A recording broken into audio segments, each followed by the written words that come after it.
two young girls watched the scuffle fearfully. Jin-Soo Han, a third-year general surgery student, and another young man were having a fist fight. Before that, the student and the girl were having fun. There were drinks and food on the table. But the second man touched the girl inappropriately, which made Jin-Soo Han mad. It wasn't just a stranger, it was his supervisor.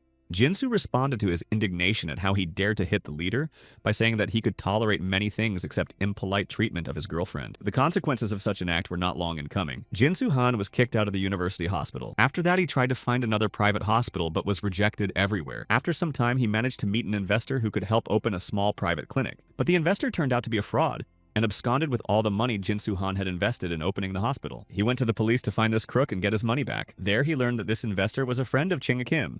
And the girl suggested we stop talking about the wedding. She met someone better and suggested Jin-Soo Han to break up. From all these events, the recently successful young man fell into despair and tried to forget himself. His life was completely ruined in a very short period of time. But he was still determined to resolve the situation. But to do that, he had to apologize to the supervisor who started it all. Gaining courage, he entered the office and saw a couple kissing there. The kissing scene between his ex-girlfriend and his supervisor made Jin-Soo Han mad. Caught off guard, they tried to justify themselves. The girl said that she was forced and the manager that it was a misunderstanding. In the darkness, Jin-Soo Han was returning home. The street was deserted with only a young man standing by the wall. He called out the student by name, and Jin-Soo responded in surprise. But the stranger was not expecting that with good intentions. He clamped the young man's mouth shut and stabbed him in the stomach. He then loaded the unconscious Jin-Soo into the trunk of the car. The attacker took him into the woods and dumped him in a prepared pit. Jin-Soo woke up and called for help, but the stranger reported to the professor that the job was done and he was waiting for the money for the work. Clods of earth flew at the student and he had time to think that perhaps the customer was Ching Kim. The land was getting bigger and it was getting harder to breathe. Jin-Soo thought that it was unfair and unjust. The stranger completed his business and completely filled the hole with earth. In the darkness, Jin-Soo Han heard sounds and opened his eyes. His spirit was floating in space. His life was summarized. The good deeds outnumbered the bad. With the points he earned from his deeds, he could buy a ticket to heaven or resurrection. Jin-Soo thought he had been wounded too seriously and wasn't sure if he was alive now. He was informed that he was a new spirit who had recently left the body, and that he was on the judgment stage where it was decided whether the spirit would go to heaven or hell. He was offered the choice of heaven or resurrection. He was given 30 seconds to think about it. If there was no answer, the spirit automatically went to heaven. The countdown began and Jin-Soo Han panicked. He needed more time to think. When the 30 seconds were practically up, he ventured to resurrect. Now he had to choose a place to be reborn and apply the knowledge he had gained in life. He was offered 3 places: where there are many patients, where there are less than 20 patients, and where there are less than 10 patients. Jin-Soo Han decided that where there were more patients, he could save more lives and, of course, earn more money. And he voiced his decision and his intention to remain a doctor. Then he had to make many more important decisions that influenced the future. Jin-Soo tried to figure out who he was communicating with, but he began to be swirled into a vortex of light. Then he woke up in the daytime lying on the ground. But for some reason, he was in pain. Jin-Soo thought it was a healing wound. He was really resurrected. He jumped and rejoiced in his decision until he saw the puffs of smoke ahead. A village appeared before his eyes. Many houses were burning and there were wounded everywhere. He couldn't figure out what this place was. The village resembled a battlefield after a battle. A sharp headache forced an interruption to these musings. Unfamiliar scraps of memories began to surface in my mind. Some of the latest was the news of his mother's illness and the attack on the village. And upon reflection, Jin-Soo thought he might be in the era of the 3 empires. This was the beginning of an unusual journey for the young surgeon. Jin-Soo rushed towards the village and the injured people with all his legs. There were so many injured residents around. They were lying on the ground and houses were burning around them. Jin-Soo ran and the cries for help and moans of the injured could be heard all around. He looked around and tried to figure out what had happened here. Very close by, he heard a lurching sound. It was one of the injured men.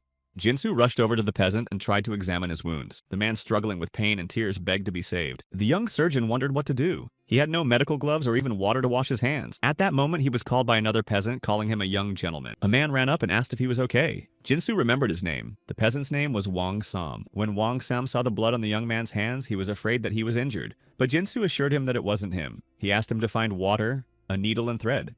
Wang Sam was surprised by the polite treatment, and he immediately asked why the young man was acting like this. But the young surgeon did not bother to answer the question. There was no time for that now. Wang Sam should have hurried so that Jin-Soo could provide assistance. He was now out of the hospital and unable to use anesthesia and equipment to monitor the casualty's condition. The surgeon was confused.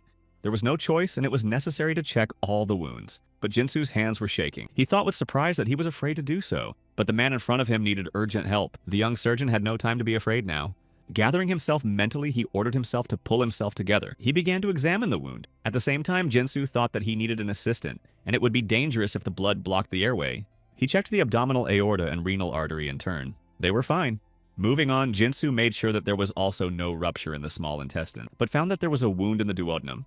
That was bad because fecal matter could enter the abdomen. First, he should have cleaned up the stagnant blood. Wang Sam was already carrying a bucket of clean water. The people ran after him. Jinsu thanked him and asked him to bring another piece of clean cloth. The surgeon was handed a needle and thread. The thread was very thick for such an operation. Threading the needle was not easy. Jinsu was nervous because it was like sewing, not surgery. But he had no choice. He couldn't let this man die. As he continued to examine the wound, he blamed the angel for being here and without the right tools. But Jinsu Han had no intention of giving up for nothing. To wash the wound, he used the water Wang Sam brought. After treatment, he was ready to begin suturing the wound. Jinsu stitched stitch by stitch, pulling the edges together. He even praised himself in his mind because he was doing a good job. Finally, the operation was over and he breathed a sigh of relief. But a frightened woman was already running toward him. It was the wife of the wounded man. She rushed to hug him. Jinsu tried to calm the girl down. He said the surgery was successful and the man would survive. Sobbing, the girl couldn't believe that with such an injury it was possible. Continuing to hug her husband, she asked if Jinsu was the healer. He evasively agreed that he was trained in medicine. There were many other wounded people to be rescued. Someone Jinsu was able to help and they should be on the mend. But the wounds of others were too serious for the surgeon to help. But Jinsu was determined. He did everything he could to save someone. After finishing with Wang Sam and Jinsu's help, they walked through the forest and reasoned that the bandits who had committed such atrocities deserved to be punished. The young surgeon suggested that soldiers had probably already been sent out to catch these criminals. But Wang Sam disagreed. He thought the soldiers wouldn't risk their lives to catch them. There were rumors that the soldiers were being bribed. Jinsu couldn't believe his ears. It seemed unbelievable that bandits would bribe the authorities. He was outraged, but what was happening was explained by a historical event called the Yellow Armband Rebellion, when the Han Dynasty fell. He compiled the facts and concluded that next year there would be a takeover of Kanwado Island. The Yellow Armband Rebellion was to begin the following year. The realization that all of China would be engulfed in battle made his hands tremble and his fists clench. Wang Sam was listening to Jinsu's reasoning and didn't know what he was talking about. They reached home when it was completely dark. Wang Sam advised the young master to take a bath so that the others wouldn't think he was injured. Jinsu agreed and thanked him for his help. As he drew water, he pondered how it had all happened. The young gentleman must have been ambushed on his way back. The one whose body Jinsu's spirit was in had been without his grandfather and father for a long time, and his mother had been seriously ill for the past few months. Then the young man began to study medicine. He had two brothers, the elder Huabok, who was 21 years old, and the 18-year-old Huabun. Jinsu pondered that it would be awkward to call them elders. After all, he was 31 years old. But at that moment, he was called Huaba's name. A young man ran to him. He had heard from Wang Sam that Huabu had met the bandits and was worried about whether his younger brother was okay. Jinsu reassured him that everything was fine, and the young man breathed out a sigh of relief. Huabok told me about his mother's condition. She had recently eaten and fallen asleep. Huabu, as the young man in the new body was now called, decided not to disturb her. He told his older brother he'd see her tomorrow when she woke up. This surprised Huabok. After all, his brother had not been here for a long time. Huabu wanted to be a good son and asked to see his mother. But he was troubled by guilt, for she had only laid down to rest. Huabok pondered his younger brother's words, agreeing that waking her now would be undesirable. Huabok praised Huaba for his thoughtfulness and sent him off to rest after his arduous journey and studies in Sioja. Collapsing on the bed, Huabu decided it had been a momentous day. As he fell asleep, he pondered what he should do next and where he should start. In a dream, he dreamed that an angel reported the complete healing of the body. The rebirth was complete. In the morning, Huabu woke up sleeping full of energy and in a great mood. Pulling himself up, he arched back too far and was surprised by it. After testing his flexibility with various exercises and stretching himself, Huabu got ready for breakfast. Not a single piece of meat was served for breakfast, only vegetables. The family's financial situation was not very good. The young man's body was very thin because his diet consisted mainly of vegetables and greens. Looking at Huaban's brother, who was quite sturdy looking, Huabu wondered what he was eating. Continuing with breakfast, Huaban asked about yesterday's brigand attack. Huabu replied that he managed to escape in time and was unhurt. My brother said that in addition to studying, we should not forget about physical training, and it is useful to learn martial arts. Huabu was going to harden himself from that day forward. He informed his brothers about it. This statement surprised and amused the elders. Huabun didn't understand what happened to the boy who preferred reading books to martial arts. At this, Huabu thought to himself of the young man who had been attacked by robbers and taken his life. Huabok remarked that this must have been the effect of yesterday's attack, and Huabu was still under the impression. Remembering the wounded, Huabu said it was better to concentrate on martial arts. Reading books wouldn't help them escape any faster. Huaban praised his younger brother for his decision to learn how to defend himself. But Huabok remarked that if Huabu became an official, he could hire people trained in martial arts. After finishing their conversation and meal, the brothers went to visit their mother. She was lying in bed and was happy to see Huaba and asked when he had arrived. To make it more comfortable to talk, the woman asked Haywol's maid to put a pillow under her back. She was having coughing fits, but she was able to say that the spring festival was coming soon. Seeing Mother Huabu in agony, he rushed to her worriedly. He decided to come as soon as he heard that she was ill, but the woman assured him that there was no reason and that the illness was not so serious that she should drop out of school. Huabu was going to examine the sick woman. The mother said the illness could be from the liver. It could be dangerous. The young man began the examination. Pressing on the abdomen caused painful sensations and the mother's face twisted in pain. Watching her reaction, he was convinced that it was the liver that was causing the illness. Hwabun, seeing the mother in pain, rushed to Hwab and intercepted his arm, but the young man was very serious and asked to be let go. It was important to complete the inspection. Hwabun was not persuaded by the words that Hwabu had learned many important things from medical books. He didn't think it was enough to become a healer. Hwabak listened to Hwabun's indignation. He thought Hwaba was inept. Even if he had read all the books in the world, he still couldn't become a healer. Finally, he asked if the younger brother really saved the injured man in the village. Wangsam told him the story. Hwabak told Hwabun what Hwabu had done and what condition the injured man was in. Hwabun was taken aback and asked if it was a joke. He didn't believe it was possible to save a man with such injuries, but Hwabu confirmed it. The younger brother clarified that the injured man would be very lucky to survive. His condition was very serious. He said that a man with knowledge of medicine could not stand idly by in such a situation. As long as there was one chance to save his life, he couldn't give up. The brothers thought Hwabu sounded like a doctor. Hwabu thought he was a doctor who had trained in general surgery for 3 years. After thinking for a moment, Hwabak gave permission to finish examining mother. Hwabu continued his examination. He felt his abdomen and checked where the pain was worse. The brothers stood nearby and patiently watched. His stomach and liver were fine, but the whites of the eyes were yellow and another assumption had to be checked. The pressure was very painful.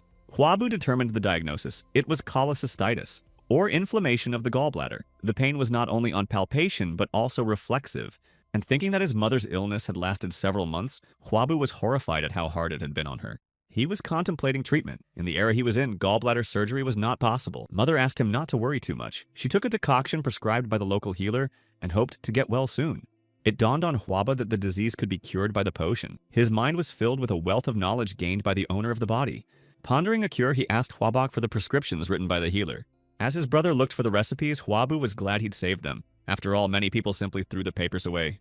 After reading one of Hwabu's recipes, he was horrified. It was not at all effective in curing, but expensive because of the ginseng it contained. And he explained that the disease started because the gallbladder was filled with solid contents. Hwabak had heard about gallstones, but he was surprised that Hwabu had only found out by examining him. The older brother believed in the diagnosis, but didn't know how to modify the decoction. To reduce pain, Hwabu suggested adding corn tendrils and purple durum. But of course, the best way was to get rid of the stones. This news encouraged Hwabun. Hwabu firmly promised his brothers to cure mother. He said that far beyond the Great Wall of China, Western healers had learned to remove the excess. Hearing this, Hwabun was indignant. It was unthinkable for him to think of opening his stomach. Hwabu had envisioned such a reaction. This era was far removed from such treatments. But the spirit of the young surgeon, Jin Suhan, was reborn in Hwabu's body for a reason, and Hwabu was sure that he would definitely save mother from her illness. To Hwabun's objections, he replied that she would surely recover if everything was well treated after the removal of the stone. But Hwabun became even more angry and grabbed the young man by the collar. Hwabak stopped the brothers' quarrel. He agreed that the healing arts behind the Great Wall of China were truly incredible, but still he had never heard of a sick person having their stomach cut open. Nor could he allow the thought of such a method of treating their mother. Hwabu tried to explain that if left to her own devices, she might not be able to withstand the illness. Enraged by such words, Hwabun slapped the young man, and when he called Hwabu's words nonsense, the young man tried to fight back. The blow came right to his brother's jaw, and Hwabun decided to give his younger brother a good lesson for his inappropriate behavior. Once again, Hwabak intervened and stopped the fight breaking out in front of his mother. The patient sitting on the bed watched what was happening. The guilty brothers were ashamed and began to apologize to their mother. So she decided to start the treatment with the potion Hwabu had suggested. Then she asked her sons to leave and let her rest. Then the brothers left their mother's room and Hwabu carefully covered the doors. As they walked through the yard, he reflected that he was obliged to perform the operation and save his mother. But the situation was complicated by the fact that he didn't even have the necessary tools. He realized that if he left it alone, the irreparable would happen. Thinking that he would conduct the operation in secret since his brothers did not support him, Hwabu was startled when they called out to him. Hwabun apologized for hitting him. He became so nervous because of his mother's health, which had not improved for a long time. Hwabu accepted the apology. He too was at fault and had spoken without thinking. The older brother noticed that the kid's punch was pretty fierce, and Hwabu even hit Hwabun a little. Since the brothers hadn't seen each other for a long time, Hwabu suggested a Sanshu duel. It was called unarmed sparring.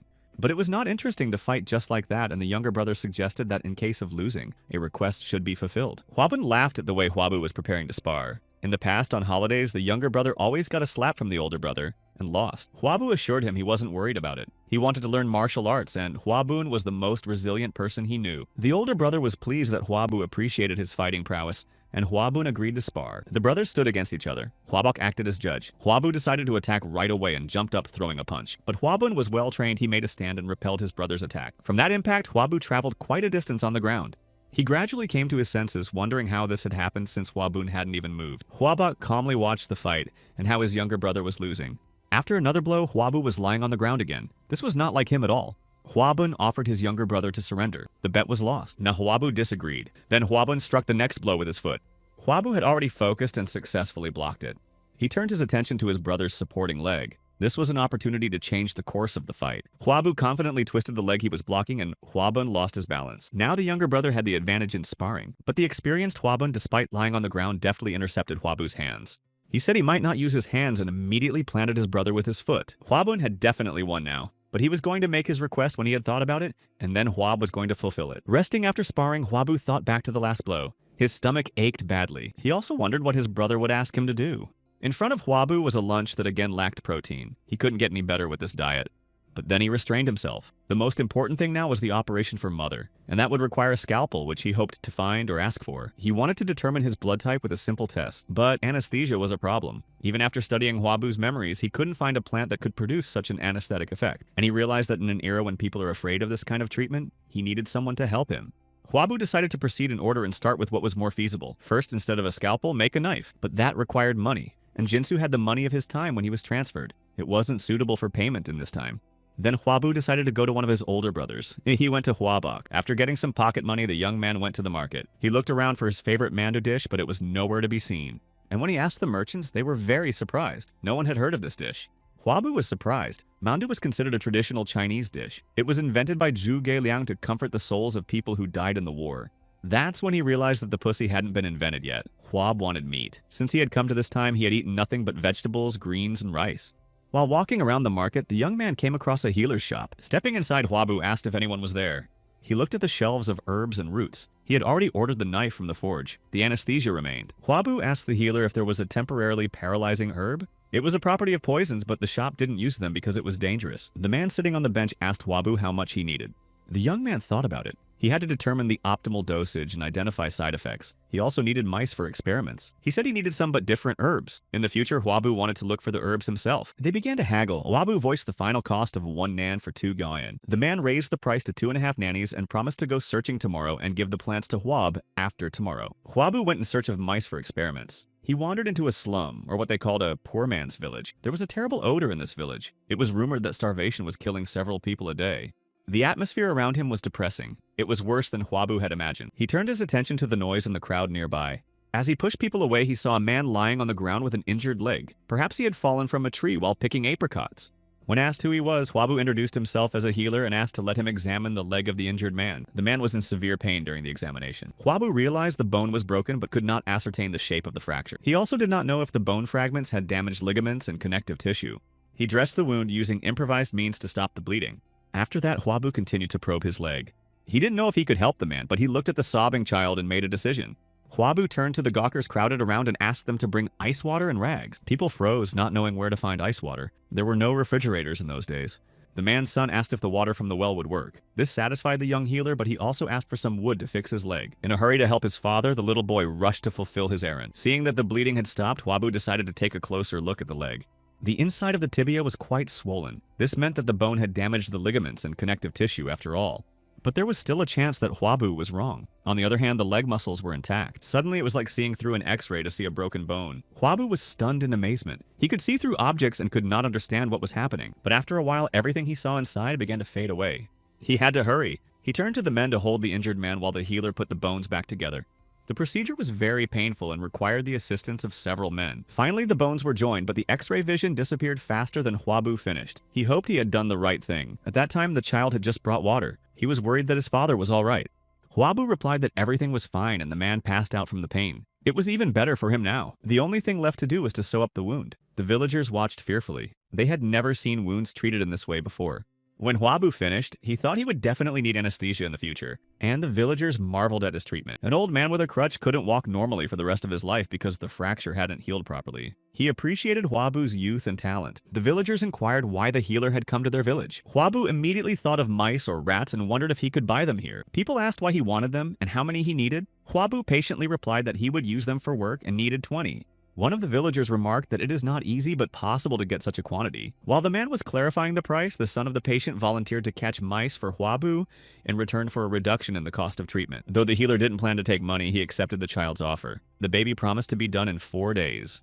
Before leaving, Huabu explained to the child how to care for his father. The child was encouraged and promised to follow all the recommendations. On the way back, the young man picked up a knife that was already ready. Of course, it was thicker than a scalpel, but since there were no other options, Huabu was going to use it for the first time. Instead of disinfectant, he was going to buy alcohol.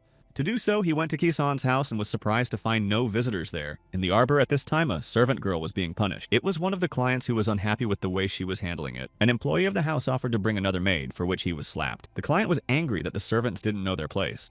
The offended worker was about to pull out his sword, but was stopped by his partner. The client became even more enraged. He started looking for the dagger, and snatching it from under his clothes, he rushed at the workers. The blade cut the skin on the cheek of the servant who had not had time to draw his sword. Unable to bear such treatment, he drew his weapon and knocked the knife out of the client's hands. The man tried to intimidate him with his status, but the man kicked that client out anyway. Huabu caught that moment and thought that in this era, everything was decided with weapons. Seeing the wound on the employee's face, he offered to help, but he refused. Huabu was too young for his looks. Before he left, the healer said he wanted to buy some hard liquor here. The maid advised him to go to the inn. It was impossible to buy it separately at Kisan's house. Huabu heeded the advice and went on to purchase a disinfectant. After the purchase, he heard a conversation on the street. It was an employee of the casino house. The wounded man would not stop bleeding. They sent a man to fetch the healer, but he was still missing. Huabu hesitated to offer his help. The man had already rejected her once. When the second worker heard the noise and saw the young man, he asked him to help his brother. Huabu was about to leave, but now he had no choice. The man explained that the healer Bon had gone to another village for a checkup and would not be back soon, and the brother's blood wouldn't stop. It didn't seem very ethical for Huab to treat a sick person in the shop of an absent healer. The man offered to take his brother outside, but the young man still refused. Then he fell to his knees in front of Huabu, begging to save his brother and apologizing for his past rudeness. Huabu warned that he was only an apprentice, and it had been a long time, so he could not guarantee a successful outcome. But as soon as they proceeded to the shop, the healer Bon returned. The man who had persuaded Huaba to help immediately began showing his injured brother to the healer. Then the young man decided to stay and observe how the treatment would go. Examining the wound, healer Bon thought that the largest vein in his face had been cut. He wanted to use acupuncture to stop the bleeding, which perplexed Huaba. Bon prepared the tools to begin the procedure. Huabu had never heard of this way of stopping blood before. He watched. The bleeding decreased. The healer managed to stimulate the nerve bundle with the needle, causing the muscles to expand and squeeze the vessels. Huabu came to the conclusion that acupuncture was based on medical knowledge. He didn't realize it when he was studying. After the healer finished, Bon dressed the wound and said he had done all he could. But he warned me that he had to get the needle out in a quarter of an hour, and there was no guarantee he wouldn't bleed again. The wounded man's brother asked if the needle could be left in for longer, but in this case, the man could lose either his voice or his sight. The man was desperate. Huabu did not leave and continued to watch. He realized the acupuncture was a temporary fix. The vessels needed to be rejoined, but the young man couldn't interfere with someone else's work. Just at that moment, the Bon healer turned to him and asked who he was. Huabu introduced himself as a student of medicine and said he had studied many books and sometimes practiced the healing arts. Bon hummed and called the young man a green doctor, but Huabu asked permission to connect the wounded man's blood vessels. The doctor wondered how Huabu knew about the vein injury, but since the chances of recovery were slim, he allowed him to operate. The young man prepared his needle. He had to hurry because there was no anesthesia, and the needle was not quite suitable for connecting the vessels. Healer Bon helped take away the pain with another needle. He was surprised that Huabu didn't know the basics of acupuncture. The young man asked the healer to assist and clamp the vein while connecting the vessel. Finally, the surgery was over and Huabu exhaled. He made recommendations for treatment and care. Healer Bon was delighted with the method. Outside, the brothers thanked the healers for their help and all began to say goodbye. The healer Bon looked at the men as they departed. He thought the wounded man would be crippled or worse. But Huabu interrupted his musings by saying that he wanted to learn from him. Bon agreed on the condition that Huabu teach him the technique of sewing vessels and flesh together. Huabok and Huabun were at home discussing that Huabu's recipe was better than the healer's. Mother felt better and even went for a walk. They also reasoned that it was time for the younger brother to return to his studies and should be trained in the art of the sword. At that moment, a belated Huabu burst into the room. Seeing the bloodstains on his clothes made the brothers nervous. Huab had to explain that it wasn't his blood and he and Healer Bon were treating a man with a cut on his face. Huabok asked if the younger brother wanted to become a famous healer and become famous. Huabu replied that it didn't matter and he wanted to find a cure for Mother. But Huabok said he didn't have to worry about that because he wasn't a healer, even if the potion helped. Huabun changed the subject and uplifted the younger Arat's spirits by rejoicing that his mother's health had improved, and added that he was going to teach Huaba the art of the sword. Following Huabun, the young man pondered that it would not be unreasonable. He didn't know this world. His older brother tossed him a training safety vest. He planned to start training immediately. Huabu asked his brother to put on protection as well. That would be fair, but Huabun only laughed in response. He was only willing to wear it if Huabu could hit him. The brothers armed themselves with practice swords and stood opposite each other. Huabun gave his younger brother a chance to strike first. Huabu was confident in his abilities. Even if he wasn't a swordsman, the kendo knowledge he had gained in his past life would help him. Grabbing the sword with both hands, he jumped up, attacking his brother. But before he could even touch, Hwabun received a punch to the stomach. The older brother was experienced and trained. He easily parried the attack. As Hwabu came to his senses, Hwabun noticed that he was too slow and didn't need to swing so hard. The young man thought he'd hit his older brother a little hard after all, and wondered why he was so fast. Hwabu was going to use a swordsmanship technique in his next attack. His speed should have allowed him to get his brother the first time. But Hwabun, though surprised, was able to parry this strike as well, and Hwabu failed again by flying aside and dropping his training sword. Hwabun wondered who had taught his brother martial arts in Shuzhou. Hwabu stood up and was ready to try again, but his older brother said it was pointless. He realized that the younger one had no fighting skills and needed to start from the basics. The brothers proceeded into the courtyard and Hwabun pointed to a suspended stone. Hwabu's task was to hit that rock. Looking at the target, he thought it was too easy. But it turns out the distance to the rock should have been greater. Hwabun demonstrated what this attack was supposed to look like. He reached the rock the first time and from just as great a distance. Hwabu watched the lunge with his mouth open in amazement. The older brother noticed that it was now the young man's turn to strike. Hwabu was confused. The stone was rocking from the last hit and he wanted to stop it. But Hwabun disagreed. The enemy never waited for an attack, and his younger brother had a moving target to hit. Hwabu focused and jumped, aiming to hit the rock. The stone was spinning and he couldn't manage to touch it. Hwabun left his brother to practice until he had 3 successful attempts out of 10. Trying again and again, Hwabu was exhausted but couldn't even hit 3 times out of 100. The thought of giving up martial arts and focusing on medicine even crossed his mind. But memories of the previous host's demise drove that thought away. He couldn't die again and went through a lot to become a doctor.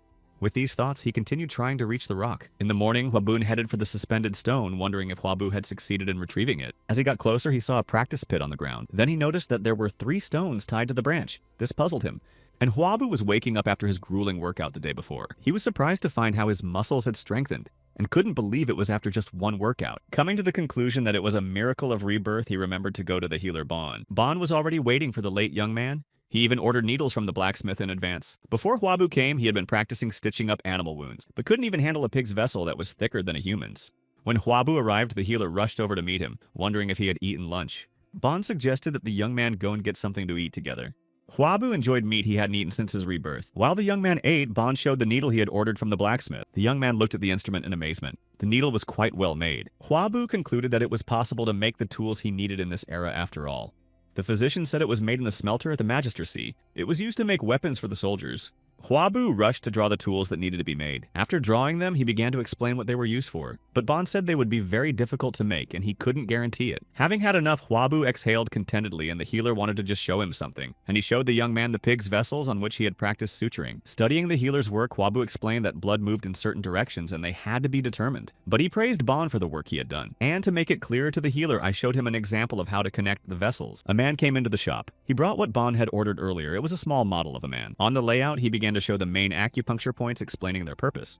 Hwabu checked to see if all the points were on the layout. There were all the points known to the Bon healer.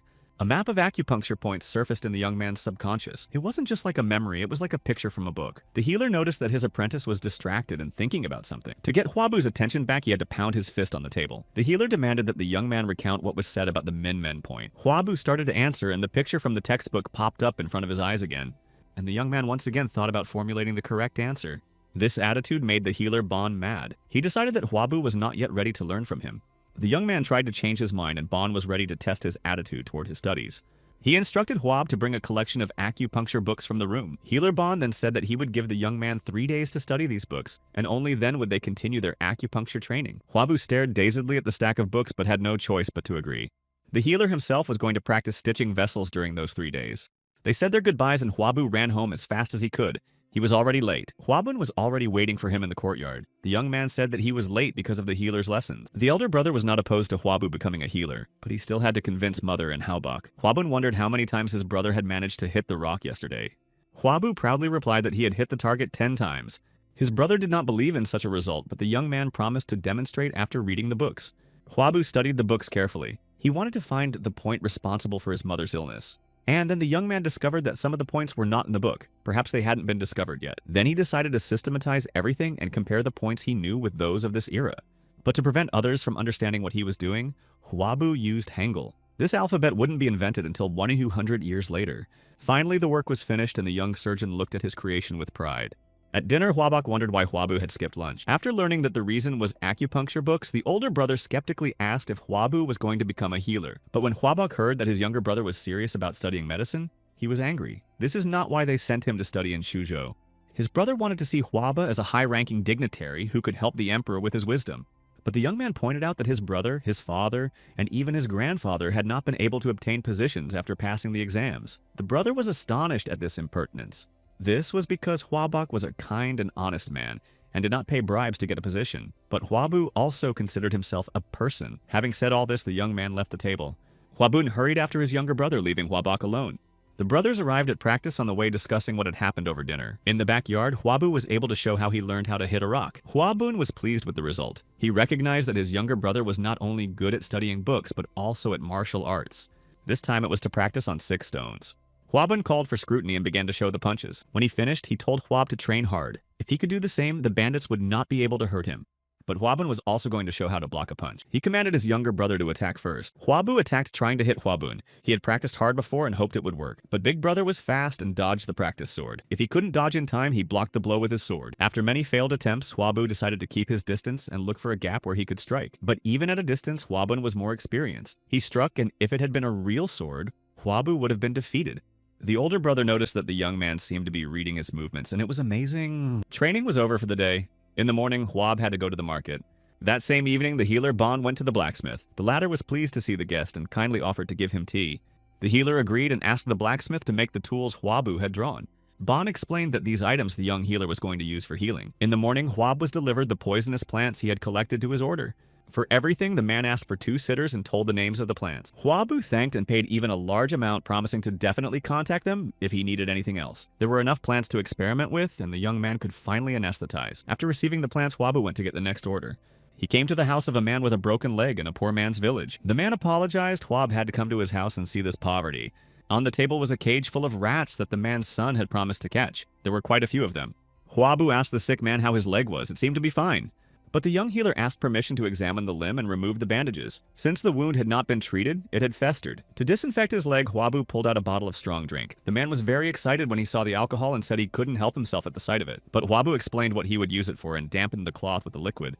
The man still wanted to consume the leftovers if there were any. The physician left it to the patient's discretion, but ominously warned that he might lose a limb if he did. Finished with his inspection, Hwabu went to see the rats. For some unknown reason, he had a headache. He tried to give the rats poison with sticks, but they avoided the poison. The experiment lacked a syringe. When the patient asked why he was doing it, Hwabu shared his idea. He asked if he knew someone who knew about poisonous herbs. The man himself knew about plants, but he didn't know if there was such an herb that would help him wake up after fainting. The sick man's son peeked into the room. Seeing the young healer, he was a little surprised. Hwabu handed the boy a disinfectant. The child was worried that his father might drink it. But the healer again reminded the man of the consequences, and he promised not to touch the drink.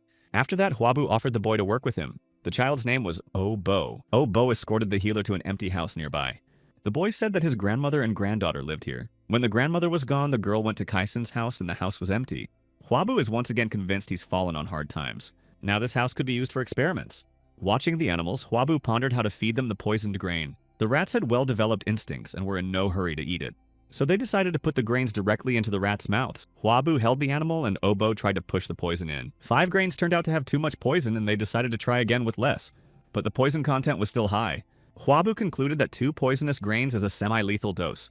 Since this process took quite a bit of time, the healer asked the boy to stay and observe the animals. But Obo needed to labor in the morning and Hwabu gave him 5 nannies to keep him from going to another job. For a boy, such a sum was a lot of money. But Hwab needed to go and he went on his way. The young man returned home and there waiting for him was Hwabun, ready for new training. To objections that he was tired, the older brother replied that it was no hindrance. They stood against each other armed with wooden practice swords. Today, Hwab was to defend and Hwabun was to attack. The older brother made a very fast jump intending to hit the opponent, but despite his agility and skill, Hwabun couldn't reach Hwabu. A stunned Hwabun noticed that his younger brother was able to block the blow. He couldn't imagine Hwabu using the power of inner ki to do that. It was also called spiritual energy, but Hwabu knew nothing about it and asked for more details. But when asked, Hwabun replied that they would talk later.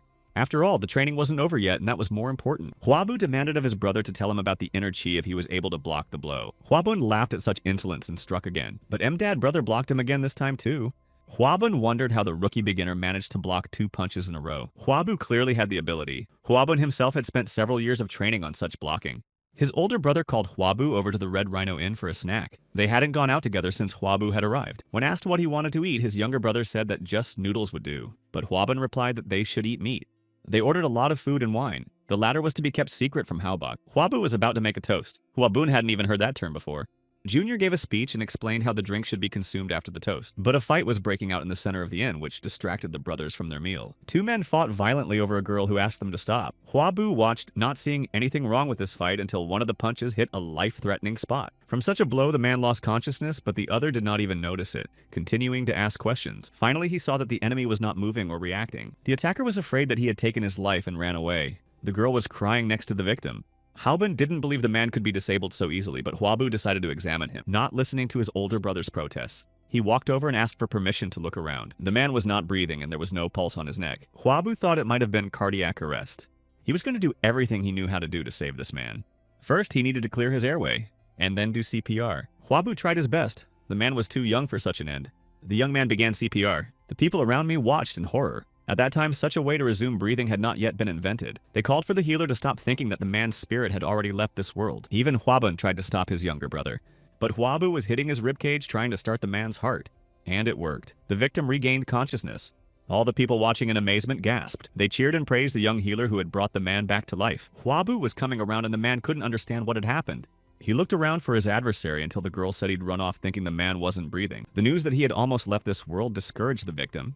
Huabu confirmed this and advised resting and staying still to regain his strength. The man asked how the young healer managed to save him. While he was trying to explain, the victim got a headache. It was the effects of cardiac arrest and he didn't need to move. In parting, the man wanted to thank Huaba for saving his life. The one appreciated the clothes and jewelry and decided to accept the thanks.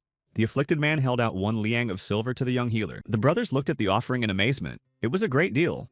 The man was grateful for his life and he didn't feel sorry for those coins. At that moment, the male assailant came running in. He brought a healer with him. Seeing each other, the friends rushed to find out about each other again. And the brothers tried not to watch them with undue curiosity. The healer was checking the man's condition, and the girl told him that Huabu had saved him. Huabun excitedly recognized that his younger brother had become an incredible healer. At this point, their friends came up to them again and started thanking them. The attacker was Zheng Pan of the merchant militia. And in gratitude for saving his friend's life, he also held out the silver. Huabu tried to refuse since he had already received thanks, but Zheng Pan insisted. And the young healer had to accept that silver too. Finally, everyone said their goodbyes and went about their business. Huaba was called out by a healer who had been summoned to help. He asked how the young man managed to save the young man's life. Huabu wondered how the healer was able to determine that the man had been saved just by his pulse, but still tried to explain his actions. The young man said that he had learned this technique on his own during his studies, which caused the healer to be quite surprised. Huabu tried to explain that he had created the technique based on folk medicine. He could not say that he had studied it in the future. The healer belatedly introduced himself. His name was Seok Pil. He began to extol Huabu's skill at such a young age. He then asked the young man to teach him cardiopulmonary resuscitation. Huabun watched this dialogue and his younger brother with pride. In order for Huabu to train him, Seok Pil offered to pay 10 liang of silver. Huabu didn't know what to do. He needed money, but this was an easy way to get it. But by learning the technique, the healer could save people. The young man refused the money and called Seok Pal the next day to the shop of the healer Bong. Everyone dispersed and Huabu was able to return to his brother's table to continue the meal. Huabun expressed his admiration because his younger brother was going to have experienced healers studying under him. The next day, Huabu went on business again.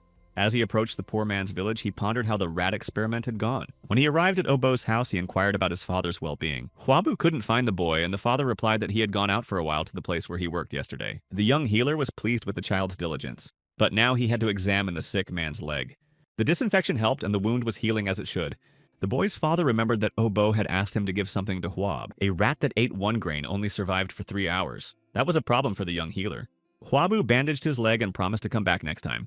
A young man came to the house for experiments and pondered how to reduce the dose of poison. There were few materials for this purpose, but there was no other way out of the 5 animals. Only 1 rat remained. Obo had just returned and retold the story of the last rat that ate the grain. Huabu noticed that the boy had brought a basket of grass and wondered what it was. It was hemp. Its stalks were used to make clothes and soup for stomach aches. The healer rushed to the basket. He seemed to have found a solution to the problem. This plant was high in tetrahydrocannabinol, and it could have helped create anesthesia.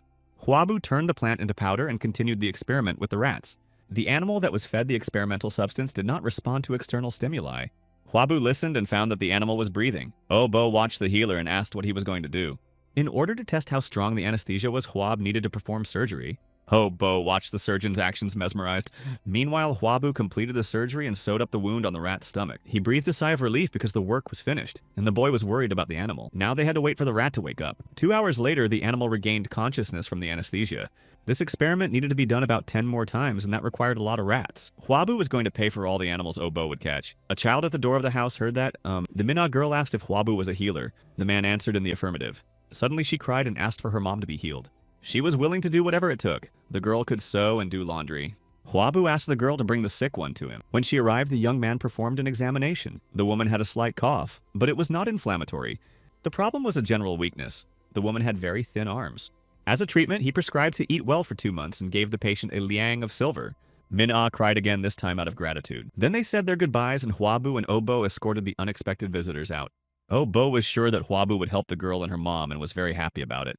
But Huabu was tired. It was a difficult time and he needed independence. He voiced his displeasure, glad that at least there were no hostilities here. But the boy immediately resented it. He liked this world, and in the future he wanted to become a healer like Huaba. And when there were more such healers, the world would change for the better. The young man called Obo a dreamer, but he also wanted the world to be a better place. Then Huabu offered the boy to be his assistant. The child immediately agreed happily, jumping up and down. First, they had to go to the hemp field, but according to Obo, it was quite far away. It was his first assignment as an assistant healer, and they were on their way. Just before he exited, Obo crashed into Huaba, who was frozen on the threshold. In front of the house was a huge crowd of people fielding requests for healing. Then Huabu rolled up his sleeves and asked Obo why he wasn't seeing patients yet. The young surgeon immediately began examining sick people. The little helper tried to help him. He carried water and changed rags, but the boy from fatigue once even dropped the bowl. Visitors would come to the healer until the sun went down. Finally, when everyone had dispersed, Obo exhaled a sigh of relief. He thanked Huaba enthusiastically for his help, but he had already picked up the basket and was about to head out to the field, even though it was already dark. In a wealthy house, a dinner gentleman was told how an unknown healer had resurrected a man. This gentleman was General Sao Ren. He believed that if the rumors were true, a reborn celestial had set foot on their land. The next day at the healer's shop, Bong Huabu was already telling him and Seok Pil the basics of resuscitation and vascular stitching. The healers prepared money and jewelry as a token of their gratitude. At that moment, they were interrupted. A military officer came in. Huabu immediately thought something had happened in the army. The military man ran into the shop. He needed the help of the healer Bon. He said that many soldiers were wounded during the clearing of the bandits' den. They had to hurry. The healers didn't hesitate to grab what they needed and hit the road. Huabu asked permission to go with them. For the healers, it was a good opportunity to see Huabu's healing arts. Together, they all advanced to the military camp that was located in the Musk Gorge. Huabu didn't see any seriously injured people. There were soldiers around with only bruises and abrasions. Suddenly, he heard moans and screams coming from the tent.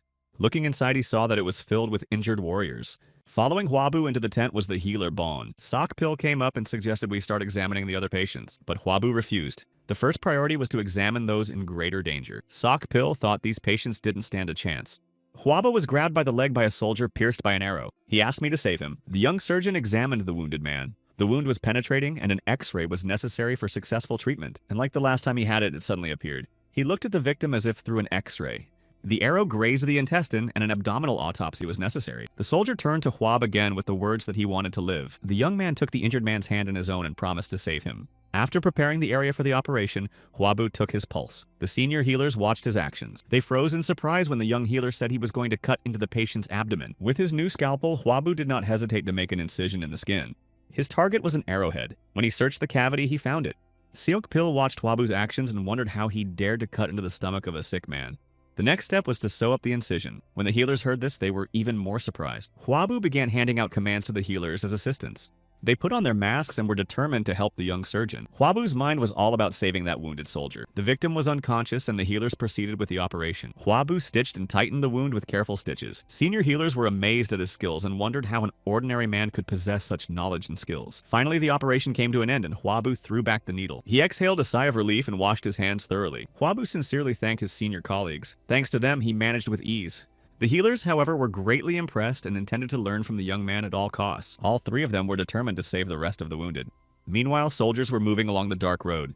The commander Kaoran led the soldiers. One of the wagons contained a wounded man. Dzenik Im was wounded by one of the attacking brigands. Looking at the wound, the warlord thought the healer would have a hard time. At last, the detachment reached the camp where at this time the healers were rescuing wounded soldiers. Seeing the soldiers in the street, the commander lost his temper. He began shouting angrily at the offending subordinates. One of the soldiers hurriedly explained that they were all in line to be examined by a healer. He said it was the same young healer reported last time. Now he saved a soldier dying from an arrow. The warlord remembered the previous conversation and how he had called Waba a celestial. And if this talented healer is really here, there's hope that Tensor Im will survive. He immediately gave orders to carry the wounded man to the tent. The soldier was put on a stretcher and was unconscious. The warlord burst into the tent in search of a healer. He was followed by soldiers who held the stretcher with the wounded man. All three healers froze, wondering what Cao Ren was doing here. Senior colleagues rushed to the warlord with greetings and questions as to what had brought him. Huabu couldn't believe his eyes. From his past life, he knew of this great man. The young man hastened to introduce himself as custom suggested. Chaoren was stunned at the young age of the healer who was so rumored, but pointing to the wounded 10th man, he asked if Huabu could heal him. He needed to examine his wounds first, and the young man strode resolutely past the warlord. On examination, he noted that the femoral artery was intact, and as long as the wound did not bleed, it was safe. Chaoren repeated his question again, to which Huabu replied that the wound was severe, but there was hope. The commander once again asked again and again, receiving an affirmative answer, asked the healer to start as soon as possible. But Huabu had already taken off his mask and said he'd do this one when it was his turn. An indignant Chaoren grabbed the young man's shoulder, trying to stop him, and demanding an explanation. Huabu replied that this patient didn't need emergency treatment, but while he was treating him, someone else would get hurt, and he asked the commander if it was up to him to decide which soldiers would recover and which would not. Dropping his hand from Huabu's shoulder, he asked Chaoren to leave. He needed to save the next person. A soldier burst into the tent. He shouted that the bandits had attacked again and taken the women and children with them. The warlord left the tent with the words that Huab would have to save at least one more person. The young man was determined and was already tying his mask for the next operation. The senior healers were horrified by the tone of Huabu's conversation with Cao Zheng. They were afraid that he might take their lives. The colonel's father's name was Colonel Cheng Shui. He was one of the commanders of the Northern Army, and ordinary people couldn't even get close to him. But Huabu was beginning to get angry and suggested that he kick one of them out. The healers were frightened into silence. In the village, the liberated thanked the commander and his detachment. All around, houses were burning and wounded people were lying wounded. One of the soldiers reported that the troops sent to subdue the bandits had returned. Chaoren gave the order to hurry up. They needed to return before dawn. Suddenly, he was pierced by pain. He didn't realize he'd been shot. In the darkness, he came across spikes scattered by the bandits. Chaoren told the soldiers that it was just a scratch and not to worry. In the tent, Huabu took turns examining the wounded. And now the soldiers with severe injuries were finally over. The tired healers sat down to rest. They cured many people, but Huabu wasn't going to stop. They were to examine the people outside. The returning colonel had his leg treated and bandaged. The personal healer warned me to be careful as the wound came from an iron spike. Chaoren let go of the healer and began to reassure himself that it was a small scratch and everything would be fine. All he was afraid of was getting sick from the iron poison. That's what they called blood poisoning and infection back then. Huabu at this time was worried about the possibility of tetanus. Penicillin could have solved the problem, but it had not yet been invented at that time, so they had to use green mold, which was an unprocessed raw material. In the tent with the sick, the young man urged everyone to listen to him. Those who had been hurt by iron should be careful because there could be iron poison. The wounded panicked in those days. There was no cure and the infection could spread quickly. And he said they should take 1 cup a day when the green mold appears on the maiju. That's the name of the wine made from the milk of a mare.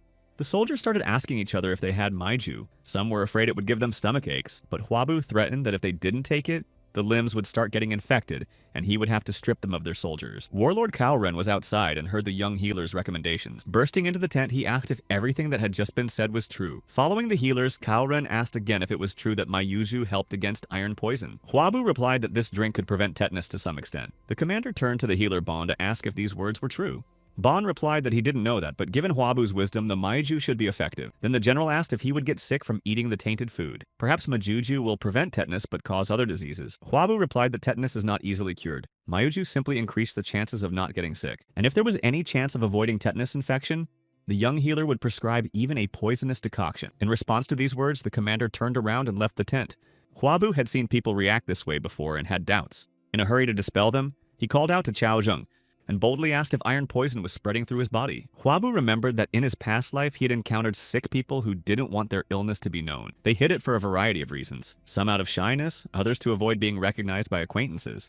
Guessing that Chaoren was not telling the second reason, Huabu asked if the warlord's acquaintance was suffering from iron poison. Chaoren looked at the sky and finally admitted that his brother was in a critical condition for this reason. Not too long ago, he had to have his ankle amputated.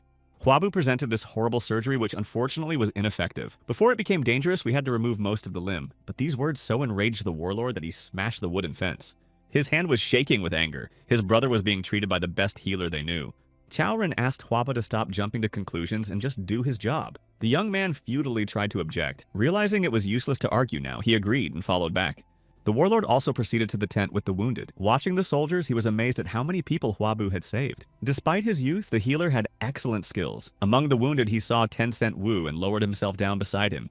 Chaoren wondered how the healer had managed to save him. After all, he had seen with his own eyes how the bandit had stabbed him in the stomach.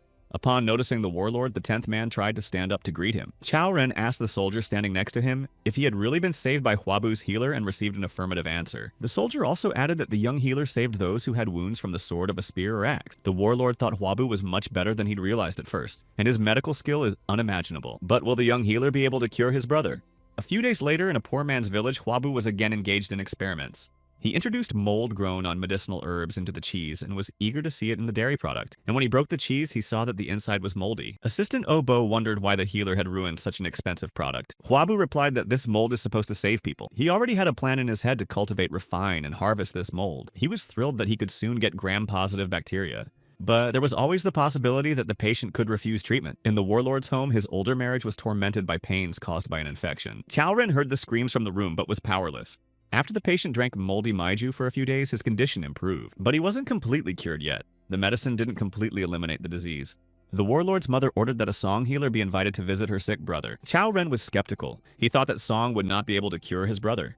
But mother couldn't trust just anyone, and son's healer was considered the best.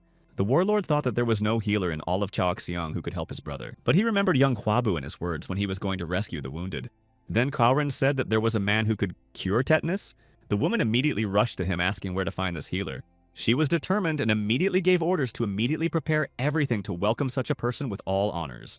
As soon as the door slammed behind her, the commander only mentally wished her to be wise. In the poor man's village, Huabu practiced experiments and herbs. A military officer drove up to the house. He looked like he was in a hurry. The officer said that the warlord's older brother was in critical condition and asked Huaba to hurry. The young man immediately rushed to pack his things and prepared to follow to the sick man. Huaba grabbed the penicillin that he got experientially and jumped on his horse, commanding the officer to ride immediately. Without a second's hesitation, they galloped to the warlord's house. Squinting against the wind, Huabu calculated that 10 days had passed since Ren had told him about the ankle. He hoped it wasn't too late. From the door came the shouts of the servants who were scurrying about trying to help the young master. Ren invited them to quickly follow him, but Huabu immediately turned his attention to the warlord's leg. He guessed something but left the questions for later, following Chao Zheng. While Huabu was talking himself into not jumping to conclusions, they had already come to the big one's room. Mother looked around excitedly, looking for the healer and wondering why he wasn't coming in. The colonel introduced Huaba, saying he was the healer. The woman was angry and resentful that Ren had entrusted his brother's health to some child. The warlord immediately began to defend Huaba and told how he had saved a hopeless soldier. Since the young man's journey was long, Mother decided not to say nasty things, but she couldn't trust her eldest son to a healer not yet 20 years old. Huabu had expected such a reaction, and Ren was confusedly silent. As the woman went to the patient's bedside, she said that it was better for them to observe the patient's condition for a while longer. Healer Sung was the best after all. After hearing this, Huabu said goodbye and got ready to leave the room. But just at that moment, the patient had another agonizing attack. Huabu clenched his hands, turned around, and followed towards the exit. It was already too late.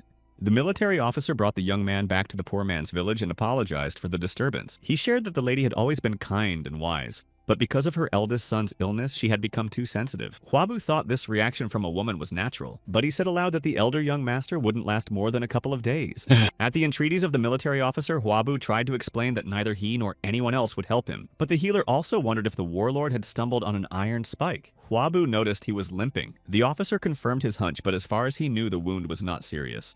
Huabu asked me to tell Cao Zhenyu and the healer that the warlord might have tetanus. A few days passed. Huabu was seeing the sick in the village of the poor. He was just about to put a needle in the patient when there was a wild screech. Stepping out into the thief, Huabu found the healer treating the pig.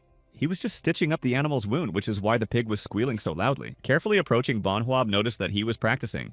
The senior healer replied that it takes a lot of hard work to master the science. The young man asked if he was doing well. It turned out that Bon was unhappy that Huabu was not teaching him, and that his skills as a healer were not improving. The young man offered to set an example for him. The senior healer added that if the animal didn't survive, the people could at least eat. But Huabu had already picked up the tools and began to show how to stitch the vessel together.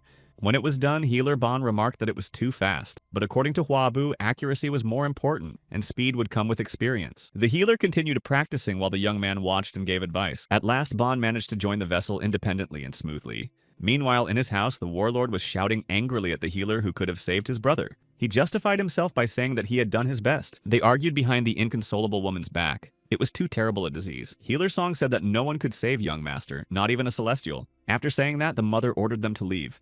In desperation, Ren struck the column. He had to stand his ground to the last man. In the village of the poor, they decided to cook pork, and the villagers gathered at the house where Huabu conducted experiments and received patients. People were enjoying the food and the young man along with them. Healer Bon watched Huabu greedily devour the meat.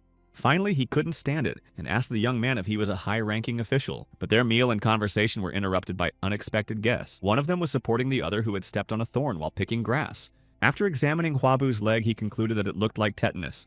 The patient was horrified at this diagnosis. He did not want to die. Physician Bon started talking about amputating the ankle, but Huabu said that would not happen because it was in the early stages and the leg could be cured.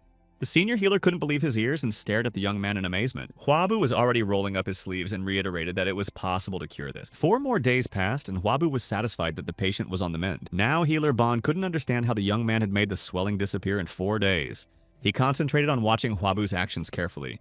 But the young man pushed the healer out of the room. Bon knocked on the locked door and asked to be let in. He wanted to know the secret of the cure. The healer was willing to offer any money and become Huabu's apprentice. A military officer drove up to the house. He recognized Bon and started shouting that there was trouble. An agitated officer told me that the commander had fallen, and the lady immediately wished to see the healer Bon at her place. Huabu overheard this conversation. His suspicions were justified. Cao Zheng had tetanus. At the warlord's house, the healer Bon, together with his mother, were already at the bedside of the sick man. The healer examined Cao Zheng's swollen leg, already suspecting that the patient had tetanus. The warlord's mother wanted to know what this terrible disease was, and Cao Ren was ahead of the physician with the answer, confirming that he had tetanus. Out of terror, the woman began to faint and fell. The healer and the colonel didn't catch her in time, and she ended up on the floor. The men started calling loudly for help, hoping they would be heard. When she was able to be placed on the bed, the physician Bon checked the woman's pulse. The fainting was caused by fright. The colonel was relieved and made a request to the healer. Cao Ren said that his older brother couldn't withstand the disease and died after his ankle was amputated, but he couldn't follow the same path, and if it wasn't too late, he wanted to ask Huaba to amputate the infected limb. The child's life was not to end before the parents, and this was his last request as a warlord. The healer Bon apologized but admitted he couldn't fulfill it, and he told me that a young healer is now treating tetanus without amputating limbs. The mistress came to her senses and heard those words. She couldn't believe it was true. The poor man's village had visitors again. It was the military officer again. Huaba had been summoned again. The young man asked if the warlord was conscious and, having received an affirmative answer, began to pack. Grabbing a bag with everything he needed, he was ready to go. In the warlord's house, the mistress blamed herself for everything, and she was sorry for being careless with the young healer last time. Cao Ren reassured mother and promised that everything would be fine. He told me that for this healer, the sick always came first. Cao Zhenya's father, Colonel Chang Shui, entered the room. He immediately began to resent his son for not lying down. Chang Shui didn't let his son say hello and told him to get ready. He had found a healer in Luoyang and they should have set off immediately. Cao Zhenya's mother rushed over to her husband. The healer was due to arrive soon and she asked him to wait a little longer. Chang Shui was unwilling to listen to her after the death of her eldest son, because she had spoken then as well. He had already heard rumors that she had sent for the young healer. Chang Shui threatened to strangle him if the boy interfered. Huabu had already arrived and was heading determinedly towards the sick man. Having said all, Chang Shui announced the start of the training camp and got ready to leave the room. The woman pushed him with both hands to his back in desperation. He didn't keep his balance and fell into the supply room. Dazedly lying on the floor, he tried to stop her, but the mistress had snapped a lock on the door that was supposed to keep her spouse out. Cao Ren could only stand back and observe what was happening. The woman was shaking with sobs and threats, and blows were heard from behind the door. At that moment, Huabu walked into the room looking around in surprise. Weeping, the lady on her knees rushed to him to beg him to save her son. Huabu took her palms in his hands and told her not to worry. The angry, screaming Chang Shui was released from his confinement. The woman admitted she found a healer who can cure tetanus. Chang Shui shouted that this was nonsense and he found a healer in Luoyang. Then the lady replied that her stupidity had caused the death of her eldest son, and she would not let it happen again. In the poor man's village, Huaba was examined by Cao Zhenya. The young man didn't understand why things weren't progressing as usual and the rigor mortis in his leg wasn't progressing. He warned the warlord that he had to feel the sore leg. Cao Ren felt pain from the young healer's touch. Huabu was surprised at how calmly the warlord spoke of pain. He would not have been able to say a word himself in such a situation. Cao Ren explained that it was because he was using internal qi.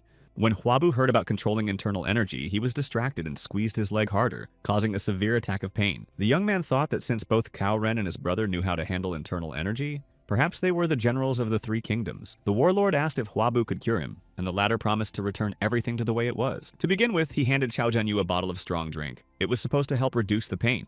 The warlord grinned. It was too small a dose for him to pass out. He opened the bottle and took a sip, but before he could finish the phrase that he had the ability to tolerate any doses of strong drinks, Cao Ren fell asleep. Huabu agreed that it was certainly a nice feature and put the mask on. He secured the infected leg so that it was suspended. The colonel had already regained consciousness.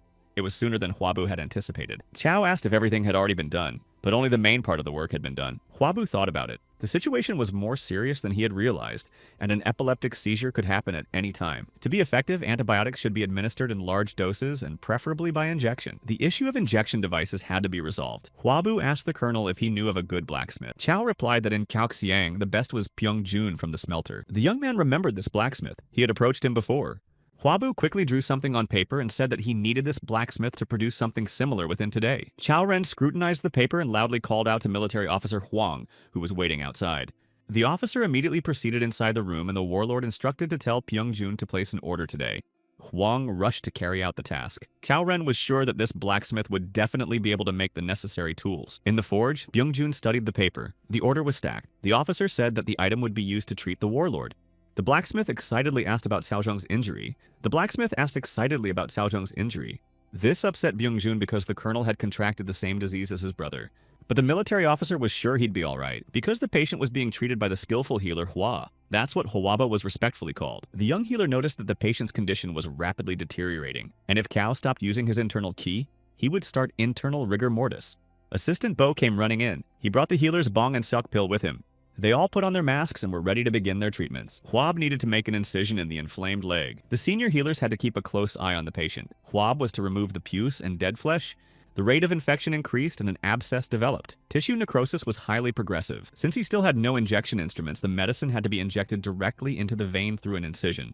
Huabu was going to inject penicillin through a pig's blood vessel. It had to be done carefully and slowly.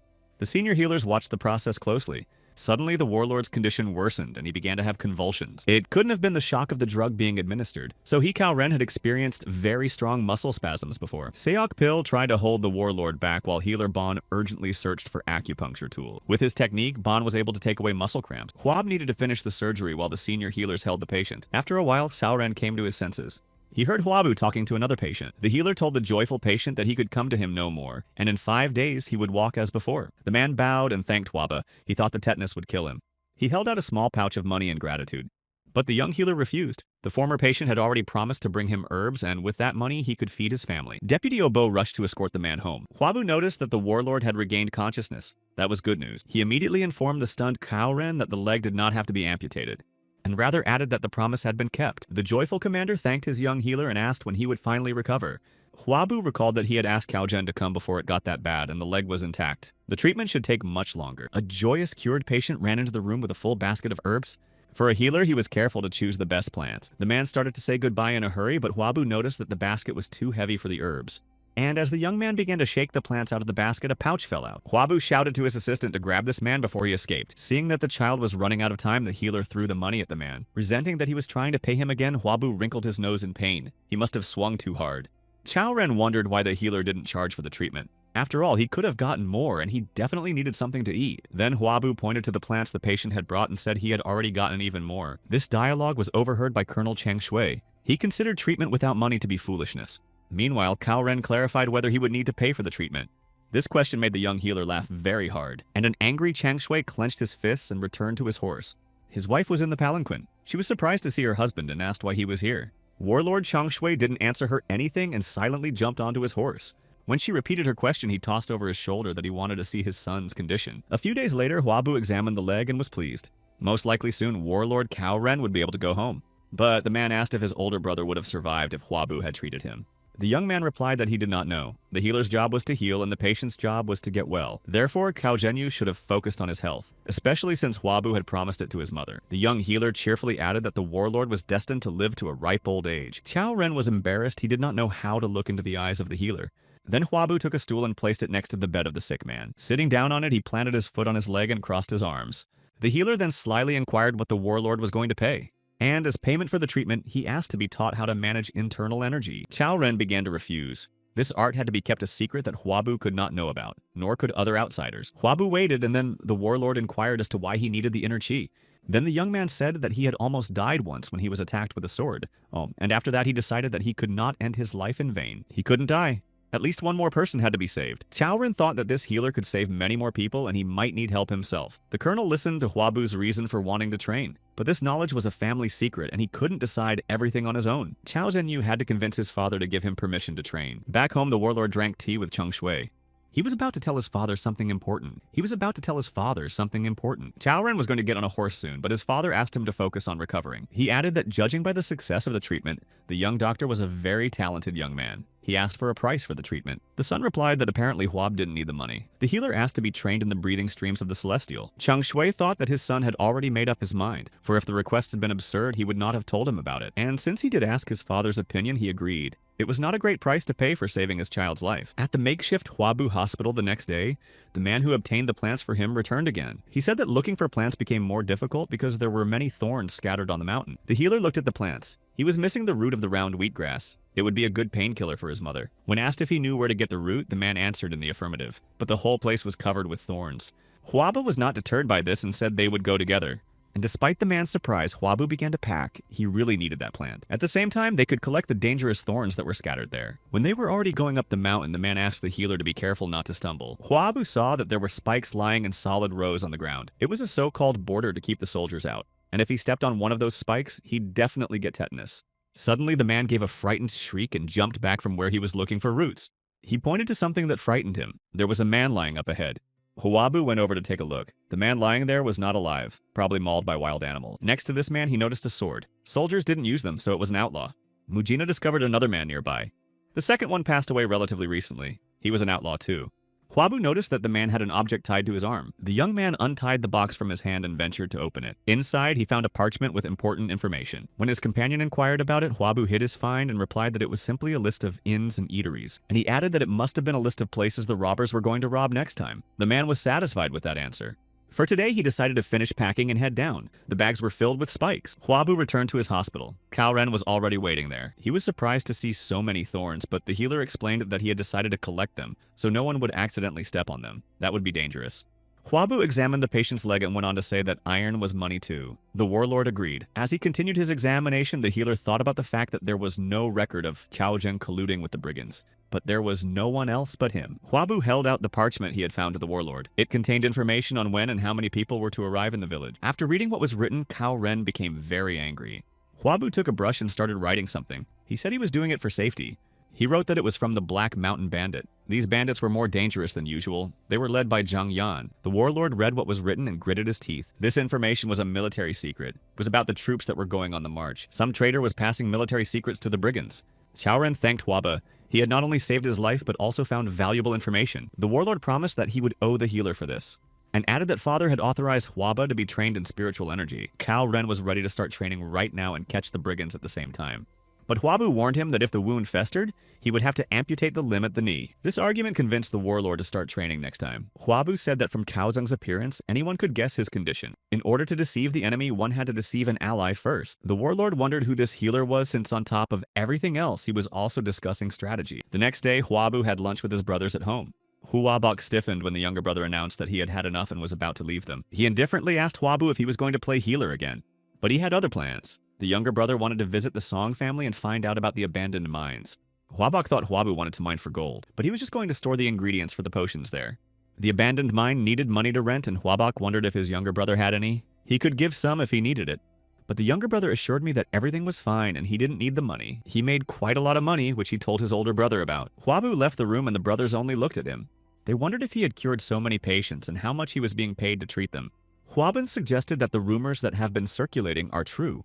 Huabok didn't even know what rumors we were talking about, and they were that their younger brother cured a warlord of tetanus. This news stunned the older brother. This disease was not easy to cure. Huabun didn't pay much attention to the rumors at first, but he found out that the warlord had gone to a poor man's village. He also said that their brother had saved many soldiers and cured a disease that even the famous healer's son couldn't handle. There were also rumors that the healer Bon was studying under Huabu. Huabok couldn't believe his ears. This was one of the 3 most famous healers in the city. And if the rumors were true, Huabu's skills were better than the healers of Sona and Bona combined. Huabok remarked that their brother had always been special, and if he had the desire to learn, he would have revived their family. But Huabun was glad that Huabu had chosen medicine. All the important positions were occupied by members of the Cao family, and it would be difficult for their brother to break through. Huabok announced that he had had enough and hurried away. Before he left, he said that there was no telling what would happen next year. Huabun stared after him and thought that in time his brother would accept Huabu's choice. Wondering why Junior had gone to Sun's family, he remembered the incident at the inn and the friends who had fought. The guy who almost took his friend's life introduced himself as Sung Jongpan, which means he was from the Song family. At this time, Song Chongpan was sitting in his office studying documents when a servant came running in and announced Huabu's arrival. The young master was surprised because he had never dealt with anyone from the Hua family before, but then he remembered that incident and the young healer. As he headed towards him, he wondered what the healer wanted from him. Sung Jongpang wanted to put everything related to his former friend out of his mind as soon as possible. But upon reaching the door, he smiled happily and greeted Huaba, still wondering if he needed the money. After all, the healer knew he was from the merchant militia, Over a cup of tea, Huabu admitted that he would like to lease the mine for about 2 years. Song Jongpan was not opposed, but warned the healer not to claim the gold if he found it there. Huabu explained that a closed mine is good for storing medicines since they are temperature sensitive. To himself, Song Jongpan wondered how much he would pay. But he smiled and offered the guest a treat and postponed the conversation until after the meal. Huabu took one cookie and tasted it. It tasted sweet. Perhaps honey had been used for that. Song Chongpan watched as the young healer was impressed by the ordinary sweets. Eating the cookies, Huabu remembered the young man's promise to repay him for saving his friend. He wondered if he would give him a discount. Song Jongpan announced the price. It was 100 nannies per month. Huabu dropped the remains of the treat and clarified that it was definitely a monthly price and not a yearly price. Upset, he bowed and said he would think about it. As he left, Huabu thought that for that price, he could hire men and dig the cave himself. Song Chongpan watched as the healer left. He was happy that he didn't have to deal with the poor official's family. Huabu returned to the poor man's village. Cao Ren was waiting for him on the bed. The warlord realized from the young healer's face that the deal with the closed mine had failed, but he hurriedly handed over the box that was given to him by the blacksmith Byung-jun. There were new tools in the drawer. They were even better than Huabu had imagined. While looking at them, the young man thought that he needed to teach Obo how to use them, and then the kid could assist him. Huabu went home to his sick mother as soon as possible. First thing he did was ask how she was feeling. Turns out she's much better. She hasn't fully recovered, but my youngest son's recipe helped a lot. Huabu asked for permission to inspect and rolled up his sleeves. By probing his abdomen, he was clarifying where the pain was worse. One place proved to be too painful. Huabu was puzzled. It could have been a mass in the small intestine. When the bile didn't come out, it caused hardening in the small intestine. But cholecystitis didn't cause it so quickly. There had to be another cause, and it could have been the liver. Huabu pressed again and caused another bout of pain. He asked Mother to roll over on her stomach to continue the examination. Feeling Huabu's back, he noticed it was swollen. It was a sign of liver steatosis. In this disease, fat cells were replacing liver cells. He asked if Mother was feeling tired. The woman admitted to feeling tired even when she barely woke up. Something was hurting all the time. Huabu started examining his mother's legs. It was hurting her too. He decided to utilize the acupuncture knowledge he had gained. That should have given him the extra time win.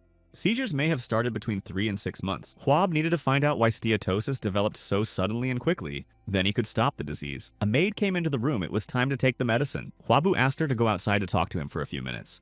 When they left the room, the young man asked if his mother consumed alcohol. The woman started to deny it, but Huabu realized that was the case. It wasn't encouraged at the time, but if there was strong drink, there had to be food. He asked the maid about it. Turns out the appetizer was regular lard. The information horrified Huaba. It was the worst combination of foods. Strong drinks and fatty foods led to fatty liver degeneration. Back in the room, he warned his mother that for now she was not allowed to eat meat or alcohol. The woman frightenedly began to justify that she had never tasted strong drinks. Huabu nonchalantly continued that the ban was even more about lard than meat, but tried to reassure my mother that this ban was due to illness and it was temporary. But lard as an appetizer should have been abandoned for good. The young man promised to earn a lot of money and buy his mother beef. Leaving the room, Huabu thought about how there was no time at all. In order to do the surgery, he needed to train Bo as soon as possible. Taking a bag of collected spikes, Huabu came to the house of the warlord Cao Zhenyu. Mrs. Cao was happy to see healer Hua. A woman noticed a bag with spikes and asked what it was. When she learned that one such served as the cause of Cao Zhenyu's illness, Madame asked what was the reason Huabu had brought it to her house. The young man said that he would like the Cao family to buy back the spikes. Seeing the woman's puzzled look, he explained that they couldn't just leave them on the mountain. People could get hurt. Upon reflection, Mrs. Cao said she could sell them to the smelter. Huabu said he would like to sell them for a higher price, much to the woman's delight. After all, he still refused to take money in gratitude.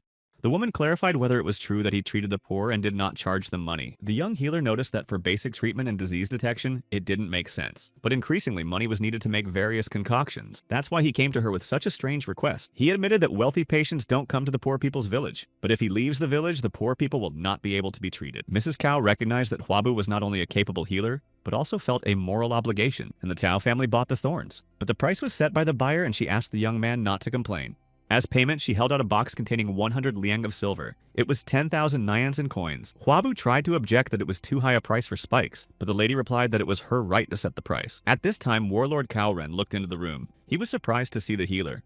He grabbed Huaba's hand and pulled him to practice. It turned out Cao had been looking for him all over the village. The warlord resented having to search for his apprentice, and Huabu excused himself that he had not a couple of patients, but many more. In the courtyard, Cao Ren asked the young man to warn his family that he would not return home tonight, and the training began. First, Huab had to learn the secret technique of breathing streams of the celestial. The warlord began to tell a long backstory of the technique, and Huabu grew weary of listening. Cao Ren warned that no one should know about this technique, not even family members. He will only begin training after swearing the Huabu oath, and if a young man breaks his vow, the gods will punish him and the whole family will be stained.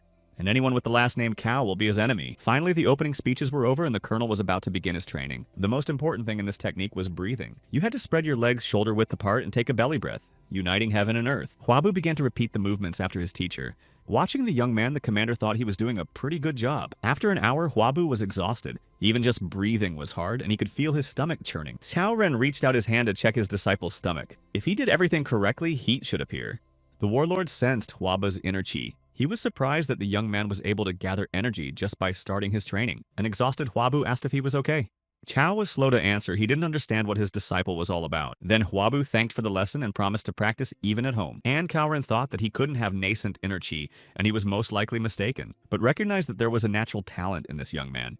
It took the warlord himself 3 days to repeat the pose and 10 days to learn to breathe, but Huabu did it all at once, and he did it in half an hour. Cao didn't understand how it was possible. The blacksmith Byung-jun was visited by his older brother. The guest held out a sword granted by the county superintendent. He needed to be corrected. Looking at the weapons, the blacksmith was glad his brother had finally been promoted. He confirmed that he had been promoted and the field work was over. And despite looking good, my brother couldn't even lift a spear. He showed Byung-jun the scar that dissected the entire abdomen. The blacksmith looked at the healed wound and marveled at how one could survive after such a thing. Turns out if it wasn't for Mr. Hua, brother wouldn't be alive. Byung-jun guessed that he was talking about the healer who had cured Saojung's warlord from tetanus. Suddenly, 2 more visitors peeked into the forge.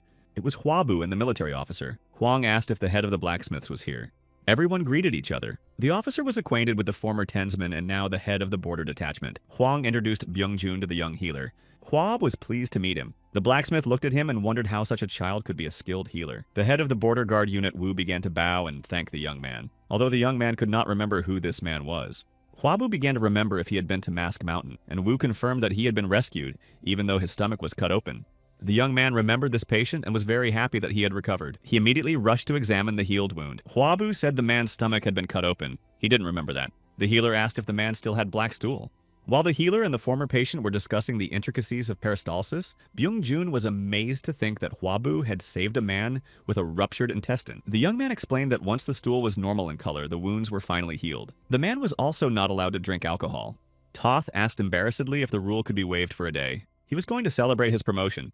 Huaba allowed it, but warned that in a year's time the man would be on the other side of the world. The blacksmith's brother was impressed by such an argument. The healer gave some more recommendations about nutrition. At the end, he held out a small black ball in the palm of his hand. The man looking at the pill asked what kind of medicine it was. Huabu replied that it would help if the intestinal condition worsened and could cure tetanus.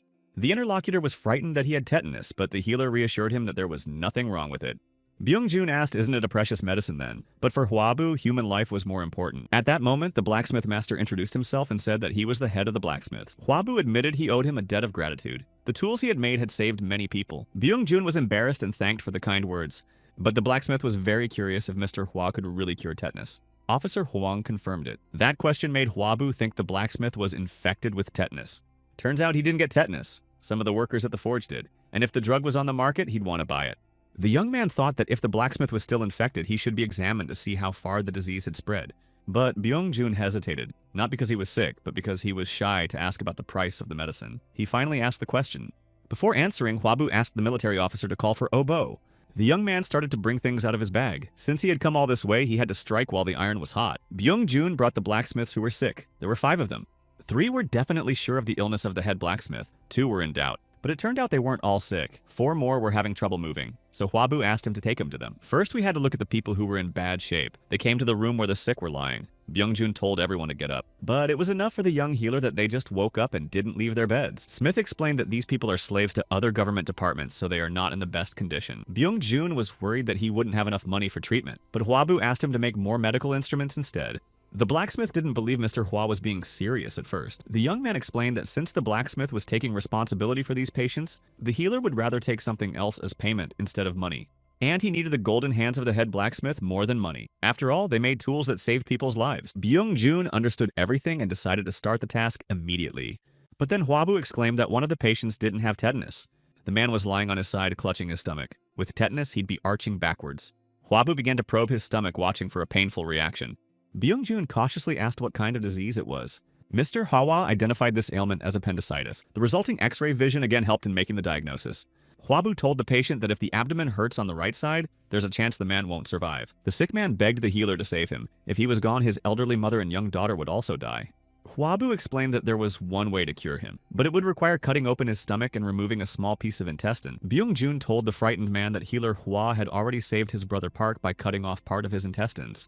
The blacksmith thought it was enough to treat the patient. Huabu at this point thought the operation to remove the appendix was pretty simple, but he was missing some tools. He asked the blacksmith how fast he could make the tools. Byung-jun needed about 4 days. Huabu pondered tensely. 4 days was a long time, and whether he would be able to carry out the operation with what he had now. But it turned out that the blacksmith had another set of fabricated tools. When ordering the healer, Bon asked him to make one for him as well. Byung-jun held out the healer's tools to Bong Huab. He was going to go make new tools and asked the healer to take care of the sick man. The man's wife had recently passed away, but the young healer interrupted, saying he would do his best for the patient, regardless of life circumstances. Huabu scheduled the surgery for the next day and informed the patient of this. He also warned the man that from that moment on, he was not allowed to eat or drink anything. And lastly, the healer Hua promised to be sure to cure him. Late at night, a wealthy visitor came to Kaisen's house. It was Healer Song who was greeted with all the honors. The people around him considered him the best healer in Gyeongseong, and he agreed. No matter how famous other healers were, it was the healer Sona that the rich sought out. He was invited to proceed to a secluded gazebo. The hostess was happy to see the famous guest. He hadn't visited for a long time. After sitting down, Healer Song asked to invite a girl named Myung-song. The woman did not know what to do because the girl was busy with another visitor. This news brought Sona out of a benevolent mood. Mrs. Ho suggested inviting another girl, Wol-sung, but the guest thought there was nothing special about her. But the idea of bringing Hwa-sung made him happy. He sympathized with that girl. The mistress immediately instructed Hae-su's maid to call Hwa, and after that she asked for drinks and food to be brought to Plum Blossom's room. In Physician Song's opinion, the maid was very pretty. He asked when it was time to put her hair up. It was after the first time alone with the visitor the girl slicked her hair up. But Mrs. Ho said she was just a child. That didn't bother the guest at all. Hae-su was walking down the hallway with a serving tray. Along the way, she ran into a very young girl. The child handed the girl a rice ball to eat. She had worked all night and must be hungry. Hae-su thanked the child for the opportunity to have a snack. They were sisters. It was to be their grandmother's anniversary in a few days. For this date, the little girl had already obtained permission from Mrs. Ho, and they had planned to give them a chaperone for security. Scary Sister thought it was not for security, but for surveillance. But the girls had work to do and said goodbye. The next day, Huabu and his assistant Obo went in for surgery to remove his appendix. The young man noticed that Bo was tense and thinking about something. Clapping the boy on the back, he asked him to relax. Bo was worried he couldn't do it, but Huabu said he was doing the best he could and the assistant should follow his words. And do whatever it takes to help the healer, and it's okay to worry when something happens. Everything was prepared for the operation. Huabu said it was quite simple and not to be nervous. They even had an ambu made out of a pig's bladder. It was the name of a ventilator bag. They put on their masks, Huabu took the scalpel. It was time to begin the operation. The young man was making the incision and the assistant was holding a red-hot instrument to cauterize the wound. It had to be done quickly. The young healer watched Bo's actions. It was the abdominal wall and care should have been taken. Huab had a hard time identifying the appendix by feel. He lacked an X-ray. At that moment, his X-ray vision came back on. The inflamed area was immediately visible. He didn't know if it was due to concentration or desperation, but he was glad. Bo suddenly shouted that the patient had stopped breathing. Huabu grabbed the ambu and started ventilating his lungs. He couldn't let the man go to the other side of the world during appendicitis surgery. When his breathing was almost restored, the young man continued. The boy watched the healer admiringly. Huabu was sewing up the incision. He asked his assistant to prepare scissors and a needle. Bo looked perplexed at the healer and asked again what he should do.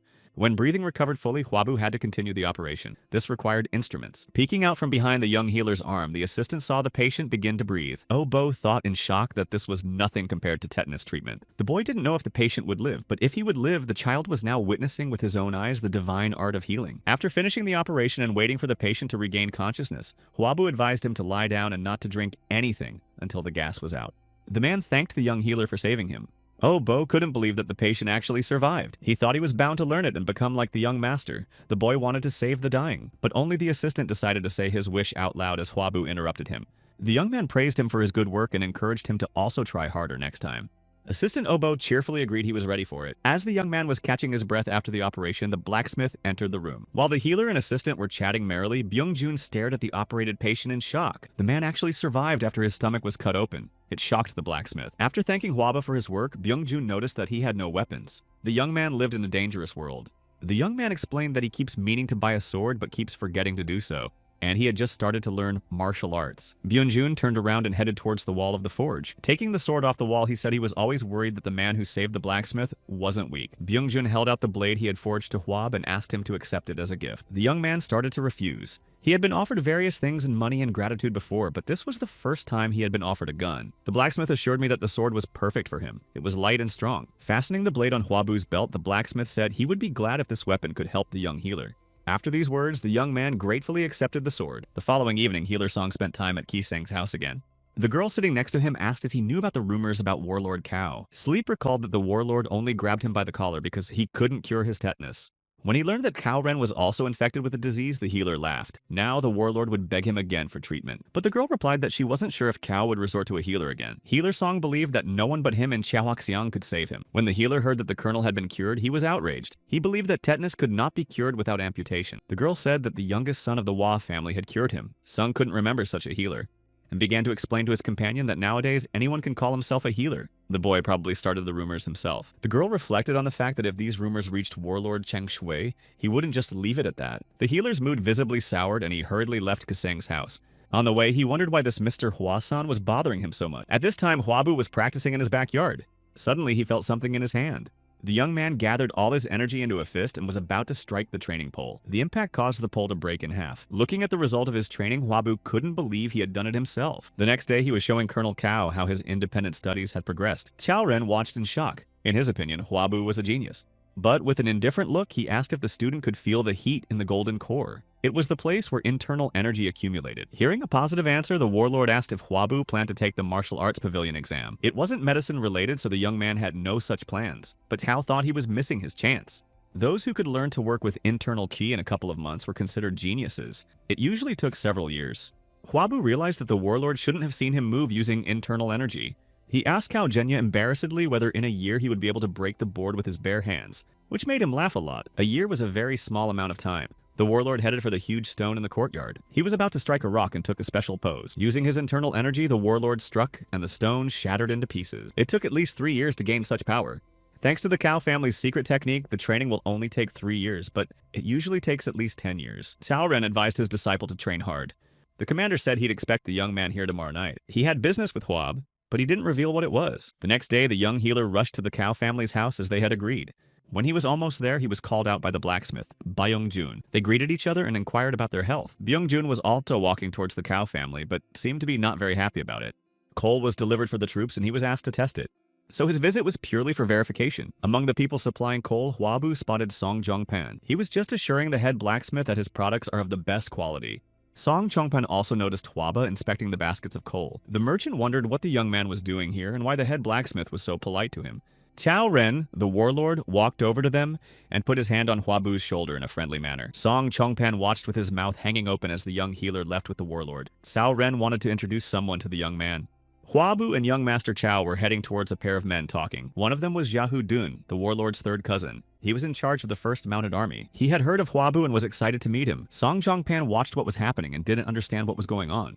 Why is a young man from an impoverished family on such good terms with both the head blacksmith and the warlord? Sung Jongpan was approached by his father and asked what was going on. The young merchant said he knew Hwabu, and I rushed to meet him to say hello. His father thought that since this young man was on such good terms with the commander and the governor, it would be a good idea to get him. Song Chongpan approached Byung-jun and asked if the head blacksmith had already looked around. Byung-jun would like to see more. Here was not enough coal presented, but the merchant again assured him of top quality. Song Chongpan pretended to have just noticed Hwaba and greeted him cheerfully, and in front of the head blacksmith inquired how the young healer was doing. Byung-jun was interested in how he knew the Hwa healer.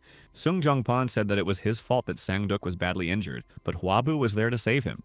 The blacksmith left and the merchant asked if Mr. Hwa had thought about leasing the mine. Hwabu replied that the price was unreasonably high and he would refuse. Song Chongpan realized that the healer still needed the mine and this was his chance. He asked why the young man was giving up so easily. The merchant offered a rent-free lease in exchange for Hwabu's help in supplying coal. Hwabu was surprised that Song Jongpan was so obviously trying to pull a deal and was so underhanded. The merchant said goodbye, promising to wait for good news. And the young man wondered if he needed to live up to those expectations. A little later, there was an unpleasant conversation going on in the house of the Song merchant family. Mr. Song was furious because a lot of money had been spent, but they had not received the coal order. All officials refused the offered bribes. The young master tried to calm his father down, but he made him even angrier. After all, he had said he had made a deal with the young healer, Hwa. Barely containing his fury, the Elder Lord asked what exactly his son had asked the young man for. The young merchant admitted that the request was for Huabu to put in a good word with the head of the smiths and get the mine leased for free. His father attacked him with more insults. He should have donated the mine, not offered to lease it. Mr. Song was so angry that he overturned the table and shouted his son's dismissal from the trade militia. The young man rushed to beg for forgiveness. He was going to go to Mr. Hua right away to apologize. At Kaizen's house, the girls packed for the road. The youngest girl collected gifts for the villagers. The man they were given to escort them clarified that their house was really in the village of the poor. Then they set out on their journey. Big Sister was curious how their neighbors and friends were doing. The panting little girl said she heard Obo was okay. The attendant followed them silently behind. As they approached the village, the girls saw that many people had gathered outside their house. At this time, Huabu was bandaging another patient's leg. Assistant Obo was also busy talking to the patients. Some of the men were lying on mats in the courtyard. The attendant assessed the situation and asked if the girls had sold their house. Hai-Su replied that they decided to rent it out, and justifying herself by adding that she didn't think there would be a hospital there. A hospital in such a place seemed to the attendant a rather strange decision. Entering the courtyard, they were surprised to find a panting Obo. The boy was very happy to see Hai-Wol and Hai-Su. Huabu came over and thought new patients had arrived, but the aide explained that they were his friends. On seeing the healer, the attendant stiffened and raised his hat higher in surprise. While the girls were talking to Obo, he followed Huabu, and catching up with the young man, asked if he was the young healer Hua. Huabu confirmed his hunch and in turn asked who the man was. The attendant took off his hat. It was the warrior who had been struck in the Kisan house and saved by the young healer. Huabu remembered him and inquired about his health. All was well thanks to the labors of the healer Hua. The man asked why he had opened a hospital in such a small and poor village. After all, he was rumored to be the most famous healer. But the young man was not embarrassed by the question. It was natural for a healer to be near the sick.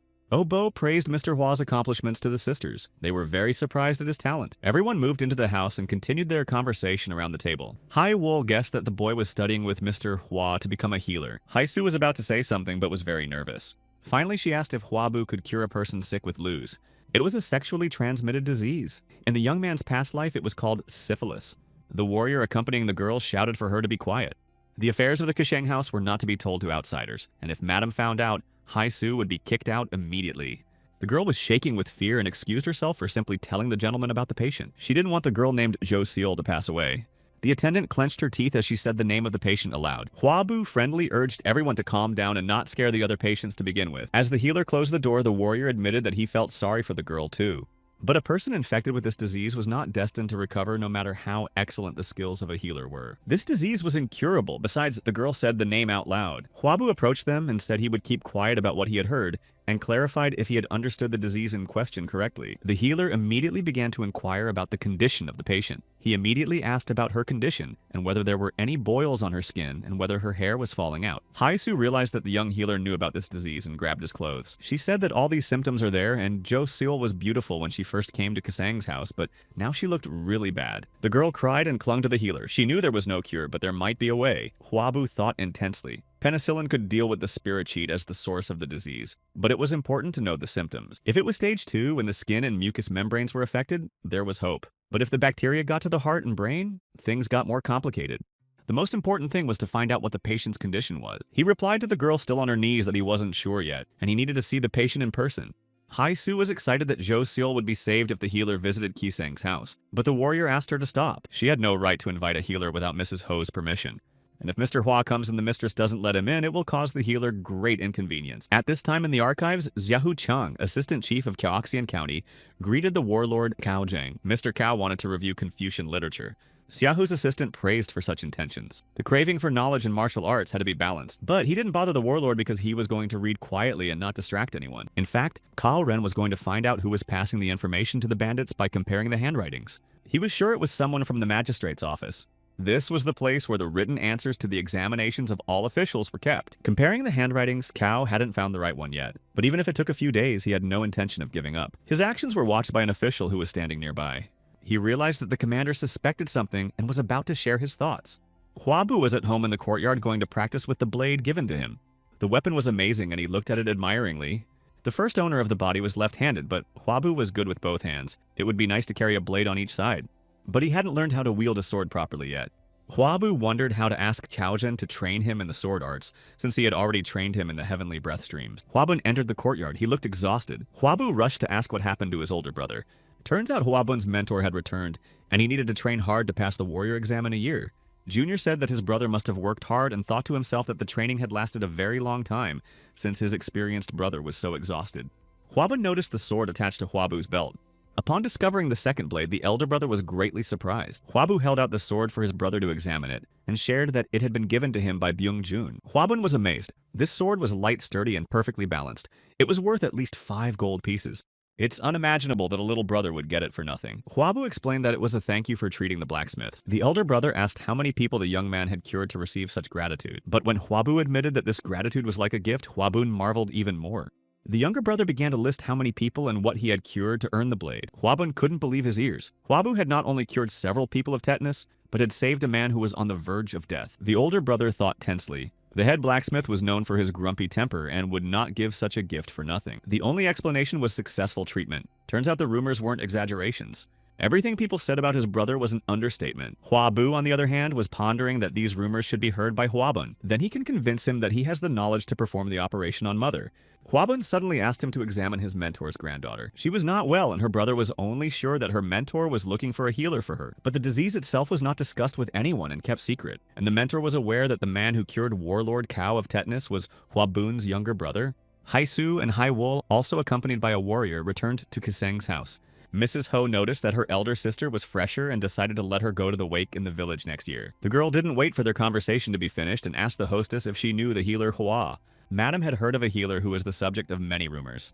Heisu admitted that she has seen him in her home village, and he knows many of the locals he treats for free.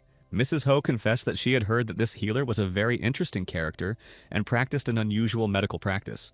But she wondered why Heisu had brought up Hua's healer. The girl admitted that there were rumors that he could cure Lueche. In the archives, a suspicious official was reporting to an angry man about the warlord. He said that Kaoren was curious about the dungeon master's recent actions. The man was furious because of the action of one brigand. Everything had gone wrong. The speaker was ready to immediately deal with the commander as soon as such an order came. But the man noticed that Kaoren was not so simple, and to end it all, one could either chop off the tail or wound the body. The warlord was the direct heir of the Cow family. He shouldn't have crossed the road. But here his healer Mr. Hua was a better target. According to verified information, Mrs. Cow handed over 100 liang of silver to the healer for the iron spikes. From this information, the man decided that it was the healer who provided the information that exposed him. He was the one who gave the secret information to the robbers. The informer asked only to give the order, and he was ready to destroy the entire Hawa family. The trader decided that this family wasn't worth it, and it was better not to use force. He instructed only the healer himself to bring the head. Mrs. Ho was not happy that healer Hua knew about the illness, but asked what he said. The girl recounted Huabu's words to the amazement of her mistress. She was sure it was a deadly disease. The other girls in the room heard the conversation and began to whisper. Mrs. Ho has seen many healers who have tried to treat this disease with ointments and decoctions, but no one has been able to defeat it. Haisu confirmed again that healer Hua had not refused treatment and agreed to examine the patient. Mistress Kiseng pondered. If a beggar healer had said that, she would have called it nonsense. But physician Hua was already a legend. She began to remember everything she had heard about him and what diseases he had cured. Perhaps he really could have saved the girl from this terrible disease.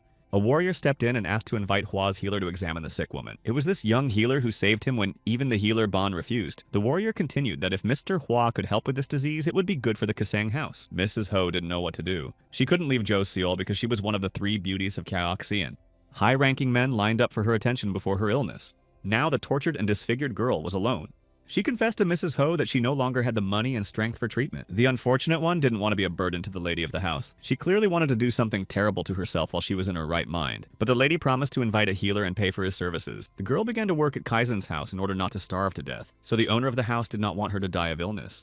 She couldn't let the girl pass away in the street and asked her to listen carefully. Neither healer song nor the best healer tongue in Pei County could cure her, but there was bound to be someone who would do it. Mrs. Ho asked Jo Seol not to give up because she was going to fight for her until the very end. The enraged warlord Cao Ren stormed into the courtyard. Clenching his fists, he thought about his meeting with So Ban. Cao Ren knew that all the troubles were from this person and couldn't let it go. Since So Ban guessed that he had been exposed, the warlord ordered an immediate search for evidence. The commander visited the archives 4 days ago, and since the traitor knew everything, he had an assistant. Cao Ren galloped as fast as possible, pondering who else might be involved. He only saw 2 people, Gidong and Sudong. Upon reaching the magistrate's office in search of these men, the warlord learned that they had left the building after receiving So Ban's order. He asked the employees where they were headed. One of them saw Sudong heading towards the bridge. It was about the little bridge outside of town that led to the village of the poor. It suddenly dawned on the warlord that there the healer Hua was receiving his patients. He immediately saddled his horse and rode as fast as he could, for Huabu was in danger. Huabu himself was standing in front of Kaisen's house at this time, thinking that he was seeing him for the first time during the day. Mrs. Ho met the healer and introduced herself. She asked him to proceed to the designated room. Huabu reflected that this was the first time he had met someone who wasn't surprised by his age. He followed Mistress Kaisen down the long hallway. Approaching one of the doors, Mrs. Ho alerted Jo Seol that a healer had arrived. The sick girl tried to leave the bed to meet Mr. Hua. When she saw her reflection in the mirror, she realized she wasn't going to use it anymore. But she immediately forbade herself to be weak. Jo Seol had to survive just like Madam said. The girl was worried that healer Hua would also avoid her and be afraid to touch her like other healers. But at this moment, visitors had already entered and Jo Seol politely introduced herself. Huabu immediately rushed over to her and tried to help her lie back down on the pillows. Mrs. Ho watched the scene contentedly. Huabu proceeded to examine the girl. He started with the boil-covered arm. Jo Seol felt ashamed, which was unlike her. She usually radiated calmness. Medic Hua clarified that the girl's genitals must be festering badly and causing pain. He explained that this happens most of the time, but also with bleeding. Huabu supported the patient, saying she was doing well. Mrs. Ho was amazed. The other healers didn't say that and didn't mention the symptoms without a full examination. First, the healer had to give an injection of penicillin. He prepared the instruments and the medicine. He warned me it would hurt a little, but he was also concerned about the lack of an allergy test. After giving the injection, he decided to collect material from the skin to analyze. The mistress of the house watched carefully. This healer was not at all like the others. Huabu distracted her from her thoughts by making a request. He held out the medicine and explained that they needed to treat all the wounds on the patient's body, and if he did it himself, the girl would be uncomfortable. Seeing that the woman was wary of touching the patient, Huabu explained that touching her would not make her sick. The young man asked to take care of Jo Seol and promised to come the next day. Mrs. Ho was pleased. She had never dreamed of having such a healer. Jo Seol admitted that Mr. Hua had gained her trust. The warlord Cao Ren was rushing towards the village at full speed. He was spotted by two men hiding in the woods. They were on the side of the traders and were going to warn Baek Yoon, who had already gone to the village. After writing the note, the men sent a carrier pigeon. Now they needed to join their partner as soon as possible. A tired Huabu had just returned to the poor man's village. Obo's assistant met him and warned him that a sick man was waiting for the healer. The waiting man asked him to save his sick wife. Huabu asked her to bring her, but the visitor replied that he could not bring his spouse. According to him, she complained of such severe dizziness and headaches that she couldn't even walk. So the man asked the young healer to visit her in person. Huabu asked him for his name and address. He planned to find the sick woman himself in the future. The man introduced himself as Baek Yoon and said he had a fabric shop in Sodongmak. Baek Yoon began urging Huaba to immediately follow his sick wife. The young man pondered. The walk to Sodongmak was about 2 hours, but if the woman couldn't move, it was a serious problem. The man kept begging the healer to come with him. Huabu noticed that there were no other patients and the symptoms were indeed serious and agreed. Hearing this, Baek Yoon did his best to hide his smile. Young Mr. Hua followed the man down the path. Before they left, the little helper asked Huaba to take his sword with him. They might be attacked by bandits on the way. The blade was quite heavy and the young man was tired. A pair of homing pigeons flew in the air and one of them landed on Baek Yoon's arm. While Huabu was surprised to see homing pigeons, the man took down the note. Baek Yoon read and said that the spouse had fainted again, and they needed to move faster and suggested taking a shortcut. He turned aside and walked deeper into the forest. Huab had to follow him. The young man noticed that this shortcut is quite steep. On the way, he thought it might be anemia. But strangely enough, he saw a carrier pigeon bringing the news of his fainting. Huabu thought they could take the tract and they didn't need to traverse the mountain. It wasn't just strange, it was even suspicious. Moving behind the man, he noticed that the man's right shoulder was better developed with a narrow waist and strong hips. It was not like the merchant's figure. Noticing all this, Huabu decided to check something out. Hearing a suspicious sound, Baek Yoon looked back. He rushed to the young man to find out what had happened, but he pretended to twist his ankle. Huabu held out his hand and asked him to help him stand up. The man held out his hand and the young healer grasped it tightly. Huabu immediately noted the rough skin on his arm. This hand belonged to a warrior but not a cloth merchant. Before getting up, Huabu asked to wait and said he needed to give an injection. He decided to strike first to apologize, and it wasn't too late. But he shouldn't have waited to be attacked. He jumped up, pulling his blade from its sheath and preparing to attack. Baek Yoon got his bearings and jumped back. He realized that Huabu suspected something was wrong because of the pigeon. The man wanted to move farther away so as not to leave any traces, but now he had no choice and drew his sword. And with experienced movements, he rushed towards Huabu to strike. But Huabu had not practiced in vain and managed to dodge the blade, and immediately retaliated by catching the shoulder of the attacker. Baek Yoon was perplexed. How could a healer be so good with a blade? Huabu was very serious and was about to show what it meant to be looked down upon. The young man assessed his opponent's level. It was like Huabu's, and from the looks of it, Baek Yoon wasn't going to stand on ceremony. Huabu realized that there was no stalling, or he would lose, and immediately rushed into the attack with blow after blow. The man successfully blocked them and guessed that the healer was learning how to use a sword. But deciding that he wasn't a professional, Baek Yoon went on the offense. Huabu didn't have time to deflect the blow and the sword had to go straight into his stomach. However, instead of a punch, he felt something strange. Baek Yoon couldn't believe his eyes. The healer who was standing at a distance from the blow a second ago jumped back a few meters. He didn't understand how Huabu could move like that. This skill was only available to masters who had mastered internal ki. The young healer grouped up and rushed at the enemy again. Baek Yoon only had time to have the thought that this person was definitely crazy, and Huabu had already thrown a punch that the man tried to block. but from the impact his blade was chopped to pieces. The young man fought with 2 swords and the opponent didn't stand a chance. Unarmed, he couldn't fend off the attacks and each of the blades reached their target. Finally, the defeated man was on the ground, but he still managed to wound Huab during the fight. Enosha was glad he was able to dodge using his inner chi, otherwise he would have lost this battle. Despite the painful sensation, Huabu treated the wound. The cut had to be stitched up as soon as possible. He clenched the branch in his teeth to keep from screaming. Baekhyun's partners heard the sounds of battle and were sure that he had already dealt with everything. They set out to cover the tracks of the attack on the young healer. But when they reached the battle site, they found only a defeated Baekhyun. The sight made the men confused. They had been told that physician Hua was a lowlife. Hearing a rustle, they turned around and saw Huaba walking away. The traders readied their blades and rushed after the young man. Huabu noticed his pursuers approaching him. He began to run away as his wound would not allow him to face 2 opponents at once. He needed to get out of the forest. There were fields ahead. When he got to the edge of the forest, he started calling out to the people working in the field. The peasants were surprised to see a man there and noticed that he was wounded. The pursuers were getting closer and closer to Huab, and it was too late to call for help. He tried to run away. If he did nothing at all, the warriors would catch up with him very quickly. The men approached very quickly, still holding their blades at the ready. Huabu gathered his strength and readied his sword. The traders guessed that if the opponent took up the blade, he was the one who had defeated Baekhyun and should be careful. The opponents resolutely rushed towards each other. Evaluating Huabu's movements, one of the traders thought it was a standard attack, and he would block it and attack immediately. But his blade suffered the same fate as Baekhyun's. It was shattered. The trader standing behind only watched as his partner fell. He didn't believe that this wounded young man was just a healer. Once again, Huabu and his opponent froze against each other with their blades ready. Even though the young man was wounded, he was confident in his abilities. The young man took a leap and threw a punch at his opponent. The blow was very strong, but the man did his best to block it. His blade had suffered considerable damage from the impact and might break the next time he was hit.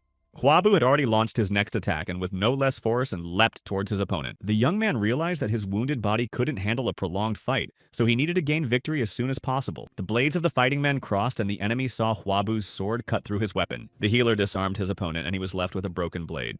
The man could only stare dazedly at the splintered sword in his hands. Then he rushed to escape. In the current situation, he had no chance of winning. But Huabu had no intention of letting his attacker go for nothing. A little girl got in the man's way. He realized this was his chance and tried to grab the kid. The fact that the enemy had taken the girl hostage only made Huaba angrier. The man threatened the young man with a fragment of his sword and ordered him to stop. But Huabu didn't wait for him to finish and threw his sword at him like a spear. The throw was accurate and the stricken man fell down, releasing the child. At this moment, Kaoren's commander came up and managed to see part of the battle. And now he wondered if this was the healer he knew. He knew Huabu had a talent for martial arts, but he didn't realize how much. As he dismounted, he approached the wounded young man and asked about his condition. They needed to get back to the village as quickly as possible, and the warlord was going to drive Huaba. But the young man asked to wait a while and went to the frightened child. He apologized to the crying girl. She was very frightened. Chaoren watched from afar as Huabu comforted her and asked if she was hurt. The warlord thought this young man was a healer to the core. When they returned to the poor man's village, Obo had helped treat the wound, and now it should have healed without complications. Huabu asked the aide to leave them with the warlord so they could talk, and the boy left the room. Kaoren shared what he had learned. The man who was in cahoots with the bandits was now targeting the young healer. Huabu wondered. The traitor had been in the warlord's entourage and had somehow found out about the parchment, and the healer himself was to be eliminated, so that he would provide no further information. Chaoren was going to hire guards for Huabu. The warlord was surprised how he could keep calm and think rationally in such a situation. Meanwhile, Huabu replied that he couldn't always rely on Kaojen's guards and had to take care of himself. Then young Master Cao suggested that he learn to wield a sword like the warlord's family. But before ending the conversation, he wondered if there was anything special about the attackers. Huabu thought for a moment. He only remembered the carrier pigeon. It seemed that this fact made Xiaojun angered Xiaojun more than a little. To raise such a bird, a lot of money, time, and labor had to be spent, so the traders had a lot of money. The fact that the brigands went up against the county troops indicated a large scale, and the secrecy didn't make them look like ordinary people. Huabu began to ponder again. His help to the warlord had played a cruel trick, and now he himself was in danger. Chaoren rushed to him with promises of 3 guards to be assigned to him. The healer continued to think. Most likely the bandits wouldn't give up and would show up at his house. Worst case scenario, his family gets hurt. To avoid that, you should have attacked first. He suggested that the warlord lure the bandits into a trap. At this time, the traitor from the ministry was enraged that all 3 attackers didn't stand up to the healer. The reporter suggested that Warlord Cao had intervened, and added that he has uncovered some of their people and continues to check the county board. A Taiping envoy was due to arrive in 10 days. The official hoped to get a prescription for an antidote, and then the next 6 months should pass quietly. But they will still have to listen to a reprimand from the Taiping envoy. The official gave the order to cut off all ends. The speaker specified that many of their people would then be killed. But since Warlord Cao took it upon himself to investigate, casualties were inevitable. To get the official speaker himself and those above to safety, it was necessary to throw about 10 men. But the official had not given up on the idea of massacring the healer Hua, and was still waiting for his head. Huabu himself was treating Josiel at this time. The course of treatment was almost over, and the young man thanked her for her fortitude. The girl couldn't believe she was really cured of such a terrible disease. Mrs. Ho rejoiced looking at her ward. She only regretted that Jo Seol's face couldn't be changed. Suddenly, Hwabu said it was time to work on the sores. The landlady didn't believe they could be cured, and Jo Seol started to cry. She asked how she could repay the healer. Hwabu asked her to calm down and told her that he wasn't promising to remove all the sores, but he would try to make it look as good as before the disease as possible. Right now, they should have been focusing on treatment. To begin with, the young healer Hwa performed an acupuncture session. Jo Seol got excited thinking about how much good Hwabu had done for her. Mrs. Ho reflected that this young man was very decent. Then she noticed that the girl's face was covered with a blush. Finishing, Hwabu turned away embarrassedly so the girl could get dressed. His behavior made Mistress Kaizen laugh because when acupuncture was performed, the healer was not embarrassed. The young man recommended to use lotion from the next day, then the recovery will be faster. It was already sundown when Hwabu returned to the village of the poor. He expected to see Obo, but there was a man waiting for him inside. The young man remembered that before he left, the warlord had sent a guard. It was Kwao Jenyagong's assistant. He was now next to Hwabu. Even though they had agreed to lure the traders into a trap, the young man was worried about everything going well. The next day, there were no patients. Hwabu cured almost all of them. As he walked through the village, he wondered if he could set up a canteen near the hospital. It was starting to get cold and winter was approaching. In a few years, the Yellow Armband Rebellion was to begin, and he would have to treat wounded soldiers. Before this event, he wanted to wander around Zhongyuan and practice medicine. Then he saw a wagon rushing across the bridge at great speed. The man who was driving the horses was yelling for people to clear the road. In the path of the wagon, a boy was playing ball. He looked fearfully at the approaching animals. Without slowing down, the wagon hit the child and sped away. The kid flew off and fell over the bridge. The impact was so strong that his shoes fell off. Hwabu clenched his fist with force and rushed to his aid. The wagon drove away without slowing down. The child was far enough away from the young man. He ran up to the boy and began to assess his condition. The baby's father was already coming down the cliff. Hwabu asked him to calm down so as not to make things worse. The baby was pale, his pulse was racing, but his body was cold. Feeling Hwabu's abdomen, I realized it was a hematochelia. This meant that organs or blood vessels in the stomach had been damaged and bleeding had started. Something had to be done immediately to save the victim. A man came up and asked who was in the path of the wagon. The boy's father realized the man was driving the horses and hit him. He swung with fury to deliver another blow, but the man intercepted his fist and asked him to calm down. Then simply pushed the father of the injured boy aside. He may have counted the first hit as an error, but not the second. The man added that such scum should know their place. An order sounded from the wagon to stop what was happening. The man's boss told him to give the money to the child's father and move on. The one obeyed, tossed a sack of money, and advised him to be grateful. Hwabu took the baby in his arms and talked himself into calming down. He asked the boy's father to urgently call his assistant Obo. The young man suspected a large vessel had ruptured, and that was a problem. He ran as fast as he could to his hospital with the baby in his arms. Since the patient was very urgent, Hwabu instructed Gon to prepare the water. At that time, a wagon drove into the hospital courtyard. A man entered the house and asked where the healer was in a dismissive tone. Hwabu replied that if he didn't want to get hurt, he should wait outside. That's the man who hit the baby. The young healer told Mr. Gong that he was busy, and since the man wouldn't leave, asked him to take care of him. The man again disrespectfully asked where the healer was addressing Gon. The one responded by asking who he was and why he allowed himself to talk like that when they first met. Gon clarified why this coachman wants respect since he himself came for treatment in a village where he despises everyone. The man replied that he had brought an important person here and again demanded to know where the healer was. Mr. Gong noticed that the coachman was not at all knowledgeable for someone serving an important person. The healer was what the man called a punk. Hwabu continued to examine the child who had already started crying in pain. The stomach was not to be touched. The best option was to operate near the bleeding. Suddenly and just in time, the X-ray vision turned on and the young man saw where the damaged organ was located. At that moment, Obo's assistant ran past the men into the house. Hwabu gave the command to urgently prepare for the operation. The coachman realized who the healer was and pushing Gon away tried to walk towards him. He said the baby could be cured later, but right now there's someone he needs to see. But Mr. Gong placed the sword in its scabbard on his shoulder and asked one last time to wait outside. Hwabu put on his blindfold and asked Mr. Gong not to let anyone in. The warlord's aide pushed the coachman outside. The disgruntled man was about to hit back and had already clenched his fist, but Mr. Gong threw the coachman off with a kick. No sooner had he attacked again than his master appeared from the wagon and ordered him to stop. The coachman immediately lost his arrogance and began to apologize. Mr. Gong looked at the man and tried to remember where he had seen him, and when he remembered that it was Mr. Guo, he bowed politely. He came from the most influential family in this country. Gon had met him earlier during this man's birthday celebration. Mr. Guo realized that the soldier in front of him was a military man and asked him directly if he was in the service of Commander Chao Zheng. Gon answered in the affirmative and added that he was now assigned to Hua's healer. Guo told him to tell the warlord that the warrior had seen him here and to let him pass to the healer. Mr. Gong had no choice but to let the powerful man inside. Pulling back the curtain on the door, Mr. Guo immediately asked Hwabu if he was the healer. The young man replied that he didn't know who he was talking to, but even so, the visitor should have waited outside. He was now treating a patient. This infuriated Mr. Guo to the point where he began to tremble with rage. The fact that he personally went to the healer and did not call the healer at home, and in return he is made to wait, was disrespectful. Hwabu listened to the man's accusations perplexedly. At the end, Mr. Guo said that if the healer wanted to live, he should start treating him. The young man did not stop examining the child and told the visitor that he had lose, and advised me to go to the great healer. Mr. Guo became even angrier, but Hwabu nonchalantly continued that he could take his life anytime he liked. But under this condition, Mr. Guo himself will also die. The man's disease has moved to the second stage, and the young man described in colors what awaits him in the next 2 months. Mr. Guo listened to the horrors the healer described with clenched teeth.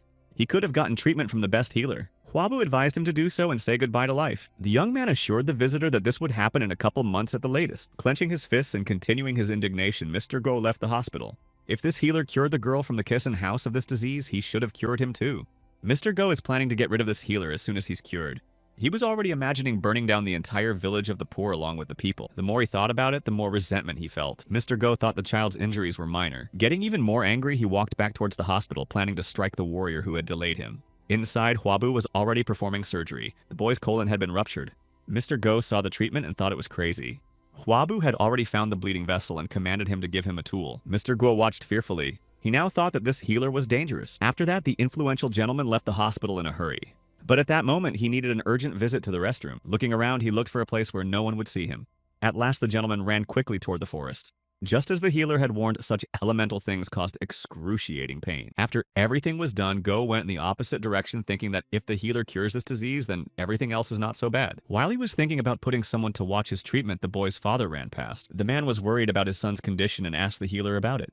Hwabu pleased the father of the child and replied that the operation was a success. Mr. Guo made his way into the house and stared at the child in amazement. It didn't make sense to him that a healer would cut and then stitch up a man and yet cure him. Hwabu came over and asked Mr. Guo to lie down on the couch for examination. While the healer was examining the patient thought that he would not take his life because he could be useful. There were rumors of an unknown disease, and Mr. Guo planned to see if the young man could cure it. Having finished examining the patient before he left, Hwabu said he had given the patient emergency treatment, but you'll need to come in every day for treatment. Mr. Guo tossed the young man a not insignificant sack of money.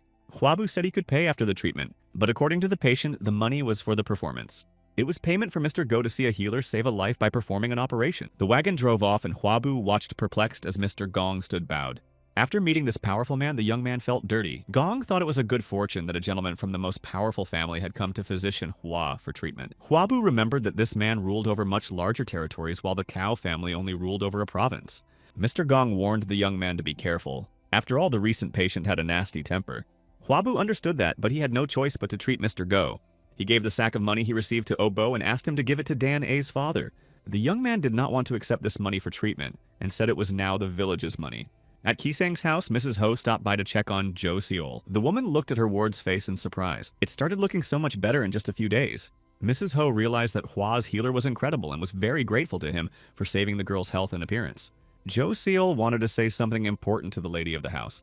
When she recovered, she didn't want to be a Kisan anymore. Mrs. Ho clarified what she would do, because after the treatment, the girl had no money left at all. Jo Seol admitted that she wanted to be a doctor, even though she knew that saying that would make a woman laugh. The landlady suspected that this desire was because of healer Hua. She tried to explain to the girl that anyone couldn't become a healer. There was no telling how the young doctor would react. Mrs. Ho was a member of the Hao sect and suggested that Jo Seol join, rather than spoil Mr. Hua's future. At that moment, they were alerted to Hwabu's arrival. The landlady invited him in, and Jo Seol embarrassedly snuggled under the blanket. Hwabu explained his early visit by saying he had another house call to make. He needed to visit the flower pavilion of the Kisong house. Jo Seol was frightened and asked if Ran Hua was sick, but the young man didn't know who he was talking about. Mrs. Ho confirmed that Ran Hua has the same disease that the girl was cured of. Jo Seol began to wonder how the healer would treat the new patient, which meant seeing her without her clothes on. But now Hwabu was going to treat the sores, and the girl began to prepare herself for the treatment. While the young man was treating the healing sores, Jo Seol reflected that she wanted to help, even if she couldn't be by his side. So she decided to join Hao's sect. The girl's main task now is to help physician Hua. The next day at the hospital, Hwabu was satisfied with his work and no more patients were expected for the day. His older brother Hwaban came to the courtyard and inquired how the young man was doing. Hwabu said that there were many patients in the morning, but that he was free in the afternoon. The brother was concerned that if this continued, would Junior be able to maintain the hospital? Hwabu replied that he had given money last month to Hwaboku's second brother. Hwabun didn't know about Hwabu's efforts to help them. The younger brother remembered that Hwabun should be preparing to give the military exam and asked how he was doing. But the elder brother did not respond and asked to visit a house with him. It was about the master's granddaughter. She had been getting worse lately and had difficulty moving. He said the girl had trouble breathing, but before that it was only during training. Huabu thought it might be a pneumothorax. He needed to gather the necessary things and they could move out to the sick woman. At the master's house, another healer admitted that he didn't have enough skills to treat the girl. An elderly master blamed himself for his granddaughter's illness. He made her practice and taught her the inner art of qigong. He suspected she had pulmonary emphysema, and if it spreads, his granddaughter could die. At this time, she met him on the doorstep even though her grandfather had told her to stay inside. He tried to reassure the girl that Huabun's younger brother, who had cured many terrible diseases, was due to arrive soon. So the old man was confident that young Mr. Hua would definitely cure his granddaughter. And now he's just arrived, along with his assistant and his older brother. Huabu politely introduced himself and bowed to the master, who thanked them for their visit. Banhee, the granddaughter of the master, came out to say hello. The young man was impressed by the girl's beauty, but he immediately pulled himself back and reminded himself that he was here for treatment. The master invited everyone to proceed inside the house. When they got to the room, Huabu proceeded to survey the symptoms. The girl coughed. Even a walk like this was difficult for her. The young man noted to himself that she was tall and thin. This build predisposes her to pneumothorax. First, he was going to listen to her breathing, and for that, he pulled the necessary tools from his bag. After applying the homemade device to the patient's back, he noticed that there was shallow breathing in the right lung, and the chest did not descend on inhalation. All the symptoms said the girl had a pneumothorax. When asked by the healer when Banhee started feeling pain, the master said about a year ago, the patient had to be taken to the village. Huabu noticed cyanosis when the skin turned a bluish color. Since it showed up so soon after the coughing fit, it was bad. Master asked young healer Hua what he thought of his granddaughter's condition. Huabu answered honestly that the girl had pulmonary emphysema, and the diseased lung was pressing on her heart. The master was amazed at how the doctor so quickly identified his granddaughter's illness. The young man also said that it was right to stop practicing qigong. The girl urgently needed treatment. Master took Huabu's hand in his own. He was grateful that the young man wanted to treat his granddaughter. And when asked if he could make her well, the young healer answered in the affirmative. There was no time to delay, and the master gave the order to prepare the wagon. The girl had another coughing fit that made her start choking. Everyone rushed to the bedside of the patient who couldn't breathe. Banhee's condition was deteriorating very fast, and it was not good. Huabu began to listen to the lungs again. There was virtually no breath sounds in the left. This could indicate a tension pneumothorax. He explained to the foreman that the girl's lung was pressing on her heart harder than it could take. Something had to be done immediately. Deputy Obo received a command to urgently prepare alcohol for disinfection. Huabu apologized because the girl's chest had to be freed from her clothes. But it turns out the ribcage was bandaged. The bandage needed to be removed, and Huabu decided to cut it off. The master asked permission to stay and observe the treatment. He was very worried about his granddaughter and could hardly stay outside.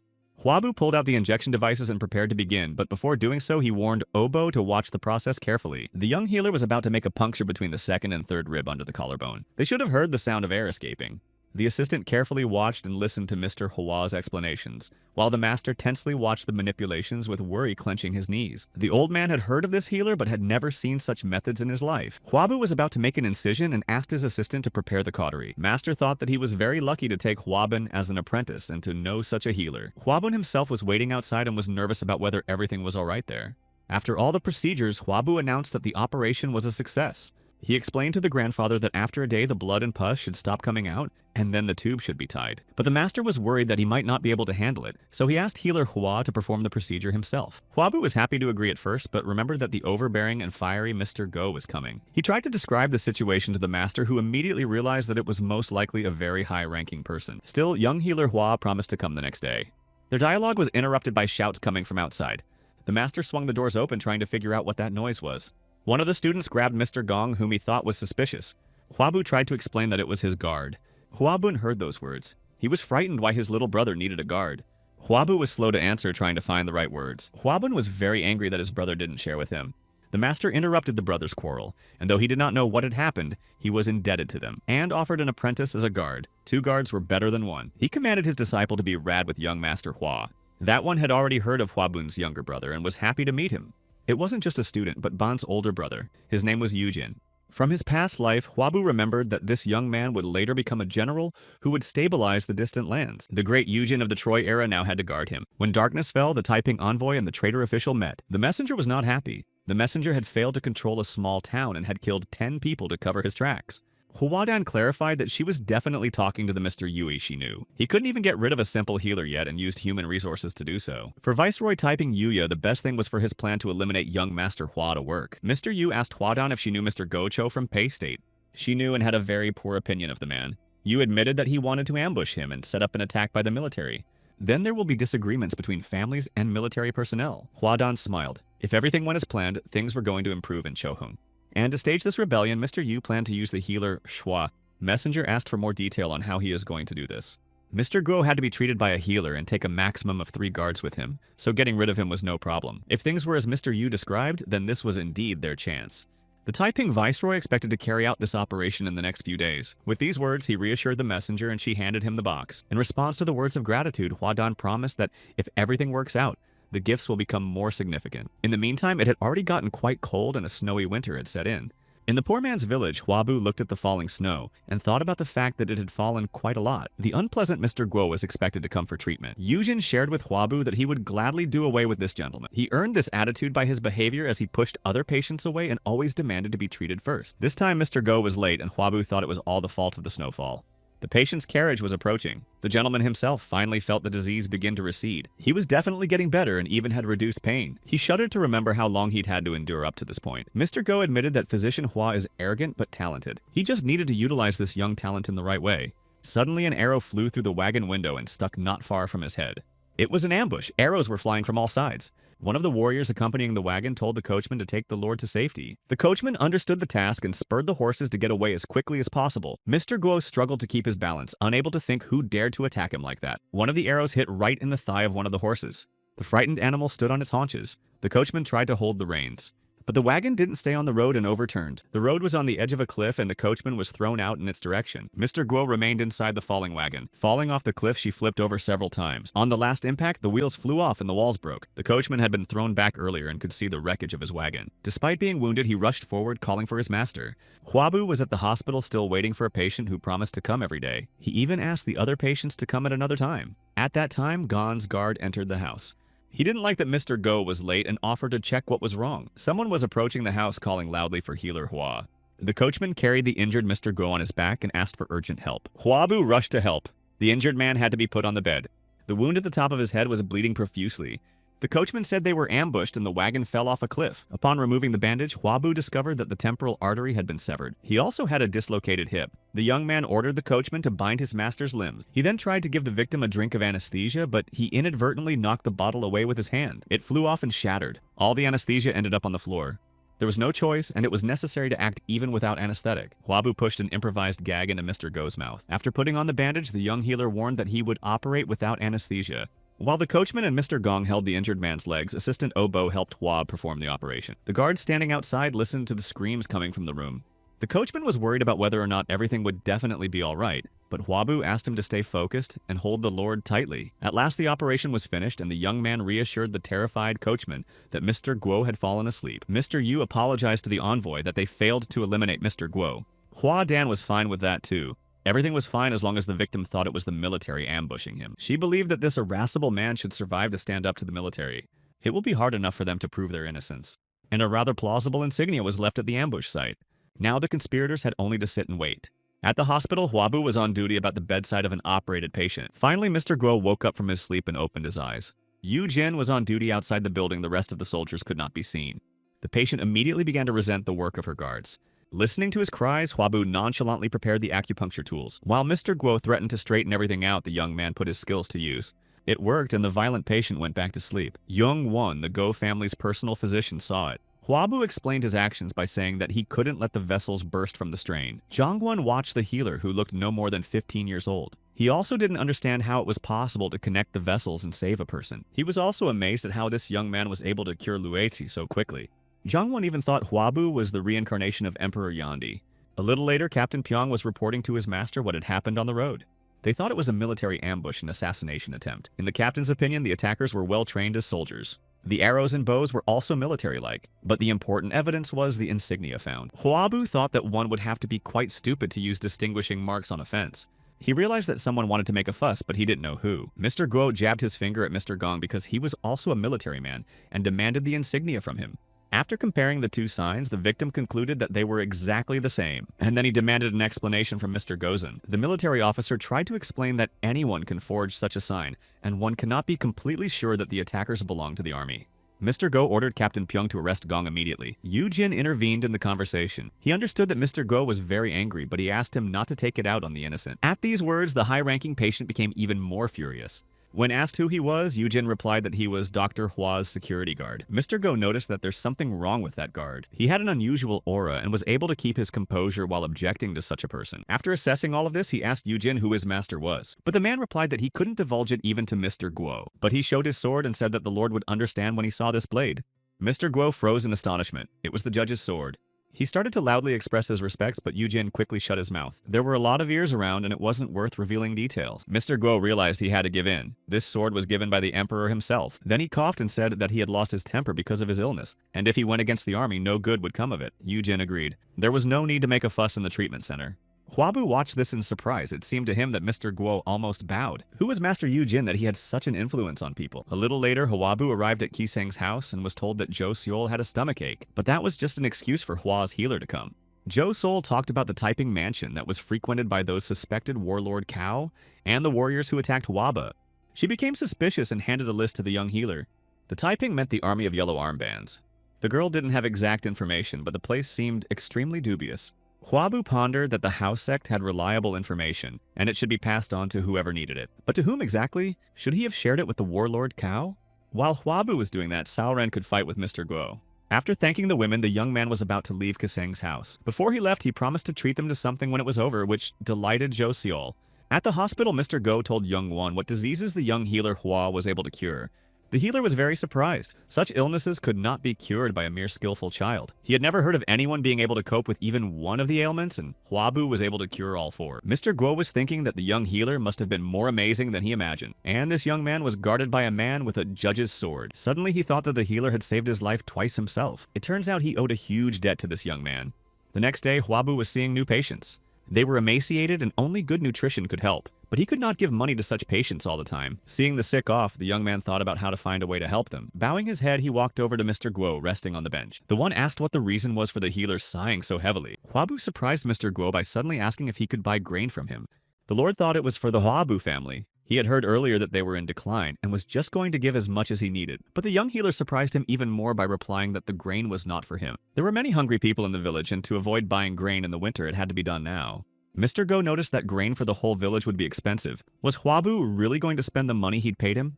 Young healer Hua was exactly what he was going to do. This made Mr. Go laugh. He had no way of predicting Huabu's actions. Zhang Wan was startled when he heard his master promise to give the grain away for free. Huabu was very happy to hear this and asked if Mr. Go was joking. The man didn't think he was joking. He immediately ordered Yongwon to take some soldiers and bring the grain to the village. The young man was nervous that it would take quite a lot of grain, but Mr. Guo asked him not to worry about it. Healer Hua's concern now was to think of how to cure Mr. Go. The next day, there were many bales of grain in the courtyard of the hospital. Surprised residents flocked to the courtyard. The soldiers asked the villagers to line up and come one by one. There was enough grain for everyone. Yujin watched in surprise and wondered if a person could change like this after being hit on the head. There were many people standing in line. Dan A and his father were among them. Mr. Go noticed the boy who was hurt by his coachman. He ran up to the warrior distributing the grain and ordered him to give them 3 times as much. Dan A's father could take as many as 6 bags. He began to thank Mr. Guo and then pretended that nothing significant had happened. Zhangwan noticed that his master was acting strangely, but to Huabu's eyes he was much more like him than he was arrogant and flamboyant. Physician Zhangwan had served Mr. Go for over 20 years, but this was the first time he had seen him like this. Most likely the influential man was so impressed by Hua's healer skills. But those words confused Huaba. Who was he to impress people? It's better to let this difficult patient slowly get better. At the house, Mr. Go asked if Huabu could tell him anything after curing him. The young man asked if they had managed to catch those who had ambushed him. Huabu said that he had information, but he was not completely sure. He didn't tell it before because he wanted to hear everything and not what he wanted to hear. Mr. Guo promised to be reasonable. Huabu told everything he knew about Taiping Manor. After listening, Mr. Guo was determined to sort things out on his own. But Huabu advised to investigate the matter with Warlord Cao. Mr. Guo promised to give the healer a good reward if the manor really turned out to be a den of thugs. Huabu started to refuse, but his interlocutor believed that every action had its price. And when the young man agreed, Mr. Guo went to meet the warlord. But the young healer asked him to delay and consider a plan of action. Later, Mr. Guo, accompanied by his soldiers and with Mr. Gong bound, stood in front of the ministry and angrily demanded Warlord Cao Zheng. He was just coming out of the building and asked what was going on. Mr. Guo pushed the bound Gong to the ground and accused the warlord of assault. Cao Zheng bypassed the steps and immediately rushed to meet him. The angry gentleman continued to shout at the commander and urged him to confess what he had done. One of the soldiers watched everything carefully and then cautiously headed for the exit. His quick departure was noticed by Mr. Guo's guard. He immediately reported it while he continued to accuse the warlord. Cao Ren didn't understand what was going on and why his interlocutor changed his tone and became distracted. But he remembered how the healer Hua had suggested he set a trap for the intruders. Realizing what was going on, he suggested that Mr. Guo go inside and discuss things over a cup of tea. The escaped military officer reported to Mr. Yu and Hua Don that Mr. Guo had broken into the prefecture building. The Taipian envoy was pleased. This action was like their plan. She thanked Mr. Yu for doing a great job. Qiaojia was now walking straight into their hands. Warlord Cao, along with his soldiers, was already in front of the manor building. Without ceremony, he kicked in the front door with one foot, burst into the room, and ordered the soldiers to grab everyone in the room. The Taiping envoy and Mr. Yu didn't expect to be visited by soldiers. Huadong shouted to the confused viceroy to pull out the stash. She told him to hurry before the soldiers blocked the exit. The defenders of the manor fled to meet the invading warlord. Now the real battle was about to begin. The commander has given orders to take the lives of anyone who resists. After emptying the stash, Mr. Yu and Huadong tried to escape in a secret tunnel. The viceroy knew the way and pointed the way to where they should run. There was a locked door in front of them. They could have tried to escape through that exit. Mr. Yu tried to unlock the lock. The envoy was already beginning to doubt the success of her escape. The viceroy didn't have the key, though he knew for a fact that he had tucked it away in a secret pocket. The woman trembled with rage. How could he have lost the key? Now they wouldn't be able to leave the manor. They went back in and had to fool the soldiers and find another way out. Huadong started tearing at her clothes, and when the viceroy tried to ask why, told him to shut up. After that, she ordered her to be tied to a pole and Mr. Yu himself to take her things and try to escape. Huadong planned to buy time. In the belongings, the Taiping viceroy discovered a box. While the woman instructed him that they didn't know each other, he hid what he found in his clothes. The soldiers were approaching the room where the conspirators were. Mr. Yu only had time to hide behind the door and watch from there. Through the secret passage, he headed back toward the locked door. He's had the key all along. He pretended to lose it on purpose to break his contract with the messenger. As he looked at the key, the viceroy thought that he should make sure that he wouldn't see Huadong again. Finally, Mr. Yu unlocked the lock and followed along. Beyond the door, the tunnel continued, but there were still weapons there. The fugitive took a bow with him. So with the treasure from the stash and his bow, he left the secret passage and no longer planned to interfere with the peace order. Before leaving this place, Mr. Yu took one more look at the Taiping manor. Inside, arrests were made of everyone the soldiers found. The servicemen calmed down Huadong, who was pretending to be a victim. They believed her deception and could do no harm. Now she had to figure out a way to escape. She blamed the viceroy for these events. But the arrow didn't let her finish her thought and stabbed right into her ribcage. The military had no time to react and only watched the wounded girl fall. They prepared to repel the attack and loudly warned the others of the ambush. But the arrow was fired by Mr. Yu sitting on a tree branch. Yujin told his mentor how Mr. Guo had distributed the grain. The young man thought it was the master's way of making a good impression on the master. Master was not in agreement with this. If Master Guo was afraid of the judge's sword, he wouldn't have spoken rude words. The reason was different. It was probably Hua's healer who had saved his life twice. Anyway, the important thing was that he did a good thing that no one expected. Bun He heard Grandpa say that Hua's healer had changed that man. Yujin also said that the healer Haiwa was talented in martial arts, which surprised the master very much. Turns out they sparred with each other and the healer practiced every day. What amazed the master even more was that Huabu had put chi energy into his sword. Yujin added that it was Warlord Cao who trained the young healer in the family art. But it hadn't been more than 5 months since the training began. The master's granddaughter stood at the door and listened intently to the whole conversation. She thought Hua's healer was amazing too. Even though they were the same age, she sometimes felt like they weren't. Bunhee thought she wanted to talk to the healer the next time he came over. Huabu was at this time resting on a bench in the courtyard of his hospital. As he had hoped, the grain helped, and so far no patients with exhaustion had come to him. A herbalist passed by. Huabu asked if he had gone to the mountains and asked him to be careful. Patients recently treated for exhaustion also looked much better. Huabu thought contentedly that everyone was revitalized and they could survive this winter. The problem of ambushing Mr. Guo was also solved and he was no longer angry. But Huabu was distracted from his pleasant thoughts by the clatter of hooves. Eldest brother Huabun drove into the courtyard at breakneck speed. He came so urgently because their mother was in serious condition. Huabu went inside the house and asked the aide to get ready. But his hands were shaking a lot himself. Maybe his body was reacting to his mother's illness. But the spirit that inhabited this body asked not to worry. Now it was his mother too. He was confident he'd do the surgery successfully. The sick mother's condition was monitored by healer Bon and elder brother Huabok. Huabok asked the healer in desperation if there was another way out. But as the pain in the woman's stomach was returning, Bon answered in the negative. Physician Bon confessed that only one person could cure this disease, and that was Physician Hua. And just at that moment, Huabun brought his younger brother. Huabok didn't believe the younger brother could handle it, and asked the healer Bong again if that was definitely the case. To this, the healer replied that if Huabu fails, no one can cure this disease. The younger brother, accompanied by his assistant and Huabun, entered the room. He immediately proceeded to examine the mother and began by checking her pulse. Healer Bon said he used acupuncture to put the patient to sleep. Otherwise, she suffered from pain and nausea. Huabu determined that mother had a very high fever. Her condition was indeed serious. He noticed the woman's abdomen was distended, which it shouldn't be, and wished he had X-ray vision. Huabu was thinking so intensely about the appearance of this ability that his heart began to beat very fast. After that, he immediately started seeing through X-rays. The cause of the severe condition was acute cholecystitis. He shouted to Hwabok that mother was in critical condition and surgery was needed immediately. If left to her own devices, she can't survive. Hwabok thought intensely. He remembered what he had heard about his brother's skills. Then he made the decision to entrust mother's treatment to his younger brother. Meanwhile, she briefly came to her senses and called out to Hwaba. She said she heard her youngest son saved a lot of people. Hwabu confirmed that it was all true. Then the woman asked why he looked so worried. She herself was relieved to be treated by her own son. Those words calmed Hwaba, and he promised to do his best to make her feel better. They prepared for the operation. Physician Bon and assistant Obo were to assist. Hwabu was setting himself up for success, and the operation shouldn't be difficult. Obo happily noticed how young healer Hwa's mood had changed. He became centered, determined, and confident. Taking a scalpel in hand, Hwabu told the assistants that he was beginning the operation. To cauterize the cut, Obo was already holding a red-hot poker at the ready. Hwabu asked Bon's healer to hold and open the flesh. The senior healer admired not only Hwabu, but also his assistant. The child kept his composure in such a difficult situation. This boy was like the hands and feet of healer Hwa. Healer Bon also noticed that Hwabu was also behaving unusually differently than when he was rescuing wounded soldiers. It was as if his hands knew what to do. Right now, Hwabu looked like a god in the flesh to him. The operation continued. The young healer had already gotten rid of the mesentery. He had to disconnect the open bile duct, but blood spurted. Wiping his face, he instructed his assistant to clean up the blood and prepare a poker. After several manipulations, the bleeding was stopped. Having done the cauterization was finished with the most dangerous part of the operation. Hwabu really hoped he had done the right thing, but there was a lot of work ahead and he had to save Mother. Outside, the brothers languished outside waiting. It had been a long time, and they were nervous. Hwabun continued to be nervous despite Hwabok's soothing tone and the fact that his younger brother was performing the surgery. Hwabok focused on the thought that his brother would definitely cure Mother, but he kept begging for her recovery, hoping it wasn't too late.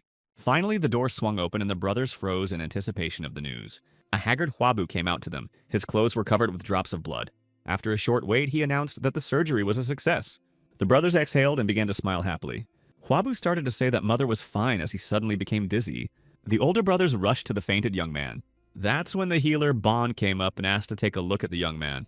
Bo's assistant worriedly asked what was wrong with Hwa's healer, but Bon reassured everyone. It seemed Hwabu had just fallen asleep from exhaustion. While the body was resting, Jinsu Han's spirit found itself in an unknown place. He looked around, not realizing where he was. Out of the darkness, the spirit of his current body was approaching him. The spirit bowed low before Jinsu Han. It seems to be his way of expressing his gratitude for saving his mother. The young surgeon's spirit assured him that all was well now. Then he reached out and patted the boy's shoulder reassuringly. Suddenly, that one began to emit bright rays of light. Jinsu Han watched as the spirit disappeared in that light. He asked the vanishing soul not to be disturbed any longer. Hwabu came to his senses on a pillow in the bed and tried to figure out what was going on. Remembering his mother's surgery and communicating with the spirit, he immediately jumped up. Looking at his hands, he wondered if it was a dream or a reality. Looking around, he noticed that his bed was next to his mother's. The woman slept peacefully after the successful surgery. Hwabu thought it worked out very well. The worried brothers looked into the room and asked how he was feeling. The young man replied that both he and his mother felt fine. Hwabok put his hand on his younger brother's shoulder and apologized for not believing in him earlier. And without holding back his sobs, he thanked me for saving his mother. A few days later, Hwabu examined his mother and noted that the wound had healed. She should be fully recovered soon. He explained to the assistant that what was left was to remove the drainage tube and stitch it up once the intestinal juices were clear. Healer Bong was watching the conversation and noticed that Obo, even though he was a child, was the right hand of Healer Hwa. Right now, Hwabu was a divine healer, but in the future, that role was reserved for Obo. The healer regretfully thought that if he had been younger, he would have gladly become a disciple of Healer Hwa. But he had a nephew who wanted to study medicine. An unfamiliar man came into the room and asked where Healer Hwa was. Hwabu replied to the stranger that the healer was him. The man then said that a letter was addressed to him and handed over the paper. The young healer took the letter. The visitor was a messenger from the Chancellor. Hwabu began to read the letter carefully. Hwabok watched him. Mother asked if Chancellor was asking to meet him. It was really true. Hwabok exulted with delight. The healer Bon told Mother Hwab that he had cured Mr. Go's ailment not long ago. And Mr. Go's niece was the Chancellor's third concubine. That's probably how he heard about Physician Hwa. Mother still couldn't believe that her youngest son had been written to by the Chancellor himself. The letter said to report to the Yinchuan Commandery. It seems the Chancellor asked to visit the sick man. Healer Bon suspected that it might be because the third concubine had recently become pregnant. Hwabu was horrified. He had not taken a course in gynecology and obstetrics in his past life. The mother called her youngest son by his adult name, Boo. When he turned to her, Mother said she was proud. She urged Hwaba to hurry up and cure whatever disease was there. He obediently agreed even though he wasn't sure. It was not in his competence. A short while later, Hwabu was already in Yinchuan Commandery. Go Hyun's honorable concubine hidden behind a veil said that Uncle often talked about him. Hwabu was honored to meet Go Hyun. The maid handed him the silk thread that came from Madam, and Go Hyun asked him to take care of the examination. Hwabu took the thread in his hands. Did they really want to check the pulse through it? He remembered seeing moments like this in movies in his past life, but now he had to do something he'd only seen on TV. Clenching the thread in his fist, he thought that this was beyond his skills, and he was not capable of accomplishing it. Bowing his head, he apologized to the venerable concubine, and frankly admitted that he lacked the skills for such an examination, at the end adding that there should be no shortcomings when examining patients. Go Hyun didn't know what to do. Her uncle insisted that it was the physician who should examine her, but the chancellor's permission was required for a routine examination. Hwabu was taken aback when the concubine mistress replied in agreement. She promised to ask the chancellor for permission. The young healer waited patiently in a special room. It took time to get the permit, and he enjoyed the tea party. He was impolitely called out and asked if he was the boy who would be examining Her Highness. It was the court physician Kyung-guk who had explicitly stated that in order to get closer to Hwabu's court, he had used connections through Mr. Go. Kyung-guk wanted to see how amazing this young man was since he came to treat Her Highness. The court physician knew that Hwabu was unable to examine the honorable concubine with the thread. Kyung-guk was about to teach a lesson, but the fact that the young healer didn't know how to use the thread already indicated where he was at. Hwabu replied that he would probably go on about his business if the healer had finished speaking. The court physician was taken aback by these words of some boy. But just as he was about to say something offensive, a maid came in and summoned Hwa's physician. The chancellor gave his permission for the examination. Kyung-guk looked at the departing young man and then decided to follow him. Hwabu found himself once again in front of Her Highness, who was still hidden by her veil. Bowing his head, the young healer unhappily wondered why the court physician had followed him. Kyung-guk asked Go Hyun's permission to look at the treatment to gain new knowledge. She graciously allowed it. Hwabu suspected that the court physician was going to follow him. Walking up to Go Hyun, the young man warned that his ways of inspection were different from what she was used to. The girl asked him not to worry and to do as he knew how. Through the veil, Hwab thought her belly was too bloated, but he had been told that the girl had more spots and freckles. Go Hyun admitted that she's been tired and sleeping a lot lately. She also had lower back pain and her cycle ended more than 3 months ago. From the description, these were typical pregnancy symptoms. He asked permission to check for a pulse, but there was something wrong with him. There was no steady pulse. Hwabu didn't know if he could diagnose by pulse alone. Perhaps he could use his powers. Go Hyun realized that the doctor was confused and said that her body had weakened since she hadn't been able to eat properly lately. The young man thought that if it wasn't a pregnancy and he misdiagnosed it, there would be a big fuss and trouble. The court physician watched the young healer carefully. And since Hwabu didn't answer Her Majesty's question for quite some time, he even got nervous. He didn't wait for the young man to say the diagnosis out loud and told the girl that she was expecting a child and offered a potion of herbs. Hwabu looked back at the court physician unhappily. It took time to look around, but we had to hurry. There was only one way out. Hwabu concentrated and tried to turn on his X-ray vision. He used it to see that the girl wasn't expecting a baby. It was a false pregnancy. Things got complicated. The court physician didn't understand why this boy was hesitant. Then he turned to Her Highness and tried to humiliate Hwaba. According to him, even though the young healer was recommended by Mr. Guo, it was impossible for a person of such a young age to master the skills of medicine. He again offered to give the girl the potion to give birth to a healthy baby, but Hwabu couldn't stand it and interrupted him. The young man turned to Kyung-guk and asked if he had ever examined Go Hyun and checked her pulse. The court physician was outraged at how the boy dared to doubt his diagnosis, since he was the head of the court physicians, to which Hwabu remarked that this was not the place for such talk. After these words, he asked Her Majesty's permission to interrupt briefly. After getting permission, Hwabu went down the stairs to the court healer. He invited Kyung-guk to continue their conversation outside since there were many ears here. The court physician was not going to believe Hwabu's statement that Her Highness was not pregnant. After all, her belly was already visible. Hwabu tried to explain that he was too big for such a small term, but Kyung-guk believed it was possible if the baby was healthy. Finally, the young healer said that he examined the girl and the court healer didn't even check her pulse. Without that, it's extremely difficult to make a diagnosis. Kyung-guk smirked and said that an experienced doctor could determine the disease just by looking at the patient, but Hwabu was too young and inexperienced. False pregnancy is a psychological illness and was passed by convincing a woman she wasn't pregnant. But at the time, there were no tests or ultrasounds. That was why Hwabu was trying to convince the court healer to use his authority in making the diagnosis. But the stubborn and smug Kyung-guk was convinced otherwise. Hwabu tried to persuade him to check the girl's pulse, but the court healer could tell many illnesses just by looking at her and would not agree. Besides, he was not allowed to touch Her Highness. Someone came up and hearing them talking asked if the baby was really gone. It was Go Hyun herself who demanded an answer from physician Hwa. Standing behind her was Chen Gui, the Chancellor of Pei State. The healers introduced themselves and bowed respectfully. The Chancellor asked about Hwaba if he was recommended by the head of the Go family. The young man once again introduced himself and answered the question in the affirmative. Chen Gui asked what the exact diagnosis was. Hwabu had no choice but to reveal the truth, and he replied that because of the woman's strong desire to conceive a child, she made up the pregnancy. The mind wanted it, but the body was wrong. The diagnosis was a psychotic disorder bringing on the feeling of pregnancy. It was the first time the Chancellor had heard of such a disease and asked Kyung-guk if he had heard of such a thing before. The court physician replied that he had never seen any mention of the disease in books. It could not have existed in this era. Chen Gui clarified to Huabu whether he had realized this only by checking Her Majesty's pulse. After receiving an affirmative answer, the Chancellor decided to let another healer examine Go Hyun. That would be fair. Huabu agreed, thinking that if Kyung-gok still claimed that the girl was pregnant after the test, he was a real charlatan. But if the young healer's diagnosis was wrong, he would have to answer for his words. At the palace, the court physician warned that he was starting to check the pulse of the honorable third concubine. After getting permission, he took the girl's hand and started counting her pulse. Gun-gyuk noticed that his pulse was very weak. It shouldn't be like this. But the belly was so big it was like there were twins inside. He really didn't like it, but by outward symptoms, it was still a pregnancy. In the end, Gun-gyuk decided that he could take it back whenever he wanted. For him, the main thing was to teach the young healer Hua a lesson. On appealing to the Chancellor, the court physician said the pulse was weaker than it should be, but he claimed with certainty that the girl was pregnant. The Chancellor invited other court physicians to examine her. They all confirmed the pregnancy. Huabu watched in horror at what was happening, and resented that the chief court physician had gathered quacks around him. Chen Gui asked all the healers if they were sure of their diagnosis. All of them confirmed their answer. They couldn't contradict Gongyuk and wanted to leave this room quickly.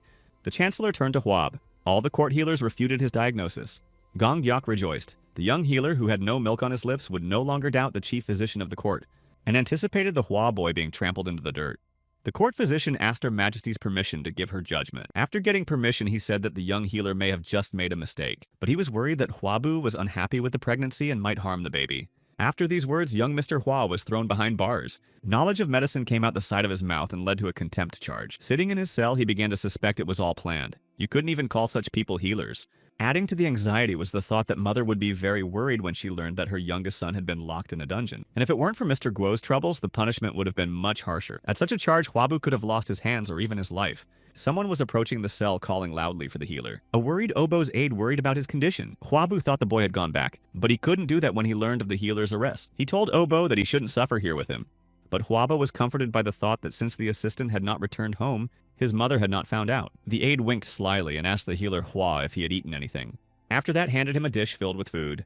Obo was on good terms with the guards, and if Huab needed anything, he could tell him. The young healer thanked the boy and shared his food with him, holding out a chicken leg. The boy started to refuse, but Huabu tried to change his mind by saying his arm was tired, and he can throw away that chicken leg if Obo doesn't eat it. After they had eaten everything on the plate, the boy asked if he should tell Mr. Go about Huaba being locked up. The young man considered this option, but Mr. Guo couldn't help it. The Chancellor was very much like him, and they informed Mr. Go that young physician Hua was locked up in prison. When he received the news, he wondered what could have gone wrong. It was his plan to have Huabu simply diagnose the problem by doing a good deed. And if the Chancellor had liked Huabu, he would have been appointed a civil servant despite his background. But instead, he ended up in prison. Mr. Go asked about Assistant Obo how the healer Hua came to be imprisoned. When he heard the answer, he was surprised that his niece was not pregnant, but believed it as the healer had a straightforward character.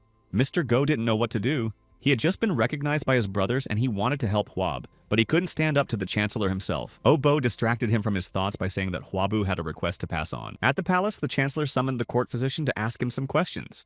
He inquired if the spouse's condition had improved. Gongyok bowed down and replied that the girl's body was naturally weak and the treatment was slow. A quick recovery could be disastrous. Waiting for the next question, the court healer began to worry why the Chancellor had started asking about the concubine's condition. The Chancellor asked the next question. He was interested in the sex of the child. The court healer did not expect such a question and hesitated to answer. Finally, he said that it was difficult to say now, and it would be more precise when the term was longer. The Chancellor then inquired whether other healers should have this skill. Upon hearing an affirmative answer, Chen Gui ordered all the court healers to gather in the palace and check the bullets of the honorable third concubine in 5 days. After that, they should have determined the sex of the baby. The chief court healer didn't understand what was going on, but was very concerned. Mr. Guo told the brothers that the court physician was trying to determine the sex of the unborn child. With his skills, it shouldn't be difficult. If they wanted to save physician Hua, there was no other way. There was a sex determination test in the palace. The healers lined up. The secretary wrote down the answers the court physicians told him. When everyone was done, only healer Hua was left. The secretary told the young healer to step forward.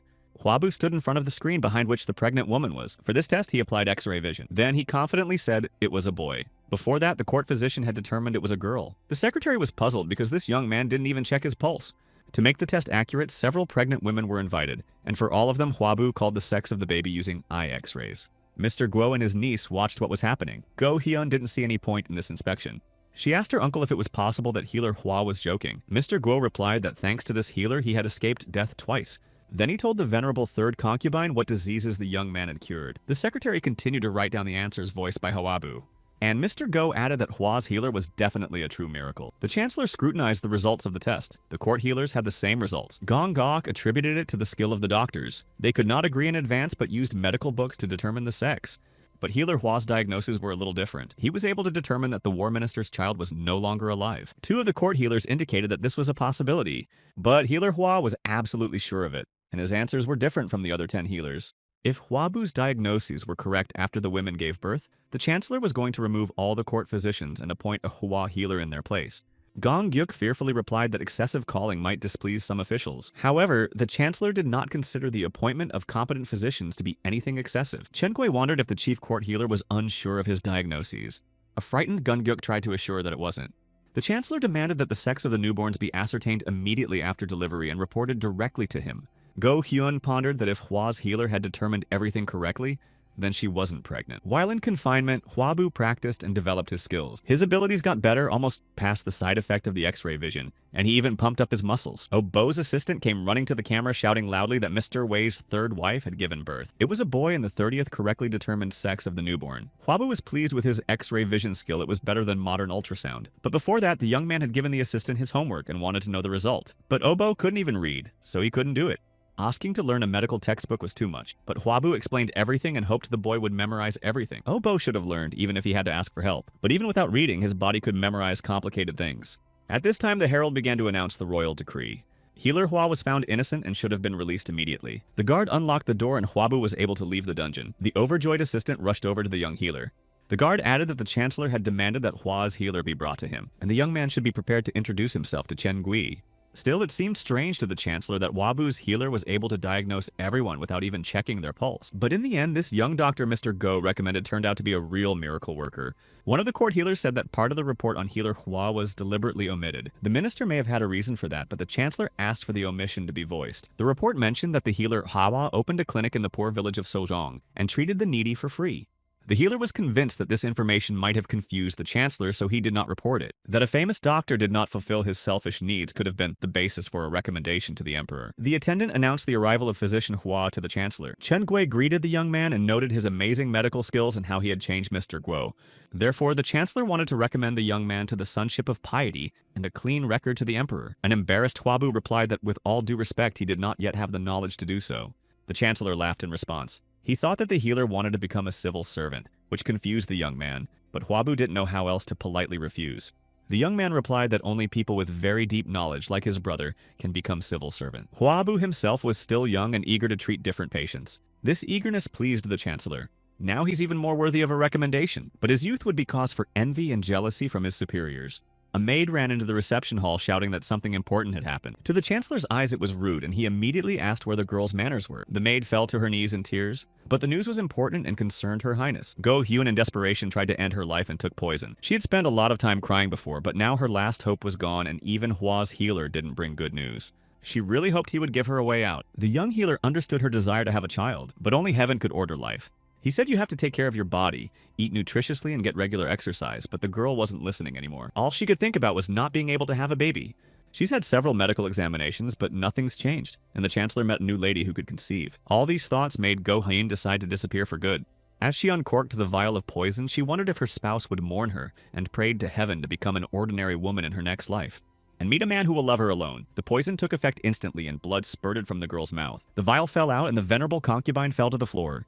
Upon hearing the noise, a maid came running to find out what had happened to Mistress. She urged the girl to wake up, but Go Hyun asked to let her go to the other world in peace. Upon learning all this, Huabu, accompanied by the Chancellor, rushed to save the girl's life. The court healers tried to get Go Hyun to drink the potion to get the poison out. The Chancellor questioned the maids about why they didn't look after their mistress. Huabu ran up to the healers and asked to be allowed to look at the girl. She was unconscious and couldn't drink the antidote. The young healer was taking a risk, but he needed to drain the poison from her stomach. Another problem was that he didn't have any tubes with him. A panting Bo ran in. He brought the healer's bag with everything he needed.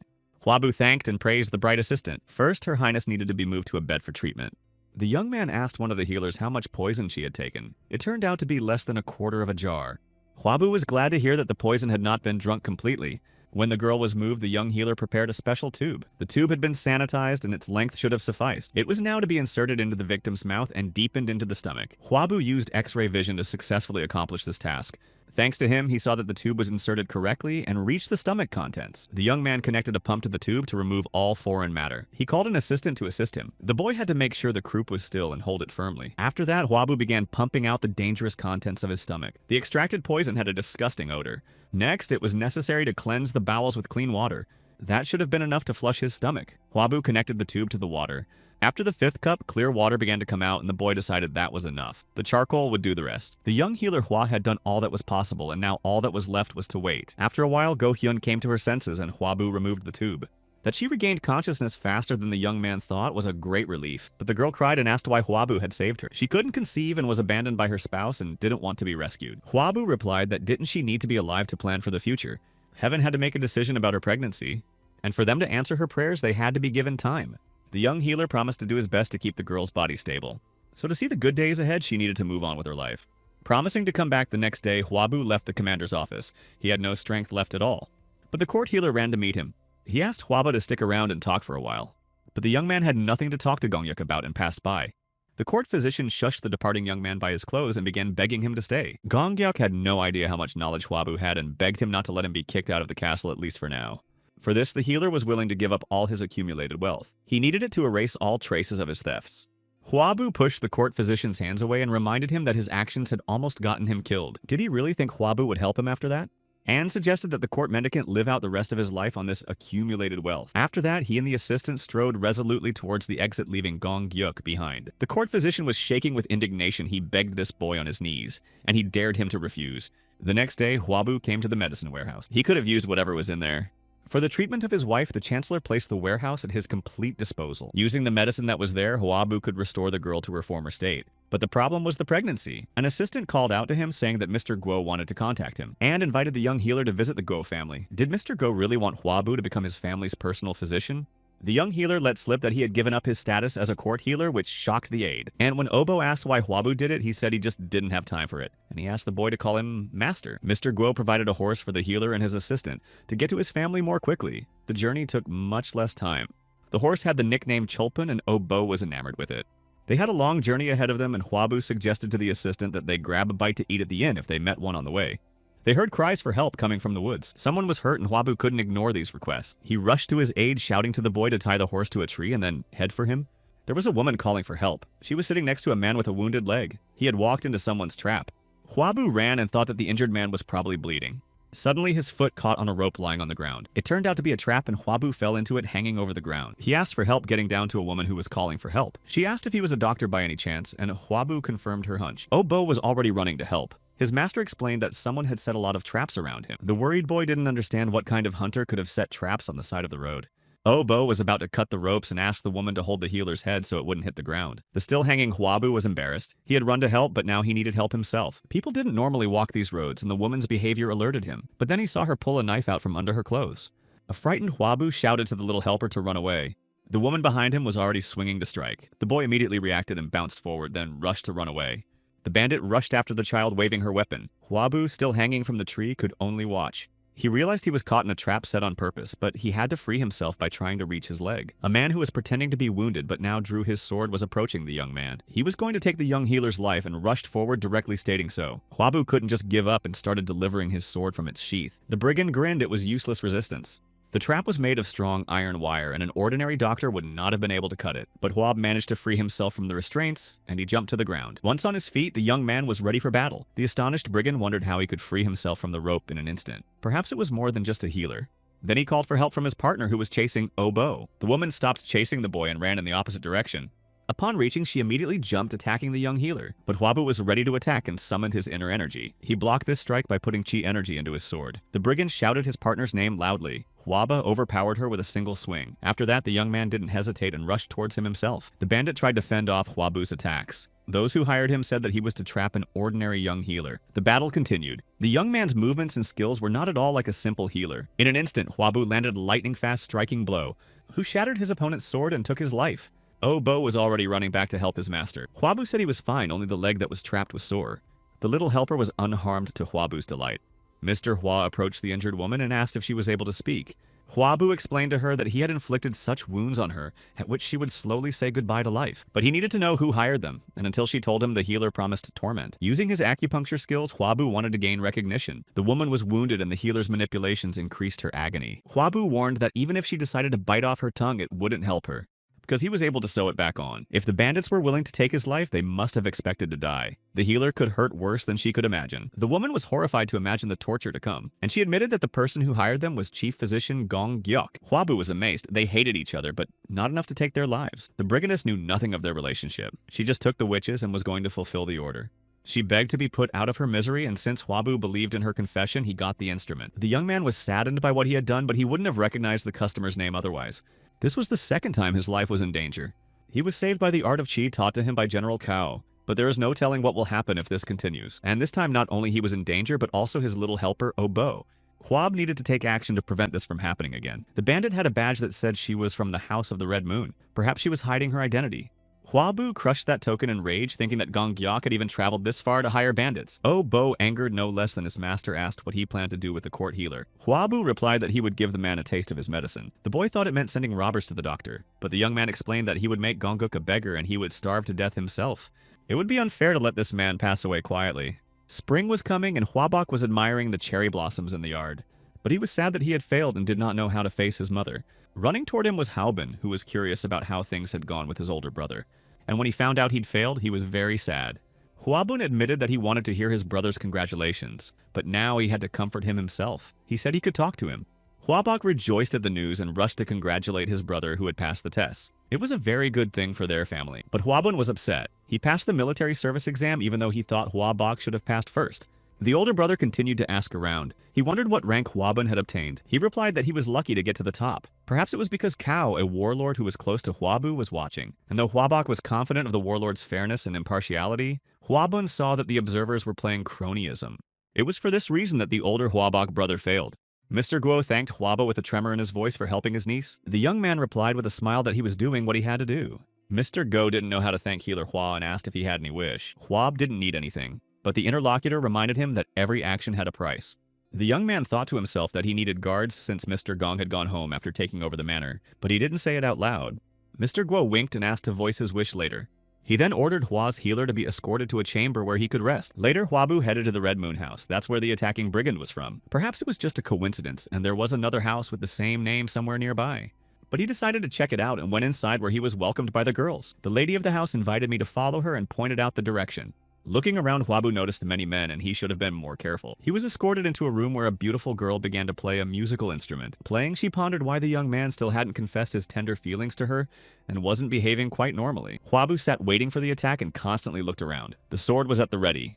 The girl asked if he preferred to socialize with men. The young man replied that he was acting strangely because he was very tired. The interlocutor was pleased that they would be able to continue communicating, and since Huabu was tired, she was going to make his bed. But the young man was going to sleep at home, which surprised her very much. Thanking for the pleasant conversation, Huabu left the disgruntled girl. In fact, he was no longer going to stay where he might be in danger. And the young healer set off down the busy street toward home. He remembered Zhou Seol telling him to let her know if he needed any information. Huabu decided that the time was right and it was worth it to ask her for information about the House of the Red Moon. And now he was heading home after a long time and wondering if his mother and brothers were doing well. Huabok was thinking about something sitting alone by the window. His mother distracted him. She wondered why her eldest son was so discouraged. She was sure he could pass the exam next year. Huabok doubted he would succeed next year either. But mother knew he was very clever and there was no one else who had studied so many books. But even though the eldest son was really smart, the rest of the students passed with the help of bribes. Mother was upset. Did he really want to pass the exam so badly even though he realized he was being bribed? Huabok began to deny his desire to use the foul way. The woman asked if he wanted her to help him pave the way. The world had changed and so should they. The process was as important as the result. Huabok felt a sense of shame. Mother had always taught him to follow the honest path, and he refused her offer. If the son had used the money, it's not how he would have looked in his dead father's eyes. At this time, Huabu came to the door and heard part of the conversation. He resolutely swung open the doors happily, announcing that he had come home. Huabu shared that he had been offered to become the head of the court healers, throwing Mother and the marriage into a real shock. But the news that he turned down this offer from the chancellor made them laugh. In turn, Mother recounted Huabun's accomplishments. Huabok had no doubt that his brother could handle it. Now he too had to fill in the gaps in his training. But Huabu interrupted him. He knew his older brother was trying to follow the right path and would not shirk his studies, and asked what big brother thought about working in the Yinchuan prefecture branch. Huabok was surprised at such a question. He thought everything was fine there now. but Huabu has heard that they are short-staffed and are looking for someone competent. And if the older brother didn't mind, the young man could recommend him for the job. Huabok doubted he could handle such a position, but Huabu added that in this province, knowledge was valued more than connections. Mother was in complete agreement, especially since her eldest son's knowledge was impressive. Huabok continued to hesitate. A more competent person could have filled the position. In response, Huabu said he needed to seize this opportunity and gain power to help the family revive. The next day, Healer Bong brought the Byung boy to be Mr. Hua's apprentice. Young Byun was the nephew of the physician Bon. Huabu asked if he had studied books on medicine. Byun readily replied that he had learned the basics from his uncle. He told what he had studied and what books he had read. But the young healer realized that the boy had learned his speech beforehand. But he didn't say that and welcomed the new student. And since he had basic skills, it would be easier to teach. Oh Bo's assistant was introduced as Byun's student and older brother too. But the boys didn't have friendly feelings for each other. Byung thought Oh Bo didn't look smart. Oh Bo had the advantage of practicing with the master, even if he hadn't read the book.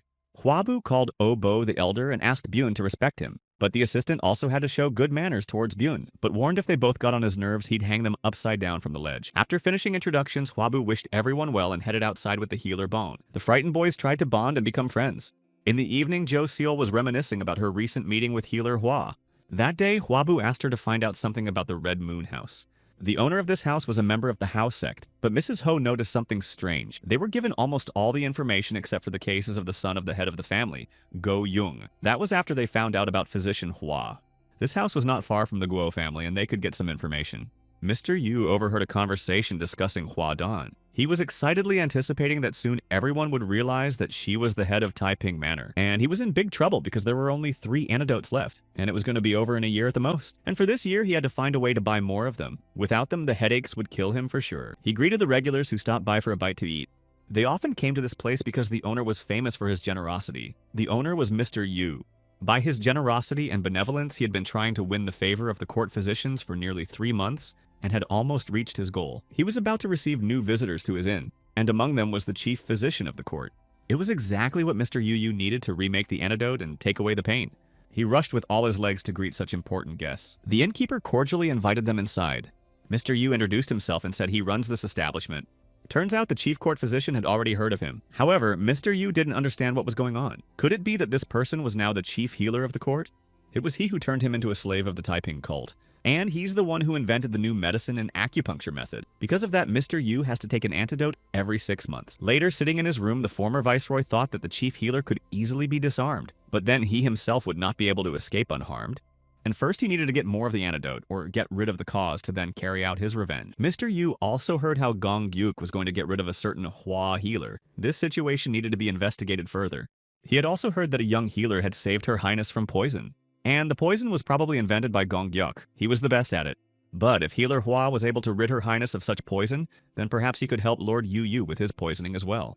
Apparently this healer was no ordinary doctor. The next day, Huabu was preparing a decoction at Yinchuan Commandery. However, he was disturbed by a man entering the drugstore. Chief Court Physician Gong Gyuk froze in astonishment upon seeing Physician Hua inside. He didn't understand why this boy was still alive.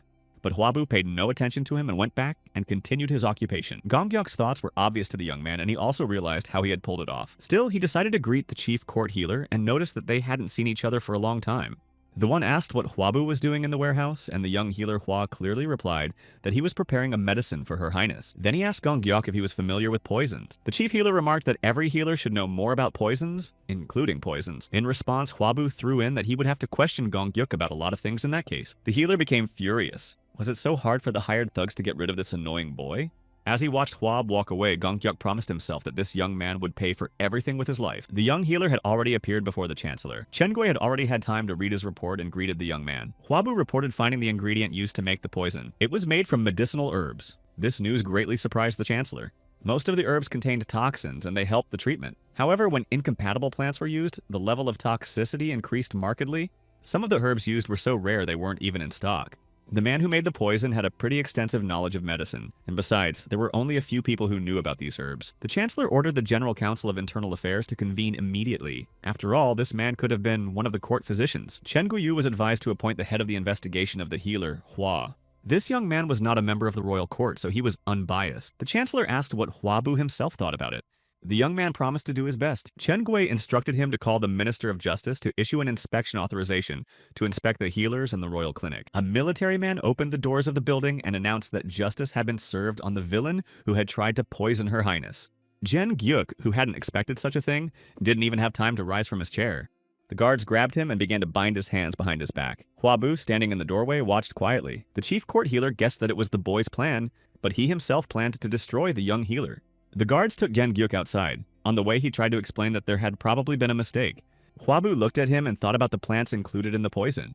Aurum Pinellia and Aconite were under the jurisdiction of court healers, but if prescribed incorrectly, these plants were deadly poison, and Gong Gyok used them to make a potion and claimed it would cure the patient. Huabu received a certificate from the servant who told him everything, and in Gong Gyok's house, they found a bottle containing a poison similar to the one Her Highness had taken. There was no chance of an acquittal. A bound court physician who cried out that he had been slandered was brought before the chancellor. He tried to convince Chen Guyi of his loyalty and innocence. The chancellor then asked Treat Hua to sound out the details of the investigation. Since Gong Gyok was appointed to his position, he had a considerable list of medicinal herbs at his disposal. Their value was 300 yang gold, but because of the excellent quality, it went up to 500. Gong Gyok tried to hide this fact. The chancellor was outraged that a man stealing the country's wealth could utter pledges of allegiance. He turned to the court physician, asked if by loyalty he meant stealing. Huabu continued that the same poisonous potion that had poisoned the queen had been found in Gong Gyok's house this morning. Chen Gui announced his verdict. The 3 families of Gong Gyok were to be exterminated and their valuables confiscated, while the vassals were to be enslaved by the state. The destruction by the family on his father's side of his mother and spouse was a just punishment. But still, the chancellor asked the opinion of healer Hua before finally deciding. Before replying, Huabu wondered if this was a test or if Chen Gui really wanted his opinion. He thought about how Gong Gyok really should pay for his crimes, but his family had nothing to do with it. Huabu said that the chief court physician has warm feelings for his excellency, and considering Gong Gyok's loyalty to Chen Guyi's predecessors, the young man would like to reconsider the punishment. The chancellor suggested that the healer Hua make the judgment himself, but the young man replied that he dared not do so. Chen Gui laughed and said that someone like Huabu was someone he would definitely like to have around. To his eyes, Huabu was smart but modest. People complimented this young man for a reason, and it would be a waste to leave him just a doctor. The chancellor was going to listen to Huabu's opinion, but the verdict was to behead Gong Gyuk and reduce his family to the status of officials. The chief court physician trembled at what he heard. He had underestimated the young physician and had been too careless. There was no point in regretting now, and Gong Gyok bowed sobbing before the chancellor, thankful for his decision. Huabu followed the arrested healer and his guards. They were on their way to the place where the criminals were executed. Gong Gyok turned to the young man and said that although he was ashamed to say it, he was grateful to the young healer for saving his family. Huabu replied that he did it because it was wrong to involve the family. But that was exactly what Gong Gyok was grateful for. The court healer asked the guards to speak to Huabu in private. The young man didn't mind. Gong Xiok warned that the young man would be asked to visit the patient at home and that he should never go there. Did someone want to take a life using calling in sick as an excuse? Huabu turned to leave while the guards carried out the sentence.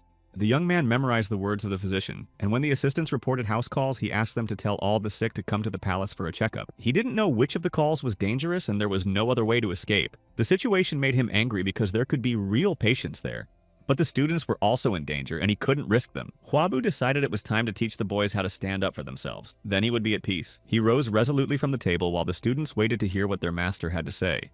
The young healer announced that it was time for him to start training them, and they immediately began the class. Huabu gave instructions on how to breathe and the correct posture. Then there were the rat surgeries that brought the students to tears. Huabu was going to teach the boys medicine and martial arts non-stop, but since he couldn't leave the courtyard now, he had to find something to do. The young man decided to employ his older brother Huabok. At the palace, Huabu met one of the employees who suggested a career for him, but the young man noted that his brother was better suited for it. He said that Huabok was smart and extremely honest, which made it difficult for him to pass the exam. As a younger brother, he felt ashamed, but with his skills and character, he's bound to do well next year.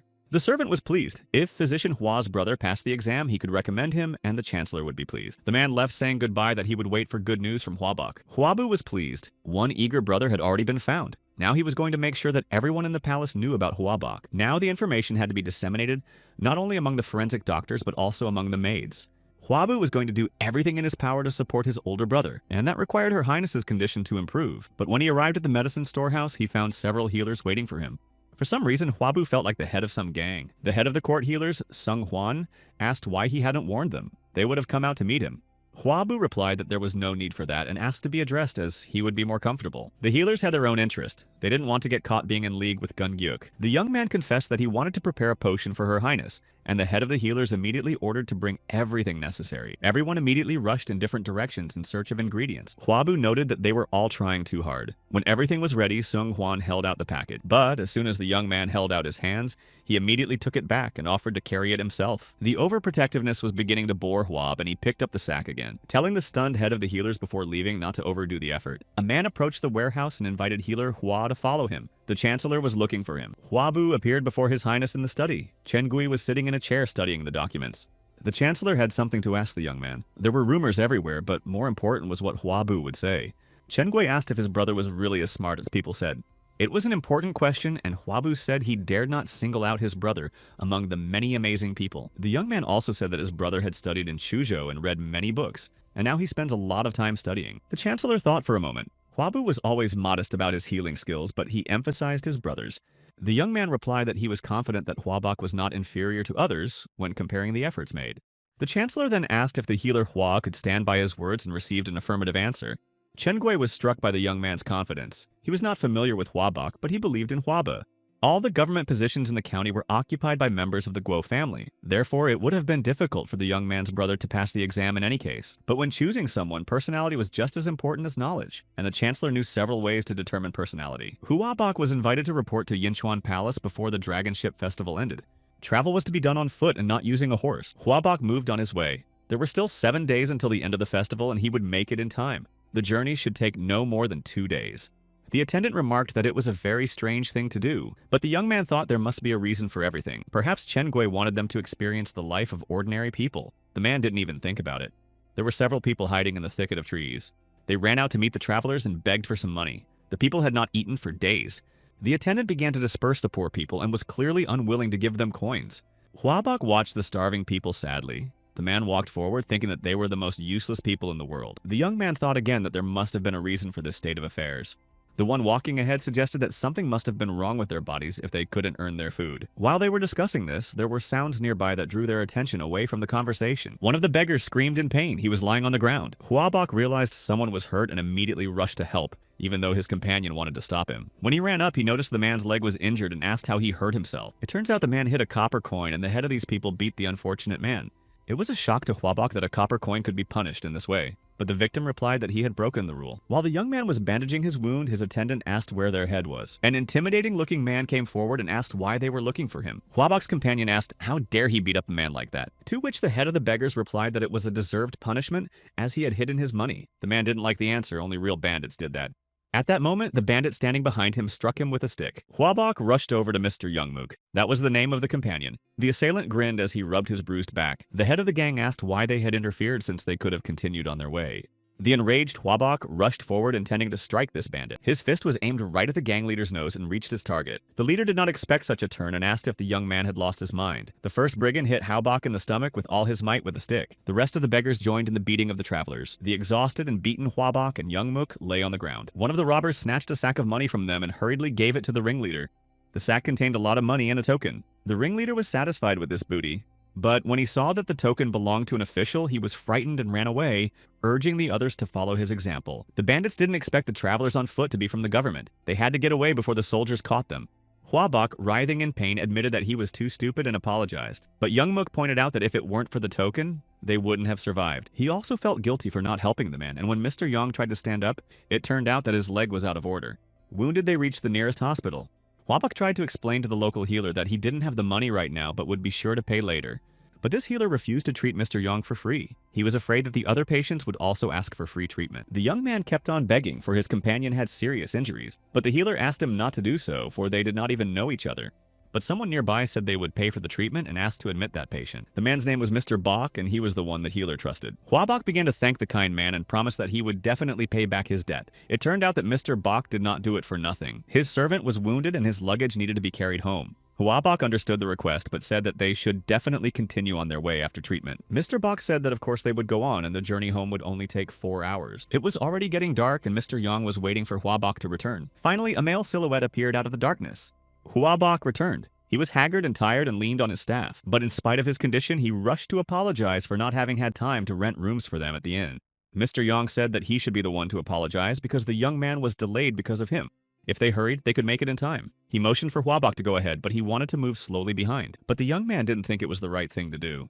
How will he help those in need if he doesn't help Mr. Yang now? The next day at Yinchuan Palace, Hwabu waited anxiously for his brother. It was the last day of the festival. Brother had to make it before the gates closed. The horseback ride was going to take 2 days, and he was worried that something had happened to his older brother, and he himself couldn't leave the palace because of the threats. The soldiers began to prepare to lock the gates to the palace. Hwabu watched tensely. If his brother didn't make it in time, it would all be for nothing. Then he asked the guard to open the observation tower and rushed up the steps.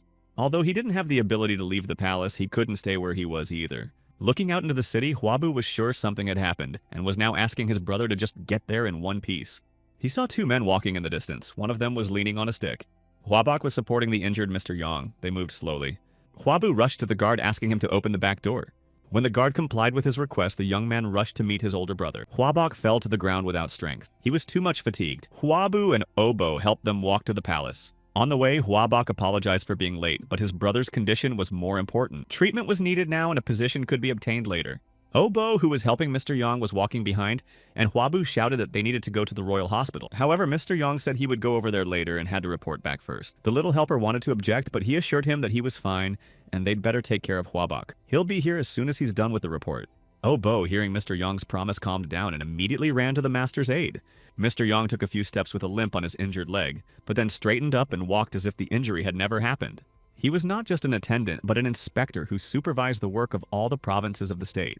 A little later, he had a conversation with the chancellor. Chen Gui was worried that he had inconvenienced the inspector, but Mr. Yang thought he had gone too far himself. Inspector Yang said that he liked the young man and offered to tell him about the test he had arranged. The chancellor was quite interested and agreed. Mr. Yang told how they were overpowered and robbed by a group of beggars. Most people would have given up at that point, but it is at times like these that a person shows their true worth. Then they ran into bandits, and that was a dangerous situation for Hwabok. The young man could have abandoned his companion and fled, but pleaded with the brigands for his salvation. Mr. Yang offered to leave him many times, but Hwabok didn't. He wasn't such a heartless man. The inspector almost revealed the truth. When they had not eaten for 2 days, the young man gave his food to the child and the old man. But what impressed the inspector the most was when Hwabok said there was no difference between high and low positions, and that he'd rather have a job where he could do people some good.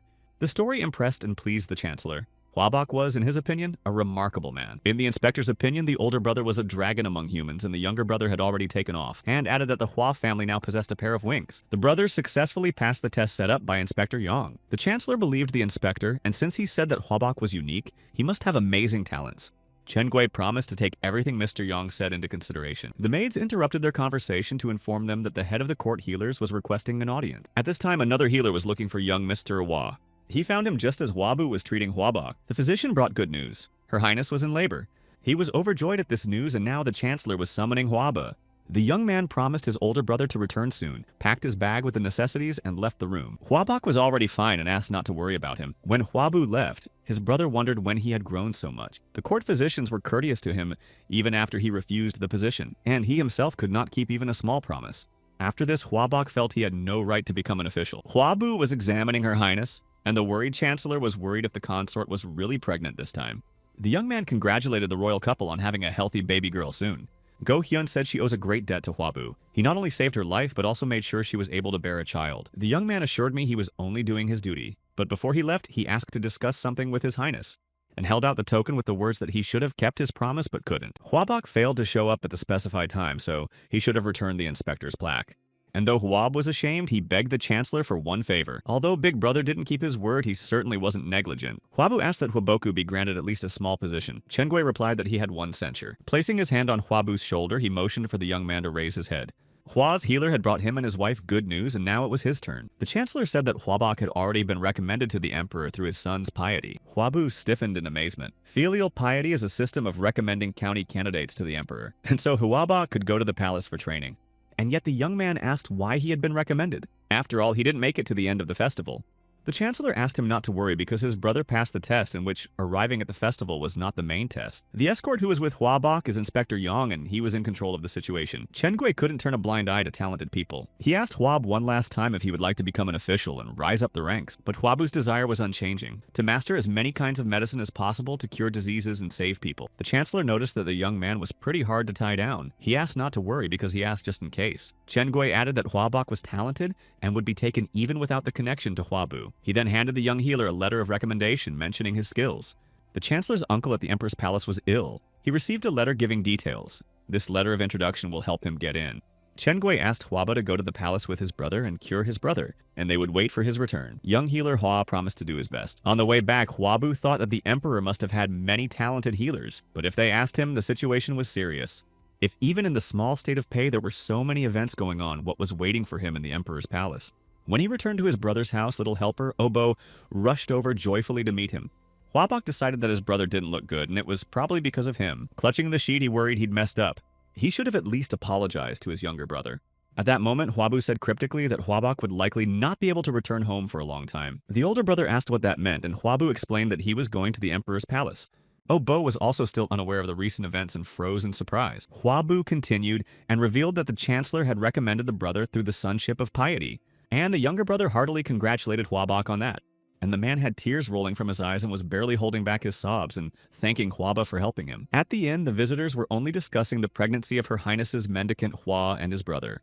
People admired the brothers and wondered how, with such talents, their family could go bankrupt. The innkeeper, Mr. Yu, listened carefully to these conversations. He froze in place when he learned that the healer Hua had gone to the palace to see the emperor. Mr. Yu thought that this young man was like an awl in his pocket. Surely talent will always stand out even if well hidden. The former viceroy couldn't meet with the healer earlier because he refused to make house visits. If he leaves, they won't be able to see each other.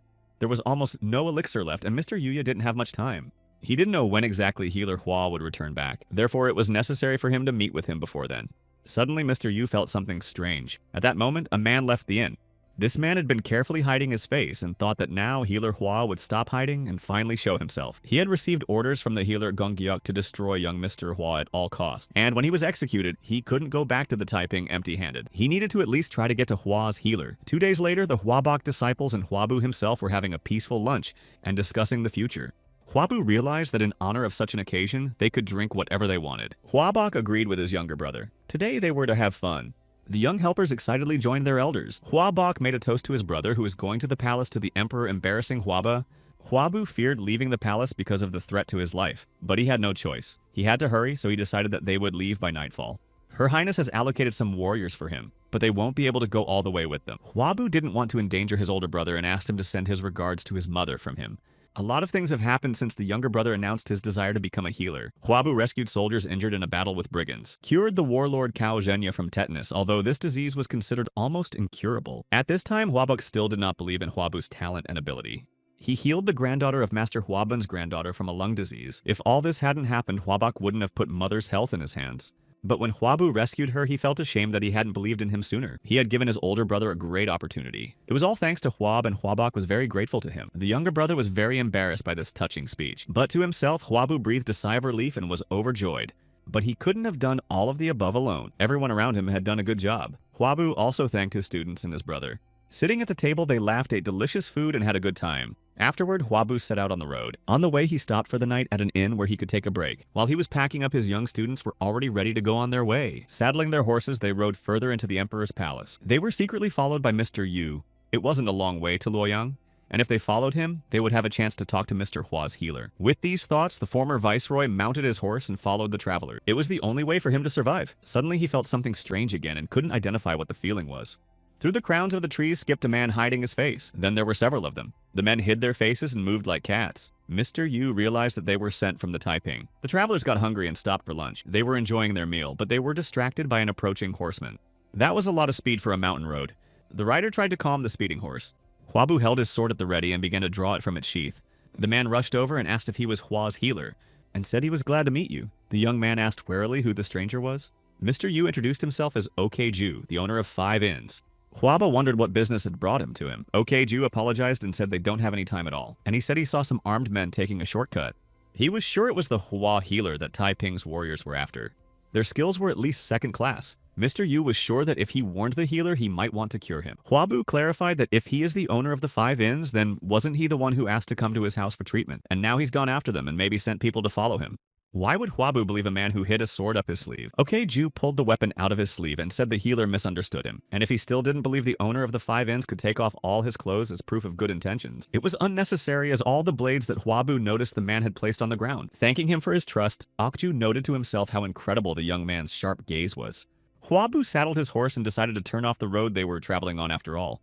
If Taiping's warriors decided to take a shortcut, There was no need to fall into this trap. And since Okju had gotten this far, Hwabu wanted to hear about his illness. He told the healer that he was in a certain organization but escaped. However, he was cursed, and if he didn't take the potion, he would die in 6 months. He only had a reserve of 2 uses, so he came to healer Hwa even though it was impudent. Hwabu pondered. If all that was said was true, then this man was addicted to something and was taking the potion. But why would he do it all the time? Okju said that something was causing the poisoning, and that's why the addiction developed. To find out what this medicine was, Hwabu asked to let him look at the potion. Okju agreed and reached into his pocket to pull it out.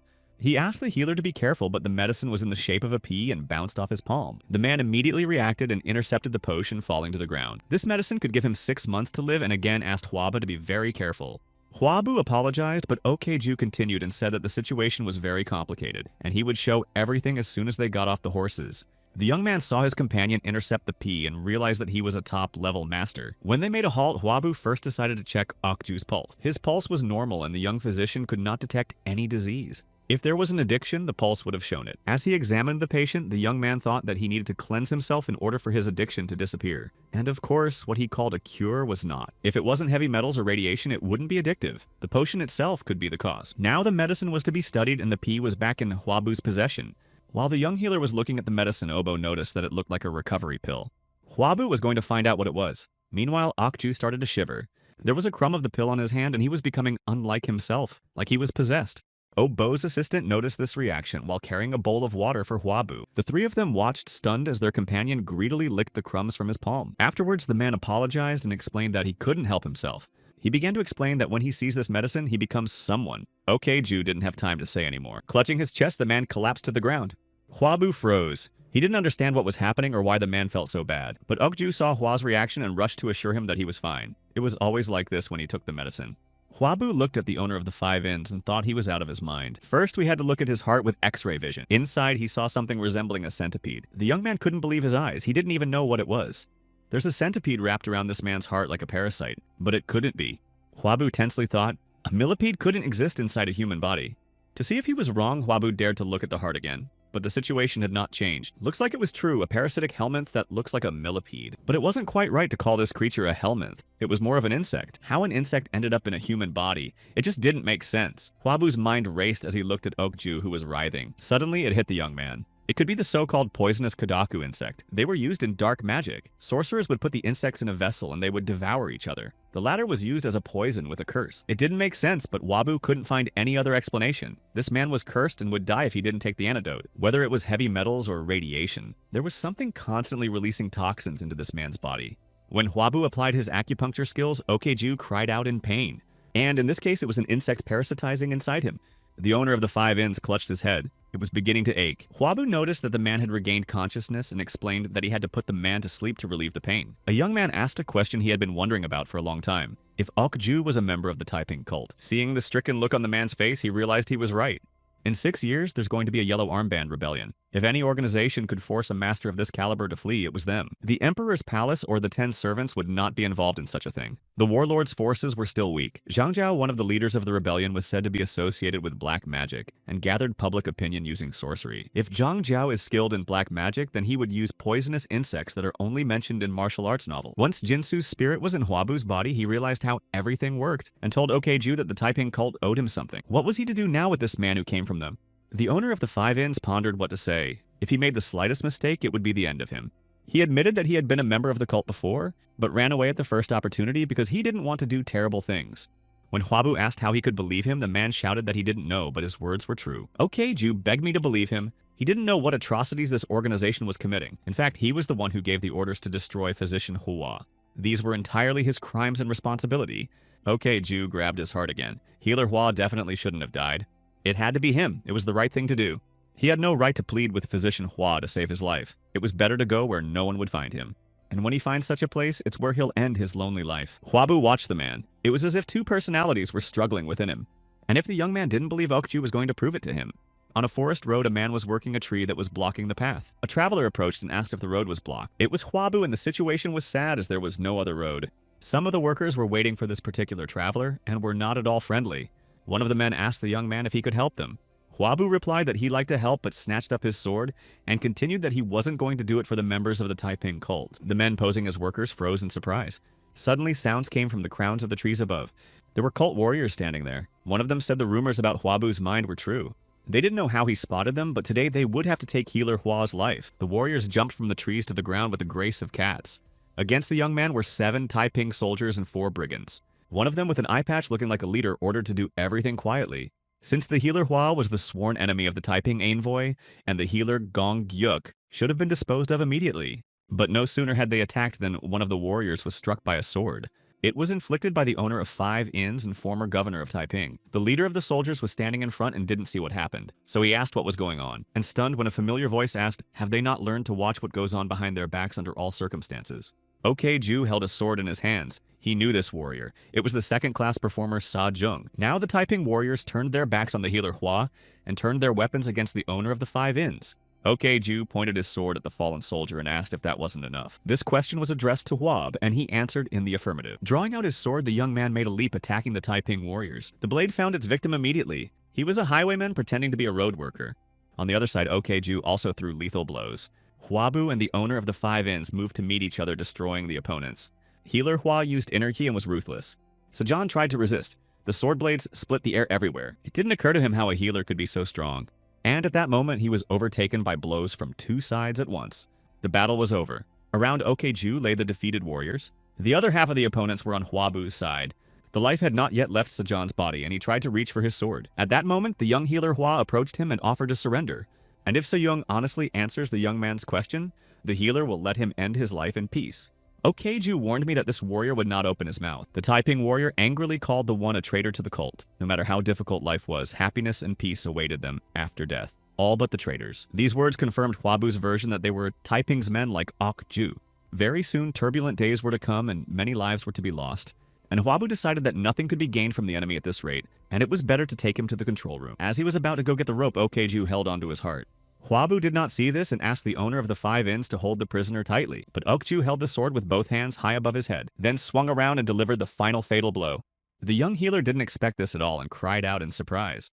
After the blow, Okju looked at the defeated warrior and didn't seem to realize what he was doing. Seeing this, Huabu decided to use his X-ray vision. The millipede continued to coil around the man's heart. The young man called out to the owner of the 5 inns. OK Joe obediently turned to him, remaining still as confused. Huabu kept using his X-ray vision to study the body. He seemed to have figured out what the cause was. Later at the inn, a young healer told OK Ju about the poisonous insect that was inside him. And the drug he was using was probably suppressing the creature from going berserk. OK Ju asked if he would really die if he didn't take it. Huabu replied that there was one way to be cured. It was possible by opening the chest and extracting the poisonous insect. OK Ju was trembling. If he did that, would he be able to go on living and get rid of the pain? Falling to his knees, he began to beg Huaba to save him. The man was ready to accept any surgery. The young healer and his students watched patiently. Huabu reflected that the operation was not difficult and the chances of success were quite high, but plans had to be postponed for a day. But he still wouldn't be able to leave the patient, so the young man ordered the students to prepare for the operation.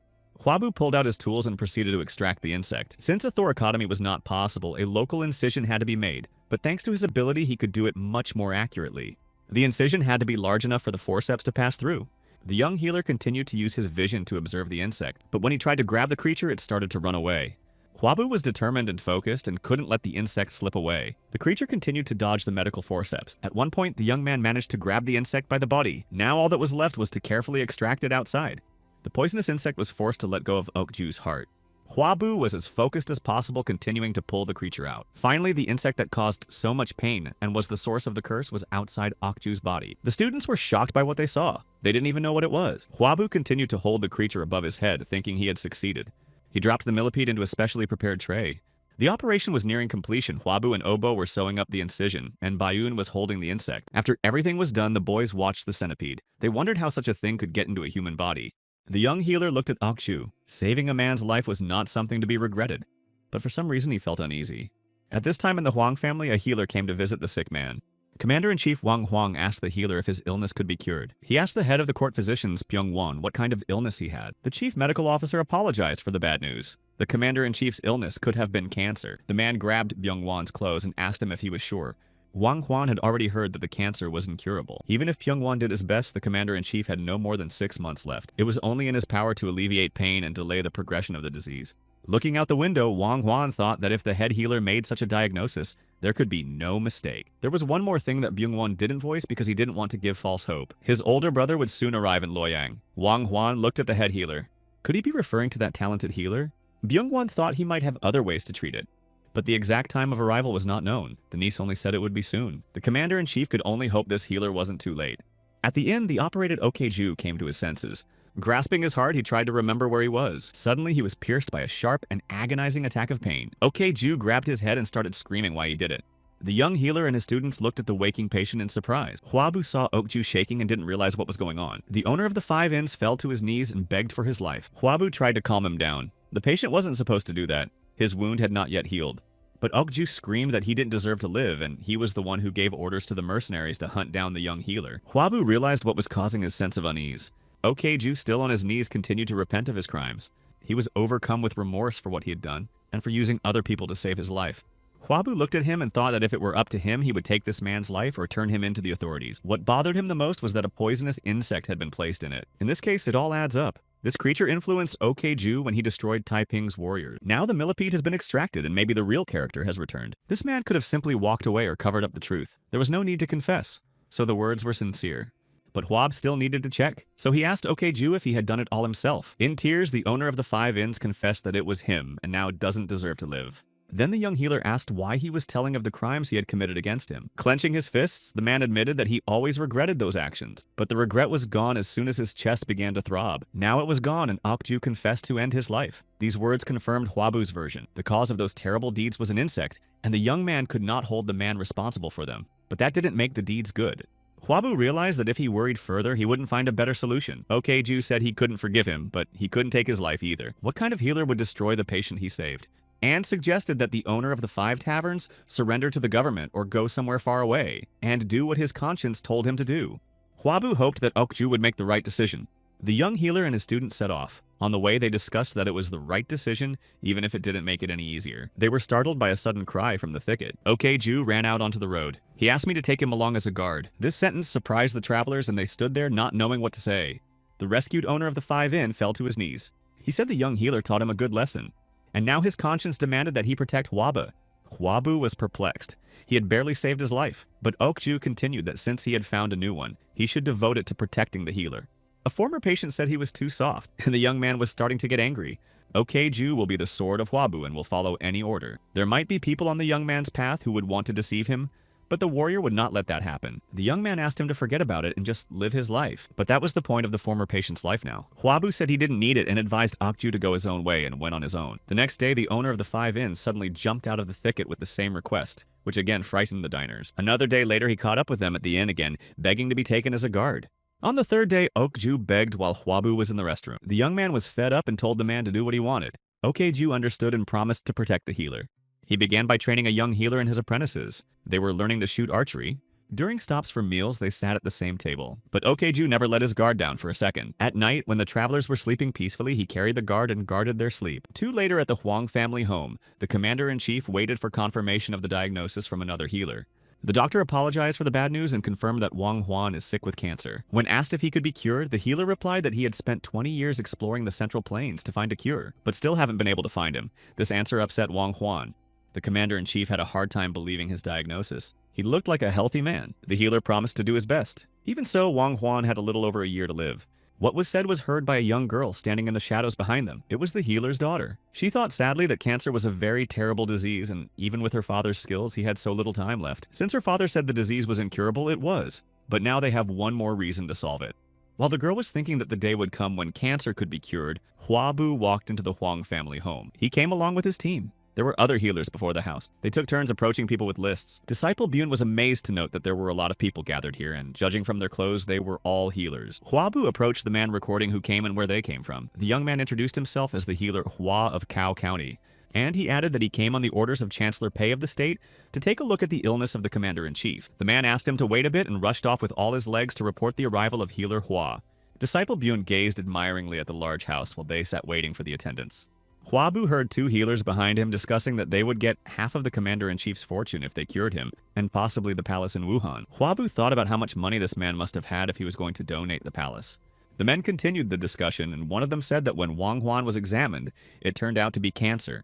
The young healer pondered that it was hardly a mistake. Even physician Pyong confirmed the diagnosis.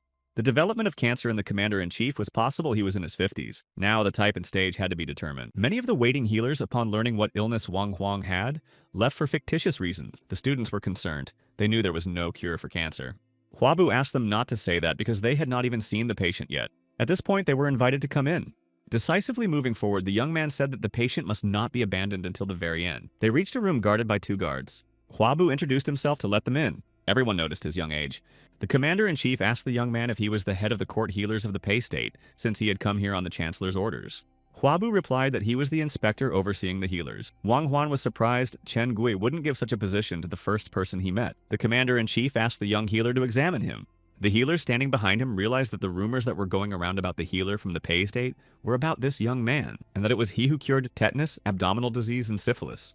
This conversation was overheard by a girl. Bai Yongzon, the daughter of a sacred healer, was amazed that someone could cope with such illnesses and still look her age. She watched Huaba checking bullets to the commander-in-chief and couldn't believe this could be. Wang Huan's pulse was close to complete but in an acute form. Huabu was sure that the cancer was in his stomach. The young man utilized his X-ray vision ability to search accurately.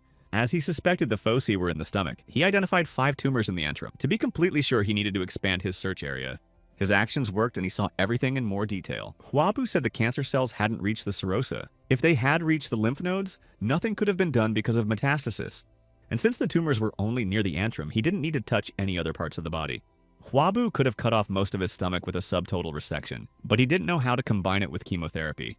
The commander-in-chief asked what young healer Hua thought. The young man began to clarify the symptoms that Wang Huan had recently experienced. To the surprise of the observing healers, he confirmed everything. Afterward, Huabu said that the commander-in-chief definitely has cancer in his upper body. Wang Huan was told these words by the other healers as well. The holy healer thought it wasn't quite right. The other doctors didn't name the right symptoms. Finally, the commander-in-chief asked if he could heal. Huabu shocked observers with his answer. He said a cure was possible. Not believing his ears, Wang Huan grabbed the young man and interrogated. The holy healer was amazed. It was possible to cure cancer, and the young man was going to do it. The commander-in-chief kept asking the young man how he was going to do it. To the shocked looks of those present, Huabu revealed that his method of treatment was to remove the tumor from the stomach and connecting the rest of it to the duodenum. With trembling hands, the commander-in-chief asked if the healer was going to open his stomach. Then he accused Huaba of talking nonsense. Wang Huan was sure that no one could live after that. Huabu apologized and said he didn't see any other way since he didn't have enough skills. But even with his modest skills, he said with confidence that there was no other way to heal. Later, Huabu and his students left the Huang family home. The boys asked how their master was feeling. They could hear the screams even though they were outside, but there was a normal reaction. It was the first time a patient had ever seen a kid who offered to open his stomach. No one would have agreed to that in the first place. Huabu said it's a complicated surgery and they need to get the patient's consent to do it. At that moment, Okju called out to the young man. He wanted to say something to him. Their guard heard that storekeeper Chudok was suffering from an intestinal disease.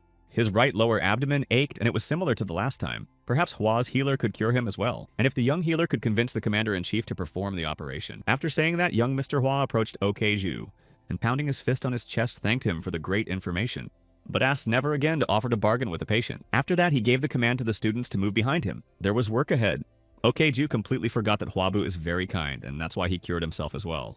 He headed off to follow the departing young healer and his apprentices. In the evening, the commander-in-chief invited the healers in to see what they thought. Before answering, the sacred healer apologized for his words. He thought that the method suggested by healer Hua was the most correct and understandable. This way, they could directly remove the cause of the disease. But before that, he had not heard of the treatment of opening up the stomach of a patient. The commander-in-chief asked the sacred healer to monitor Huabu's actions while he treated him. At this time, the young healer was teaching his assistant, Obo, how to perform operations on a chicken carcass. All the boy had to do was stitch up the incision, but he hesitated. Even if one opened his stomach, someone could be saved. With those words, Huaba was supported by Obo. At the Huang family home, the commander-in-chief learned that Hua's healer had taken to treating Chudok with an intestinal disease and was going to cut open his stomach. The person who brought this information continued that the storekeeper was willing to do anything if there was a chance to be cured. The sacred healer asked if Huabu was performing the operation now. It turned out that it was scheduled for the next day. Healer Hua asked Chudok to fast for that day. The commander-in-chief recalled Huabu's words that there was no other way to treat it, and thinking that he was going to die from this disease anyway, Wang Huan inquired where the healer Hua was now, and despite the onset of pain tried to sit up on the bed. The commander-in-chief needed to meet with the young healer right now. Huabu arrived at the Huang family home and talked about the upcoming treatment. The commander-in-chief recognized that it was dangerous even just in words, and the young man confirmed it. The sacred healer thought that word was not enough to describe the upcoming operation. Just opening the stomach was already a dangerous act, and this healer was going to cut off part of the organ. Excited and barely containing his trembling, he thought he wanted to see more than just the autopsy, but also as a healer will perform surgery stitches and save a person. The commander-in-chief turned to the young healer Hua. Wang Huan had to see the upcoming operation that the young man was going to perform on Chudoku. This man was very important to the sick man, but the sacred healer would also be able to watch Huabu carry out his treatment. The young man apologized, but said they would not be able to see the operation. The commander-in-chief immediately lost his temper and pounded his fists on the table, calling Huaba a scoundrel. He was angered that the young man didn't obey even though he knew who Wang Huan was. It didn't matter because Huabu wasn't supposed to let it get infected. It hadn't happened yet because he had followed basic sterilization procedures. And it could only be called a miracle because only boiling water was used, no enclave or antiseptics. In such a situation, the possibility of infection could not be increased. Wang Huang demanded an explanation as to why he couldn't observe yet. Huabu calmly replied that they could put the patient in danger. The holy healer interrogated if he understood correctly that if the commander-in-chief joined it could cause problems for the patient. Huabu confirmed it, but it wasn't Wang Huan. Anyone who joins the operation without training could harm the patient. The young man apologized once more and asked him to understand. Nothing else could be more important than the patient. But before that, Healer Hua had mentioned about preparation, and the sacred healer had clarified that if one prepared thoroughly, one would be able to observe. The elder rejoiced at the thought of being able to attend as well. But Huabu refused him. The commander-in-chief had a reason, as the sick man was dear to him, but that didn't apply to the healer. Byung-sun listened unhappily as her father begged the young healer to let him observe the operation. But the young man was undeterred and would not give his permission. Aside from the commander-in-chief, only the disciples of Healer Hua himself would be present at the operation. The elder grabbed Huaba's clothes in desperation. He understood that healers did not want to reveal their secrets to others, but he wanted to be there, or if possible, have him take at least his daughter instead of the healer. Byung-sun got even more angry and screamed, asking her father to stop it.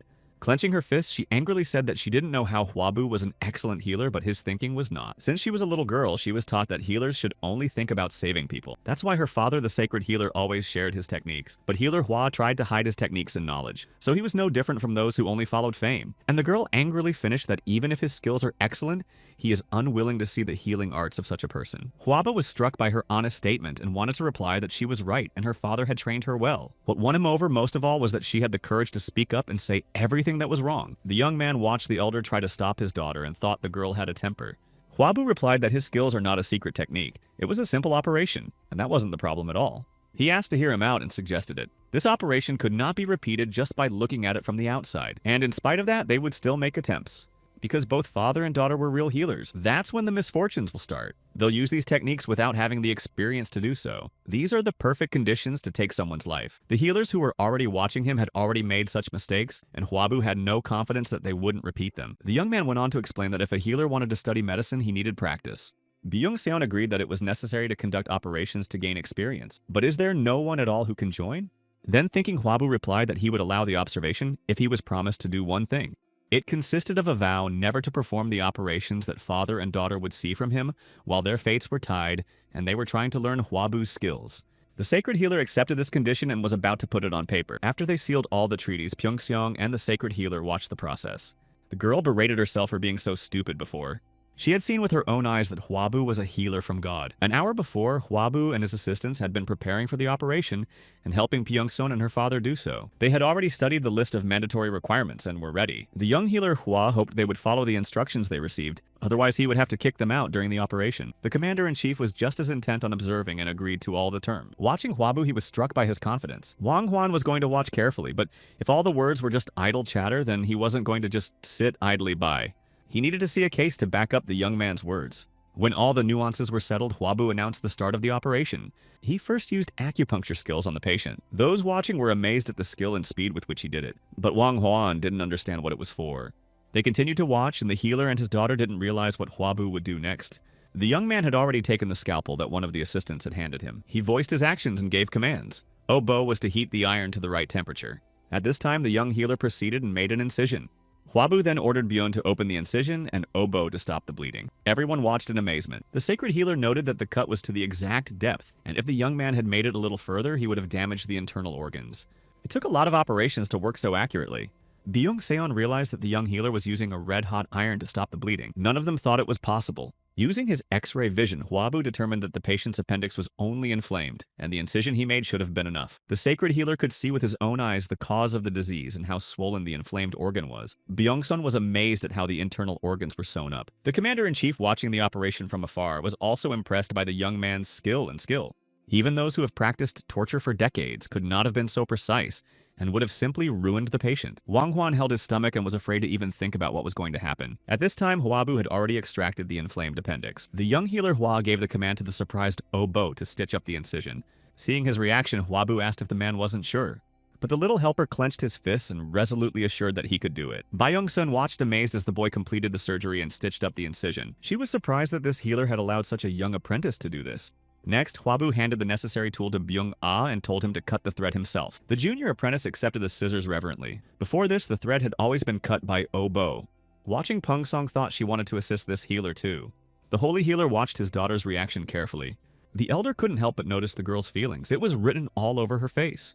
There's hardly a healer who wouldn't want to learn from this healer just by seeing such an operation. Previously, the sacred healer had wondered if there was more to learn. Now he wanted to learn from Huabu as well. Finally, the operation was completed and healer Hua thanked his students for their excellent work. And before he left, he gave the command to move the patient. The observers immediately started asking if the operation was finalized and if Chu Deok would live. Getting closer, Huabu replied that the surgery went very well but still needed to be observed. The words that the patient would recover in 4 days surprised the commander-in-chief even more. Wang Huan asked the young healer if he could save him too. Huabu answered honestly that it wouldn't be easy because the upcoming operation was much more complicated than the one they had seen. But if the commander-in-chief doesn't surrender, Huabu won't let his hopes be dashed. Wang Huang put his arm around the young man's shoulders and said that in this case, he would not give up. Later, the holy healer asked his daughter if he had told her that for a healer, the most important thing is virtue, and then the way of thinking, and asked Byung-sun what the third thing was. The girl replied that these are the skills needed to save the patient. The answer was right, but she hesitated before giving the answer. And my father asked why. The holy healer said she could go by what she thought was right. Her father's words pleased the girl and brought a smile to her face. Later, Huabu handed the commander-in-chief a bottle of anesthesia. He was soon to fall asleep. Taking the medicine, Wang Huan asked if he could wake up. Huabu replied with a smile that made the commander-in-chief take offense at the healer who would interrupt a beautiful dream. These words calmed and made the worried patient laugh. Later, when Wang Huan had fallen asleep, Huabu asked the students if they were ready for the operation. After he made sure they were ready, they proceeded with the operation. First, they made an incision with a scalpel in the right place. Opening the incision, Huabu made sure that everything was almost as he saw it through his X-ray vision. The young man wanted to stop the bleeding before proceeding to remove the tumors, but noticed something amiss.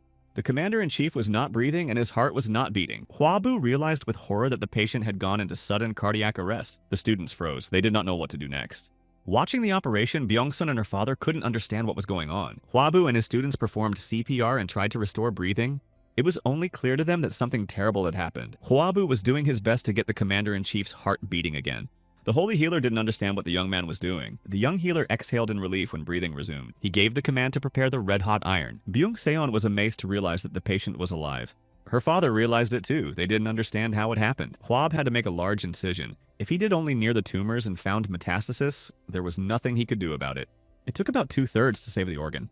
When he managed to remove the affected area, the young man exhaled a sigh of relief. It had now moved to areas nearby. Several lymph nodes were inflamed. It was difficult for him to determine if metastasis had begun, so Huabu decided to remove all the inflamed lymph nodes. He also needed to preserve the vagus nerve. While conducting the operation, Huabu didn't forget to give information to the students. He showed me the junction of the internal organs. He told me that the walls of the stomach are very elastic and thicker than other organs. Byung-sung watched the operation and the boys' training enthusiastically. It was then that she realized that this young man was a healer from God. After the successful operation, the commander-in-chief was still asleep. Healer Hua came to wake him up as promised. The patient smiled and admitted that he thought he had already seen the Reapers, but he immediately grimaced because he was in a lot of pain. Huabu managed to intercept his hand and explained that the wound must not be touched. He said he had removed part of his stomach and now the commander-in-chief needs to rest in bed. It would be uncomfortable for a while. You also had to watch your diet. Wang Huan admitted that he was in a lot of pain and asked if it could get worse. The probability of recurrence was up to 30%. Since chemotherapy was not available, the patient's condition had to be constantly monitored. Huabu replied that he would watch him and give him a full checkup every 3 months for 2 years, then for 3 years every 5 months. So if the commander-in-chief lives quietly for 5 years, it will be a heavenly favor. Hearing these words, Wang Huan happily laughed, but immediately he cried out in a fit of intense pain, and still he couldn't stop laughing. Huab even had to urge him to calm down. Wang Huan replied that all the healers said that the end was near. Only Huabu surpassed them all, but still spoke of heavenly favor. That's what made Wang Huan laugh. The commander-in-chief swore by his name that there would always be wealth and glory alongside Huabu in the future. He wanted to offer something to the young man then, but the latter interrupted Wang Huan. Huabu replied that no wealth and glory would be above saving heaven-given lives. The young healer was going to keep saving patients, and he really hoped that the commander-in-chief would not be angry and would understand his wish. Before leaving, the young man asked the sick man to take care of his health. The commander-in-chief tried to hold him back, but Huabu quickly sprinted out the door. After a while, Huabu returned home. He was met there by a joyful Wang Sam. Huabok heard the conversation and was also glad to see his younger brother return. Huabu apologized for being late, but his older brother praised him for his work and offered to have a chat. They sat down to drink tea and the young man inquired about his mother's health. Huabok smiled and replied that she felt fine. She even invited all the relatives and had a feast. This news brought a sense of relief to the younger brother. Huabok asked whether Huab had managed to cure the chancellor's uncle who was in critical condition. The young man replied that it was cancer, but the surgery was successful. Huabok was speechless at those words. It turned out that his brother had cured cancer, but when the older brother learned that Huabu had refused to be presented to the emperor, he was hardly surprised. This was very Huaba-like and caused Huabok to have a fit of hilarity. Huabu, on the other hand, thought that war was about to break out soon and he wasn't crazy to wind up in a dangerous palace. Then he became serious and asked his brother if he was done with his training to find a job as far away from Luoyang as possible. Huabok didn't understand anything at all. His brother asked him to go as far away as possible, but after thinking about it, he came to the conclusion that Huabu knew a lot more that he couldn't tell his brother about, and Big Brother quietly promised to do just that. Huabu felt a sense of relief again, as if another weight had been lifted off his shoulders. There was bound to be turmoil during the Yellow Armband Rebellion, and he couldn't let his brother stay in the palace. And when the commander-in-chief gets better, he'll move away from the palace himself. If he stays close, the fires of war will consume him. The young man dreamed of the two men discussing by candlelight that they couldn't let healer Hua behave like this. That was why Huabu had a bad feeling before leaving. The young man returned to the Huang family home and learned that the sacred healer was waiting to meet him. Huabu remembered a strange dream that had kept him awake. Heading to the meeting, he also wondered what could have happened and why the healer was looking for him. As he approached the door, he heard the healer talking to someone and his name was in the conversation. He opened the door just as the men were saying they couldn't let him act like that. He opened the door wide and asked if the holy healer was looking for him. The waiting healers rushed to meet him in greeting. They were so enthusiastic about his arrival that it made the young man uncomfortable. The healers decided that from now on, everyone would call Huabu Huatu. This was a healer in ancient China who was considered a god in some temples. The young man was horrified at the news. He was named after the legendary healer. Who would have imagined he'd be Huatu? From birth, his name was Huabu or Wan Hua, and when he returned from his studies, he was tried to be ruined by robbers. But according to the story, Huato ruined Cao Cao, imprisoning him for an untreated headache, where the legendary healer died. Huabu realized that simply asking the healers to keep quiet would not be enough. The more people he cured, the more people would call him that. But he couldn't stop and not treat the sick either. So Huabu politely thanked him for such an honor, and he added that he didn't deserve to have that name, so asked the healers to take those words back. Huabu was not himself getting out of bed. He thought about the fact that he was going to get into trouble anyway. Was he to live the life of Huato? Tom was about 40 years old when the uprising began. Suddenly, there was a knock on the door and someone called out to him. The visitor asked permission to enter and Huabu invited the guest to pass. Byun-seong swung the doors open and walked into the young man's room. She asked the young man sitting on the bed if they could talk. Huabu ran in, offering the girl something to drink, but she came to apologize and admitted that her behavior was very rude. Huabu realized what the girl was talking about and thought it must have bothered her. But that was not all. The girl fell to her knees and begged to be taken as an apprentice. Byung-seon confessed that she wanted to study medicine with him. Huabu looked at the girl and didn't know what to answer. He asked her to get up, but the girl said she would only get up if the healer took her on as an apprentice. The young man grabbed his head and Byung-seong bitterly thought that it didn't work. But the young man abruptly replied that persistence would get them nowhere and they needed to find out what she wanted from him first. The girl rose from her knees, apologized, and explained her behavior with haste. But Huabu was very glad she had unconventional views, because becoming a healer began precisely with thinking. He asked the girl if she had gotten permission from her father. The sacred healer had already entered the room. He thought that Byung-seon would rather learn from Huabu than stay with him. Taking the young man's hand in his own, he asked to take his daughter as his apprentice. He called the young man Huato again, which embarrassed him greatly. The young healer Hua pointed to the chairs and suggested that they sit down and talk first. When everyone was seated, he explained that he had something to say before taking Byung-seon as a student. Huabu didn't take money from his students. He gave knowledge for free to Obo and Bion, and everything had to be fair. But you'll need to brew potions, clean and handle medical instruments, and do other little things. Such work was independent of status, and it was to be done by a student. Along with medical knowledge, he had to learn martial arts to become tougher, and Huabu warned that he was a very strict teacher. The young man warned that if Byung-seon made a mistake, he would scold her to the point of shedding bloody tears. He summarized his speech by saying that he couldn't take a student who lacked determination, but the girl was very determined and was going to do it. She was willing to do a lot and endure everything if healer Hua would allow her to study the healing arts. This answer satisfied him, and Huabu said they would start training from tomorrow. They politely said goodbye, and the future teacher promised to take care of the girl. No sooner had the holy healer and his daughter left the room than the voice of an assistant came out looking for Huaba. Bo reported that the young healer was sought by the commander-in-chief. The young man hurried to meet Wang Huan, who was already waiting for him sitting in a chair. Healer Hua was worried that the patient wasn't feeling well, but the man called out to him on another matter and asked him to come closer. Wang Huan heard something interesting and asked if Huaba was really calling Hao To now. The young man was angry that the rumors had reached the commander-in-chief so quickly as well. He tried to explain that he had received an undeserved nickname, but Wang Huan only laughed because Huabu had saved him from cancer. A patient asked how old young healer Hua would be this year and heard back that he was 16. And when he found out that Huabu wasn't engaged to anyone yet, he offered to get in touch with the Huang family. He had many beautiful granddaughters. This question confused the young man, and he tried to explain that he was going to travel the world and continue to study medicine. But Wang Huan continued that this chance might not come again, and Huabu could take more wives even by marrying the granddaughter of the commander-in-chief. Nervously, the young man replied that he was very grateful, but that it was too great an honor for him. Then Wang Huan decided that the rumors about the young healer being a eunuch were true. Huabu shouted indignantly that these words were lies. Wang Huan continued to reason. The chancellor made a lot of effort to recommend the young man, but he refused. Did he really want to go even higher? Huabu tried to explain that he was trying to connect his future life with medicine. The commander-in-chief respected the young man for wanting to see the world and handed him a roll-up. But first, Huab had to resolve the issue described in the scroll.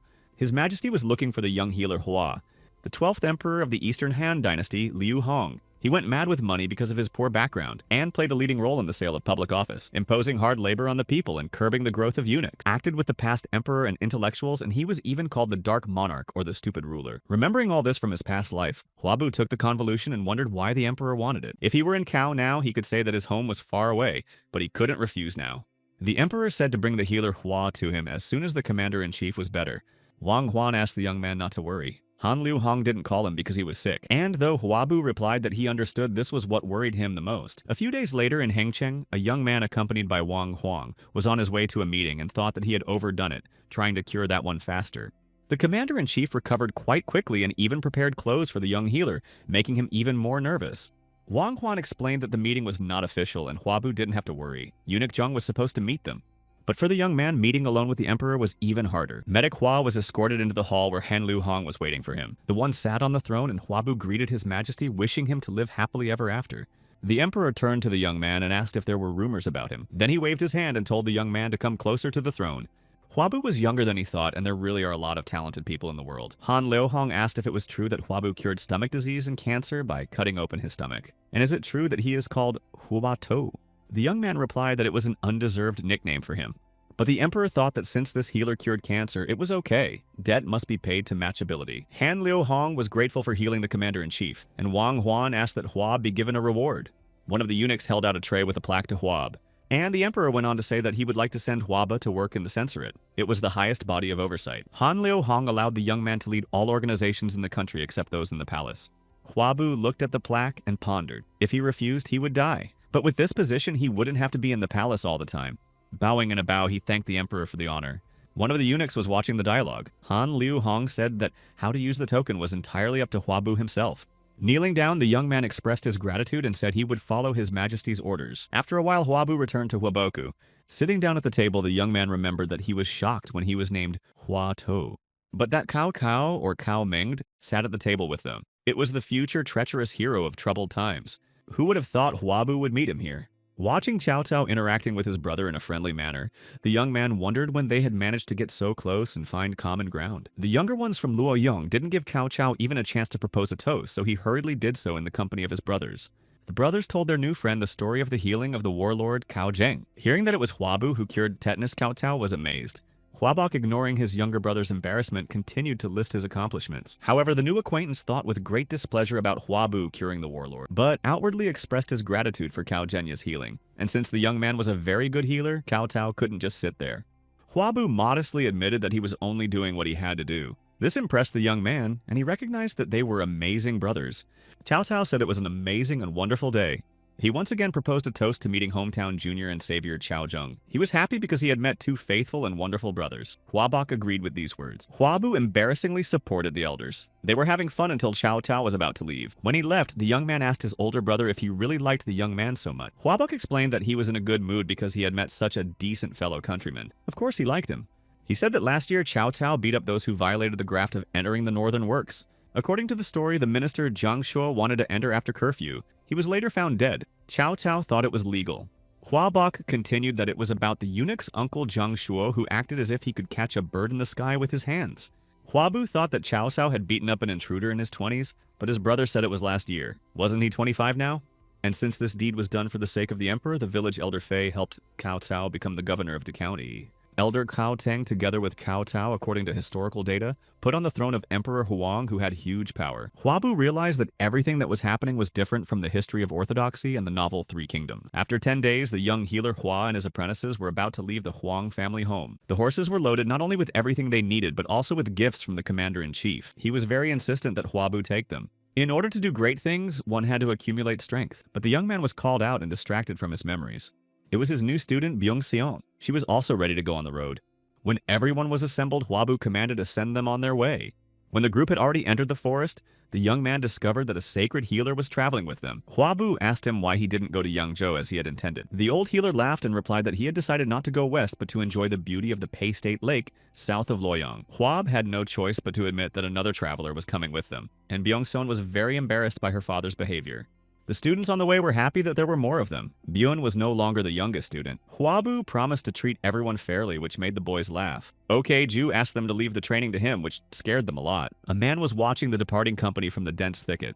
He wrote what he saw in a note and sent it with a carrier pigeon. Huabu heard a noise and turned his attention to a bird flying overhead. In Yuzhou, where the branch of the Taiping cult was located, the lights were on late at night. Archbishop Yuzhou broke the wand in his fist in one motion and said that he could avenge his cult members. The man kneeling before him replied that it had not been long since someone had entered the emperor's censorate. It was a good point, but the archbishop believed that even if a person like Physician Hua was attacked with a sword, he would not survive. They needed to defeat the young man before he used the token and brought an army. It would make him even more dangerous. Because of Kaozheng, the branch of Cao County collapsed and the forces in Yuzhou weakened. It was because the healer had done something behind their backs. The man suggested that we should have thought of the others. If they failed, they would be on their tail. But the archbishop thought the tail could be thrown off. It didn't matter whose it was, whether it was his own or someone else's. He ordered to call 30 cult leaders from neighboring branches who could take charge in his place. The man clarified whether it was indeed Qingzhou, Yuzhou, and Qizhou. The farther away from Cao County, the better. Even if they were caught, the healer couldn't do anything. Even tigers couldn't be sure of safety when they left their mountain. Huabu was at this time sitting alone by the fire among the tall trees. He trained himself to work with inner energy. This time he managed to accumulate it into a sphere. But his sensitive hearing was disturbed by extraneous sounds. His senses became sharper. Huabu could hear the grasshoppers, the sound of the stream, and even the breathing of people. Even though it was noisy, it even calmed him down. Before, he had only focused on his internal energy and hadn't noticed it. Not just sounds, the sense of smell and touch also became brighter and stronger. It was as if Huabu had entered another world. The young man emitted waves of energy that traveled far away from where he sat. OK Ju, guarding the sleep of the other travelers, felt these waves. At first, he couldn't understand what this feeling was, but then he guessed that he was feeling qi. Thinking that something had happened to healer Hua, he rushed forward through the thicket. But as he approached the bonfire, he was surprised to find Huabu controlling the qi energy. There was so much of it that Okju had to cover his eyes. Watching the young man, the guard thought that he might have been able to overcome the wall. Huabu woke up from his meditation and was surprised to see that the sun was already rising. The time had flown by. Getting up from the floor, he found that his body felt lighter, but the young man did not remember what had happened during the night. Regardless, he felt something had changed and was alert. The energy he used yesterday was very different from the techniques of the warlord Cao Zheng. It was purer and combined all 5 elements. But beyond that, the energy was wild like a beast. Now that Huabu had gotten something new, it needed a name. There was some logic to the 5 elements or the rage of the beast, or the 5 birds of the Qi Meridian. The young man pulled himself back and realized that the energy was different from the perfection of the body. It gave him the idea that he could then train his assistants to do it. The disciples seemed to sense healer Hua's thoughts and they suddenly got goosebumps. At Kiseng's house, Zhou Seol rejoiced at Huabu's return to Cao County. She remembered the young man's promise to return as soon as he had cured the commander-in-chief. It had been several months since Huabu had left. Zhou Seol heard that he did well at the palace. Suddenly, a girl ran into the room. She was in a hurry because little Hai Wool was very sick. Huabu returned home accompanied by all his companions. The mother was overjoyed to see her youngest son and rushed to meet him. She immediately started asking him about the trip. Luckily for her, everything ended successfully. Holding Huabu's hands in her own, she praised him for his hard work. The sacred healer was pleased to note that harmony reigned in this family. Finally, Mother saw Huabu's companions and wondered who all these people were. The young man introduced the sacred healer and his daughter. The woman gasped in surprise because he was the most famous healer of the Central Plains. The sacred healer asked him not to praise her son so much more talented. The old man even thought of giving up his nickname. He told the surprised woman that Huabu had given up his place as head of the court healers and that he was nicknamed Hua Tu. The young man continued to blush and the holy healer told him that this was why his majesty had appointed the healer Hua as censor. But if Mother was happy, then everything was fine. Someone was already looking for Hwaba, shouting his name. His old acquaintances ran into the gate. A man carried little High Wool on his shoulders. Ahead of them, an excited Jo Seol was running. She was the one who had called for the healer. Hwabu immediately noticed that the girl's arm was bandaged and she was writhing in pain. Did the girl hurt herself so badly somewhere? The young man immediately gave commands to his assistants. Bo was to prepare clothes and a roaster. Bayun was to bring alcohol and medical instruments. Next, everyone rushed inside the house. The sacred healer and Byung-seon had no assignment and were only watching. Hwabu pointed out where to put the injured girl. The young healer asked Jo Seol what happened to Haewol. The girl didn't see it herself, but she was told that the girl cut her finger while playing with a sword. The young man took the little girl's hand and began to carefully unwind the bandage. When he saw the cut, he froze in surprise. The others were also struck by the seriousness of the wound. Even the bone was hit and the finger was barely holding on at the base. Bo excitedly asked, wondering what they should do now. Byung-seon thought they would have to separate the damaged part, but Hwabu replied that they would sew it back on. The girl thought it was impossible to do so. She thought that it was impossible to do so. The separated flesh could rot, and then more of it would have to be removed. Those were the words of the sacred healer. He always said they should separate the damaged part. Watching the girl agonize in pain, Byung-seon wondered how teacher Hwa was going to do it.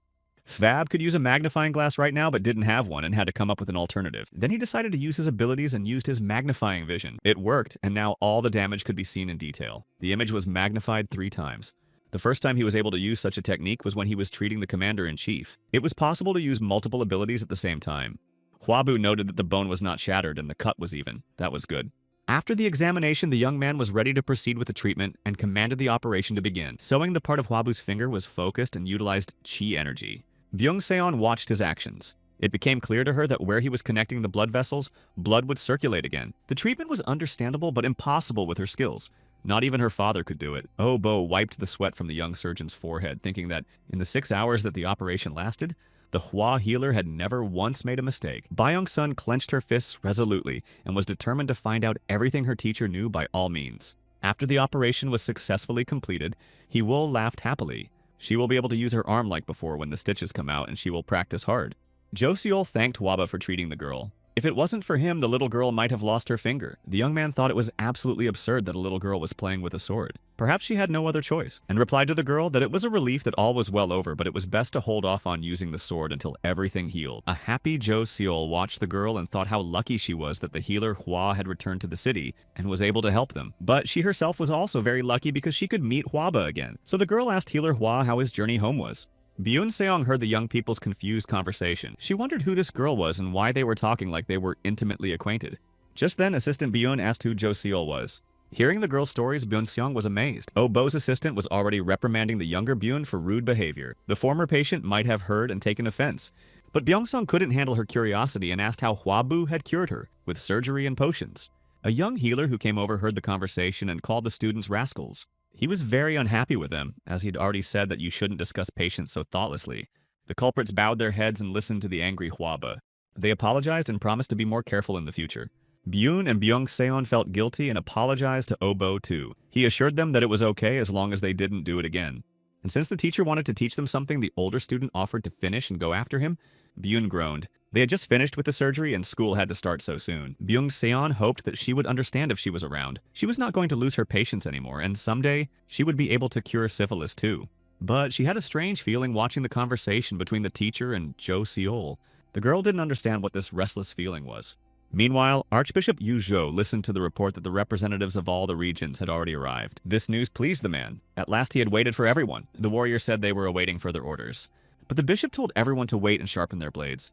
At the Hwa family's house, everyone was busy. Mother and the sacred healer were drinking tea. The young healer was practicing with his students.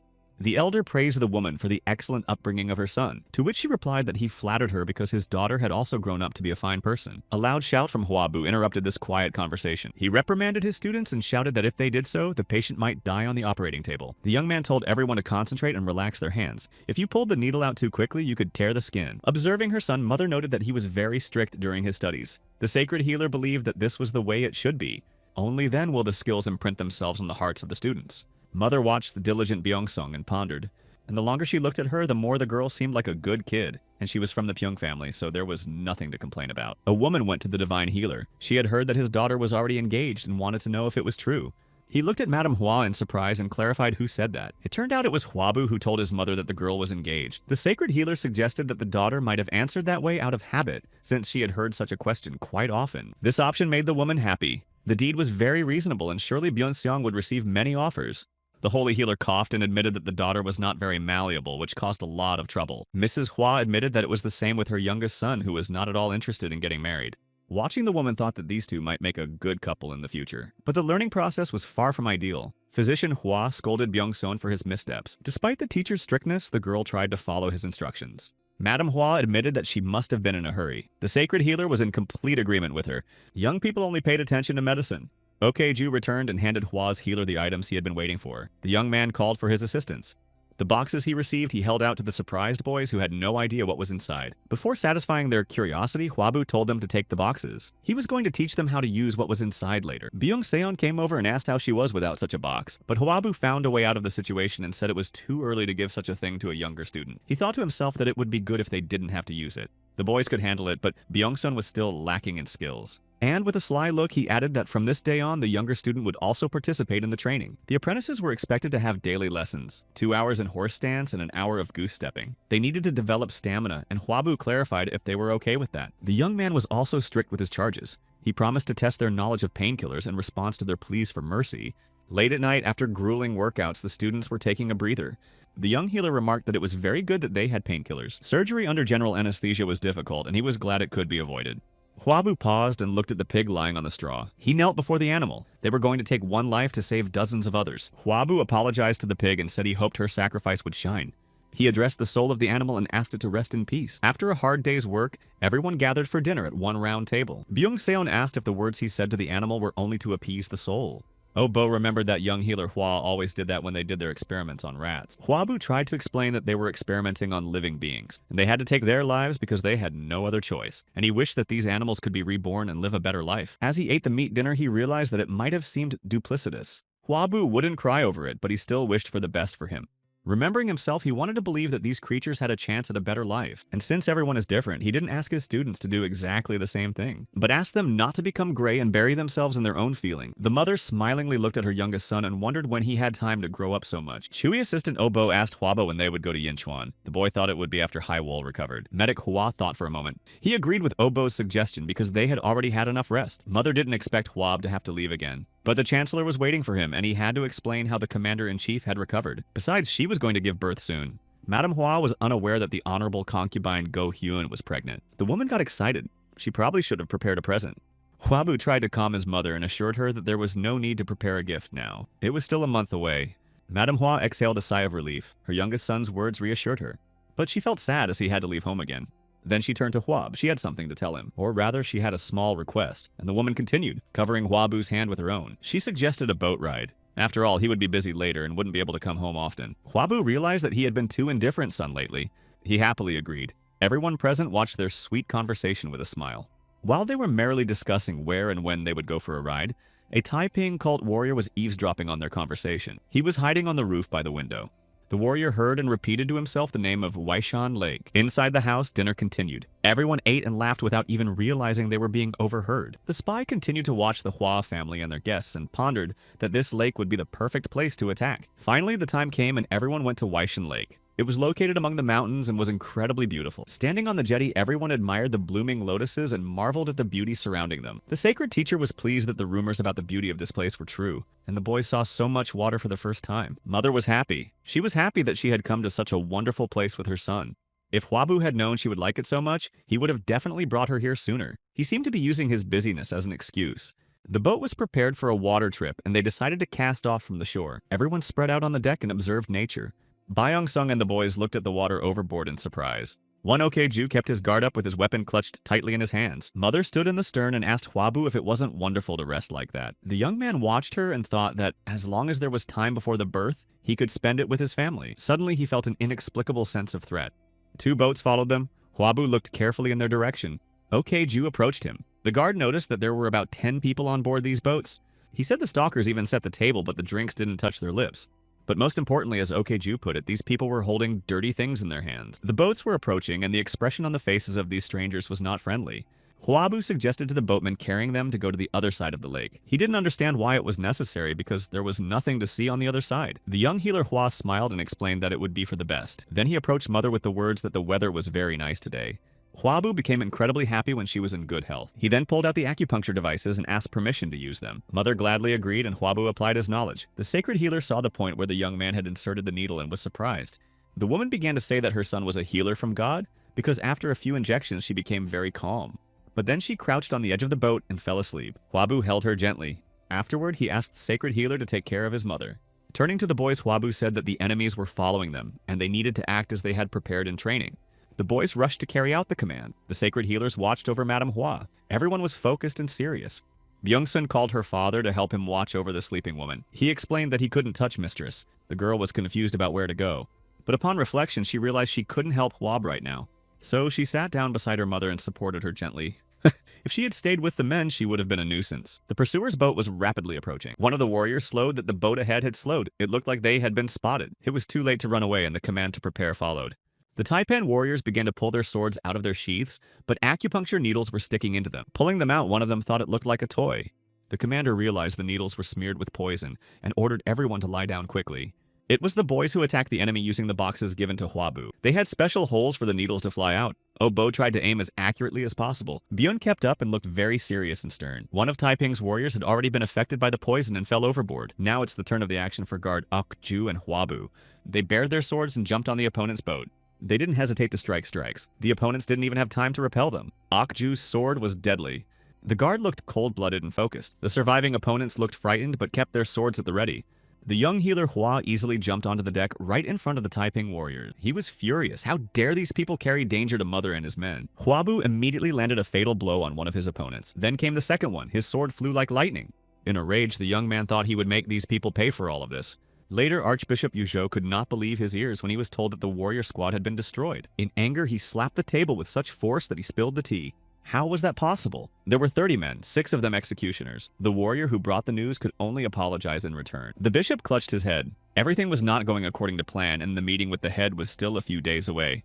If he failed again, he would lose his head, and there was a good chance of losing even if he brought more people after Physician Hua. The warrior watched the archbishop thinking hard. Something else should have been used. The man ordered the gathering of 5 believers. He planned to do it all himself. Upon hearing these words, the speaker exclaimed that it was too dangerous. To overpower a young healer, one had to take at least 100 worshippers with him. The bishop complained that they could not control this man. He had strength and a talent for medicine. It would help the cult. But since he was a healer to the bone, that could play into their hands. The bishop heard people say that he doesn't refuse the sick, so he ordered us to go to Chogyong. It was already dark, but the lights in the Hua family's house were on again. Byung-sun sat alone on a bench in the courtyard. She thought back to Huaba and wondered if such a teacher could be human. After they were ambushed, he became even more demanding, and he used his training to the point of exhaustion. The tormented girl thought that it didn't matter what kind of students were born to the strict teachers. It was too difficult for her. She was torn from her sad thoughts by the sacred healer. He brought 2 bowls of tea and asked if she was having a hard time. And when her father sat down next to her, the girl admitted that a little. Looking at her reflection in the tea, she continued that it really hurt her pride. The girl cried. Her father also taught her quite diligently, but the healer Hua was very strict and persistent. The sacred healer tried to explain that Huabu had to do so they could get used to failure. Byun-seong didn't understand what he said. She asked what he meant by failure. The sacred healer told his daughter that Huabu is trying to make her a good healer, and not someone who makes mistakes in serious situations. Anyone could make a mistake, but if a healer makes a mistake, the patient could be in mortal danger. But even if they weren't wrong, they couldn't save everyone. Father asked Pyong if she had seen patients that even Hua Tu couldn't save. Instead of a healer who would want to save everyone, Huabu was making her someone who wouldn't break after a mistake. That's why he was so persistent. The sacred healer patted the crying daughter and said that she had met a good teacher. Hiding behind the wall, their conversation was heard by Huabu, and he decided that was enough, whereupon the young man turned around and headed for the house. When he heard this conversation, he realized he could take it easy and went to the boys' room to feed them. Archbishop Yu Zhou arrived at the village of the poor and looked at the Huabu healing hospital with astonishment. At his back stood Taiping's loyal warriors. The archbishop knew that all the sons of the Hua family were successful, but the hospital was more dilapidated than he thought. When he learned that success had come recently, he thought that although the grace and virtue of the ancestors had accompanied the sons of Hua, it had not been for long. Without delaying, the bishop gave the order to begin the operation. Before he set out, he warned the warriors to be dangerously careless. One of the soldiers had to strike the bishop to wound him. He needed to cut the muscle without hitting the veins. Calculating everything, the warrior swung his sword and slashed the archbishop's back. When it was done, he became wary. Everything sounded strange. The bishop was on his knees writhing in pain and his mouth began to bleed. The warrior wondered in horror if such a strange sound was because he had hit bone. The wounded man's eyes bled with rage and he accused this warrior of trying to ruin him. Just when the warrior thought he was finished, the bishop fell to the ground without feeling. The others rushed to his aid. The warrior hefted the wounded lord onto his back and ran to the healing room. Along the way, he wondered why the flesh was so soft and didn't know there would be such a result. The warrior assumed it wouldn't even reach the muscle. But right now, there was no other option but to entrust Mr. Hua's life to Physician Hua. Before the healing room, Bun was telling Healer Bon how much he had learned during this time. He still had a long way to go, but he worked hard. At that moment, a warrior came running in with a wounded lord on his shoulders. He began to call for a healer. Healer Bon and his apprentice immediately rushed to meet him on the move, asking where the wound was. The man said the gentleman had a deep cut on his back. Physician Bon pointed out where to put the victim.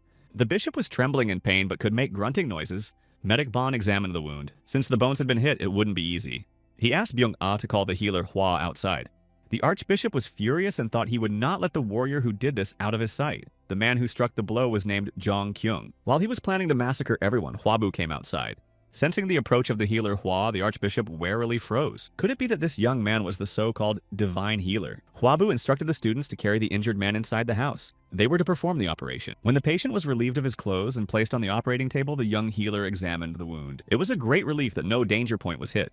When he heard that, Healer Bon thought for a moment. For Huabu to consider the wound dangerous, it would have to be near the heart. The friar was red hot. Obo reported that they had already disinfected, and since the anesthesia was also being prepared, Healer Hua decided to start the surgery. Huabu explained to the students that there are fewer important vessels on the back than on the abdomen, and showed them where the important arteries are. Healer Bon watched and thought that this young man was amazing in any situation. In his opinion, he was the best healer of this generation recognized by the commander-in-chief, and his disciples were to continue Huabu's work and begin a new era. Healer Bon himself was already too old for this.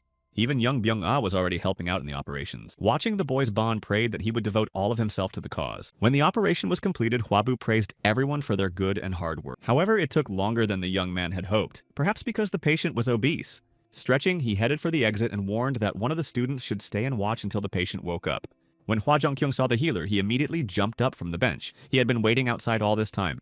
Rushing over to Huab, he asked if his master was all right. After learning that the operation had been successfully completed, Zhongyun brushed off his sweat and exhaled a sigh of relief. Huabu asked how the injury had been sustained. It looked as if the patient had been struck with a sword. Zhongyun hesitated but replied that the gentleman was attacked, and he began to tell the legend that he wasn't around at the time of the attack, and the gentleman had some shady dealings with people who held grudges. While he was saying that they were looking for the bandit but couldn't catch him, Okeju entered the courtyard. Zhongyun began to thank the healer and asked how he could repay him. A guard approaching from behind asked the man to keep his distance as he spoke to the healer. Looking at the speaker, Zhongyun immediately recognized him and began to apologize for his rudeness. Okeju reported to Huab that a holy healer who had a patient with abdominal disease was looking for him. The young man replied that perhaps it was a sick man who had called for him in the morning, and since it was an emergency call, he said goodbye to Zhongyun. Following the healer, Hua Okju looked around. He suspected something amiss about the man. Zhongyun tensely wondered why Okeju was watching him. He shouldn't have recognized him. But it didn't matter anyway since he wasn't here to fight, and Zhongyun politely said goodbye, because the cult leader was going to do it all himself. Later, Obo reported to Huab that the patient should have woken up soon. However, he was strange. The patient, though unconscious, continued to mumble something. He was still lying on his stomach and making strange noises. Suddenly, he folded his arms as if he was in the water and started to show someone how to swim. The boy asked if it was normal. This was a side effect of the anesthesia, the composition of which Huabu planned to change in the future. The young physician let the assistant go and said he would look after the patient himself. Obo was assigned to look after the abdominal patient. Huabu watched the patient floating on the table and wondered why this was happening. Was it due to weight or increased dosage? It was the first time he'd ever seen such a thing. Suddenly, the archbishop called the healer Hua a bad man, and he said he wouldn't leave him alone. These words surprised Huaba.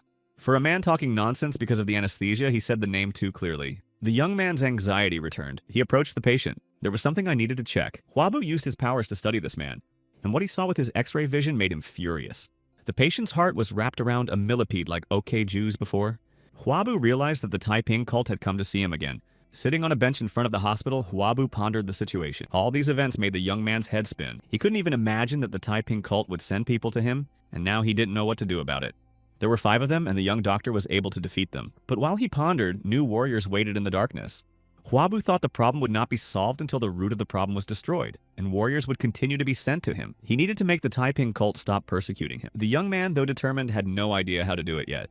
The warrior accompanying the wounded patient went to check on his master. Huabu noticed. At that moment, everything fell into place and the young man found a solution to the problem. First, we had to see what the enemy would do, so he turned on his X-ray vision ability. The conversation inside was on high tones, and the warrior left the hospital after listening to the screams and accusations of the wounded lord. Asking if they were okay, Huabu startled the man, not expecting anyone to be outside.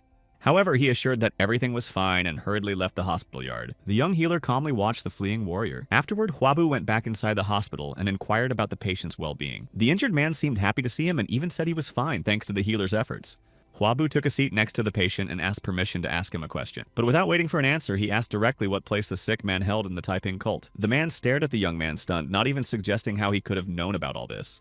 Pretending that it was the first time he had heard of such a thing, the bishop asked in surprise what the healer meant. Huabu tried to keep his cool as this man was his patient. He replied to the man that he was still contemplating whether or not to take his life, and pushing back the desk drawer asked not to bore each other.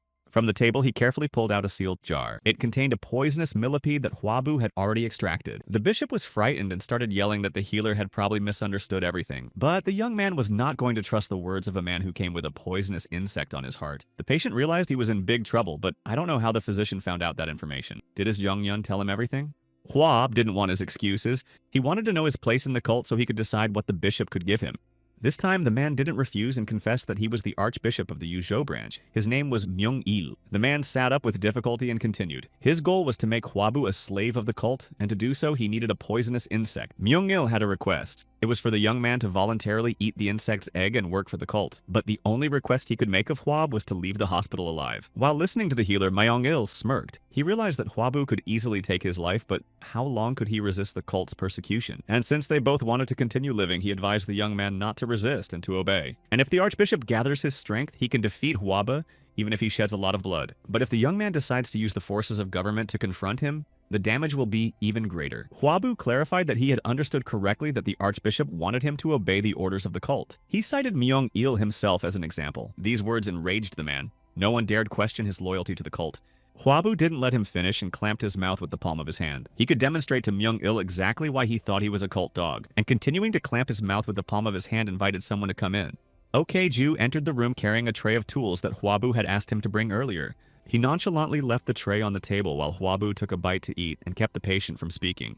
After that, the young healer made precise strikes on Myung-il's desired points.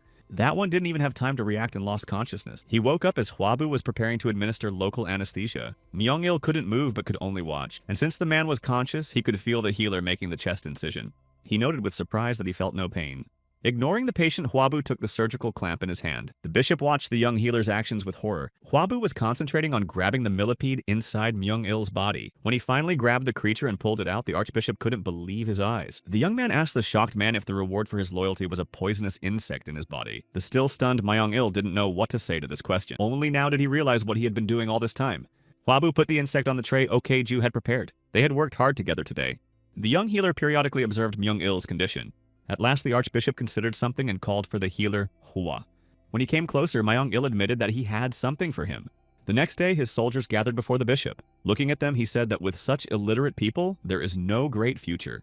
Zhang Yun assured that things will change as soon as Myung-il is well and out of the hospital. But the bishop did not let him finish and imperiously commanded someone to enter. After saying that, the young healer Hua walked inside. When the young man greeted the archbishop by naming his position in the cult, Zhang Yun froze in surprise. Then Huabu said that the azure sky had fallen and the yellow sky would soon rise. The cult's slogan meant that the Han dynasty would fall and a new order would come. Those gathered watched in amazement as the healer praised the Taiping cult. Myung-il instructed Zhang Yong to immediately send the letter to the main office. The letter should have stated that healer Hua had sided with the cult. Half a month later, Huabu bade farewell to the archbishop and the Taiping warriors. Myung-il thanked the young man for his treatment, and the young healer asked him to take care of himself. The hierarch ordered that Zhang Yun and the rest of the subordinates prepare themselves while he would speak privately with the healer. He waited until the warriors had moved far enough away to hear nothing of their conversation. Myung-il apologized for being rude, but he couldn't do otherwise because there were many observers around, and thanked Huaba again. He promised the young man that the Taiping cult would no longer persecute him. But to Huabu, it didn't feel like a promise but a deal. Myung-il assured me otherwise. The young man had saved his life and he was only bothering him. And it could be considered a bargain if the archbishop offered something as valuable as his life in return. Huabu remembered Myung-il asking him to act as if there was a poisonous insect inside him. In that case, the Taiping cult should have stopped persecuting him. And if Huabu sends a letter to the inn in Yeju County, Ryunan Prefecture, he can find the bishop at any time. The young healer and Ok-Ju watched as Myung-il withdrew following the Taiping warriors. Huabu continued to ponder. He couldn't call this deal bad or good. But Myung-il wasn't to be trusted until he proved his sincerity like Ok-Ju. So Huabu decided to watch, and he announced to the surprised guard that it was time for them to pack as well. They had to visit the chancellor's wife. After a while, they arrived at Yinchuan Palace. The chancellor was so happy to see the healer Hua that he asked him to come closer. Chen Gui himself joyfully rushed over to meet Huab. His spouse was in a position and waited patiently on the bed for them to say hello. The Chancellor cheerfully questioned Hwaba about the latest news and the position of censor. The Chancellor cheerfully asked Hwaba about the latest news and his position as censor. Finally, Chen Gui turned his attention away from the embarrassed young man and turned to his wife to confirm that he was able to distinguish good people from bad. Hwabu exhaled. Had the Chancellor really been this talkative before, though the enthusiasm was expected? Chen Gui was soon to become a father, but now the young man needed to examine his spouse and check her pulse. Hwabu gently took Go Hyun's hand and started to check her pulse at the same time, using his strength. The girl admitted that she had no pain and felt fine. However, Go Hyun was a little concerned about the shape of her stomach, and embarrassingly continued that midwives could tell the sex of the baby by looking at her. Hwabu didn't linger in anticipation of the expectant parents, and congratulated them that a healthy baby boy was on the way. The Chancellor rushed to embrace his happy wife. Everyone was overjoyed at the news. 10 days later, the court physician asked Hwabu if he should write a new prescription for Go Hyun. The young healer decided to change the composition and dictated new ingredients. Several court healers had been appointed now. It had to be taken care of even after the baby arrived. Labor had already begun and the real test was starting right now. He was worried about the girl, but men were not allowed to be present during childbirth and he had no experience. He was worried about everyone doing well. His student Byung-seon was sitting next to him. But 10 hours later, the baby had yet to be born. Hwabu thought he'd go crazy waiting. Clenching his hands with excitement, he pondered how one could labor for 10 hours. Before that, Hwabu had checked the pulse and examined the Chancellor's wife daily. There were no problems. At that moment, one of the maids ran into the room. She was looking for physician Hwa. The midwife urgently asked him to come to the labor room. The young man broke into a sweat. I wondered if anything could have gone wrong. But if they were looking for a healer, then Go Hyun was still alive. And the most likely cause was a breech birth with the baby's legs facing out. Hwabu immediately ordered Pyeong-seong to bring all the necessary tools. After everything was prepared, the maid invited them to follow her. As they approached the room, they saw the Chancellor waiting at the door. Hearing the footsteps, Chen Gui immediately turned around to look. I was glad to see Hwabu had come. The situation was dire. Chancellor heard that if a baby comes out feet first, it's probably not going to survive. Chen Gui asked the young man hopefully if he could solve this problem. Hwabu replied that in an emergency, he would have to make an incision and get the baby out. Gritting his teeth, the Chancellor asked if it would save both of them. The young healer Hwa assured that he would do everything in his power to do so. Byung-seon thought she had misheard. Was her teacher really going to cut open her stomach and take out the child? The Chancellor grudgingly allowed the young physician to perform the operation, but those words were not enough. In this case, Hwab needed his orders, and beckoned the fist-clenching Chancellor to follow him.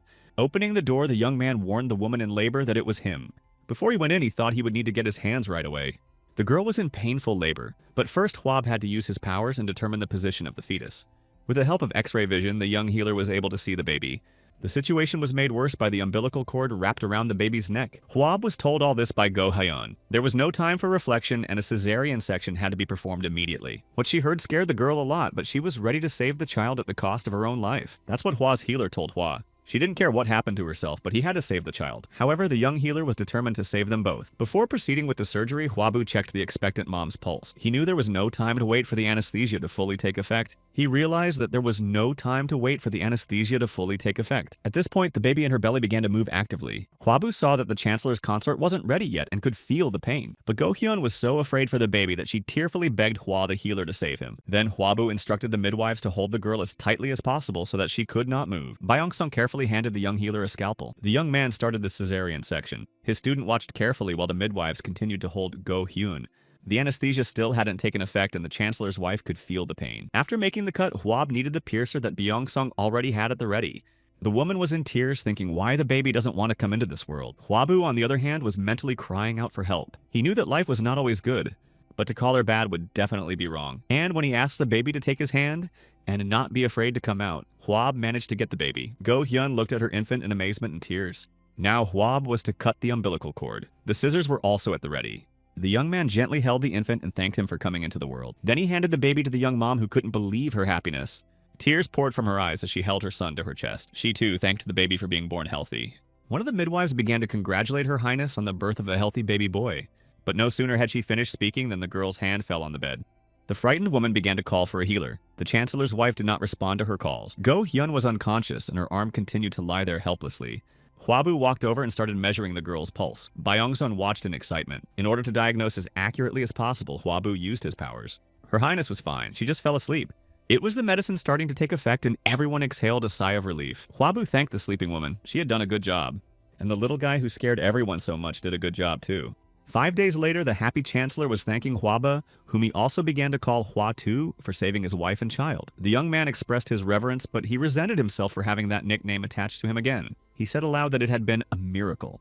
Chen Gui wanted to reward the young healer Hua, but he knew that he would refuse. So he asked Huaba to voice his wish. Standing in a respectful bow, the young man wondered what he would want. One request came into his mind that could be voiced at such a moment. He told the chancellor that there was a Zhaojun slum in Cao County, where he received the sick but could not visit them, and Huabu asked for permission to open a hospital in those areas. The chancellor smiled. He thought that the young man would finally tell his wish. The young man thought frustratedly that he had failed, but it turned out Chen Gui understood the young healer's request. An overjoyed Huabu began to thank the chancellor for the opportunity to get treatment for the residents of these slums. But His Highness ordered the guards to instruct the Cao district to build a hospital and instruct the court healers to treat people every 2 weeks. He authorized the use of herbs from the court hospital and provided land to grow grain so that there would be enough for both the sick and the Hua family. Huabu listened to these orders with his eyes flapping in amazement. The chancellor continued. He was personally going to bestow the name of this hospital. The young man mentally begged him to stop. But the chancellor did not hear his prayer and proclaimed that the new hospital would be named after Hua To. At that moment, Huabu realized with horror that he had gotten himself into a story. Seeing the healer's reaction, the chancellor grinned and said that the man himself had given him the excuse. And since that was Huabu's wish, he should just give in and accept. The young man realized he had no choice. You can't say no to the chancellor forever. It was a good thing his brothers were already working for the state. And since he's getting some land, he should have asked for the one he really wanted. Huabu thanked His Highness for his kindness. After all these events, the young man traveled to Anshan County in Ryunan Prefecture. Huabu and Akju were having lunch at an inn in this county. And as the young man was drinking tea, someone called his name.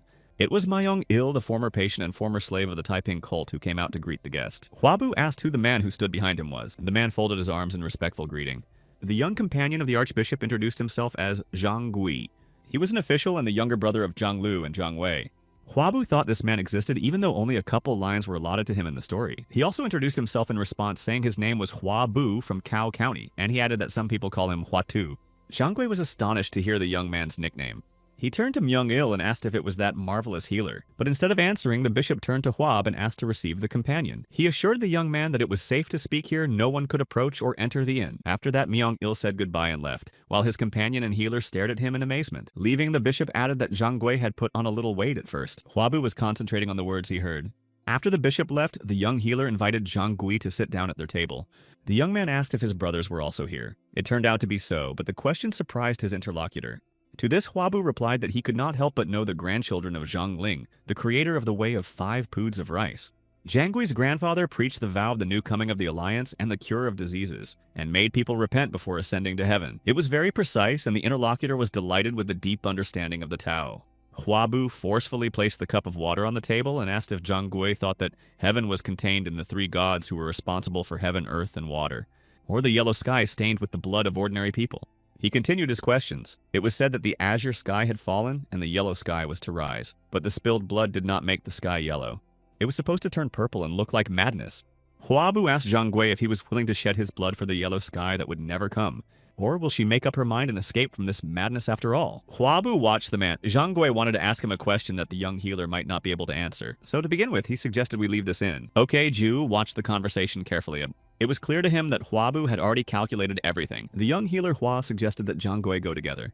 Holding out his hands, he said in a friendly manner that he wanted to show Master Zhang a lot of things. In the 178th year when Huabu was appointed censor, he focused on treating the sick rather than inspecting hospitals. The emperor at this time formalized the system of obtaining positions and ranks for money. The world gradually continued to sink further and further into chaos.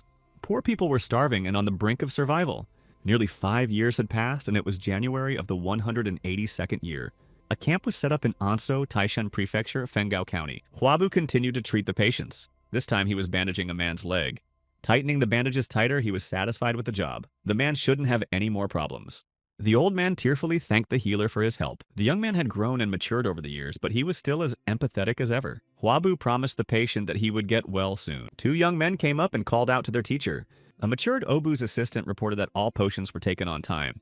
Byung has grown up a lot too. He said there were no urgent patients right now. Byung Sion noticed that it had only been a few days since the Lunar New Year, so there weren't many sick people, and added that with the teacher's help, everyone could relax. The girl had also matured over the years. The young healer Hua was very pleased by these words. Immediately, however, they heard from the tent that they would soon have to study hard, and there would be no time to rest at all. After the students had amicably assured him of their willingness to learn, Huabu left the tent. By his reckoning, the Yellow Armband Rebellion was to begin in 2 years. Shielding himself from the sun, he thought about the fact that soon a large number of people would die, but many heroes would emerge. Right now, until hard times came, he could only build up his healer strength and save as many people as possible. Huabu didn't know if there was a way to avoid war. The real Huatu had lived in exile all his life, but still fell at the hand of Cao Cao. At that moment, he heard someone searching for the healer. It was a boy holding a baby behind his back. He had heard that people were treated here and asked to see his brother. Huabu took the baby in his arms and asked him what his symptoms were. It turned out that he had been suffering from diarrhea for a few days, but then a fever broke out. Cradling the sick child, Huabu said they should all go inside first. He pointed out that a lot of kids have been coming in the last few days. Upon entering the tent, the young healer immediately instructed his assistants to prepare the bed and boil water. The students immediately rushed to do his errands. The boy said that none of the local healers could help his brother, but as soon as he heard that there was a skillful doctor here, he went to Huab. The young man praised his older brother for his efforts in helping his younger brother. Despite his young age, this child was already a mature person. Huabu asked what his name was and rubbed his head, recognizing that he was a true big brother. The boy was very serious and introduced himself as Liang. The young healer Hua froze in place upon learning that Liang was from the Jiggle family. This year when they met, the boy was only 7 years old. Huabu even asked the boy's name again and heard a positive answer. It was Liang Jigal, and the younger brother's name was Kyung Jigal. The young man couldn't believe it. The doctor asked if he had any other brothers. It turned out he had an older brother, Gyeon Jegal. The 3 Jigal brothers were expected to make great contributions to the state. But Huabu didn't understand why Liang had already been born. The boy, however, wondered why the healer had asked his name. But Huabu didn't bother to answer the question and apologetically started to examine his younger brother. Listening to Kyung's lungs, the young man pondered that it couldn't be a coincidence and it was definitely the same Liang Jigal. After examining the child, Huabu concluded that he had been poisoned and had a slight cold, but it was nothing serious. The boy breathed a sigh of relief. The healer had never imagined that his favorite character from the novel 3 Kingdoms would appear like this. Liang was worried about his younger brother's recovery, and Huabu promised to prescribe a decoction, and if taken properly, he would recover soon enough. The young healer couldn't help but wonder why Liang Jigal himself had brought Yun on his back. The boy looked neat, but judging by his clothes, his family needed money. It was strange. Liang clenched his fist and asked how much he owed for the treatment, and then embarrassingly added that he didn't have any money. The boy started pulling something out of his bag. He knew it might have looked rude, but he wanted to repay the favor. He held out a scroll to Huab and asked him to accept it as payment. It was a military book by Sium's Methods. It might not be suitable for a healer, but some people offered good money for it. Huabu grimaced at the way Liang Jigal spoke so maturely. The boy continued that if that wasn't enough, he could pay. Hua's healer didn't let him finish and returned the book. He explained that he didn't charge for treatment in money or books, and he didn't charge patients in dire situations. The boy thought it was illogical, for the potions were very expensive, but Huabu assured him that he took a lot of money from the rich. Liang continued to worry, and the young man added that even the rich charged less than other healers, so it was fine. On top of that, he was a Samchok expert. That meant he alone owned 1 million square meters of land. The boy asked who the healer really was, and Huabu introduced himself. After finding out who exactly was treating his brother, Liang was thrilled. He had long dreamed of meeting him. He had heard that Huabu traveled and healed people and never even dreamed of meeting him. The young man was flattered. He hadn't thought of hearing such words from Liang Jigal himself. Huabu assumed that if the boy was in this county, then he must be here with his father. But from the looks of it, I wonder if his father's dead. Liang's father, according to the story, was an assistant official and died when the boy was 7. Looking at the boy, Huabu pondered what to do. He couldn't help but help could cause more problems. Finally, he said with a rather serious look that Liang could stay here since the treatment wouldn't take long. And if my little brother is taken away right now, he could get sick again. The baby will be fine if he eats well and heals here for 10 days. Liang bowed his head. He had already apologized for not having the money to pay.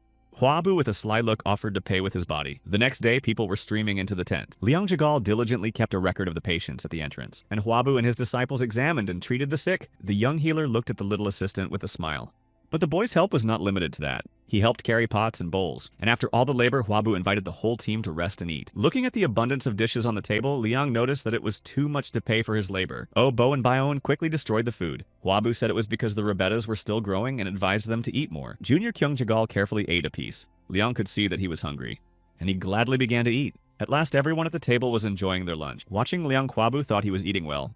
Who would have thought that here Anan would meet a great strategic planner and the best character in the novel? Watching the brothers Jigal, Huabu decided that this was a very good thing. 10 acts later, they stood saying goodbye outside the tent. Liang adamantly refused to take the money Huabu had given him, but the healer insisted. They were going to Shuzhou, and the whole family shouldn't be begging for alms on the way. He shamed Liang with his concern for his brother and the fact that money is not easy to find on Earth. The boy realized that healer Hua had a very frank communication style, and Huabu said that since Liang is a smart boy, he would tell him some more frank things. The young man said that only a few years ago his family was in decline and had to delay paying servants for months at a time. The older brothers were forced out of their groups and failed their exams.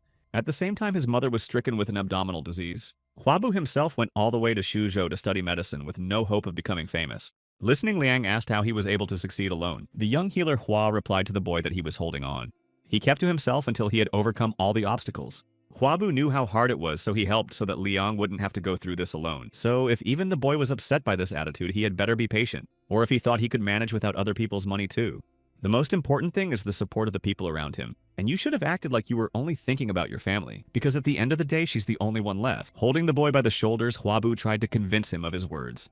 They worked, and Liang even cried and said he would definitely pay him back. Huabu started pushing the boys towards the exit, worried that their relatives were already waiting for them. Liang was still worried about something, and the young man allowed him to pay him later, and more 10,000 times to calm the boy down. The young man turned around and walked back to the tent, adding that Liang didn't have to give him anything back at all. Looking after the departing Huab, the boy vowed to never forget it. At the same time in Yangzhou in Dongqiu County, Huabu Huabok's older brother was drinking tea. Because of his accomplishments, he was appointed governor of Yangzhou. His interlocutor was Cao Chao, who had been appointed advisor to the governor of Dongqiu County and was to go to Luoyang. The governor's new advisor admitted that he was already getting nervous before meeting with the imperial censor. He joked that he had to escape before he found signs of corruption, but Huabok assured me you couldn't find a more honest counselor anywhere, and they congratulated each other in a friendly way on their new positions. However, Huabok was still a little worried because Cao Cao had to return to the emperor's palace. Cao Cao was demoted because one of his employees punished Kyung-seok, and now the others are unlikely to sit still, knowing that he's coming back. The counselor put the cup on the table and replied that if Kyung-seok didn't do anything when he found out about the new position, then nothing would happen. Cao Cao admitted he wasn't afraid of Kyung-seok at all. The feeling of apprehension in him was aroused by his own mouth. Huabok stared incomprehensively at his companion, waiting for an explanation. The one did not wait long and explained that the counselor would have to speak to the emperor. Will Cao Cao be able to perform well in this meeting? Was it possible if the world around us was rotten? The young governor tried to cheer up his comrade. The emperor, after all, was clever. Shouldn't he have listened to the counselor? The answer in the form of a question caused Cao Cao to smile. It was because Huabok was always loyal that the counselor liked him. But how long could he stay like this? That's what Cao Cao was worried about. Then Huabok asked his comrade to forget his words. Cao Cao noticed he could hit them and took cover in the backcountry. The governor laughed at these words, but he noted to himself that his interlocutor drank tea like a strong drink. Cao Cao's grandfather Cao Cao Teng had practically raised 10 employees, and in Huabok's opinion, they should not have betrayed the counselor. The interlocutor, bringing the bowl to his mouth, asked permission to advise the governor. He admitted he'd rather betray himself than be betrayed, even if it was against the world. In the midst of the conversation, Huabu appeared and began to joyfully congratulate his brother on becoming governor. Cao Cao called for a quick end to the pleasantries and the festive meal to begin. A festive feast and conversation followed. After a while, Cao Cao began to discuss her grandfather's actions quite loudly, and Huabok was worried that someone might hear them. Huabu watched the governor's advisor's behavior perplexedly. I guess his temper showed after drinking alcohol. Once again serving the bowl, Cao Cao admitted that everyone was envious of him because he had such a grandfather, but people had no idea how upset he really was. Huabok tried to explain to his comrade that he was already too drunk, but Cao Cao continued to talk. He admitted that he was happy when he was the governor of Dongqiu County. He punished traitors and confiscated property, but he also reduced taxes and comforted the falsely convicted. It went on like this for 3 years, no matter how angry the aristocrats got. But the common people were dancing with joy. Cao Cao could have lived like this for all eternity. But his grandfather had recommended him for the position of counselor, and now he was to leave for the imperial palace. Huabu listened attentively. The story of how Cao Cao ruled his district was true. Suddenly the counselor turned to him with words of gratitude. He had heard that Hua the healer had cured his kinsman, and they were now living in health, thanks to Huab. The young man confessed that Cao Ren was like a named brother to him and was very dear to him. He couldn't help but heal him. After saying these words, Cao Cao abruptly placed the drinking bowl on the table. He jumped up and said firmly that since he and Huabok were brothers, he and Huabu should be brothers too. The young man looked perplexed at the enthusiastic counselor. Seeing the young man's reaction, Cao Cao became indignant. He was angry that Cao Ren could be Huabu's brother, and he was not. The young healer immediately tried to assure him that he too would like to become a named brother to Cao Cao. These words convinced the counselor, and he immediately began to draw his dagger from its sheath. Huabu tried to stop him, explaining that it was no good making a mere healer his brother. But these words only made him laugh. After all, Hua's healer was better known than the best healer in the Central Plains. But Cao Cao felt that Huabu deserved respect. After all, he had saved the poor and left greed behind. At these words, the young man squeezed out a drop of blood. He still wanted the young man to be his named brother and set up the bowl for the blood to drip into it. Huabu watched silently and pondered that he would soon be Cao Cao's named brother. He couldn't help but worry. He and Huabok had a good relationship with the young counselor, and if he refused, it would deteriorate. Therefore, he stood up and repeated Cao Cao's actions, squeezing out a few drops of blood into the bowl. The ritual was then completed, and the young men became named brothers. After a while, Huabu and his disciples were walking along the road to Yangzhou. They decided to take a short break to rest and wait for the guards. Byung-sung enthusiastically remarked that if they looked at Shanyang County, they would end up with all the counties of Yangzhou. Huabu agreed with her. The guards ran out from behind the cliff and headed towards them. Okju turned to healer Hua and was very serious. They all should have urgently returned to Dongqiu County. Huabu thought it was about the Taiping cult again, but it wasn't. The reason was because an epidemic broke out there. There was an unknown disease that killed many people every day. It was so bad that in some villages there was no one left. Huabu immediately put on the mask and ordered his students to do the same. Guardians Okju and Zhangwei should have done so as well. The young healer was extremely serious. From now on, they all had to listen to him completely and not touch anything without his permission. After that, he disciples and guards sent back to Dongqiu County. Everything looked very sad. There were many weakened and sick people around. People were crying, some were already unconscious. One of the residents was holding an infant to her breast. Everywhere lay those who could not cope with the disease. Huabu and his friends walked cautiously down the street, watching what was happening. Local healers burned the bodies to prevent the disease from spreading even further. Seeing the situation with his own eyes, healer Hua realized that the situation was very bad. Huabu noticed what the healers were doing to the bodies. If it were a regular epidemic, they'd just be buried. Without stopping, Huabu walked further down the street. Up ahead, he saw a man holding his head. As he came closer, the young man asked if he was the court healer. Taking his hand away from his face, he in turn stands in front of him, and Huabu introduces himself. The court healer was astonished to learn that he was talking to the very same Hua Tu. He was overjoyed and began to thank Huaba for coming to his aid. The healer was overwhelmed with too many patients. In response, Hua's healer handed him the mask and asked him to put it on. If they were going to fight the infection, they had to protect themselves first. The court healer thanked him and immediately fulfilled the request. Huabu was already on the job. First, he had to examine the bodies of those who hadn't survived. If the cause of all this was an infection, it must be no less severe than the plague, typhus, smallpox, or cholera. If it was plague or smallpox, there was nothing to be done. But Huabu hoped it was another disease. There were no blisters on the face of the man he was examining, so it was definitely not the plague. But the man was very thin. Huabu asked to be shown where the sick were. The court physician showed him where to go. The young man stepped inside the tent about to inspect the people. One of the patients had a white tongue and was too thin. It looked like dehydration. Huabu asked when the man last had a chair. The man admitted to having diarrhea yesterday as well. The young healer continued to ask questions describing symptoms of the disease, such as nausea, lack of fever, or abdominal pain. Byung-sun watched the conversation in amazement. Her teacher seemed to know what kind of disease it was. Huabu thought for a moment. Based on the symptoms, there could only be one answer. He instructed the students to find as much alcohol as they could, and no one was allowed to remove the mask. The patients were to be separated by symptoms and kept as far away from each other as possible. And under no circumstances was the discharge to be touched. The guards were to collect as much lime as possible. Byun-seong couldn't stand it and asked the teacher what kind of illness it was. It was cholera, the worst waterborne disease. An infectious disease that caused a person to die through exhaustion, dehydration, and shock. Electrolytes were lost due to toxins, and you could replenish the body fluids simply by drinking water. But they didn't have any antibiotics or saline. Huabu decided to give the patients just oral rehydration salts. He added salt to the water, but they had no sugar. The young healer decided to replace it with ordinary honey. He dictated the proportions of the solution to the students and told them to memorize them well. They were to make several hundred liters of such a solution. Patients in severe condition could lose 18 liters of fluid a day. Some of the sick were so weak they couldn't even stand up. Huabu used an empty bucket instead of a duck. The patients were sure to drink a lot. The students had to memorize this information very well. He ordered the patients isolated from each other. They were to be fed only well-cooked food. It was mandatory to disinfect constantly. The court healer approached and called out to the young man. He was worried about whether the patients would get enough water. But in this case, acupuncture and decoctions were useless. So it was the best thing they could do in that situation. A huge line of patients lined up in the medical tent. Each patient was given a drink of the prepared solution. Some Huabu had to be carried in his arms, so weak were they. Okju and Zhangwei were also helping carry people on stretchers. Huabu was exhausted. There were too many sick people. It was the third day of treatment. But his apprentice brought good news. The governor sent reinforcements, and they managed to get plenty of salt and honey for the mortar. The young man exhaled. They had done a great job. But it wasn't just the usual healers who came, it was the courtiers. Everyone who was available was called upon to help. That was great news. This way they could see even more patients. Now everyone should have put on their masks and familiarized themselves with the treatment method. Okju and Zhangwei had to take care of the warriors. Huabu continued to give instructions. The healers needed to concentrate on moving the patients. Watching everyone, Byun-seong thought it was a relief that they had come to their aid. After all, they were all at the end of their rope. Medic Hua instructed to collect as much water as possible. But no sooner had he finished his sentence than a fit of nausea overtook him. Unable to cope with the cramp, he fell to his knees. The disciples and guards froze in horror watching him. The healers who came to the rescue also seemed dumbfounded. Huabu himself tried to hold back his vomiting by clamping his mouth with his hand. Byung-seon tried to rush to his aid, but he forbade her from approaching him. The young healer continued to give instructions. The healers were to be divided between the patients and the dispensing of the solution. The students listened to his orders in amazement. After that, Huabu tried to deal with the attack, stood up, and walked in the opposite direction of the guys.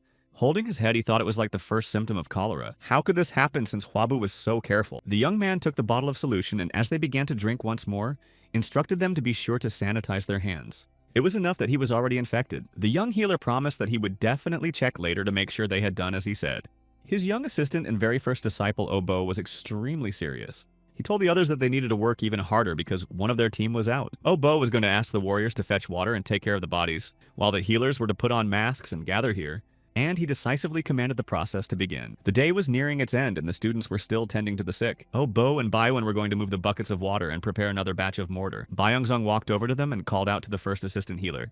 She rushed to say that already all the healers had left their camp. Everyone decided there was nothing they could do since even Hua Tu had fallen ill. Many warriors also left the place.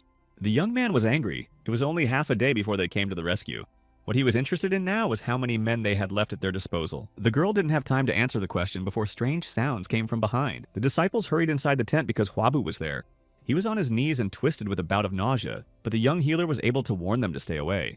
Despite his shivering, he tried to stand up, clinging to the table. It was important that they save at least one more person. Looking around at his students, he guessed that most likely someone had escaped because of Hwabu's illness.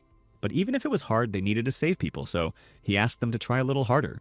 Bo understood the teacher's request and resolutely headed for the exit, calling for Byun to follow him. Byung-sung was to take care of the teacher and tell the boys if he got worse. He added that most of the patients who were so sick passed out and many were unable to cope with the illness. There was nothing they could do about their teacher's stubbornness, but they needed to take care of him if he passed out. Therefore, Bo, as the eldest disciple, left these duties to Byung-sung. The boys, on the other hand, went to prepare the mortar further and left the tent. They took empty buckets. First, they had to get water. But a little boy came up to them and called for a healer. The kid admitted that he really wanted to help the student, but since there was a risk of infection, Obo sent the child home. The boy started crying. It turned out that because of the epidemic, he was left all alone and had nothing to eat. He was willing to do any job to make a living. Obo remembered how Hwabu had saved his father when he was a child, and how he himself had wanted to help the young healer then. The student warned the child not to get too close to the sick, and seeing the boy's perplexed look, asked him to just promise him that. The child was given a mask and assisted in the preparation of the solution. The remaining healers and warriors also continued to work with the sick. When it was quite dark, they sat down to supper and the baby was finally able to eat. The next day began again with the examination of the patients. There were shouts that a new patient had been admitted and a bed had to be prepared. Disciple Byun showed the guards where to put this patient. The boy looked around and realized that there were a lot of patients. When the woman was moved, Obo was just coming over to examine him. And the kid wondered if his parents would still be alive if they'd gotten treatment. But he immediately pushed those thoughts away because he didn't have time for them. It was more important to concentrate on work. The patient's condition was similar to cholera, so Obo decided to isolate her and give her plenty of fluids. At this moment, one of the court healers rushed in as he said something terrible had happened. Pointing outside, he shouted that the whole village was infected. And since there were over 30 sick people there, a new canopy was needed. Obo rushed outside calling to Byun for help. The kid clenched his fists and watched the healers and guards depart. Then he turned back to the patient who had just been brought in. The child understood that because everyone was busy, there wasn't time to examine each person. He took the bucket of water with determination. The boy couldn't cure them, but he could do what he could to help. And bending from the weight of the bucket, he resolutely went to prepare the mortar. At the end of this hard day, Obo thanked the boy for a job well done. The child said goodbye and headed for the exit of the hospital tent. Moving between the other tents, he heard strange sounds. And to make sense of what was going on, I went into the tent from which they were coming. That's where he saw yesterday's patient. She was sick. The boy approached the woman and asked if she was okay. The patient was trembling. She was very weak and asked for water. With a trembling hand, the woman tried to reach for the vessel. The boy remembered that the healer had asked him not to touch the sick, but thinking it wouldn't be a big deal if he just gave her some water, he headed resolutely toward the table. The boy took a kettle of water and held it out to the sick woman. The patient began to drink water greedily, but wrapped her arms around the child's hands. She even had the strength to thank him for his help. The boy smiled and asked her to get well soon. The next day, early in the morning, Obo went outside. Warming up, he thought he didn't feel rested. But he was distracted from his thoughts and his morning warm-up by shouts. A man was running towards him carrying a boy on his back. The kid who helped them yesterday was named Hyung, and he was sick. These words hit Obu like a thunderclap. He immediately rushed toward the hospital tent, showing the man where to follow. The boy needed to be examined and was placed on the bed. Hyun tried to apologize to Obo, but he told him not to waste his energy and not to talk. The young apprentice was going to definitely cure the child and told him not to worry. Hyun calmed down and was even able to smile in response to those words. Hwabu came to his senses and saw the ceiling of the tent before his eyes. Holding his head, he thought he felt alive. He headed for the exit with relief, thinking he had dealt with the worst of it. But he had to leave his students at such a difficult time. The young man was in such a daze that he couldn't even realize how many days had passed. As he left the tent, he prayed that everything would be all right. Outside, Hwabu saw his students and patients. They were all busy with their work. Byun-seong noticed her teacher come out of the tent. Byun also saw the young healer Hua and was very surprised. They immediately rushed towards the teacher in two voices, begging him to lie down some more. But Huabu refused, saying he was perfectly fine. Turns out he'd been unconscious for 3 days and would be wise to come to his senses. But the young man thought differently and decided that he was better off walking now. Without noticing Obo, he began to look around for a student. Byun-sung and Byun were silent without answering that question. They were very serious. They confessed that he was digging a grave right now. Despite the rain and the fact that he had just come to his senses, Huabu hurried over to his apprentice. Finding the one in the woods, he cautiously called out to the aide. Obo saw that healer Hua had woken up and apologized for not coming to see him. A great deal had happened in those 3 days, and he could not come. Huabu noticed a body in the grave and asked whose it was. Obo told me about the boy. He had lost his parents and asked for a job because he had nowhere to go and nothing to eat. Obo was shaking with sobs as he said this. They took pity on the boy and assigned him to different tasks, but the cholera took him away. Obo blamed himself for everything. He should have given him food and let him go, and there was no need to defend the child's dignity. He kept digging and talking. Now Obo had to repay his debt to Hyun and start studying even harder. Then he'll save at least one more boy he can in front of, and when he meets the boy, he can apologize to him. And now he would bury it deep in his heart. Huabu remarked that they would have to find plenty of room for graves. Since they were healers, they would have to bury many of the sick, but you didn't have to hold them in your heart. Everyone had a limit. Obo replied that this kid wouldn't want that. But regardless, the path of the healer could not have been different. The apprentice understood what healer Hua meant and thanked him for it. Thanks to the efforts of Huabu and the team, nearly 90% of Chanyu County's patients survived. Court healer Huang Yang taught other healers how to prepare the solution. But the disease spread too fast. Tens of thousands of people died. At this time in Luoyang and Cao Cao's house, there was talk that if it were not for Hua To and his disciples, there would have been many times more victims. Counselor Cao Cao was drinking tea and talking about Huabu's merits.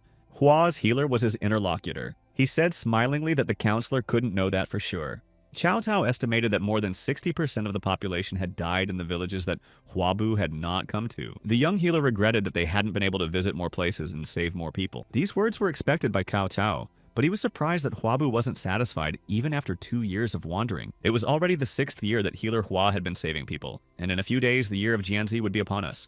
Huabu said he could come back for a while, but not for long. Next year promised to be tougher than this year. Cao Cao asked if it was all about the song. In the villages, people sang that the azure sky had fallen and the yellow sky would soon rise. The song said that in the year of Jianzi, there would be dawn under the sky. But Huabu didn't think it was just a children's song. He had been to many places and seen the mood of the community.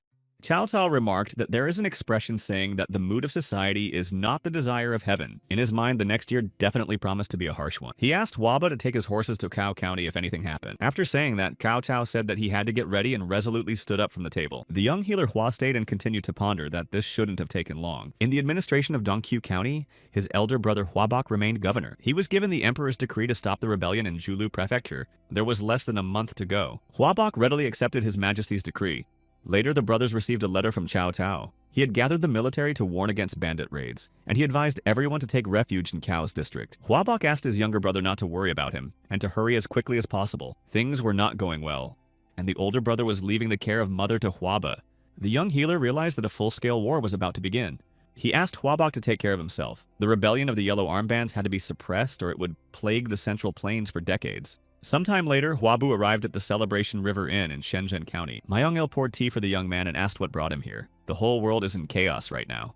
Huabu replied that he had come to confirm something, and he bluntly asked the archbishop if they were going to raise an army of yellow armbands in Yezhou. Myung-il realized that the young healer didn't trust him, but he admitted that no one was going to rebel in Yezhou. Neither was anyone in Yanzhou. These were words Huabu did not expect to hear and even interrogated the bishop. Myung-il replied that the young man didn't seem to know what he had contributed to the situation yet. The young healer saved Yeju and Yanzhou during the epidemic. Without it, a lot more people would have died. That's why these two counties don't want to raise any more yellow armband armies. And that was a big deal. The bishop asked the young man if there was no one in Yanzhou who was useful to him. If there was such a person, Myung-il was willing to bring him to Huab. After that, it had been a month since the yellow armband uprising in Julu Prefecture. Half of the people were yellow armbands. At the same time, it also began in Yuzhou, Binzhou, and Qinzhou. The rebel army gathered in Jizhou. However, in Yezhou and Yanzhou, the rebellion did not take place. The man in the yellow armband asked indignantly how these two counties could go against the will of heaven. They should have at least provided the army with provisions. If left unpunished, the other bishops could do the same. But he couldn't wipe them all out so as not to leave the place empty. The man ordered a message to be sent to Archbishop Jizhu. After mopping up Qinzhou, the army should have been sent to Yanzhou. Huabu wandered around the smoke-filled courtyard of the Dongqiu County office and looked for his older brother. He shouted his name loudly, hoping Huabok would call out his name. Suddenly, he was behind Huabu and asked what was wrong. The young man was glad Huabok was all right and took his hands. He had heard that the Yellow Bandage Army was quite strong. But Hwabok calmly replied that his brother didn't need to worry and could safely hide with his mother. He tried to assure Hwaba that he was fine, but there was blood running down Hwabok's face. The younger brother looked at the governor in amazement and didn't understand what was going on. Hwabok calmly said he probably won't be able to make it back. At that moment, Hwabu woke up covered in sweat. He was having a nightmare. For many days now, the young healer had been having the same dream. Something was not right. Hwabu felt uneasy and couldn't consider it just a dream. The flame of the candle next to the bed suddenly flickered.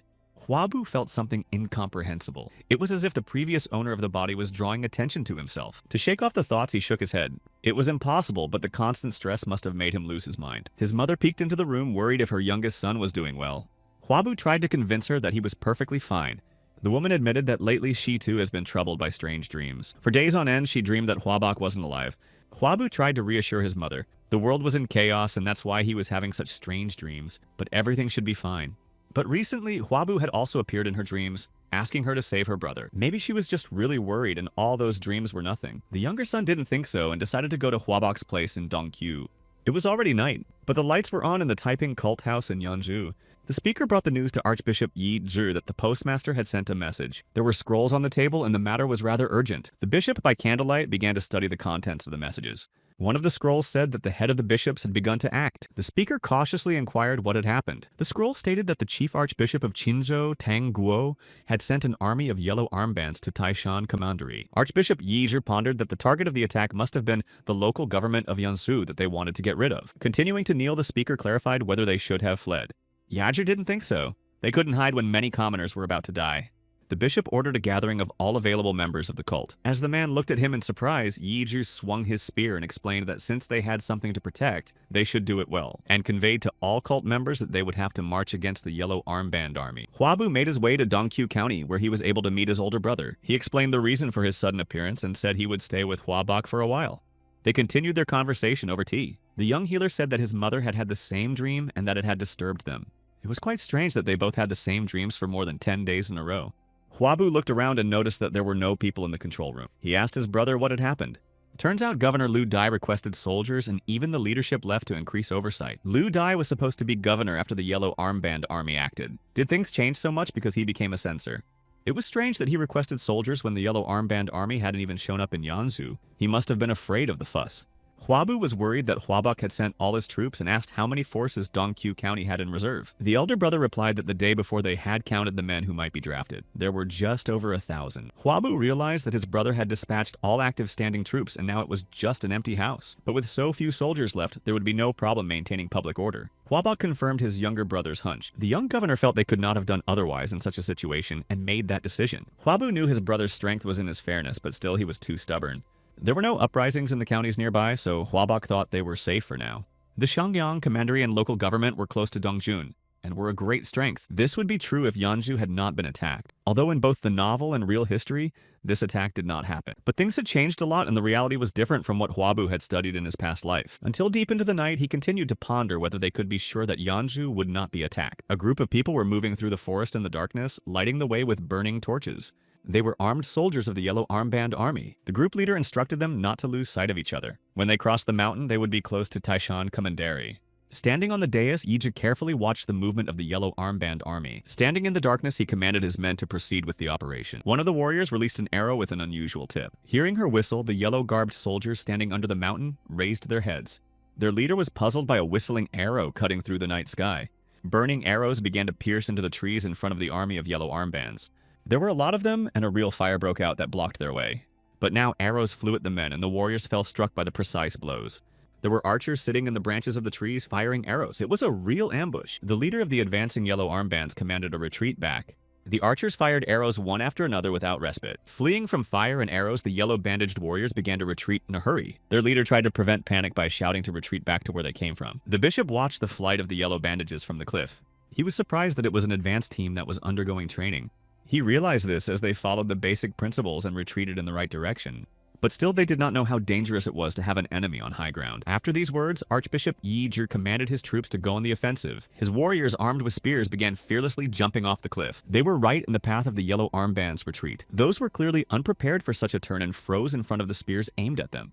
And Yichu's squad moved into a coordinated and practiced attack. The yellow-bandaged soldiers were clutching their sticks and spears with all their might. But their opponents were much better warriors and struck in cold blood. The yellow bandages were becoming fewer and fewer. There was a real battle unfolding under the rock. The leader of the yellow armbands only stood by watching his soldiers die. He didn't realize what was happening. First there was an ambush, then a fire attack. The leader shouted for the men to return and move back to each other until they touched a comrade's shoulder. They could not lose formation. At that moment, a spear stabbed into a tree very close to him. His eyes were bloodshot. He recognized the man who had arranged all this. In front of him stood Archbishop Yizhi. He looked completely calm. The Archbishop came here because the leader of the yellow armbands led poor people to their deaths in cold blood. The one snatched up his spear and was about to fight. With a both-zooming look, he replied that they only wanted to spread good fortune in this rotten world. The leader jumped up intending to strike at the bishop, but Yizhi was still as calm and collected. He accurately blocked the leader's punch. A battle broke out between the warriors. Their spears attacked and deflected each other's blows. Attacking the Archbishop said he knew all too well, and struck a striking blow after which the leader of the yellow armbands could not get up. Seeing the defeat of their commander, his soldiers froze, not knowing what to do. The bishop ordered these men to run back as fast as possible. They had no reason to die in such a miserable place. Sometime later, a speaker arrived at the Yeju branch of the Taiping cult with bad news. Bowing to Myung-il, he reported that they were in big trouble.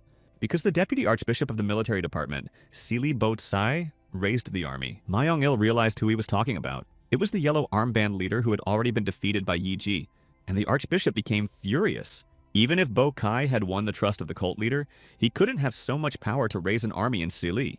The reporter was careful to add that it didn't happen in Sili, and told a stunned Myung-il that Bo-kai had raised an army in Changshan County and Yinchuan. The bishop clenched his teeth with indignation. He had already suppressed them. Who would have thought that the rebellion would come from Changsha County? It was a failure. And while he was pondering that Healer Hua was in danger, the speaker continued that Bo-kai would then head to them in Junan. Myung-il agreed with that. Bo-tsai had to come here for his head. If Yinchuan falls, everything will end. Then the bishop immediately began to write a message, and while he was writing, the speaker should have formed a party to go to Luoyang. After hearing the order, the man clarified if it would be better to pass the message on to their spy. However, this message was intended for the emperor's army. In Dongqiu County, soldiers were once again on guard. The young healer Hua walked around the courtyard and pondered with his arms crossed behind his back. He was thinking that Yanzhou was definitely not attacked at that time, but the story might not have been written about it. Huabu didn't know how the situation could turn out, and decided to just observe for now. He remembered what kind of battles were going to happen, and remembered that one of them was in Yinchuan where Cao Cao fought. And it was through this battle that his named brother was to become chancellor. Someone came up and called out to the young man, distracting him from his musings. A man accompanied by 2 warriors was walking towards him. He wanted to meet young Master Hua. The man looked very unwell. He confessed that Mr. Myong-il had advised him to find physician Huai. Hearing the archbishop's name, Huabu became alarmed. Something had obviously happened. So that no one could hear their conversation, he asked the sick man to follow him. The man started pulling something out of his sleeve, smiling while calling the young man a divine healer. He placed the message in Huab's hands and said he felt much better once he saw the real Hua too. The young healer didn't hesitate and immediately unrolled the scroll. The message said there was an uprising and that Myong-il had warned the emperor. His troops were about to arrive. Weren't events about to deviate from history? If Huabu relaxes, he'll be dragged into it too. After carefully examining the contents of the message, the young man rolled it back up and asked him to pass some words to Myung-il. The yellow armband army was expected to lose in Yinchuan, so they shouldn't have been too worried. 10 days later, late in the afternoon, a speaker arrived in Yeju again with news. Bo-kai was completely defeated in Yinchuan, and other rebellion leaders Zhang Bao and Zhang Liang retreated. Everything happened exactly as Hua Tu had warned, and that's what the healer meant when he told the bishop not to worry. Could this man have calculated every move? However, although things ended well in Yinchuan, things were different in Yanzhou. And if it weren't for Archbishop Yizhi, it would have been over several times over by now. The speaker was worried about what his master was going to do. Even though the cult members had calmed down because of his words, the danger of rebellion still remained. Because of Myung-il's actions, some of the cult members might be shaken, but he couldn't do anything about it because the world had oppressed them for too long. The bishop asked the speaker if he had forgotten how they had induced the Taiping cult members in Yezhou. A very large number of people were saved by a man who wanted nothing in return. And that man was the young healer Hua, or otherwise Hua Tu. The Dongqiu County government office was crowded in the afternoon. All these people were patients who came to see Huab. His older brother came up behind him and asked why he never rested. Huabu smiled. He was just about to do that. The brothers walked around the yard. Spring was in full swing. Huabok thanked his younger brother because thanks to him, security in the district had been increased. They said goodbye, asking each other to take care of themselves. Before the young governor could leave, Obo came over. Physician Hua was wanted urgently. To his surprise, it was not a sick man, but the man claimed he had to deliver the words to Huab himself. The man also said that the young man will understand everything when he is told that he came from Yangzhou on Myung-il's recommendation. Huabu asked to escort the envoy to the annex outside the hospital. Having given this instruction, the young man himself headed there as well. Opening the door, he already guessed who he would see in the room. In front of him stood the archpriest of the Taiping cult from Yangzhou. The man greeted Huaba and said he was glad to see them. After that, Yizhi knelt down and began to thank Huaba for saving the district. The young mendicant tried to stop the bishop, But the man kept talking. He apologized for arriving so late, but he had a request. Continuing to kneel, Yiji asked Hwaba to save the common people who were caught up in the war. They went for yellow armbands because they did not want to die, and the bishop asked to save these unfortunates. If Hwabu doesn't do it, Yangzhou will fall, and it will start with the Taishan commandery. The young man queried if he had correctly understood that the yellow armband army could infiltrate into Yangzhou. Yizi said the army crossed Taishan half a month ago, but so far he and his men have managed to contain it. However, another 50,000 should be added soon. At this rate, Yangzhou will fall at the hands of Zhang Jiao. The archbishop bowed in supplication, begging Huatu for help to end this war at least a day early. The young man looked at the bowed Yizhi in astonishment. He didn't ask him to go to the battlefield. He must have wanted Huabu to take care of the wounded. Huabu had not interfered before because of his family, but the doctor needed to look after the sick. If Taishan command falls and the yellow armband army breaks through, not only Yangzhou but also his brother will be in danger. The bishop continued to plead for the help needed so that ordinary people could return to their normal lives. At that moment, Huabu saw glittering rays in front of him. He remembered seeing the same glow when his spirit talked to the past bodymaster. The young man realized why this man had come to him, and he beckoned Hierarch Yizhi to follow along with him. Huabu held out his hand and told him that they needed to save at least one more person. The main garrison of the Yellow Armband Army, which was located in Jiju of Anping Command of Guangzhong County, was still awake. The cult leader was furious. Those in front of him returned empty-handed and couldn't even defeat Yanzhou. He ordered his words to be conveyed to the Qinzhou archbishop. If he can't take Yangzhou, heads will roll off his shoulders. At this time, a late-night conversation was also taking place in Yangzhou in the Taishan commandery. Lu Dai, the prefectural governor, worried that the Yellow Armband army kept advancing. Yu Jin stood in front of him. He reported to the governor that General Haye Jin would soon engage the army, but they had to defend themselves with all their strength. Lu Dai was very scared. He thought that the best solution now was to move the base. Yu Jin tried to reassure him. Yuping County was suitable for defensive actions, and they would be able to hold out until reinforcements arrived. But if they allow the army to move to the rear, it will look like they are giving up a major base to the enemy. So the best solution now was to focus on defense. Drenching himself in sweat, the governor still gave the command to prepare for defense. After receiving the order, Yu Jin hurriedly left the room. Stepping outside, he looked up at the starry sky and thought they could escape the army of yellow armbands. But for that, they needed a good commander. Somewhere on a hill in Taishan Commandery of Yuping County, a military camp was set up. It was Archbishop Yizhi's post, where he arrived accompanied by Huabu and his disciple. Moving between the tents, young healer Hua looked around carefully. He noticed that there were no soldiers here with serious injuries. One of the warriors welcomed Yizhi back. Yizhi asked how things were here. It was reported to him that the Yangzhou army was holding the defense with War Minister Yu Jin. Although the army of yellow armbands was 8 times larger, Yu Jin somehow managed to stop them. It was very hard to cope with this army, and if they had not received reinforcements, they would have had a very difficult time. The warrior continued to report. The biggest weakness of the Yangzhou army was Governor Lu Dai. He was weak and indecisive in commanding the army and therefore useless. A man ran up to the bishop shouting loudly that they had a problem. Tang Guo, the archbishop of Qinzhou, led his army toward the capital. They were due in just 4 hours. Yizhi clarified how strong their army was and heard back that the number exceeded 30,000 people. Huabu realized that if such an army came, it would be quite dangerous. He didn't know how the battle would end that wasn't written about in the history books. The bishop turned to the young healer. He wanted to be honest. If there really were as many men as the warrior said, there was almost no chance, even if his soldiers attacked from behind. Therefore, there was a very good chance that Yanzhou would fall into the hands of the Yellow Armband Army. Huabu resolutely clenched his fist. If this happens, the power of the yellow bandages will increase. Then chaos will linger and it will affect Dongqiu County. Then Big Brother will also be in danger. Yizhi didn't know what to say. Right now, Huatou was not safe here. He wanted to offer security in a quieter place. But the bishop was not allowed to finish speaking. Someone was calling loudly for the healer. Galloping on horseback, a screaming rider approached them. It was Zhang Gui, who was rushing as hard as he could with an urgent report. Huabu immediately rushed to meet him. The rider was just dismounting.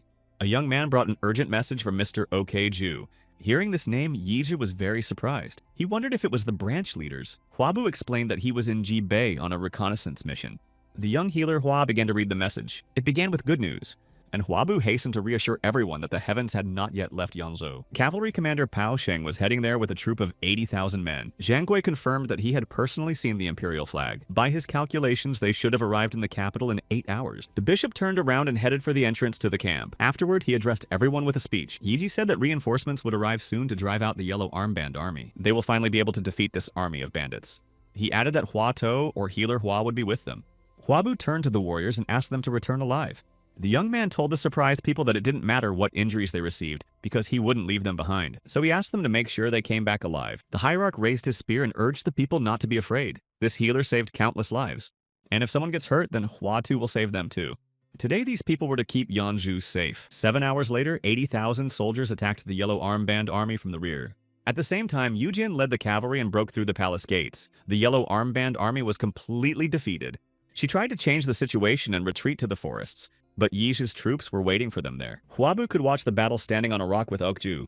The base of the yellow armband army has completely fallen, and the cult leader Zhang Gok couldn't stop it even if he came in person. The young healer made the decision to go downstairs to assess the situation, but no sooner had he done so than he heard the approach of numerous cavalry. Huabu couldn't believe his eyes. I wonder if she was still alive. Okju noticed the young healer's confusion and asked what was wrong. Huabu tried to assure him that everything was fine.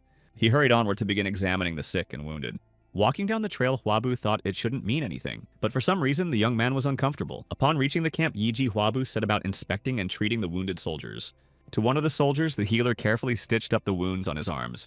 Looking at the patient, he was surprised to think that all the soldiers were with minor wounds. Reality was different from what he knew from history, after all. The Chinzo yellow armband army had disintegrated and lost its momentum. The rebellion could have ended much faster. Right now, Huabu doubted he could predict the future. Pyeongsung and Bo's disciples looked into his tent. They had already finished their treatment. After praising the boys, Huabu continued to ponder. He only had to do what he had to do and be careful. He instructed the disciples to bring the materials. They needed to move out in an hour to the capital of Taishan Commandery. Now they were to cure the imperial army. Sometime later, Huabu and his students arrived in the capital of the commandery. In the courtyard of the palace, the young healer saw many wounded soldiers. Still, however, there were far fewer sick than he had expected, and the relief was that there were no hard cases. Approaching one of the warriors, Huabu instructed the apprentices to take care of the tents while he was going to take care of the sick. Examining the soldier, the young man asked him to bear with him a little longer. He was going to heal him soon. At that moment, he was called out, and Huabu was surprised to see Uncle Yujin. The young man was glad to see him and asked how his uncle was doing.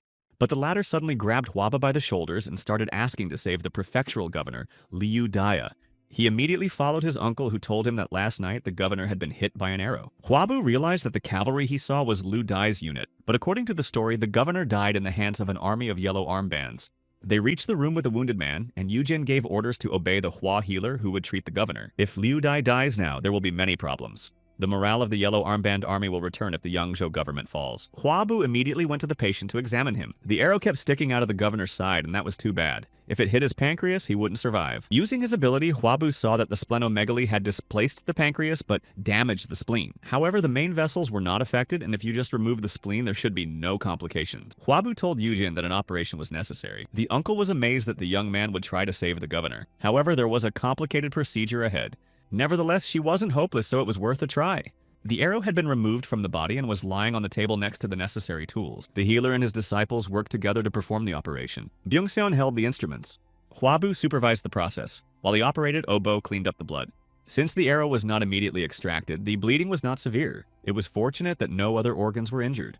Huabu separated the spleen and extracted it with the remaining tip. Byung-sung was next to the tray prepared for the remote organ. Afterward, Huabu instructed the astonished Byung-ah to sew up the incision. The boy was determined. At last he had been given this task. While he was stitching, Byung-sun watched his actions carefully.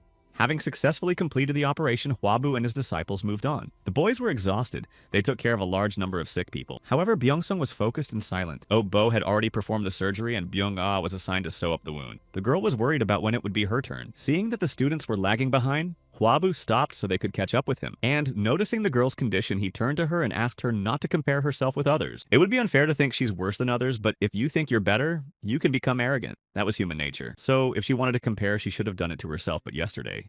And to find out how much she managed to improve her skills today. In response to these words, Byung-ah proudly bowed his head. Huabu asked the girl whether she was eager to find out, and realize how good a healer she'll be in the future.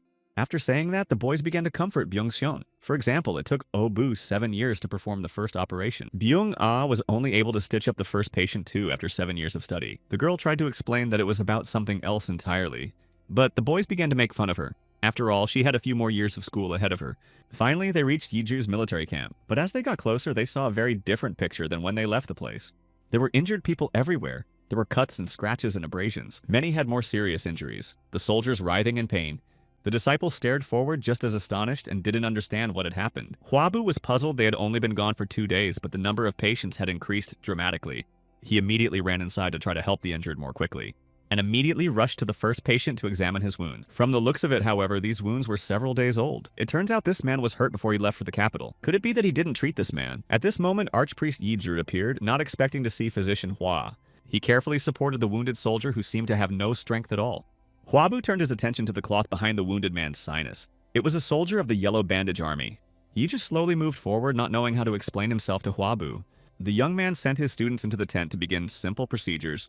Intercepting the injured Huabu said he would take care of him himself and asked Yijir to help the students take the others away. The bishop looked after the departing healer and marveled at his kindness.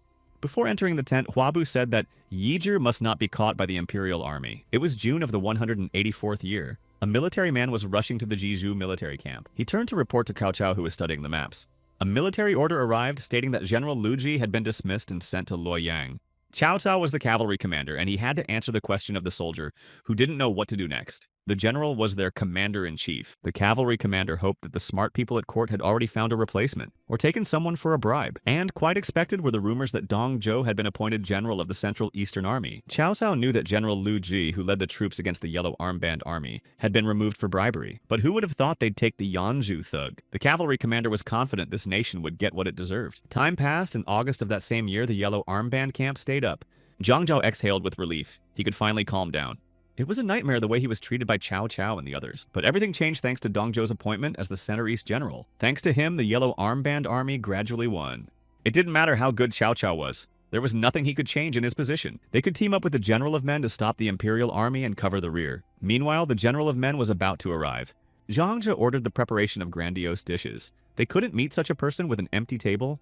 The joyful cult leader had no sooner finished his sentence about the world finally being in their hands than he felt a sharp pain. Soldiers rushed towards him from all sides. The people called him the General of Heaven.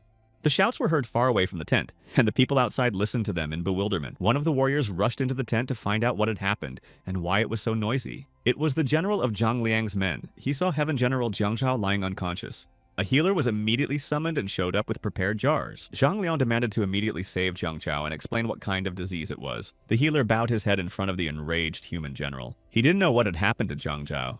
These words made Zhang Liang even more angry, and he grabbed the unfortunate man by his pecs.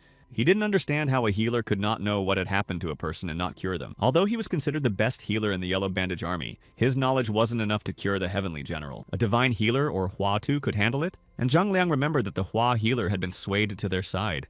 He threw the healer aside with force. He flew off, hitting the support pillar. The General of Men ordered to bring the Huaba of Men at cost and as quickly as possible. Then he walked over to the healer and loudly said to tell all the cult members that they didn't need useless people. After saying these words, Zhang Liang drew his sword and struck at the defenseless man. As the soldiers of the Yellow Armband Army stared stunned and did not leave, he ordered them to move and follow his order. They had to save the Heavenly General at any cost. The next day, Huabu was quietly going about his business in the camp at Jizhou. Obo's disciple came up to him and said that there were no more wounded. This was great news, and Huabu would finally be able to catch a break. He didn't understand why there were so many injured soldiers of the Imperial Army in the past month. However, the skills of the guys have gotten much better because of it. Soon, Jiang Zhao was going to be taken away by the disease. Huabu remembered this from his past life. While he was remembering the sequence of events and speculating whether everything would fit the story, Yi Zhi came up from behind. The archbishop greeted physician Hua and told him that there were rumors of Dong Zhou's appeal to the general of the Central Eastern Army. Huabu was pleased with that. He'd anticipated this would happen. Because of the defeats, there were a lot of injuries, and this was observed until Dong Zhou was dismissed.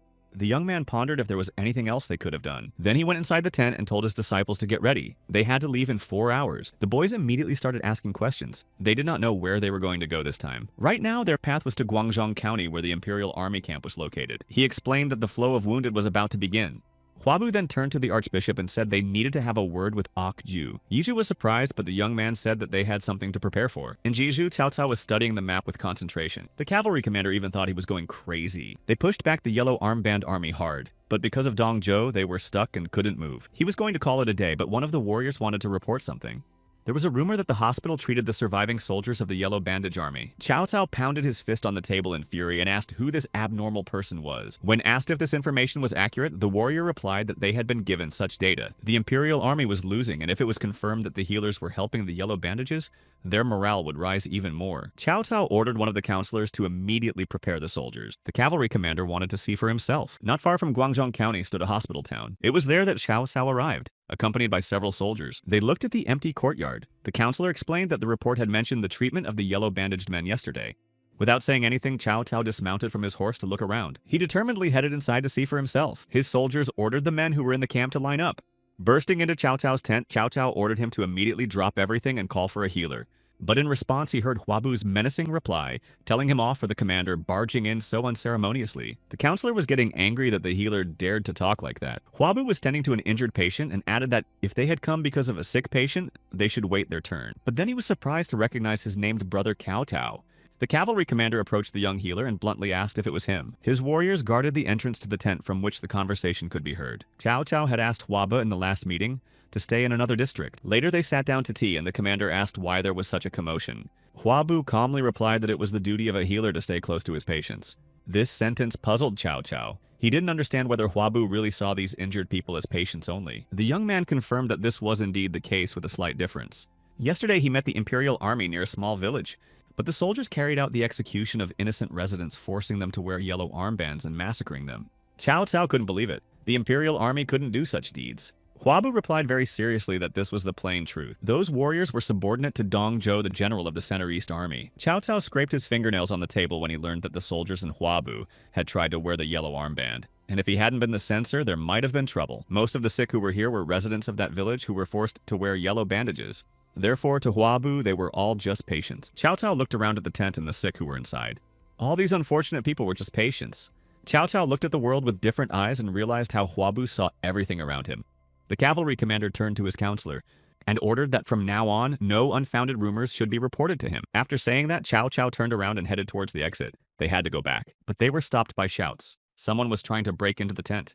The man opened the curtain and loudly demanded that the healer be brought in. He started to make accusations against Huabu, but when he saw Cao, he stopped talking. The young healer silently watched the conversation. This man seemed to know Cao. If it wasn't for his named brother, things would have gone much worse. The cavalry commander explained that it was just a rumor. As it turned out, the man's name was Yuan Zhang, or Xiaohu Dong. Huabu stared at the man who was Xiaohu Dun with all eyes.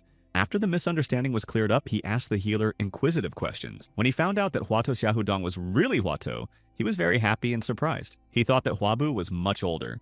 And as soon as Cao added that Huabu was also the emperor's censor, the man jumped up in respectful greeting. The cavalry commander began to banter with the general and suggested that the healer examine him, since they had met the real Hua too. Xiaohu Dong immediately started to refuse, but at that moment, one of the warriors guarding the entrance to the tent had a fit of nausea. Huabu noticed that the soldier was getting sick. This was General Xiaohu Dun's subordinate, and this wasn't the first time such an attack had happened. The warrior was one of the senior mounted men, but had fallen off his horse the day before. It's a good thing he wasn't hurt, but he hit his head hard when he fell. Huabu listened intently to the conversation. Xiaohu Dong showed the soldier to the healer, but the healer said there should be no serious consequences. However, the warrior continued to vomit. Hua's healer couldn't stand it any longer and headed for the exit. He asked permission to look at the patient who was about to be taken away. Without hesitating, Huabu immediately applied his abilities. He had to be careful with his head. Using his X-ray vision, he saw that blood had pooled around the brain. It was a subdural hematoma, hemorrhage caused by the head trauma. Huabu ordered an empty bed to be prepared for the sick man. Byung-ah needed to prepare the furnace for the operation. Xiaohu Dong asked what kind of illness it was since everything had to be done so urgently. Huabu tried to explain that the soldier had hemorrhaged inside his head, and if they wanted to cure him, Hua's healer needed to open his skull. He explained that the blood that was collecting in his head was pressing on the man's brain. If this continues, he will soon begin to lose consciousness, and if nothing is done, he can only live for a few days. General Xiaohu Dong asked if Huabu really meant what he said, and the healer answered his question in the affirmative. They had to make a hole in the skull to drain the accumulated blood. Xiaohu Dong couldn't believe it. Even if Huabu was Huato, no human would be able to survive after such a thing. The young man could not give a 100% guarantee that he would save this soldier. But if nothing was done, the warrior would surely die.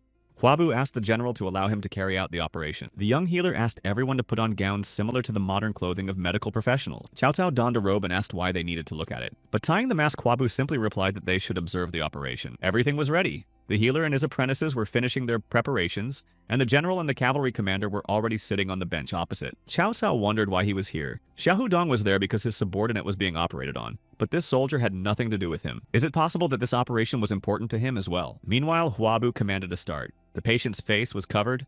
Only a small area of the head was left free. First, he took the scalpel that Byung-ah had prepared. The young man began to carefully make an incision in the right place.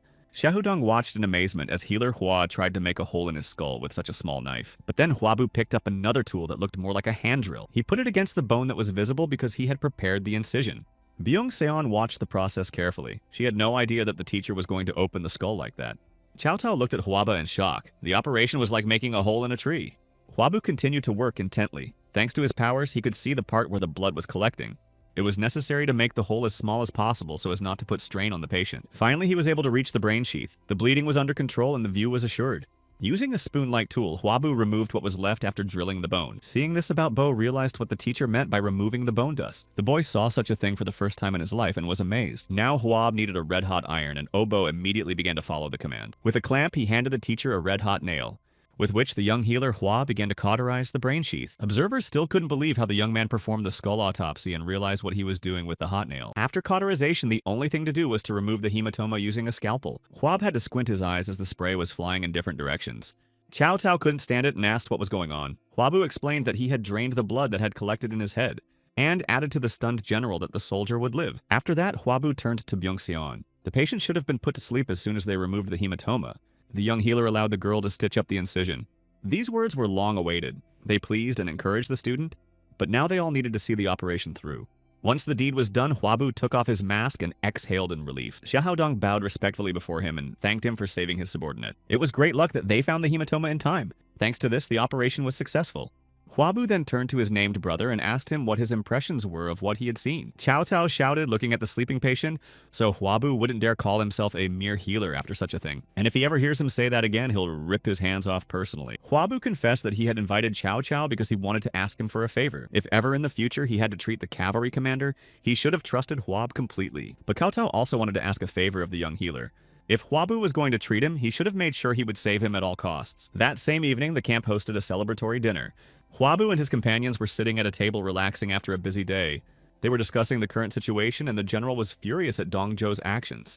He turned to Cao Cao and asked him to at least try to talk to his grandfather. The damage to the imperial army was increasing day by day. The cavalry commander asked Xiahao Dong to watch his speech since even the walls had ears.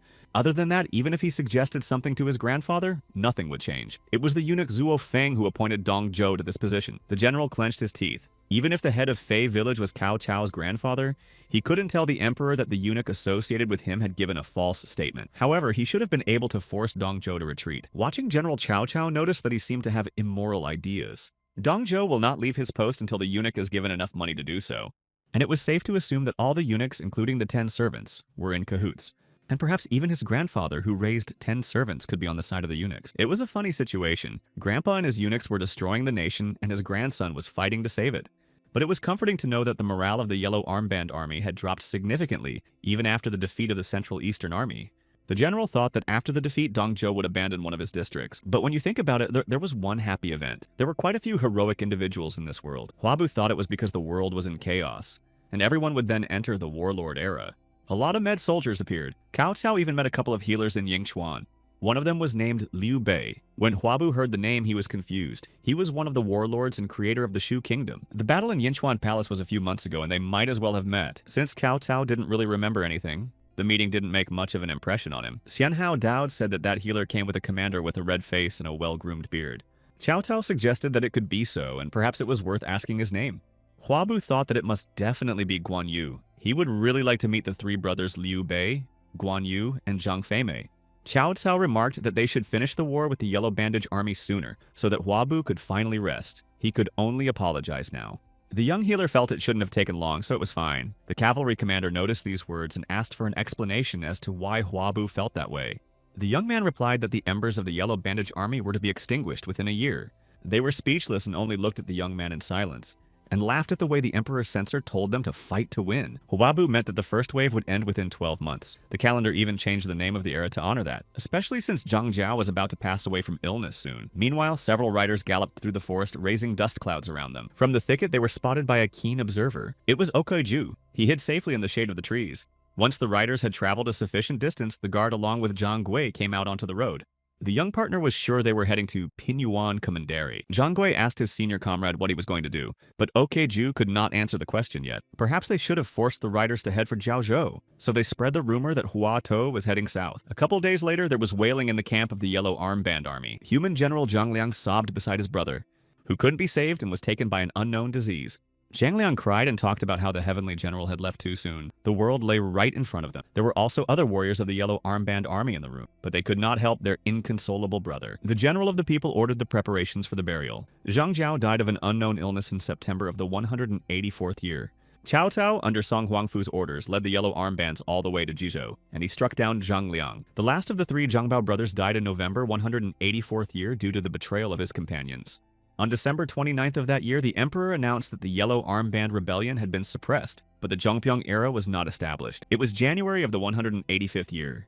Archbishop Yichi looked at the falling snow and thought that the big fire they had managed to put out. All three brothers were dead, so there was to be no great rebellion, but not all the embers are out yet. Should he himself have been content to let the world be a little more stable? The young healer Hua, who had been looking for Yizhi everywhere, was rushing to him. Huabu came closer and said he had made a decision on where to move the hospital. Now he and his apprentice had to get ready, for they were going to set out the next morning. The archbishop thought that Hua Tou must want to return to Yezhou since the rebellion had been suppressed, and most of the imperial army had already returned. But the healer's answer somewhat puzzled him. He was going to Wang province. Yi Ji became agitated. There were still many yellow armband representatives near this province, and it was dangerous. But that was why Huabu had to go there. He had once suggested to the bishop that at least one more person be saved. Yixi also remembered that conversation when he begged the healer to help the common people. He folded his hands and vowed to follow Hua to anywhere no matter what. A man with a gun in his hands ran through the snowy forest.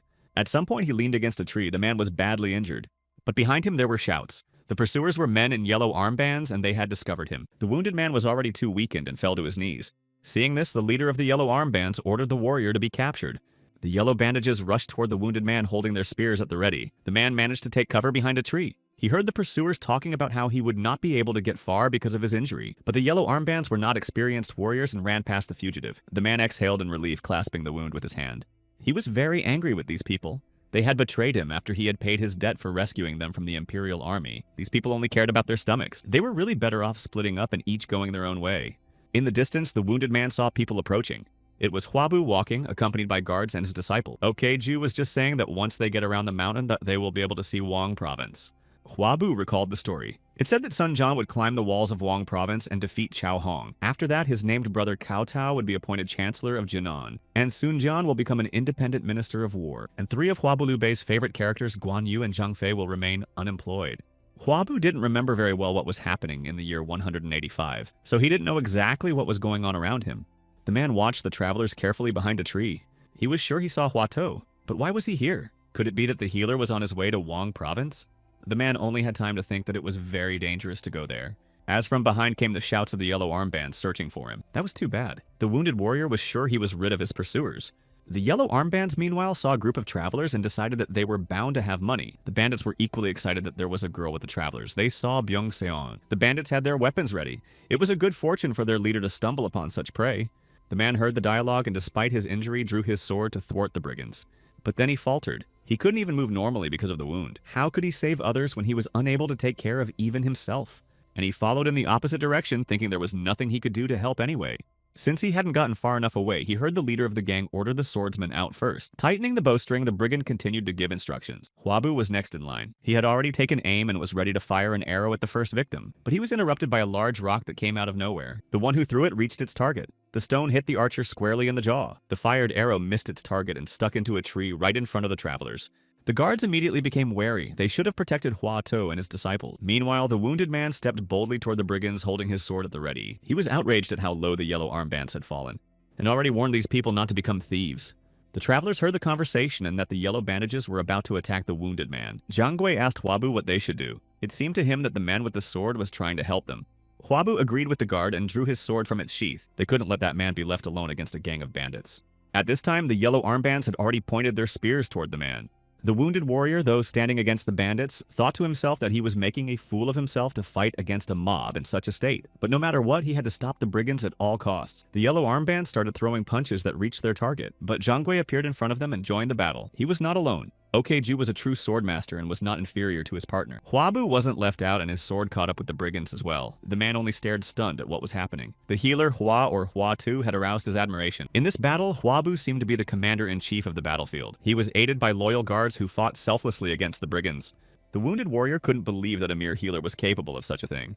Finally, all opponents were defeated, and Huabu lowered his sword. His gaze fell on one of the bandits lying in the snow. Huabu turned his attention to the wound that was on the brigand's arm. She was stitched up using a modern stitching method. Was it really his job, and he had once cured this man? Huabu forced himself to stop thinking about it. As soon as the patient left the bed, he was no longer a patient. Putting the sword back in its scabbard, he thought he should have just let it go. The man who had warned them of the attack sat in the snow clutching his wound. Huabu sat down next to him and asked to be allowed to examine the wound. Pulling back his clothes next to the fresh wound, he saw a healed stitch. Healer Hua realized that this stitch was also his work. So this person was also from the yellow bandages and was treated at Yizhu's camp. So he treated them both. But one tried to kill him, and the other tried to save him. The young healer asked the former patient how his old wound was. The wounded warrior was surprised to think that the healer remembered him. Huabu thanked his savior. Thanks to him, they had managed to avoid the ambush. But the man sighed. If he hadn't rushed into battle, he wouldn't have put anyone in danger. Dressing the wound, Huabu recognized with a smile that his words definitely made sense. Zhang Gui and Okeju had just finished dealing with the yellow armbands. None of the bandits were left alive. Huabu thanked them for their help and asked if they were injured. The wounded man cautiously approached the healer and asked to keep it a secret that he too was one of the yellow bandages. Huabu realized that this man was worried that someone might find out that the injured one was one of them. Then he called out loudly to the guards and asked them to introduce themselves to this warrior of yellow armband. At these words, the man was truly horrified. But to his surprise, the guards approached and calmly started talking to him. Zhang said that he used to be a warrior of the Taiping cult. Okeju didn't keep it a secret that he was the manager of one of the branches of the cult either. The wounded soldier couldn't believe that these two were former cult followers. But what surprised him even more was that Archpriest Yizhu was with them. Huabu tried to reassure him. He understood the warrior's concern, but it didn't matter who he was before. What mattered was the man he was now. He held out his hand to the man, reminding him that he had saved them from danger. Looking at the young man standing before him, the man realized why he was called a miracle worker healer. The warrior tried to move, but the pain prevented him from doing so. Overcoming this, he folded his arms and introduced himself. The man's name was He-Man. He was a resident of Qiaotong country from Qingzhou City. Huabu stared in amazement at the man in front of him. He knew that name. In the novel Three Kingdoms, he was called the demon who shook the heavens and was opposed by Cao Cao. Medic Hua interrupted He-Man and said that now was not the time for that. Huabu instructed his guards to take care of the sick man. He needed to recover from his wounds. He-Man started to object, but the healer Hua explained to him that the wound was quite serious, and if it became infected, it would be fatal. The young man was pleased when the man agreed to accept help. It was one of the few yellow armband participants named, so he decided to take the sky-shaking demon with him before the others did. Gradually, the spring of the 185th year came. Huabu and his students watched the training. In the courtyard of the hospital town, Okju, Zhanggui, and He-Man were practicing. He-Man, who had recovered from his wounds, tiredly exhaled after the sparring session ended. Huabu asked him why he was sighing so much. The thing was, Huabu's guards were too strong and every strength had to have a limit. So far, he had never managed to defeat them, though it didn't look like they'd had any special training. He had trained quite a bit to keep up with them and was even quite willing to go on a scouting mission. Huabu understood what he was getting at. The young man hurriedly rejoiced and replied that he would gladly entrust He-Man with this mission. All fatigue instantly descended from him and he was ready to move out immediately. Huabu watched the departing warrior carefully and pondered. He probably wanted more use out of him and that's why he was so worried. Deciding that this happens too, Huabu slung his bag on his shoulder and got ready to go. But the strap of the bag suddenly snapped and ripped. Everything inside was now on the ground. Byung-sun saw this and rushed to help, but Huabu assured her that everything was fine. As he put his things away, he thought it was just the handle of his bag breaking. But for some reason, he had a bad feeling. He-Man was walking along the forest road and intended to accomplish the feat by all means. He didn't know how Okju and Zhanggui were so skillful at finding hidden things, but today was going to be different. He-Man was going to inspect everything carefully and return with news. But on the way, he met two spear-armed horsemen. The warrior thought they might be traitors. They missed each other on the road without exchanging a word. He-Man noticed that these people were heavily armed. They were probably here on the king's orders. This was definitely something that should have been reported. But first he headed to the nearest village to gather as much information as he could. But suddenly one of the horsemen called out to him rather impolitely. The man said he'd seen He-Man's iron somewhere before. That's what he called his weapon. The rider realized that the warrior was of yellow bandages. He-Man looked at the man's spear. He recognized the curved blade. And the warrior remembered where he had seen this rude man. But he pretended to see him for the first time and said that if he had to confront such a gentleman, would he be alive now? He-Man tried hard to convince the rider that he had never met him before, but he didn't believe the warrior's words for a second, calling them nonsense, and immediately swung around to strike with a spear with a curved tip. He-Man manages to react and blocks a jab. But he needed experience to hold the spear. The rider laughed. He noticed that his opponent had skillfully deflected the attack and was sure that he had not mistaken it. The man was sure he knew who he saw in front of him. He-Man was starting to get angry. He had no respect for this man and was crushed at having to face him. It was a good thing that the man didn't have any strength. The rider brought his spear up again, offering to fight properly this time. He jumped off his horse at the same time aiming at his opponent. He-Man once again managed to repel the blow in time and block the spear. Still, if this man hadn't lost his strength, the warrior was in trouble. The second rider stood back and watched his traveling companion. Thoth tried to anger his opponent and struck again. He-Man tried to fend off the spear, but it still grazed him. He realized he'd have to try to get out of here alive. However, He-Man gathered his strength and went on the attack. He looked pretty determined and wasn't going to just give up. Putting his spiked spear forward, He-Man attacked the rider again. This time, he hit his opponent. The spear struck his shoulder. The second rider excitedly shouted out the name of the traveling companion. His name was Changbi. Despite the wound in his shoulder, Changbi replied that he was fine and asked the other rider not to interfere in any way. The rider was watching. Changbi's will to win flared up again. It meant that he had met a worthy opponent for whom he had even dismounted. He saw that his friend's opponent had less strength but definitely had some aces up his sleeve, so he had to be on his guard. A spear of energy pierced the air and flew towards the fighters. The second rider heard the sound and managed to intercept the spear in midair. Changbi saw this and was afraid for his friend. The rider thought that this spear was not aimed at him or Changbi, but inside the shaft he felt an unfamiliar force. At that moment, there was a loud shout from Huabu, who ordered everyone to stand. As they approached, they menacingly asked who they were to touch the head of security. The battle had been stopped. Changbi looked at the newly arrived rider. Crushing the spear shaft in his fist, the first rider introduced himself as Guan Yu from Hadong County of Heiyuan District, and spilling out the chips asked in turn who Huabu was. The young man rather thought that he had assumed so the second one was Changbi. Huabu didn't know what was going on here, but from the looks of it, they wouldn't be able to split up. First thing to do is to cool them off, so he pulled out his nameplate. It stated that Huabu was responsible for the safety of the province. Guan Yu listened to the young man and dismounted from his horse. He bowed in respectful greeting. Huaba, however, was interested in the answer to his question, and he asked again how they dared to attack the head of his guard. Changbi thought with indignation that he had made a mistake, and his opponent turned out to be someone other than the yellow armbands. Guan Yu revealed that they were from the righteous army that had followed from Takung to catch all the remaining yellow armbands. Huabu clarified if they thought the official security chief might have had something to do with the yellow armbands. Hearing this, Changbi shouted that it wasn't like that at all. He tried to explain that he saw He-Man's weapon was the same as the yellow-robed man he had fought with. That's why Changbi was mistaken, and because his opponent was incredibly strong, he was still confused. Huabu listened contentedly to Changbi's explanation and wondered how he managed to remain such a pleasant person with such muscles. Remembering that he himself had named He-Man as his security chief, he repeated it once more. He was just moving toward Huab, asking for forgiveness, but the young man didn't understand why. He-Man apologized for getting into a fight while scouting. Huabu noticed that his warrior was wounded and there was a lot of blood. He immediately proceeded to examine the wound, asking how badly he was hurt. It wasn't very good. Muscle damage and possibly a torn ligament. The young healer ordered He-Man to take his horse and go back, but the young healer refused.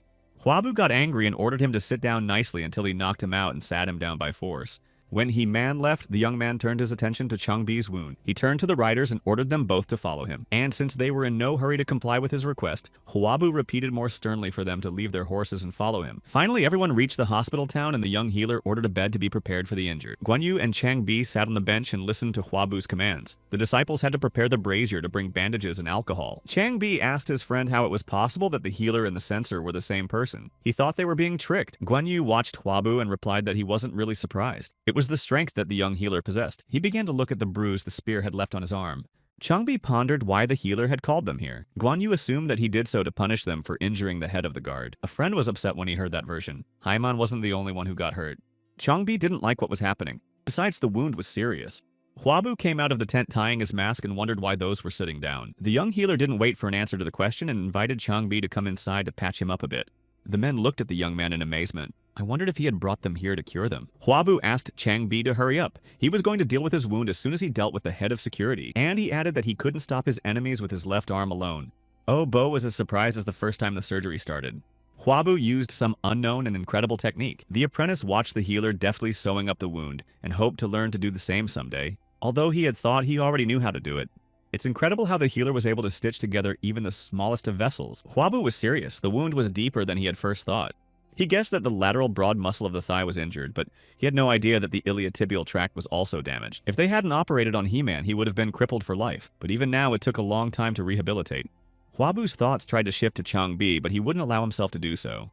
While the students watched in amazement as he conjured up the wound, Huabu planned to sew it up so that no one would realize he was injured. Finally, the operation was over and the young healer was able to exhale and remove the bandage. He looked contentedly at his work. Now it was just a matter of rehabilitation, and with effort, there should be no complications. Huabu praised the stunned students for their good work, but immediately afterward, he gave the command to wash their hands and follow him to the second tent, where another patient was waiting for them. After that, Huabu went out to Changbi and Guan Yu. He approached the terrified patient and asked how badly their reckless friend was hurt. To avoid wasting time and immediately recognize the nature of the damage, Huabu used his powers. The bones and ligaments seemed fine. Maybe just the muscle tissue was damaged. So we could have done without surgery. Even though the muscles were injured, they would be even stronger after healing. Huabu admired Changbi's strength. He sensed something and started apologizing loudly for inconveniencing the censor. Changbi's face was also firm and no one would have thought he was a child. According to the story, he was about 17 years old at that moment. Huabu tried to reassure the patient. The wound was not serious, but it was better to wear a splint for peace of mind. However, the young man reflected on the fact that Guan Yu was the one who had been injured in the shoulder. This was something he remembered from history. Suddenly, a young man ran into the tent and immediately started asking if Changbi was okay. The arriving guest was worried that his friend was hurt and didn't know how serious the wounds were. He had a striking appearance, and Huabu immediately realized who was in front of him. It happened that all three of them had gathered in one place near the young healer Hua. The historical protagonists and characters in Yubi's novel are Guan Yu and Changbi. While undergoing treatment, Yubi yelled at his brother that he had repeatedly warned him to stay out of fights. After scolding the injured, Yubi introduced himself and thanked Huaba for his treatment. When he recognized the Imperial censor standing before him, he began to bow even more assiduously. Watching the conversation between the brothers and Guan Yuya as they tried to explain to him who Huabu was the healer, thought, with a smile, that they were funny guys. The splint was ready and everything was finished, but it was to be worn for about a month. Byung-ah peeked into the tent and alerted Huaba that Haiman had come to his senses. The young healer moved to a nearby tent and reassured the patient that everything had gone well, and he should now focus on rehabilitation. He-Man felt strange, but he felt lighter in his heart. He was angry that he'd let himself be hurt, but it was like a stone had fallen from his soul. It was like he was paying for his sins. Could it be because he was treated by a great doctor? After all, Changbi must have remembered all the atrocities of the yellow bandages. Tot stood outside the tent and heard He-Man say that he had found his way. He was going to follow Huabu and do good. Perhaps it could finally lift the weight off his soul. Changbi thought about what he had heard. Huabu warned his patient that if he came back with wounds, he would be angry. At that, the healer looked very frightening. Changbi heard Huabu say that if a man dared to make a change, it was within his power, and how the healer rejoiced at Haiman's decision. A couple days later, a late dinner was being held in the hospital town. Huabu and his guards, the Bai brothers and Guan Yu, were also gathered around the table. Huabu guessed that the idea to lighten the mood with such a dinner was Yubi's. He had an amazing ability to socialize. Even Akeju joined in, and he hated such gatherings. Suddenly, Huabu remembered the boy Liang Jigal and wondered how he was doing. Suddenly, Changbi stood up from the table and walked out of the tent into the street. Naruji sat him and gazed pensively into the night sky. Changbi sat down beside him and asked why he was sitting outside like a vagrant. Himano didn't think there was room for him inside. Besides, he couldn't stand the noise. Changbi thought He-Man was reading the celestial signs as he looked up at the sky. However, the warrior didn't know that this was the way to predict the weather. But Changbi was sure that this knowledge was available to the followers of the Taiping cult. Perhaps he was mistaken and had angered He-Man with his words. But then he went on and apologized for attacking the warrior. He-Man watched in amazement as Changbi tried to utter beautiful words of apology. In the end, the young man suggested to his former adversary to continue to live amicably. He-Man thanked him for it, and Changbi replied that it was the right thing to do. His brother didn't know the details and had to remain in ignorance. Changbi reasoned that almost all the yellow armband followers were simple farmers, but He-Man replied that he worked as an official. During this frank conversation, it was revealed that Changbi had also tried to revolt, but had gone bankrupt. He took out a bottle of drink and offered to share it with He-Man. He happily agreed. Their conversation was interrupted by Huabu. He approached silently from behind and gave them both a frightening hug around the shoulders. But he was very angry. His patients with serious wounds had gathered to drink hard liquor. A month later, there was an evening conversation in the hospital town. Yubi noticed that physician Hua was not an ordinary person at all. Changbi noticed that too, but he was referring to the way Huabu had treated his wound. Yubi also said that the healer had won the love of the people. He attracted people to him and remained a mystery. He was already considered the best healer. It was hard to imagine what he would be like after a while. Yubi explained that although they were not officials, they had a purpose. Life was getting complicated, and the public needed a man who wouldn't waver and would keep his cool. Yubi was worried that healer Hua had already gained the strong support of the common people. Changbi didn't understand what he was talking about. After all, physician Hua was just an excellent healer. Guan Yu tried to explain that if the yellow armbands went in to use Huaba for their own purposes, then the rebellion would not settle down so easily. Or what could happen if physician Hua was captured by people who wanted to harm the imperial family. Yubi didn't think that physician Hua would want to go against the imperial court, but there will definitely be people who want to. There was no way this could be allowed to happen. Changbi thought hard about what he had heard. He slammed his palm forcefully on the table and said that it was very simple here. Changbi explained that his brother needed to rise to a high position and ensure the prosperity of the country. Then he can protect not only the Lord, but all the people. Yubi laughed. Even a stupid question could be answered with a wise answer. Standing outside, Huabu could hear the conversation perfectly. The boys decided to get a position in the clerk's office first. The young man understood that. They were sure that no matter what chaos came, the Empire would be able to withstand it. However, the real problems haven't even started yet. It was Yubi who was to stand at the very center of what was happening on one of the three pillars of the universe. Yubi striving to become a receptacle for talent, and his named brother Cao Cao is a talent-obsessed man. If anything went wrong, there was always the possibility of escaping to Goguryeo. At this time in Luoyang, Yu's grandfather from the Han dynasty, who was also Zhoudong's eunuch, handed the document to his father. Chao Sung began to scrutinize what it contained. Huang Wan's proposal was there. Chao Sung was counting on him to simply give up the position of Tai Wei.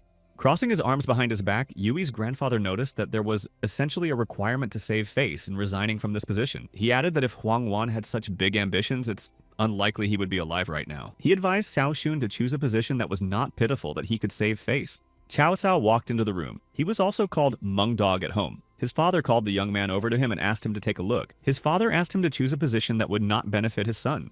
Cao Cao's grandfather thought it was a waste of money to spend 10 million on a taekwondo position. At that time, positions were bought from the emperor. Studying the document, the young man thought it was a preparation to bring their family into the rank of a noble family. Among the people on the list, Cao Cao saw the censor Huaba. His father asked if he knew this man, and the young man confessed that he was his brother-in-law. The grandfather heard those words. He found it interesting that the healer who cured Huang Wan was his grandson's brother. A month later, Huabu was at Huang Wang's reception in Luoyang. He was appointed assistant imperial censor. The young man refused the position, but his former patient advised him to just accept it as it was already settled. Huabu explained that he couldn't be assistant and official at once, but to Huang Wan it looked like he didn't want to be tied down at all. Not a simple censor was connected with the palace, but a middle-ranked censor, although a simple censor also had to fulfill some duties. Huabu was embarrassed he had yet to work properly in his previous position. He was the first person in Huang Wan's memory who hadn't sent in a single report during his tenure. The emperor even thought Huabu had given up. Chao Sung had already bought back the post after spending 1 million. Chao Tung was the problem. He didn't have long to live and was trying his best to make a big name for his family. Of course, he didn't want future generations to hear words like underachiever or eunuch. If something went wrong, Huabu and his team could suffer greatly. Therefore, Huang Wan took some measures. By order of the emperor, every soldier on the battlefield spoke of Physician Hua, and now there was no one who didn't know about him.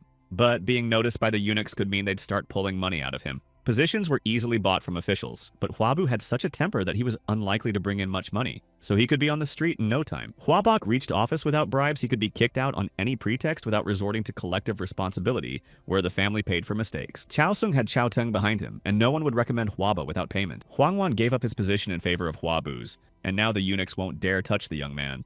It wasn't easy to take away the censor's position, but he wasn't attached to the palace, so it was worth a try. Not wanting to listen to Huabu, Huang Wan announced that their conversation was over. Before saying goodbye, he asked the young man to work hard and save as many people as possible, and began good-naturedly joking that the 20-year-old Huabu still hadn't met anyone. Chao Tung asked his grandson if the position they had chosen would be enough. Chao Tao replied in the affirmative. If they chose a position higher, then Huabu would run away like the wind. The grandfather rather noticed that his grandson was looking more and more like a real wise man. Therefore, he was about to ask Chao Tao one question: whether or not Physician Hua was worthy of being by his side. Chao Tao and Huabu treasured each other equally, and this person was definitely someone that needed to be around. Since his grandson said so, Chao Teng accepted these words and was going to wait. But before leaving, he added that if an ally turned out to be unsuitable, the best thing to do was to destroy him rather. Chao Tao politely replied that he would consider his grandfather's words. Chao Teng opened the door and ordered dinner without him. There was one place he needed to go, but he didn't say which one. As soon as Chao Teng left the room, Cao Cao Cao sat down in relief and exhaled. He still couldn't get used to this kind of pressure. Still, he was glad that no one would touch Huaba now. Perhaps those who are offered the position will eventually get it, but if they disobey his father, they will die. But Huabu will never obey either. Chao Cao clenched his fist with force. For Healer Hua, the only thing he could do right now was to make this appointment for the position. The young man really didn't want this dirty war to touch the young healer. Huabu was sitting on a bench in the courtyard of the palace in Nanyang. He looked happily up at the sky, thinking that for the first time in a long time he could relax. A man stealthily approached him and distracted him from his musings. It was Cao Teng who was curious about the healer who cured Huang Wan. Huabu didn't know Chao Cao's grandfather by sight, but if the man in front of him could talk like that, he probably held a high position. The young man bowed respectfully and introduced himself to the elderly gentleman. Chao Teng immediately noticed Huabu's young age, but since he had been chosen, he decided to see what he was worth. The old man had heard that Healer Hua was a skillful healer, and the young man thought it might be a patient. Huabu invited Chao Teng inside to look around. He asked me to give him my hand to take his pulse. The yang energy was weak, but the yin energy was suspiciously high for the patient's age. Since there were many meridians that were associated with the kidneys and bladder, Huabu assumed that the man had developed these pathologies. Taking into account his advanced age and overweight and using his skills, Huabu determined that the man had urolithiasis. The young man breathed a sigh of relief that nothing serious had been found. He wanted to impress the man, though. In a previous life, this disease did not kill people. The patients were in pain, but the diagnosis was not fatal. His mentor then explained that stones form in many organs, but only the ureteral ones caused such severe pain. It was a good thing he could now detect them before the pain set in. Huabu asked the patient to turn on his side. The healer needed the side of the sick man, thinking that he must be watching his health since he came before the situation escalated. Huabu's actions did not make Chao Teng feel good. The young healer wondered if he had barely touched the man. The angry old man grabbed Huabu's arm and asked why he was hurting when he said he would treat. 10 days ago, he hadn't been in this much pain. Huabu thought for a moment. It shouldn't be like this. He asked the man if he felt that his bladder had not emptied completely, or perhaps he noticed blood. The young healer also asked about the nature of the pain, thus convincing Cao Teng that he was a skillful healer. Huabu continued to reason that the pain was most likely fickle. The man confirmed that it was. The young man was very relieved. It was only urolithiasis, which occurs when a person leads a sedentary life and has a poor diet. Huabu guessed that the patient was unlikely to eat much fruit. Since the stones were small, the disease could be cured without surgery. Cao Teng didn't think it could be cured. Huabu replied that they would start with the simplest method. The young man asked the attendant to help him a little. As they left, Huabu asked if the man was feeling better. The man did not feel any severe bouts of pain. Cao Teng was astonished. The other healers couldn't even name his illness, but Huabu described all the symptoms. I can see why they called him great. The old man inquired about the treatment, and Huabu pointed to a mountain in the distance. The treatment consisted of going up to the top and coming back down. It didn't matter how long it took as long as the patient did it themselves. But this method of recovery made Cao Teng furious. He thought it was a delusion and a mockery of his body. Huabu asked, puzzled as to why he thought the healer was mocking him. After all, he was a doctor, and doctors don't mess with patients. Cao Teng understood why his grandson was so protective of this young man. He shared with Huab that his grandson had found a loyal friend and was now personally convinced. The young healer realized who stood before him. Cao Teng's anger had already cooled down. Huabu introduced himself again and told him that Cao was his named brother, something Grandpa already knew. The young man apologized for the words he should have said. Cao Teng thought that if the words about the mountain turned out to be a joke, Huab would be in trouble. The embarrassed healer continued that the man would still have to follow his method of treatment and climb the mountain, and he should have hurried before the sun went down. Huabu even offered to walk with him. After a while, Cao Teng and his escort were walking along the forest road. This climb was very difficult for the old man. Unable to stand it, he demanded medicine from the attendant. The man began to drink greedily. Without the remedy the healer had given him, he would have collapsed at the start of the journey. But it was plain water with salt in it. Cao Teng's walk was very hard, and if after this treatment his condition did not improve, then young man was awaiting execution. After a while, the joyful patient returned to Huab with news. The stones came out. The old man felt so much better that he even started dancing on the spot. To thank the healer, he descended the stairs independently and quite briskly. Everything Hua's healer had told him matched every detail. Huabu congratulated the happy patient on his recovery. Cao Teng thought he would never get sick again, but the young man made him sad. There was still a 50% chance of recurrence. If you continue the same lifestyle of drinking alcohol, eating unhealthy food, and not moving much, the stones may reappear. This time I was able to get rid of the stone naturally because it was small. Otherwise, surgery was required. It was important to drink about 2 liters of water a day every day. Cut down on fatty, salty foods and alcohol, and eat more fruit such as persimmons or tangerines, and be sure to climb the hill for at least half an hour every day. Huabu recommended increasing the load gradually, but Cao Teng decided that half an hour would be enough. The young healer wondered how the elderly patient endured the pain from the stone. He asked the old man what the other healer had prescribed, and Cao Teng replied that it was just a couple of useless potions. He drank them, but he didn't see any effect. He tolerated them because the pain was bearable. Huabu was surprised. The man must have incredible willpower. Still, he asked to be told if he felt pain again. A couple days later, the young healer visited his friend, Cao Cao. The named brother expected Huabu to arrive early and was even upset that he was delayed. Cao Cao knew that the young man had treated his grandfather. That must have been the reason he was late in coming. The grandson wondered what Huabu had done to the elderly patient. Cao Teng talked nonstop about the young healer and described everything in great detail. This was the first time in Cao Cao's memory that his grandfather was talking so passionately about something. Huabu was worried about whether his patient exercised every day. This offended the friend as if the healer didn't care about anything else. When he heard the affirmative answer, he was very happy. After all, physical training was the most important step on the way to healing. Huabu was happy. His patients trusted him, his pupils grew, and he had enough money for charity. And the family was doing well. There was no reason to be tied to one place. Cao Cao realized that his friend had explicitly asked him not to be held back. Huabu asked hopefully to find someone else for the position. Cao Cao clutched his head. Medic Hua was probably the first person to refuse such a position. Huabu replied that it was all just for the sake of the country. The door opened and Cao Teng entered the room. He had heard the conversation and noticed that since Huabu had no money, there was no way to bribe anyone. Grandfather admitted that he could not fulfill the young healer's request. Cao Cao invited his grandfather to sit down at their table. He sat down and began to reason. It appeared that His Majesty's physician was his grandson's named brother. He asked the young man to pour a glass for his step-grandfather. Huabu replied as politely as possible that Cao Teng would have to abstain from alcohol for a while and offered tea in return. The elderly patient was puzzled. Was the healer really only obsessed with healing? At first he wanted to make Huaba the family doctor, but he found out he couldn't be tied to one place. And since it would upset his grandson, Cao Teng agreed to give the young man a position on the condition that he remain his first priority patient. However, it wasn't because of Huabu's medical skills that he was becoming his named grandfather. He wanted the named brothers to bond more. If Chao Teng recognizes Huaba as his grandson, his opportunities will increase and their very destiny will be in their hands. The young man realized that 10 eunuchs controlling the emperor like a puppet would give immense power to someone who was revered as a father. If he refuses the position, he can't escape the eunuch's wrath. But if he accepts, he may be in trouble, for Chao Teng's power may soon be over. The young man bowed and gave thanks that he now had a grandfather. 5 days later, Huabu headed to the palace at Chao Teng's request. He had some people to meet. Looking at the building, he thought he was here again. It was supposed to be quiet in the palace now. The rebellion of the eunuchs would only be 4 years away. Chao Teng asked him not to worry too much. He was going to introduce Huaba as his grandson. But that was what worried the young man the most. They were discussing that then healer Hua might not be able to attend the promotion ceremony. As a servant shouted from behind, it wasn't good, His Majesty had fainted.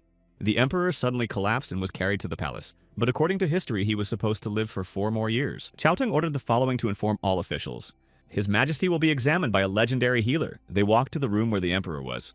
It was very large and there were healers standing everywhere. It was surprising to Huabu that even in such a situation, Chao Teng was officially representing him. The chief counselor was very happy to see Huaba and invited him to pass. Chao Teng was very serious. His Majesty's condition was more important than greetings. The chief counselor suggested that the healer Hua personally examine His Majesty, since even the palace walls had ears. Chao Teng loudly said to everyone present that his grandson would now personally inspect His Majesty. Huabu bowed respectfully, but inside was seething with irritation. He approached the emperor, introduced himself, and asked permission to take his pulse. Huabu remembered what the emperor looked like the last time they met. Right now, Han Liu Hong had lost quite a bit of weight and had become gaunt. Huabu took his pulse. There were abnormalities, but not to the point of unconsciousness. However, he was concerned that the pulse in the wrist area was rapid. But it was too weak on the carotid artery. It spoke more about Yang's energy deficiency than it did about the disease. It was all the fault of excessive sexual activity. At this time, the emperor came to his senses and opened his eyes. Everyone in the room bowed respectfully. Han Liu Hong held his head and complained that it was very dizzy. Huabu looked at Chao Teng as if he was trying to convey his thoughts with his gaze. He understood without words and loudly asked the audience to leave the room so that the emperor could recover. The court healers began to leave bewilderedly looking back. When everyone was out, Huabu explained that the emperor had suddenly run out of energy, causing him to pass out. Chao Teng asked Han Liu Hong to listen to Huaba. He had already cured many servants and warriors. The emperor didn't recognize Huaba, or had forgotten that he had treated him before, and was surprised to see the legendary healer for the first time. Han Liu Hong asked what was the cause of his condition. Hearing the honest answer, the emperor seemed to be petrified on the throne. The chief counselor thought in horror that the healer was too straightforward. Nevertheless, when the emperor asked if he agreed with this opinion, the counselor affirmed it. Chao Teng thought that since the diagnosis of these two coincided, Han Liu Hong would be better off refraining from associating with women for a while. And he added to Huaba's dismay that in the meantime, Hua's healer would prepare a medicine that would restore His Majesty's strength. The young man tried to say that it would be better for the emperor to discuss the matter with his advisor, but he was already gone. It was also up to Huab to schedule a suitable day to reconnect. The emperor needed an heir and a woman who could become empress. Once a promise was made, it had to be kept, so Huabu went to the warehouse in search of ingredients. When everything was collected, the young man began to prepare the potion. 2 months later, in January of the 186th year, Huabu was walking down a snowy street. It took a long time to create a cure that would allow the emperor to return to his former form. Walking past one of the shops, Huabu heard loud shouts. Sitting at the table was Chang Bi, who was highly dissatisfied with something. His interlocutors were the faithful Yu Bi and Guan Yu. Judging from their conversations, they had run out of money. They didn't know what to do next, so Yu Bi, lying in a puddle, offered to sell the weapon. He made his brother unhappy. Huabu walked over to their table and said he agreed with Chang Bi. Had they themselves seen warriors unarmed anywhere? The friends were very happy to see the healer and invited him to their table. He asked the owner to bring them the best dishes and make sure they didn't run out on the table. When the table was full of food, Huabu asked to tell him what happened at his friend's house. Yu Bi said that during the last attack, a merit and reward system was introduced. The general promised to report their merits to the emperor, but something didn't go according to plan and Yu Bi didn't get the position he was hoping for. The young man summed up frustratedly that it was pointless to linger here any longer and he had to go home. But regardless, it was really great that they met Hua's healer. Huabu snapped his fingers and called out to the owner of the establishment. He asked the young men to put everything they spent here on the general's account, which dumbfounded the young men. They immediately jumped up from their chairs and began to refuse the offer. But Huabu calmed them down, for Cao Cao was his named brother. Since the issue of paying for food and drinks had been solved, now the issue of money for living had to be solved. Huabu warned the young men that they would have to postpone their trip home. Soon he was going to share the good news with them. 10 days later, the young healer visited the emperor's palace. The emperor was satisfied and full of energy. Now he had gotten enough sleep. He wanted to thank Huaba generously for his treatment and asked what he wanted. Standing near the emperor were Cao Teng and one of Changyang's top 10 officials. Huabu began to floridly and beautifully thank and praise Han Lu Hong. But there were also those who were not appreciated on their own merit. The emperor didn't know there were such people who weren't rewarded for their services. The young healer spoke of Yubi the warrior who helped the general defeat the enemy troops. General Sung Kyung, who fought with him, was appointed to the top position. It was Cao Teng's turn to step in. He reported to the emperor that Song Kyung had mentioned this warrior. He was surprised that this information was not in the report. Chang Yang listened tensely to the conversation. Cao Teng went on to say that it was a very difficult battle. Chang Yang did not understand why this battle had suddenly come up, and replied to the emperor that perhaps it was a matter of some mistake. He explained that there were many warriors involved in that fight. The emperor looked at Huaba and said that he was both then and now very trivial. He promised to fulfill what the young man asked and ordered him to tread. Huabu bowed in thanks to the emperor for his immense generosity. The emperor asked Chang Yang which position would be best suited. To Huabu's disappointment, he replied that there was a vacancy for a county military officer in Anxi County. It was the same place Yubi had been previously. A couple days later, the young man was happily thanking Huaba. Yubi was happy that he got some position because many people didn't get anything. Huabu had another little surprise in store. If someone wanted to fight with Yubi in the future, he could invoke the name of Physician Hua. He knew that after the fight, the three friends would be unemployed. Time passed and the summer of the 186th year came. Yubi was appointed to the position of district chief. Huabu was satisfied. It was supposed to be quiet for a while. In the year 187, there was a rebellion, and the three friends took part in punitive operations under the emperor's decree. That same year in June, Yubi's back injury caused a fit of anger in the young healer who asked them to be more careful. Huabu came to treat his friend, but Yubi had the temerity to ask why the healer was avoiding his duties by leaving the palace. This made the young healer angry again, who was now going to use painful acupuncture for treatment. But even here, there were tons of injured people, and Huabu and his students were helping everyone. Healer Hua shared that as soon as the commotion here subsides, he will go in search of the next noisy place. IB thought Huabu was referring to Hyunju. He had heard that the traders Zhou Chao and Guose were building up their strength there. Huabu remembered about the Candian Tiger. Sun Jian was appointed governor of Changsha County. If there was a disturbance, the healer should have gone there too, but there was a chance they might meet. However, if all went well, they could establish a relationship. In any case, the next target was set. The Changsha County chief was looking out the window when he was called out. The clerk asked if he would really resign from this position even when he was asked to stay on. The man replied that the main seat was occupied by a worthy man, so it would be better if he himself withdrew. He felt like a stone had fallen from his soul and now Changyi could finally think about himself. The attendant rushed after him asking how to overcome the stubbornness that even Changyi couldn't handle, and heard that he had to figure it out himself. The man wanted to visit the former viceroy in Nanyang, but Changyi asked him not to rush there. He wasn't planning to head to his hometown but to Gaon. It was said to be where the divine healer is now. It was indeed true. There was a hospital town in Gaon where Huabu and his disciples helped and treated the sick. Changji was able to get there, and from behind the trees he watched what was happening. He started looking around since he couldn't just walk in there. The former viceroy found his way out of the woodwork. In the hospital town, Obo was bandaging another patient when someone called him. In front of him stood Changyi, who had twigs sticking out of his forehead and was covered in leaves. Oh, Bo, immediately invite the injured man to come inside even though he claimed he wasn't badly hurt. He cupped Changyi's forehead and asked him to tell him if he felt dizzy or drowsy. The patient began to look around. He noticed that this tent was different from the usual hospital tents. At that time, Huabu came in and said he was going to see the patient. The young healer immediately began to use his unique abilities and examined the other patient, and found a gastric perforation where the stomach contents were leaking into the abdominal cavity. The man felt a terrible pain as if his stomach was tearing and begged for help. Changyi thought it was like some kind of madness. But I couldn't believe my ears when Huabu told the patient that he had a small hole in his stomach. The healer started to ask clarifying questions, but the former viceroy interrupted him. He asked how Huabu could be sure of his words. It could not be assured without cutting open the stomach. First, you had to ask if the abdomen had become hard and other questions. But even after that, it was impossible to say that there was an opening. Huabu looked at the new patient in surprise and asked who he was. Changyi apologized for his tactlessness and introduced himself. To Huabu's amazement, his name was spelled as Zhang Zhongjin. He knew that Zhang Zhongjin was a great healer and was among the 3 holy physicians of ancient China. He wrote many works. He was also called the father of medicine, and his work influenced Korean medicine. It was definitely him based on the questions. You can't know the symptoms if you've never treated people with abdominal pain. But why was this great doctor here now? Huabu decided that he would deal with it later, but now he needed to finish his inspection. He told Changyi about it. The one in no way wanted to disturb him and began to apologize. Changyi said he'd sit quietly in the corner and stay out of the way. Huabu replied that he had to get back to his patient. The former viceroy continued to wonder how healer Hua was able to recognize the disease just by looking at him. Only a healer who had reached the highest level was able to use the method of looking, hearing, questioning, touch. Since the patient was very anxious, Huabu replied that he should be treated as soon as possible, but the patient's consent was required. The words about sewing up the hole in his stomach made Changyi off balance again.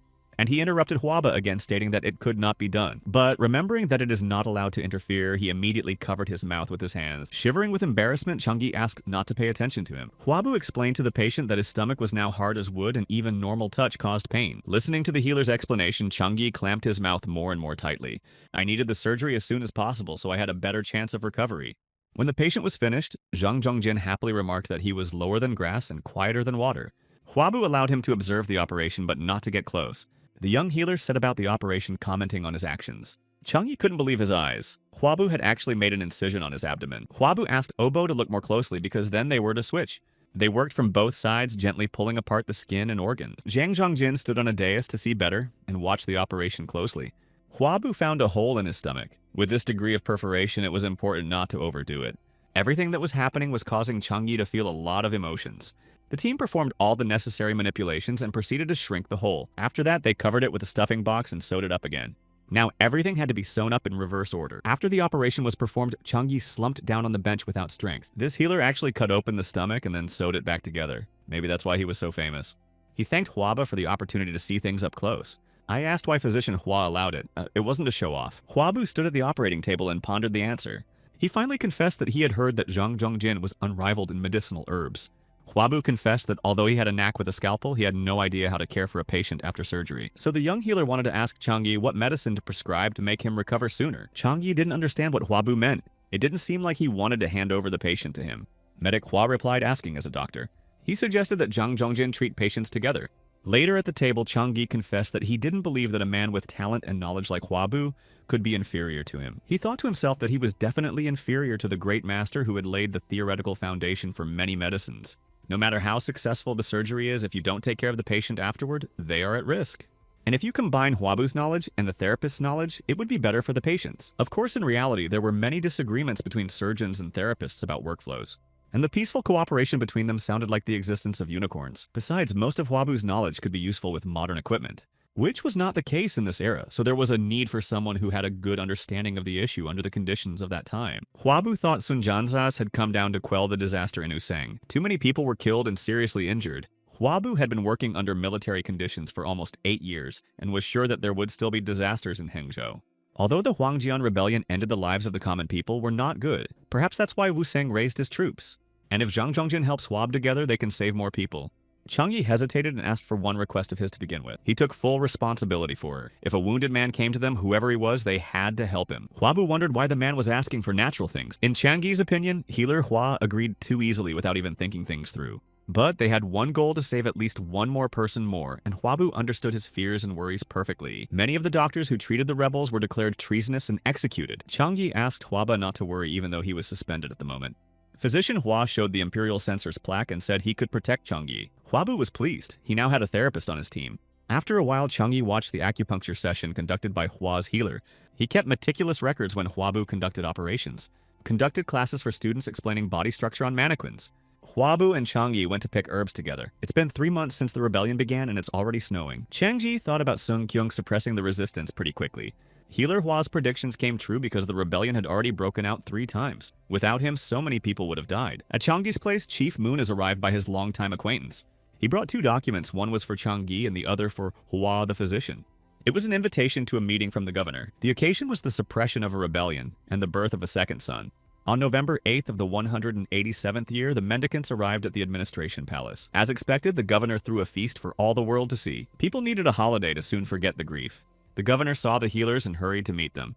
He said hello to Changyi and admitted that he had seen Hwaba a few times. Thanks to the efforts of the healers, many casualties had survived, and Sungyung was grateful to them. Hwabu replied that he was only doing what he had to do. After finishing the welcoming part, Sungyung ordered everyone to listen attentively. He called on everyone to raise the reeds as a sign that the enemies who had encroached on the empire had been defeated. All the guests raised their bowls praising the emperor. The child turned to Hwa by tugging at his clothes. It was 6-year-old Sung Guan who was wondering if he was a healer. Sung Kyung smiled when he saw his son and joked that he had already started making connections. The governor asked the baby to go and play while they discussed important topics with the healer. And as he tossed the air, the child happily agreed. At that age, all children were very cute. Hwabu thought the little one was about 7 years old. The governor had heard many rumors about Hwabu becoming Cao Teng's named grandson, but Sung Kyung had one question he had to ask Hwa the healer. Huabu didn't let him finish stating that he supports the emperor and his power and wishes to be surrounded by officials. The governor did not expect such a reaction because the uprising was raised precisely because of dissatisfaction with the authorities. Huabu explained that it was what the people were thinking deep in their hearts, and whether the governor really wanted to thank them. Sung Kyung clarified whether he could take those words as a relinquishment of power when he heard physician Hua say that he wasn't interested. But Huabu also wanted to ask the governor something. Assuming that Sung Kyung gets the power that's hard to give up, what will Sung Kyung do? The governor laughed. He had never even imagined such a thing, so it was hard for him to answer the question. Sung Kyung asked the healers to enjoy the celebration. The second son's birthday party was planned to be held until late at night. Huabu didn't expect such a reaction in answer to his question, but bowed politely as well. The governor went up to his son who was waiting for him on the stairs. He told the boy that Huabu was a good man to learn from. Physician Hua decided it was time to rest for a while, and since they were invited to leave early, it would be rude to leave early.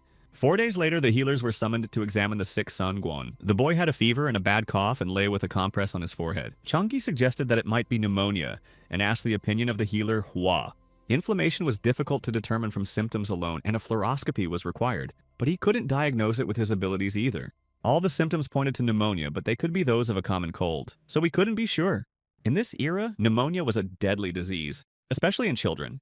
There was no way to identify pathogens or do blood work. The only thing that could help with pneumonia was penicillin. It prevented pneumococcus from developing in the body and destroyed the causative agent of the disease. So all that was left was this medicine and observation. Even so, there was no complete guarantee.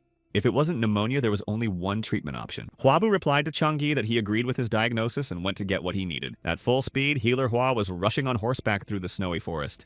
It's a good thing if they managed to relieve the child's condition. Otherwise, what was the point of him being called the Emperor's legendary healer if he couldn't deal with the infection? Upon reaching the hospital town, Huabu hurried to get some medicine.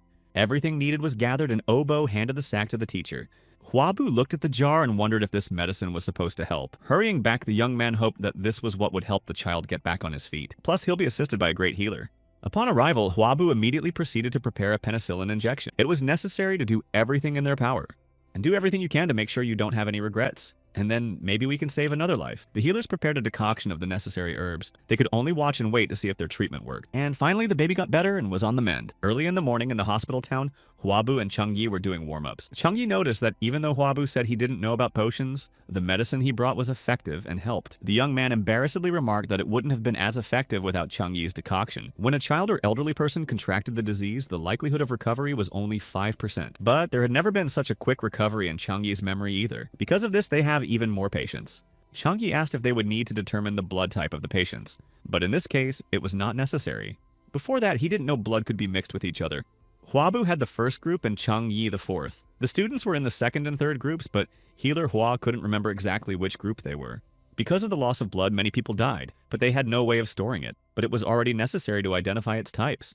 If someone needs a transfusion, everyone should know how to do it.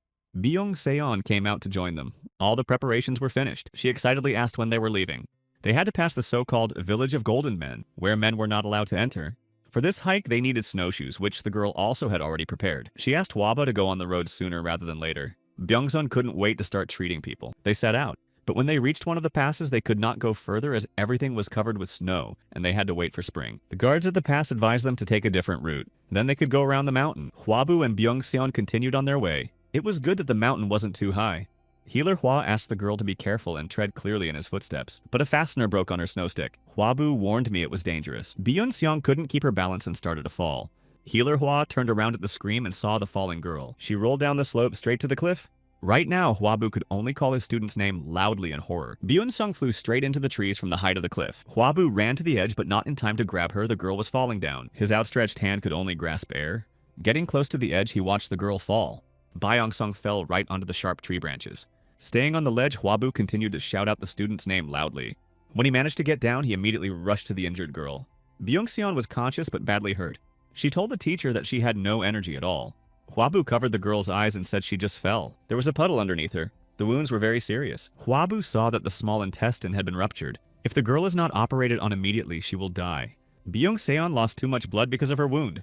Hwabu forced himself to pull himself together and began pulling the necessities out of his bag. Now he needed to do his business and pray. He took the girl in his arms and carried her. The camp was about an hour away. If he ran as hard as he could make it before sunset. Hwabu rushed as hard as he could, begging the girl to fight. She only needed to last 20 minutes. When the camp showed itself, Huabu began to call loudly to his students. Running into the tent with the girl in his arms, he said, "Urgently prepare for emergency surgery." Byung-seon was laid on the operating table and preparations began. Huabu asked Chang-yi to help him. He can't do it alone. While preparations were underway, the girl had already passed out. She had lost more blood than Huabu first thought. The operation had to begin immediately. Medic Hua took a sip from the bottle that was meant for anesthesia. His head was spinning and he needed to start surgery sooner rather than later. Chang-yi was to monitor the girl's pulse and tell if it slowed down or dropped below 40. To his students, Huabu said he couldn't explain on the fly and they would have to keep up with him. The operation had begun. Chang-yi was extremely attentive and observed the actions of healer Hua. Did he really hope to save the girl with such injuries? Chang-yi saw that Huabu himself wasn't in the best condition. The small intestine was torn, but the surgery was not going to be easy. The girl's pulse was under constant observation. Chang-yi was surprised to note that the healer must have known what he was doing. He alerted everyone when his pulse dropped to 50 and reported that it continued to slow. Huabu thought that they should definitely make it in time. The torn part wasn't in such bad shape. The problem was the bleeding. His pulse was already down to 45 and they needed to speed up. Huabu begged the girl to hold on a little longer. There was only a little more to go. He had much more to tell and teach her. Byung-seon wanted to save people, but she needed to save herself first. Huabu asked her to be strong and be patient. The healer commanded Obo to stop the blood and the apprentice clamped the vessels. Huabu mentally turned to the girl again and thought he was counting on her. They had time to stitch up the laceration and stop the bleeding. His pulse didn't go down to 40. Chang-yi noticed the change and started measuring again. He stopped being steady and was starting to accelerate. Huabu thought it was possibly tachycardia, and which could have led to shock. The girl has lost too much blood, and if they don't do a transfusion, they are at great risk. Only he himself had a suitable group, but the operation wasn't over yet. Huabu asked an astonished Obo to intercept the operation. Healer Hua asked his apprentice to take it easy and do as he says. Bong-ah needed to draw blood from the teacher and try to do it carefully. Huabu also asked Chang-yi to check his pulse with Byung-seon's. The young man stretched his arm and told him not to remove the needle until they finished the transfusion, even if he passes out. Right now, Healer Hua was really counting on their help. While the transfusion was taking place, Huabu continued to supervise the operation. Obo needed to find the remains of the small intestine. You can't sew it up like that. It doesn't matter if it takes time, the main thing is to do it carefully. Huabu praised the student for doing well. It was the fruit of his hard study. Bon A needed to increase the blood flow since it was too slow right now. The young healer Hua closed his eyes and prayed that everything would work out for them. Huabu instructed him to gently touch the small intestine with his hand, and mentally went back to Byung-seon again. He asked a higher power to help this girl wake up. Huabu was even going to turn a blind eye to the money scam that happened when he got to this era, and will work even harder than before to save people. Huabu promised to train even more for this. While he prayed, the spirit of the body's owner covered him with his clothes, and streams of life energy flowed around them. They flowed along with the blood from Huabu to Byung-seon, enveloping the wounded girl's body from all sides. After a while, Byung-seon woke up and opened her eyes. Seeing the ceiling of the hospital tent in front of her, the girl couldn't understand what had happened. She remembered that she had slipped and fallen off a cliff. But suddenly, Byung-seon felt an attack of intense pain. She was in so much pain that all she could do was scream. But when she noticed the hose coming from her hand, she quieted down. This hose led to her teacher, who was sitting next to her in a chair, but was unconscious. Byung-seon guessed that there was blood flowing through the tube. The girl started calling out to Huaba, trying to find out what was going on. At this moment, her hand was intercepted by Chang-yi and sternly told not to move, because if the vessels burst, it's going to take a lot more blood. She tried to explain that she was worried about her teacher, but Chang-yi only remarked that they were both too stubborn. If he woke up, it would be both of them, so she was better off abandoning her attempts to wake Huaba. Right now, Healer Hua was sleeping tied to a chair. He needed rest too. It's a good thing it's already over. The girl slept for 5 days and Chang-yi even thought it wouldn't work out. She had lost too much blood in the fall and during the surgery, and the only one who could share her blood was Huabu. Twice a day he gave her his blood. Although he was fine, Chang-yi feared that such a loss could kill a man. In order to save Byung-seon, the healer Hua put his life on the line. Chang-yi thanked the higher powers that they both managed to survive. That's how important it was for the blood to match. At these words, a blush immediately flooded the girl's cheeks. After a while, Byung-seon could already sit up in bed. She had to drink the potion. Huabu smiled, watching his student go on the mend. A month later, Hua's healer needed to check on the condition of the girl's wounds. Byung-seon was greatly embarrassed, even though being examined by a healer was a completely normal occurrence. She looked at Huaba and thought that right now he only saw her as a patient, and she was just fantasizing. Healer Hua's look was very focused, so the girl called out to him. He couldn't believe his eyes. The wound had healed in only a month, and how could such an injury leave only a scar? No matter how good Chang-yi's potions were, what was happening now was beyond fantastic. Even if post-operative treatment with the most modern methods was not possible to achieve such an effect. My general condition improved and my fever went down too. Byung-seon started to thank her teacher for running with her, then immediately performed the surgery and gave her his blood. Huabu replied that she was the one who was good and he had done nothing supernatural, so it was he who should thank the girl. Checking her pulse, he made sure it was finally normal. But they were indeed very lucky. A little more and Huabu wouldn't have been able to save her. The young man blamed himself for them not returning when the road was blocked. Hwabu clenched his fist. His decision put the girl in danger. He wondered with horror what would happen if Byung-seon was gone. But I pushed those thoughts away. What's more important is what happens next. Hwabu said he was fine and asked not to worry and apologized for putting her in danger. He was very happy that she was okay. He made Byung-seon really embarrassed. Hwa was going to make sure it wouldn't happen again, and he wasn't going to let her out of his sight. This caused a new wave of panic in the girl. Byung-sung thanked him for his concern, but the problem was in her hand, which was unconsciously clutched by Hwabu. The young man noticed it only now and froze, not knowing what to say. He abruptly removed his hand and began to speak in common phrases. Hwabu told her to rest and hoped for a speedy recovery, but he thought to himself that it would be awkward if anyone saw them. He hurriedly left the tent and headed outside. Something strange was happening to his heart. It was pounding strangely. Hwabu thought with horror that he was going into arrhythmia, which caused his heart rate and rhythm to become irregular. Time passed and March of the 188th year came. Hwabu came to visit his named brother Cao Tao, but first I wanted to check on the named grandfather's health. Hwabu apologized to Chao Teng that he rarely visited him, but he was satisfied.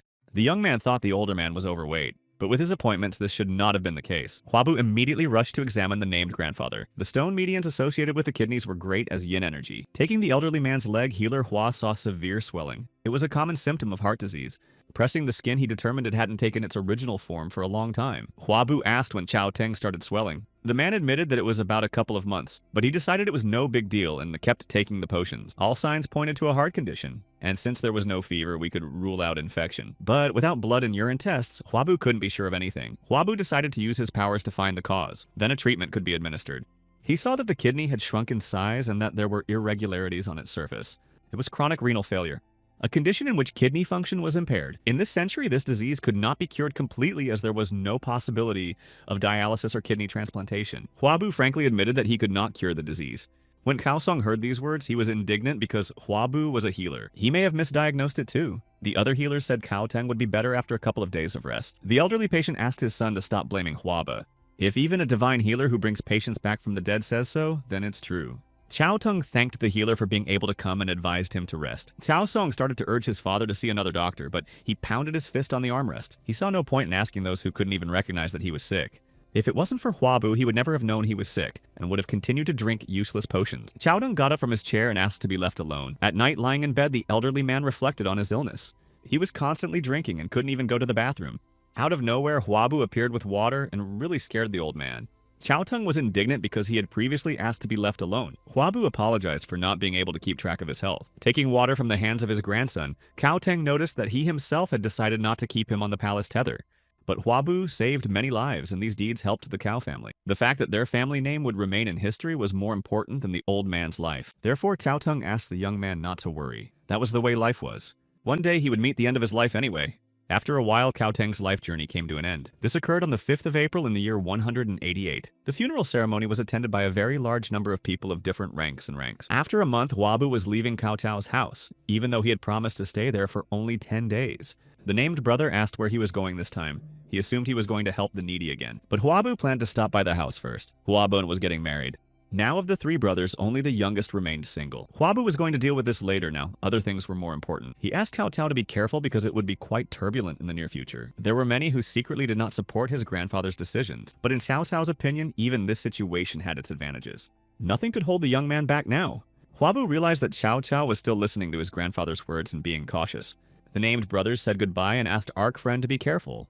Hwabu headed towards home, thinking that if nothing changes, there will be an uprising. But it wasn't his place and it wasn't his battle. If he intervened, he could affect the course of history. Everything had to take its course. The important thing now was to stay alive. Just like the named grandfather said, that's the way life was. In July of the 188th year, the wedding ceremony of Hwabun took place. He was getting married to a girl named Pan Hee. Hwabu came to congratulate his brother on the occasion. The older brother jokingly asked what Hwabu was going to do now, using the excuse that the eldest must marry first would no longer work. Byun-seong was quietly standing behind her brothers and heard this conversation. It had been a long time since she'd been to a celebration of this nature. The girl looked at the young family and noticed how happy they were. She was so annoyed with guys that she answered to everyone like she had a fiancé, and now she couldn't find anyone. But she was able to devote all that time to learning to be a healer. Someone came up from behind and startled the girl. It was Mrs. Hwa, Hwabu Hwabuk, and Hwabun's mother. The woman noticed that there were a lot of lonely hearts here, making Byung-seon petrified. At her age, girls were already getting married. Mother was very anxious to get her youngest son married as soon as possible. Byung-seon pretended not to know what she was talking about. Manhwa admitted that she wasn't worried too much, because by her youngest son's side was Byung-seon. After these words, the girl turned into a statue. Could it be that right now, Madame Hua was expressing her blessing to her? The brothers watched this friendly dialogue in amazement. Hwabun grabbed his younger brother in anticipation of good news. He decided that he could now call Byung-seon his daughter-in-law. The older brother advised Hwab to be on standby because their mother seemed to be getting into full swing. Hwaba was getting tired of it and was getting a solid headache. In November, he returned to Kowtow's house where he complained that he was tormented by everyone's talk of marriage. But the said brother only added fuel to the fire by hinting at an alliance with Byung-seon. Hwabu accused Kowtow of behaving the same way as his folks back home. Everyone hinted at the girl. The brothers decided to close this topic and moved on to current affairs. For the past 3 years, Kowtow has been in charge of the affairs of the military committee. Things didn't happen as described in the story. But history and there were no records of Cao Cao. The named brother asked Hwabu for permission to introduce him to someone. The young man was surprised, but replied that he would be glad. He wondered who it was that had asked his opinion. At this time, the door opened and another guest appeared. The young man who was late for dinner was named Bonzo. He headed over to the table, thankful that everyone was able to gather here despite the turmoil around them. Cao Cao looked dissatisfied and added that calmness was not among the noble husband's 5 well-wishers. Bonzo introduced himself. He was the first chief of Wang Xiao's military troops. In response, Hwabu modestly introduced himself as a simple healer. Bonzo was curious if the healer could cure himself if necessary, but Cao Cao interrupted his questions, saying that he was talking too much. Then he went to see Hwab to check his pulse, but the young man replied that he had no special skills as he was an ordinary healer. Cao Cao asked the named brother not to help Bonzo if he came to him sick. The first chief grinned how after such words one could be called a friend. The friends laughed merrily, but it was strange for Hwab to hear this, for he knew the deaths of both of them. One would be tormented by migraines, the other would drown in blood. But before that, Cao Cao and Bonzo had to fight in a major power battle. Not to get ahead of ourselves, but next year's events should have happened according to history. Although the outcome could have changed, Bonzo suggested quietly starting the story. Whatever kind of healer Hwabu was, it was unlikely that Cao Cao had called him to examine him. It turned out it was because Cao Song had resigned as chief chancellor. It seemed that the changes started right after Cao Teng's death. Bonzo came to the conclusion that Hwabu was truly a dear man to Cao Cao. He showed the number 2 with his hand and said it aloud. That meant he'd only help out twice. Cao Cao counted on his friend to say at least 3 times. Hwabu didn't understand what his friends were talking about, why they were helping him. Perhaps they meant that he was removed as censor. Bonzo was from the great Taku Liu family, and even the officials couldn't oppose him, and he could be a good support. Cao Cao irritably asked to bill him anyway. Hwabu didn't think the named brother cared that much about him. He wasn't going to stay in debt either. He said that when Cao Cao's life was on the line and he couldn't trust people, under no circumstances shall he bear his sword. In Cao Cao's history, there were 3 black pages associated with this weapon. One of them was the killing of the Yo family because Dun Tak took over, but Hwabu couldn't do anything about it. And if Hwabu starts talking about this man now, Bonzo will definitely suspect something. The young man asked Cao Cao to at least think twice before pulling out his sword. Hwabu didn't understand how someone as kind as his named brother could change and turn into a true monster in the future. Bonzo agreed with Hwabu. Situations could be different, and it was better to be prepared for them. He turned to the healer and said that the rumors were not false, and the young man in front of him was indeed very wise. And since that's the case, maybe Hwabu can share some advice with him too. The healer Hua respectfully said he couldn't give advice to such a great man, thinking to myself that even if he did, he wouldn't listen. Once again, the rumors didn't lie, but Hwabu was even more humble than they said. Cao Cao angrily interrupted their conversation, saying that it was enough to talk about this topic. Hwabu may have been his brother, but he was first and foremost a healer, not a mercenary, but a man of peace. Everyone was surprised at how fiercely Cao Cao defended Hwaba. Tom was even pleased by this concern. Now that they'd talked it over, it was time for Bonzo to leave. He said goodbye, promising they would see each other again, and he hoped their next meeting wouldn't be on the battlefield. It was May of the 189th year and Hwabu was at his home. An anxious OK-Ju was looking for him everywhere. The guard reported the emperor's demise. He was in a hurry to get it done as quickly as possible. However, OK-Ju had not yet had time to prepare what Hwabu had asked him to do. Now the young man asked him to do everything before the end of the year. The guard asked if healer Hwa really thought something would happen that would shake the world around him. Hwabu confirmed his fears. Compared to what was to come, the Yellow Armband Rebellion might have seemed like a joke. The whole Earth would be like one big battlefield and there was no way to hide from it. But their job was to save at least one more person. After the Emperor's death, power struggles and betrayals began. Plans were being developed to destroy and intimidate the Black Highlanders. Joining these bloody plans was Dun Tak. The general was defeated during the rebellion of August 189. In response, Ogwan and Bonzo led an army and overpowered the officials. In total, about 2,000 people died. The rebellion frightened Emperor Yu Bian and Prince Wang Yun into leaving the palace. But when the pursuit became too persistent, the emperor jumped into the river. Dong Tak ensured Yu Bian's safety and entered Nigon. In September of that year, he succeeded him on the throne and began his brutal reign. Bonzo rivaled Dong Tak and began to build his strength in Jiksu County. To bring Cao Cao to his side, Dong Tak appointed him chief of the guard, but the offer was rejected. After that, Cao Cao headed towards home. To escape persecution, he made his way to Yueban's house. At that time, an official who left the palace without orders was considered a rebel. Cao Cao had gone through many obstacles during this time and even managed to escape from captivity. The day was cold and Yueban left to get strong drinks so they could warm up. Cao Cao remained sitting in the room wrapped in a towel. Tears rolled from his eyes. He should have prevented all this, but he'd missed the beast after all the trouble it had caused. The young man vowed to defeat Duntok no matter what it cost him. Suddenly, he was alerted by a strange sound like that of someone sharpening a weapon. Cao Cao heard the man ask to close the front door so that no one could escape. The men were approaching the room discussing that the rope they had prepared should have been enough. Cao Cao could only assume that the words about escape and the rope meant one thing. He clutched his sword tightly. The people were quietly chatting as they came closer and closer. The young man opened the door ajar. He knew how it would end when he ran away. Cao Cao took a step outside and thought that anything that got in the way should be gotten rid of. However, the former military man and fugitive official managed not to die in the war. The man was sharpening his cleaver against a sharpening stone. Finished, the man took the tool to check its readiness. At that moment, the door behind him swung open and he looked surprised at the entrant. Cao Cao did not hesitate to strike a blow that made the man fall down and drop the cleaver. The people outside saw it. They were screaming and didn't understand what had happened. Blood dripped from Cao Cao's sword, rain poured down and thunder rumbled. Named brother Huabu thought it was quite fortunate since no one would hear the screams because of the thunder. At that moment, the squeal of a pig sounded from behind him. The bound animal lay awaiting its fate. All around Cao Cao were the bodies of people who had been killed by mistake, and he remembered and understood Huabu's words about not exposing his sword. The returning Yueban saw all of this and dropped the bottles on the ground. He rushed to his employees, not understanding how this could have happened. Cao Cao tried to apologize to his friend. His suspicions had undermined his own trust, but he would rather be a traitor himself, and Cao Cao drew his sword over his sobbing friend. He couldn't let anyone betray him. 2 months passed, and it was January of the 190th year. Many warlords, including Bonso, were gathering forces to fight back against Duntok. Sung Kyung was leading the allied troops and went on the attack as well. 4 days afterward, Huabu was treating the wounded at the opposition base of Duntok. It's a good thing he started preparations last year or they would have run out of medicine. Huabu was counting on Sanchan not being in the opposing army, but things didn't go as the story indicated. The wounded Sung Kyung sat clenching his fists in anger. No food had been sent for his troops and they had been defeated due to hunger. He had one request for healer Hua that he was going to voice. He asked that his words be passed on to his successors. According to the story, they were 18 officials. Sung Gyeong needed Huabu to be the one to do it so they would at least pretend to listen. Among those assembled were about 8 who had not received an award for their services. If they don't defeat the enemy, all these people will be forced to go their separate ways. Huabu understood what Sung Gyeong meant and agreed to fulfill his request. The young man headed for the alliance camp. A lively argument broke out inside. Some were defending someone, others were accusing. Crossing his arms over his chest, Bonso only listened to the opposing sides. Approaching the tent, Huabu was already puzzled by the shouts coming from inside. Before he could go inside, he was called out by a trio of old acquaintances, Chang Bi, Yu Bi, and Guan Yu. Cao Cao was inside, and upon hearing the familiar voice, he immediately recognized his named brother. Of course it was Huabu. He couldn't have been in the place where the wounded were piling up. Cao Cao didn't know what to do now and headed towards the exit. One of the allies rushed after him, asking him to wait. Cao Cao left mentally asking Huabu for forgiveness. He couldn't even look his named brother in the eye. Meanwhile, Huabu was checking in with his friends to see how they were doing and listening to the latest news. The young healer was surprised. The boys were in Gao Tang, although according to the story, they should have been in Peguo. Huabu turned toward the tent, reassuring his friends that his named brother would let them take to the battlefield. However, Cao Cao wasn't there an hour later, and the young man didn't understand why. He realized that this way he could stand until tomorrow morning. There was no choice, and he would have to go inside. Bonso was told the healer was coming. Behind him stood 3 friends. Huabu reported that he had treated all the wounded and asked if anyone else needed his help. Bonso crossed his arms over his chest. He was not happy to see the young man.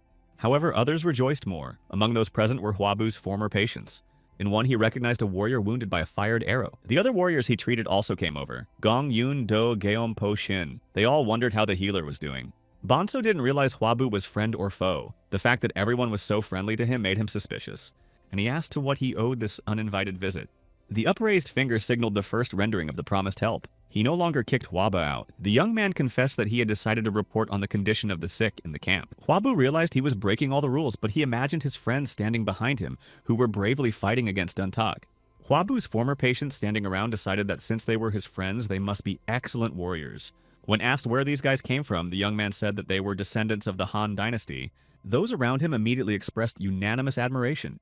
But it came to naught when it was revealed that they served as Kodan County supervisor. Bonso noticed that since they were descendants of the dynasty, the healer had brought some really important people, but he chose the wrong time to do it. At this time, there was a loud shout calling for the gates to be opened and surrendered if their lives were dear to them. It was the commander of Dungtak Hwaun's troops.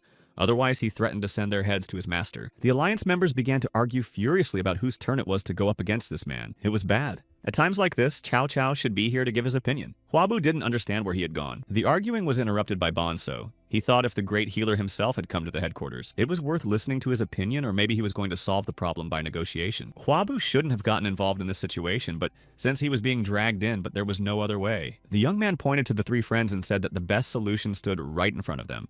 Yubi realized that they were being given a chance, but the situation was very heated. If a mistake is made, they could be eaten alive. Huabu put a hand on his shoulder and reassuringly told him it was okay. The young healer asked Yubi to believe in his brothers. Of course he was right. Who else but Yubi should have believed in them? They were only here because they were always together. Guan Yu stepped forward and introduced himself. The surrounding people scornfully resented his low position. This did not confuse the warrior, and he asked Bonzo to give the order. Then he'll bring Hua Wun's head to him at any cost. Huabu heard other warlords calling for the impudent man to be chased away. Yubi came forward. He admitted that they did have low positions. But what did the general have to lose by sending them into this battle? Bonzo agreed. If a couple of brave warriors died, the army's strength would not be affected. But if they fail, Huabu himself must be held responsible. Yubi was happily willing to give the general his head. Bonzo needed not only him, but also a healer. And at that moment, the general noticed Huabu was doing something. A young man was pouring alcohol into bowls. Guan Yu said they didn't need parting wine, but Huabu was preparing a toast to the future. The peels will be waiting for them when they get back. That explanation satisfied the warrior. He intended to return before the drink cooled. Bonzo watched the healer. He never ceased to amaze him. Did Huabu not realize what would happen to him if he was defeated? Or did he think he would be untouched since he was a military doctor? Even if he himself decides to pardon him, the others will tear the healer to shreds. And then Huab would have to regret his words. There were strange noises outside that made everyone turn toward the exit. It was as if the battle had already begun. The warlords had already decided that Guan Yu was defeated and were asking what Yubi was going to do. His friends, however, had no doubts about the young warrior. Standing on the doorstep was Guan Yu, splattered with drops of blood. In his hand, he held the head of his defeated opponent. The warlords who did not believe in him stood amazed at the sight. Yubi smiled. He believed in his friend and was happy to have him back. Huabu handed him the pillow and nudged him to walk towards Guan Yu. Yubi was sure that healer Hua should drink first. They raised their piles. The young man announced that the enemy had been beheaded and everyone was now safe. There were delighted shouts of recognition and praise. Only Bonzo did not look pleased. Yubi noticed Huabu quietly leave the tent and mentally thanked the healer for this chance. Huabu thought about the fact that Cao Cao wasn't inside, and he was probably just getting in for nothing. But in any case, it was good that everything ended safely. The young man wondered where his brother could have gone. He was lurking in the shadows. Cao Cao tried to leave discreetly again, mentally apologizing to Huabu. Later, there was a battle in Koroguan against Yopo, where the friends were victorious. After his defeat, Bonzo's army began to pursue and attack Duntak's troops. Huabu, on the other hand, returned to Nagyang and treated the injured. But a couple days later, something terrible happened. Dongtak set fire to Nyagan and went to Luoyang. In reality, it was even worse than in the story. A lot of people died. Huabu couldn't figure out where Cao Cao had gone. He called out to Captain Yu, who was looking at the glow from the blazing city. The young healer asked if he knew where General Cao might be. The captain knew Cao Cao went west to take out Dongtak. With the current forces, they were bound to fail. Huabu wanted to warn him about it, but he couldn't see it. If everything went as written in the history books, Cao Cao would definitely survive. But Huabu had a bad feeling. The fire grew more and more intense, and the young healer commanded Obo to take as many medics as possible and examine the wounded with them. Okay, Ju was supposed to round up those who could move on their own. Huabu was about to go to Pyeongsu. A premonition was calling him. He knew that Cao Cao, his named brother, was in danger. The next day, General Cao commanded his army to retreat. Cao Zhenyu was to pave a path of retreat. He rushed to carry out the order, shouting that they should meet in Hanei. The situation was not unfolding in a good way. Yupo personally confronted them. Cao Cao galloped as hard as he could, but he was being hit by clouds of arrows. Some hit the horse and overtook the general himself. The wounded animal fell, throwing off its rider as well. The enemy warriors, armed with spears and swords, were already running towards Cao Cao. The wounded general couldn't fend off the blows he was receiving. There was a clatter of hooves as a rider approached them. This warrior swept all the attackers aside with a blow of his spear. Cao Cao sat on his knees, clasping the bleeding wound with his hand. The man said he had nothing to lay his head on. First he had to return the money, and then he could die. It was his brother Cao Hong. The general even joked that it would take him 100 years to repay his debt. Cao Hong financed his brother's army and was very wealthy. Cao Cao was mounted on a horse. He wouldn't be able to walk on his own. Cao Hong slapped the horse's rump, urging it to rush out of here at full speed. He watched the Khan carry away his wounded brother and heard the shouts of the enemy approaching. Cao Hong smirked. His brother was bound to live a long life. And without Cao Hong, Blink could do without it. The warrior prepared to fight back against his opponents. Real heroes like his brother should have lived. An hour later, Cao Hong was still fighting alone against the crowd. He irritatedly thought that there were too many opponents. Cao Hong himself was almost at his limit. Someone managed to scuff his foot and the young man fell to one knee. He saw one of the soldiers bring a sword over his head and thought with regret that he would not get his money back. But something or someone was able to knock the sword out of the attacker's hands. This turn of events was definitely not something Cao Hong had expected. Could it have been the backup squad that was sent to help him?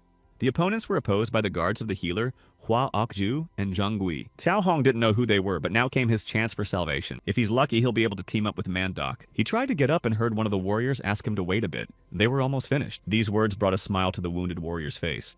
But he couldn't sit idle, and it would be disrespectful to his saviors to just sit there. A hooded man stood in front of him, and Cao Hong couldn't see the face, so he asked what his savior's name was. The warrior pulled back his hood and introduced himself. It was He-Man, another guard from healer Hua's team. When the sun was already setting, Cao Hong was already at the headquarters of the allied forces, and thanked his brother for sending the saviors. He called Huaba his brother, who pulled his wound even tighter out of indignation. It was the first time they had seen each other, and Cao Hong could not call him brother. The patient admitted that he said so because Huabu knew his brother, but the healer turned away and told the man to recover in silence. Cao Hong was worried about his brother. He hoped that he would be all right. Huabu replied that thanks to his actions, Cao Cao arrived not too late. They had managed to heal the deep wounds. The healer suspected that his named brother was pretending to be asleep, for he should have come to his senses by now. Cao Cao opened his eyes and asked how he knew everything. It was all about breathing. Huabu asked everyone to leave the tent and leave them alone. The young man sat down next to his friend and told him that he was lucky and got off easy. Cao Cao was silent. He thought of the friends and servants he had killed. Closing his eyes, he admitted to Huab that he hadn't listened to his advice. The healer listened intently with tightly clenched fists. He realized that Cao Cao was avoiding him because he bare his blade. The named brother continued to speak. The scary thing was not what he had done or his inability to remember Huabu's words, and the fact that in that moment he was relieved. Huabu shouted loudly, ordering Cao Cao to stop this now. His named brother did not repent or fall on his knees, so he dared not say such things. Huabu shouted menacingly that Cao could at least say he had no choice. Did he really want to be remembered as a maniac? Cao Cao thought astonishedly over these words of his friend and brother, and he screamed in rage that it wasn't true and he wasn't at all. Cao Cao got up and kept shouting that it couldn't be. Huabu tried to put him back down because he was not yet allowed to get up. The wounded man trembled. The man he was supposed to apologize to was no longer alive. He didn't know what to do. Huabu wished he could say he understood him, but he had neither the right nor the opportunity to do so. Regardless of whether Cao Cao would later become a ruler or a hero, it was still a turmoil. But whatever happened, the great loss of life in Soju had to be prevented. The death toll was in the tens of thousands, and it wasn't just the military. It doesn't matter what reasons it was done for, personal or political. A tragedy had to be prevented. That was why Huabu tried his best to prevent that incident from happening. But it still happened just as the story said. Huabu couldn't lose Cao Cao as well. But out loud, he told his friend that there was no point in grieving the past. It couldn't be changed. What was important was how Cao Cao would act in the future. Huabu asked him to never forget that day and what his actions led to. It was a sin he would carry with him for the rest of his life. Cao Cao needed to find a way to make anyone who looked at him realize that he had repented. His friend and named brother should not be left as a sinner in history. 4 months passed and the healer Hua traveled with his students and guards to Choheng. On the way, Huabu bitterly thought that when Cao Cao returned in defeat, no one even moved. That was why there were so few records of it in history. General Cao was probably the most disappointed of all. He was going to fight Dong Tak, but he actually gathered the group because of his own ambition. The allied forces will disintegrate and a power struggle will ensue. And because they were fighting on all sides, it was impossible to even follow them. Even though Sogyeon manages to find the Imperial Seal, it will still go to Wan Sul. Meanwhile, the team reached the palace in Chohyun. There they were greeted by a longtime acquaintance, Archbishop Myung-il. When they were already sitting at the table drinking tea, Huabu asked what brought him here. Myung-il admitted to taking command of the Haoan or Hao sect. The Archbishop had been preparing for this since the era of the Taiping cult. As soon as the Hao sect heard about the healer, they immediately agreed to cooperate. Huabu asked if the Archbishop had information about the Central Plains. What knowledge he had was enough to distinguish truth from rumor. It had been many years since Huabu had left the cult, but he still called Myung-il Archbishop. He was used to it, and it was hard to change. The young healer should have now called Myung-il Danju. That meant he had taken over Saga Sangdan's trade organization. Huabu had a poor idea of what it was and asked if Myung-il was single-handedly running everything. It was a trade organization that controlled 50% of the goods that came into Luoyang. It was supported by 10 great officials. She was supported by the 10 great kings. But if Dong Tak seizes power in the center and the kings fall, the influence of the families will be weakened. But Luoyang was reduced to ashes. Perhaps it was for the best, and it was out of Dun Tak's hands. All transportation options were now in their hands. Thus, their trade association became one of the 3 greatest in the Central Peerage. It turned out that way because Huabu asked Myung-il to gather information in advance. That's why Danju wanted Hua the healer to manage it all. Hearing this, the young man immediately jumped up and began to refuse. He couldn't handle the whole association, but the young man worried in vain. They were ready to take over, and Zhou Seol would help with that. Myung-il vowed to follow the young healer until his last breath. Huabu thought for a moment. In these dark times, money and information were very important, and the support of the people was needed. The young man was very troubled. It was like he was being pulled into an abyss, but he needed strength to stay alive, and Huabu turned to his interlocutor. He agreed to do so and accepted Donju's offer. After a serious conversation, the young man went out into the yard to stretch. Myung-il promised that another gift would be delivered soon. After that conversation, Hwabu couldn't bring himself to sleep. The healer was called out, and he had definitely heard that voice before. In front of the gate, Archbishop Yi-ju stood with his report. Behind his back, an old acquaintance lined the ranks of the military. They bowed and shouted in one voice that they trusted Hwab with their lives. The young man was speechless and stared in amazement at the people in front of him. Hwabu had no idea what to do and clutched at his head. After a while, Song Kyung left Luoyang with the imperial seal. To attack him, Bonso dispatched the governor of Hangzhou, Yu Piao. When the food supply ran out, the rulers began to fight among themselves for food. In the course of the war, Yu Piao defeated Taisu Jiao. Hwabu knew this would happen, but something happened that no one expected. It happened in March of the 1991 year. A child came to Hwa the healer and asked to be his apprentice.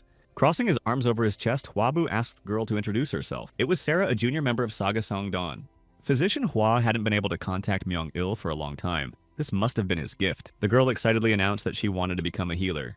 Hwabu tried to refuse. He was already tired from teaching 3 students and had no plans to take on new ones. Sarah remembered she should have been respectful before asking and dropped to her knees. The boy tried to explain to her that kneeling should only be done in front of parents and the emperor, but the girl boldly added that she should kneel in front of the teacher too. Despite his refusal, she continued to beg. The child tisked frustratedly. Uncle Myung-il had promised her something else. Sarah said that if Hwabu accepted her as an apprentice, her father would make a favorable decision about the guild. And the young man realized it was a bargain. The girl asked him not to worry. It took her 6 months to convince her father, so it took a year on her knees to convince Hwaba. She could show the teacher her determination, and it made her happy. Hwabu pondered what to do. The empire was crumbling, and he had no time for training. He had to wait until his students could do it themselves. He tried to convince the girl to come back, but she shook her head negatively. The students hiding behind the columns watched the dialogue between the persistent girl and the stern teacher. It seems now that Byun-song was no longer the youngest student on their team. Hwabu irritably told Sarah that if she didn't obey him, he wouldn't take her on as an apprentice. But the girl replied that it was wrong. Sarah was going to kneel there until the healer officially accepted her as an apprentice. She was determined to wait for the teacher's agreement. On the 3rd day, Hwabu caught her running away from the student's room. And on the 10th day, the girl was still there, and the same thing happened again. On the 14th day, she was on her knees in the pouring rain. Finally, on the 15th day, Sarah found herself in front of an angry teacher who was telling her not to sit outside. Even though she was sick sitting in the rain, healer Hwa was pretty pissed off. Sarah was smiling contentedly. Hwabu asked why she wanted to learn this business so badly. Sarah admitted that she had already started and spent 10 years studying medicine under the tutelage of healer Jin Chon. But her teacher passed away during the attack on Nagyan. Standing up on the bed, the girl admitted that she couldn't give up anymore. She was told that women are not allowed to be doctors, but there have been such cases in history, like Zhengok. Hwabu saw that this child had great ambition. Sarah realized she couldn't get a government job, so she fell in love with medicine even more. Mr. Myung said he knows Hwaba well, and when her family was on the brink of poverty, she managed to convince her father. Healer Hwa was a legendary surgeon, and this was a unique opportunity. Sarah kneeled down, folded her arms, and began to beg Hwaba again to take her as an apprentice. The healer turned down anyone who asked to be his apprentice. Would it be fair to take this girl? Finally, he made a decision and announced that they were starting training. Sometime later, Hwabu visited his old acquaintance, the blacksmith Byung-jun. He came accompanied by guards for his order and apologized for not being able to visit him sooner. Byung-jun fulfilled the healer's order and produced 50 sets of surgical instruments. The blacksmith had to put a lot of effort into making them. Hwabu was determined to be bloodthirsty. He was going to let his new student feel what human flesh was like. Watching the healer, the blacksmith came to the conclusion that he had a new apprentice. It would take another month and a half to finish the rest, but Hwaba was satisfied with what he had. The young healer wanted to support Yizhu. When everything is ready, he will be equipped as well as the army. Byung-jun remembered that another order from the healer was ready and handed him the package. Hwabu turned seriously to his loyal guards. This order was for them, swords and spears of the finest materials. The guards began to thank Hwaba and were willing to give their lives for him. But the young man hoped they valued them more and gave these weapons to keep the guards alive. The day came when healer Hwa introduced Sarah to the rest of the students. She had to start from the very basics, but the girl was ready for it. She admitted that she had already started preparing since the morning. Sarah fetched water and chopped wood, leaving everything in the kitchen. Now it was up to the evening to learn how to stitch. Hwabu angrily asked why she was doing chores if she was here as an apprentice, but the girl thought that was how everyone started, and she asked where they would start their training then. The other students froze, waiting for the answer. We should have started with theory. That answer pleased everyone. But they had until tonight to learn it all, and Hwabu was going to check it later. A month later, Sarah no longer looked as carefree and confident as she used to. She looked at the racks of scrolls and wondered how much the doctors were supposed to read. Every night, the teachers gave an exam on the material they had learned. Chang'e kept saying that their mistake could cost a man his life, so they had to memorize everything well. But despite the difficulties, Sarah was enjoying everything very much. She was eager to do every task. This time, Hwabu had the girl cut bandages. The teacher and older students noticed that she was contentedly persistent. But when Pyung-sung's opinion was asked, she sluggishly agreed and said she had to go. Hwabu stared in surprise at the departing girl. The guys couldn't figure out what had happened to her either. Obo and Byung-ah practiced with Sarah while she repeated the information. Byung-sung was showing her the basics of sutures on experimental animals. Eyes wide open, the girl listened to her teacher. Byung-sun saw Sarah looking at healer Hwa. Nothing bad had happened, and the girl didn't understand why she felt so heavy at heart. Hwaba was caught off guard by Byung-sun, suddenly walking out of the classroom and giving another assignment to Sarah. They both looked embarrassed and turned away from each other. Sarah froze incomprehensibly next to Hwabu. The girl caught that there was some tension between the two. She was savvy and guessed what was going on. In the evening of the same day, another class came to an end. Sarah turned to Byung-sun because she had one question, and the girl bluntly asked if Byun liked teacher Hwa. The girl was horrified at the question, but Sarah didn't see anything wrong with it. She didn't think there was anything wrong with that. Many men had died, and prejudices about teacher-student relationships were a thing of the past, especially since they were only 2 years apart. Byung-seon was seething. She didn't understand why Sarah cared and said she'd figure it out for herself. But the girl asked how long the girl had been dealing with it herself. Obo answered for her and named a period of 5 years. Byung-seon flared up even more and attacked Sarah, thinking that she liked the teacher too. But he was too old for her, almost like her father. And Sarah wished the girl would act as quickly as possible before she got completely old. The girl confessed that in her opinion, Byung-sun liked Hwab too. Therefore, success in this endeavor was sure to await her. While walking around the courtyard at night, Byung-sun was thinking. She felt that Hwab cared for her, but for some reason he kept quiet about it. Was it normal that she was going to make the first move? The girl saw Mrs. Hwa come to the teacher's office. Byung-sung was very curious and she cautiously moved closer. Pressing herself against the door, the girl could hear Hwabu getting ready to make tea for her mother. Holding a tea bowl in her hands, Mrs. Hwa asked her son when he was going to get married. Hearing that, Byung-seon was literally petrified on the spot. Lady Hwa understood her son's desire to save lives, but it was necessary to save the Rojas as well. During this time, many matchmakers came to her, but the woman refused them all. She did it because she respected her son's opinion, but she needed to know that he was looking for a bride too. Mrs. Hwa even suspected that he had plans for a new student in the future, but Hwabu was horrified by that possibility. The young man admitted that there was a girl in his entourage that he cared about. Mother was delighted at once to offer to send the wedding gifts, but Hwabu felt very strongly about it. He wasn't sure he'd make her happy and didn't want to become a heavy pregnancy. In Mother's view, these were rather strange thoughts. But Hwabu admitted that he wanted to consider the wishes of his chosen one. Mrs. Hwa summed up that the most important thing was the happiness of both of them. Hwabu was going to send gifts in a few days, when he could deal with his feelings. Finished with this conversation, the mother wished her son good night and left his room. Looking at her, Hwabu was able to exhale in relief. Suddenly, Byung-seon appeared in front of him, surprising him greatly. She approached Hwab and asked him to marry her. Byung-sun tried to explain that she received many offers and they were all out of benefit to both families. But the only person who could make her happy was the healer Hwa. Hwabu took the girl's hands and admitted that she had beaten him to it. He should have been the first to say those words. The young man asked his question. Would Byung-seon agree to be with him for the rest of his life? The girl did not hesitate to tell him that she agreed. Hwabu thanked his beloved. The happy couple stood gazing into each other's eyes. A month passed. The holy healer received a letter that pleased him greatly. Hwabu, as the future husband of his daughter, presented some of his medical texts as a gift. In November of the 191st year, Hwabu and Byung-sung were married. The older brothers and mother were happy for them. The students also attended the wedding and were happy that the couple did well. Byung-ah slyly noticed that Obo's older student was next in line, but Byung-ah's age was more suitable. A real argument broke out between the boys as to which of them should marry first. Sarah interrupted him, asking him if the oldest child in the family should be the first to marry, and concluded that she should have tried harder. With a sly wink, she warned the boys to get ready for it. Sarah walked away, leaving the boys to ponder her words. Cao Hong and Cao Ren came to congratulate the young ones. Hwabu thanked them for being able to attend the ceremony, and they were able to see each other before they left. Cao Cao asked me to apologize for not being able to come. He wasn't himself from those battles. Cao Hong himself hadn't seen him for a long time. It was as if his brother was being chased by something. He didn't feel comfortable under Bonso either. But Hwabu was confident that Cao Cao could handle it. Next to him was Qin Gong, who was renowned as an excellent strategist and advisor. Things with Bonso were also going to be resolved soon, and Cao Hong wanted to believe that. Hwabu asked his friends to be careful on the road. Byung-sun heard their conversation and decided that Hwabu was going to join the Eastern Army. It was in his plans, but he had more important things to do right now.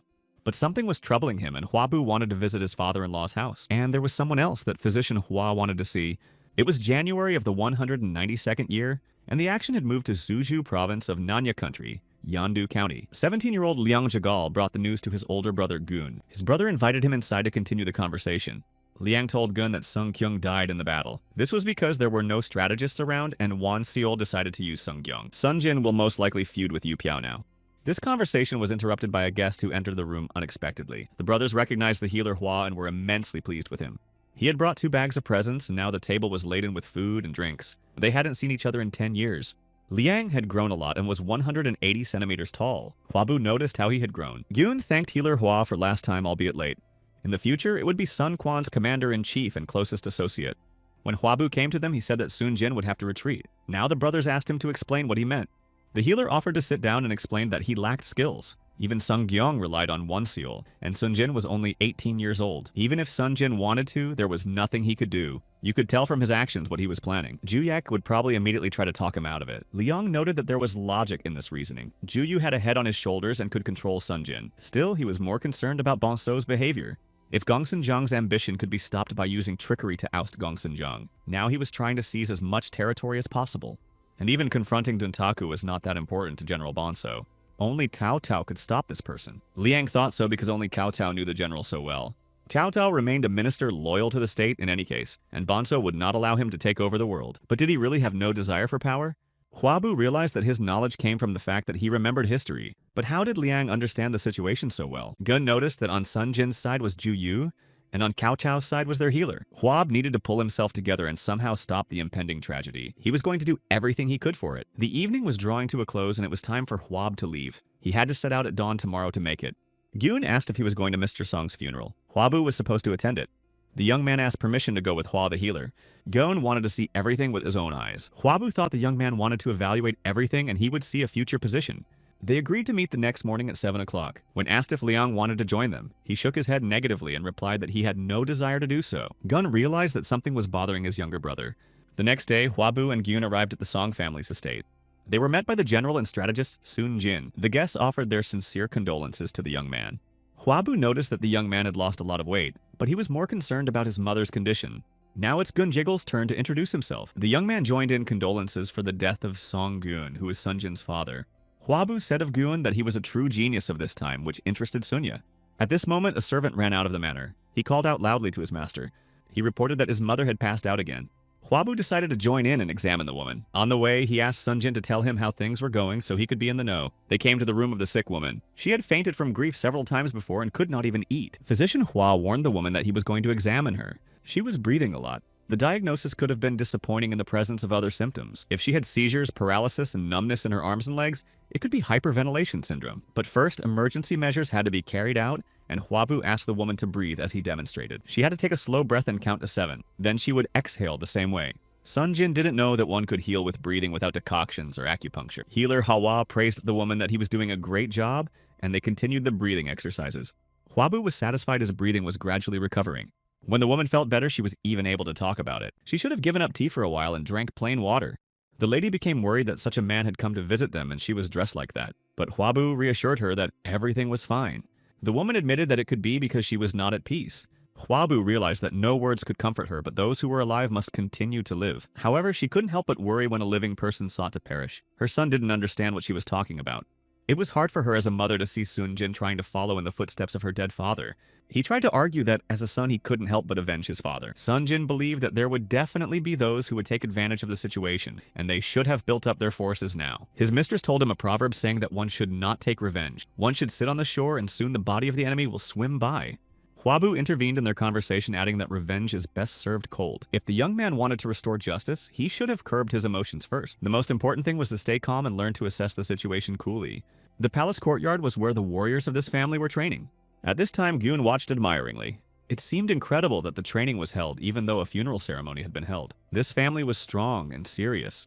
In the current situation, the young man had no other choice. He was like a tiger in a trap. Many on the board may have seen it as a show-off, but the question is whether they would see it as a barking dog or a tiger.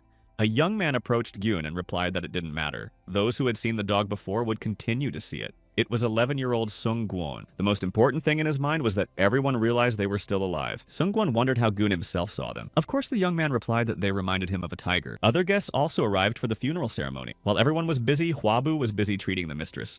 Wherever Hua the physician went, there were always patients. The owners of the house marveled not only at Huabu, but also at the wisdom of his companion. Gyun embarrassingly admitted that he had demonstrated basic strategic formation in the battle simulation.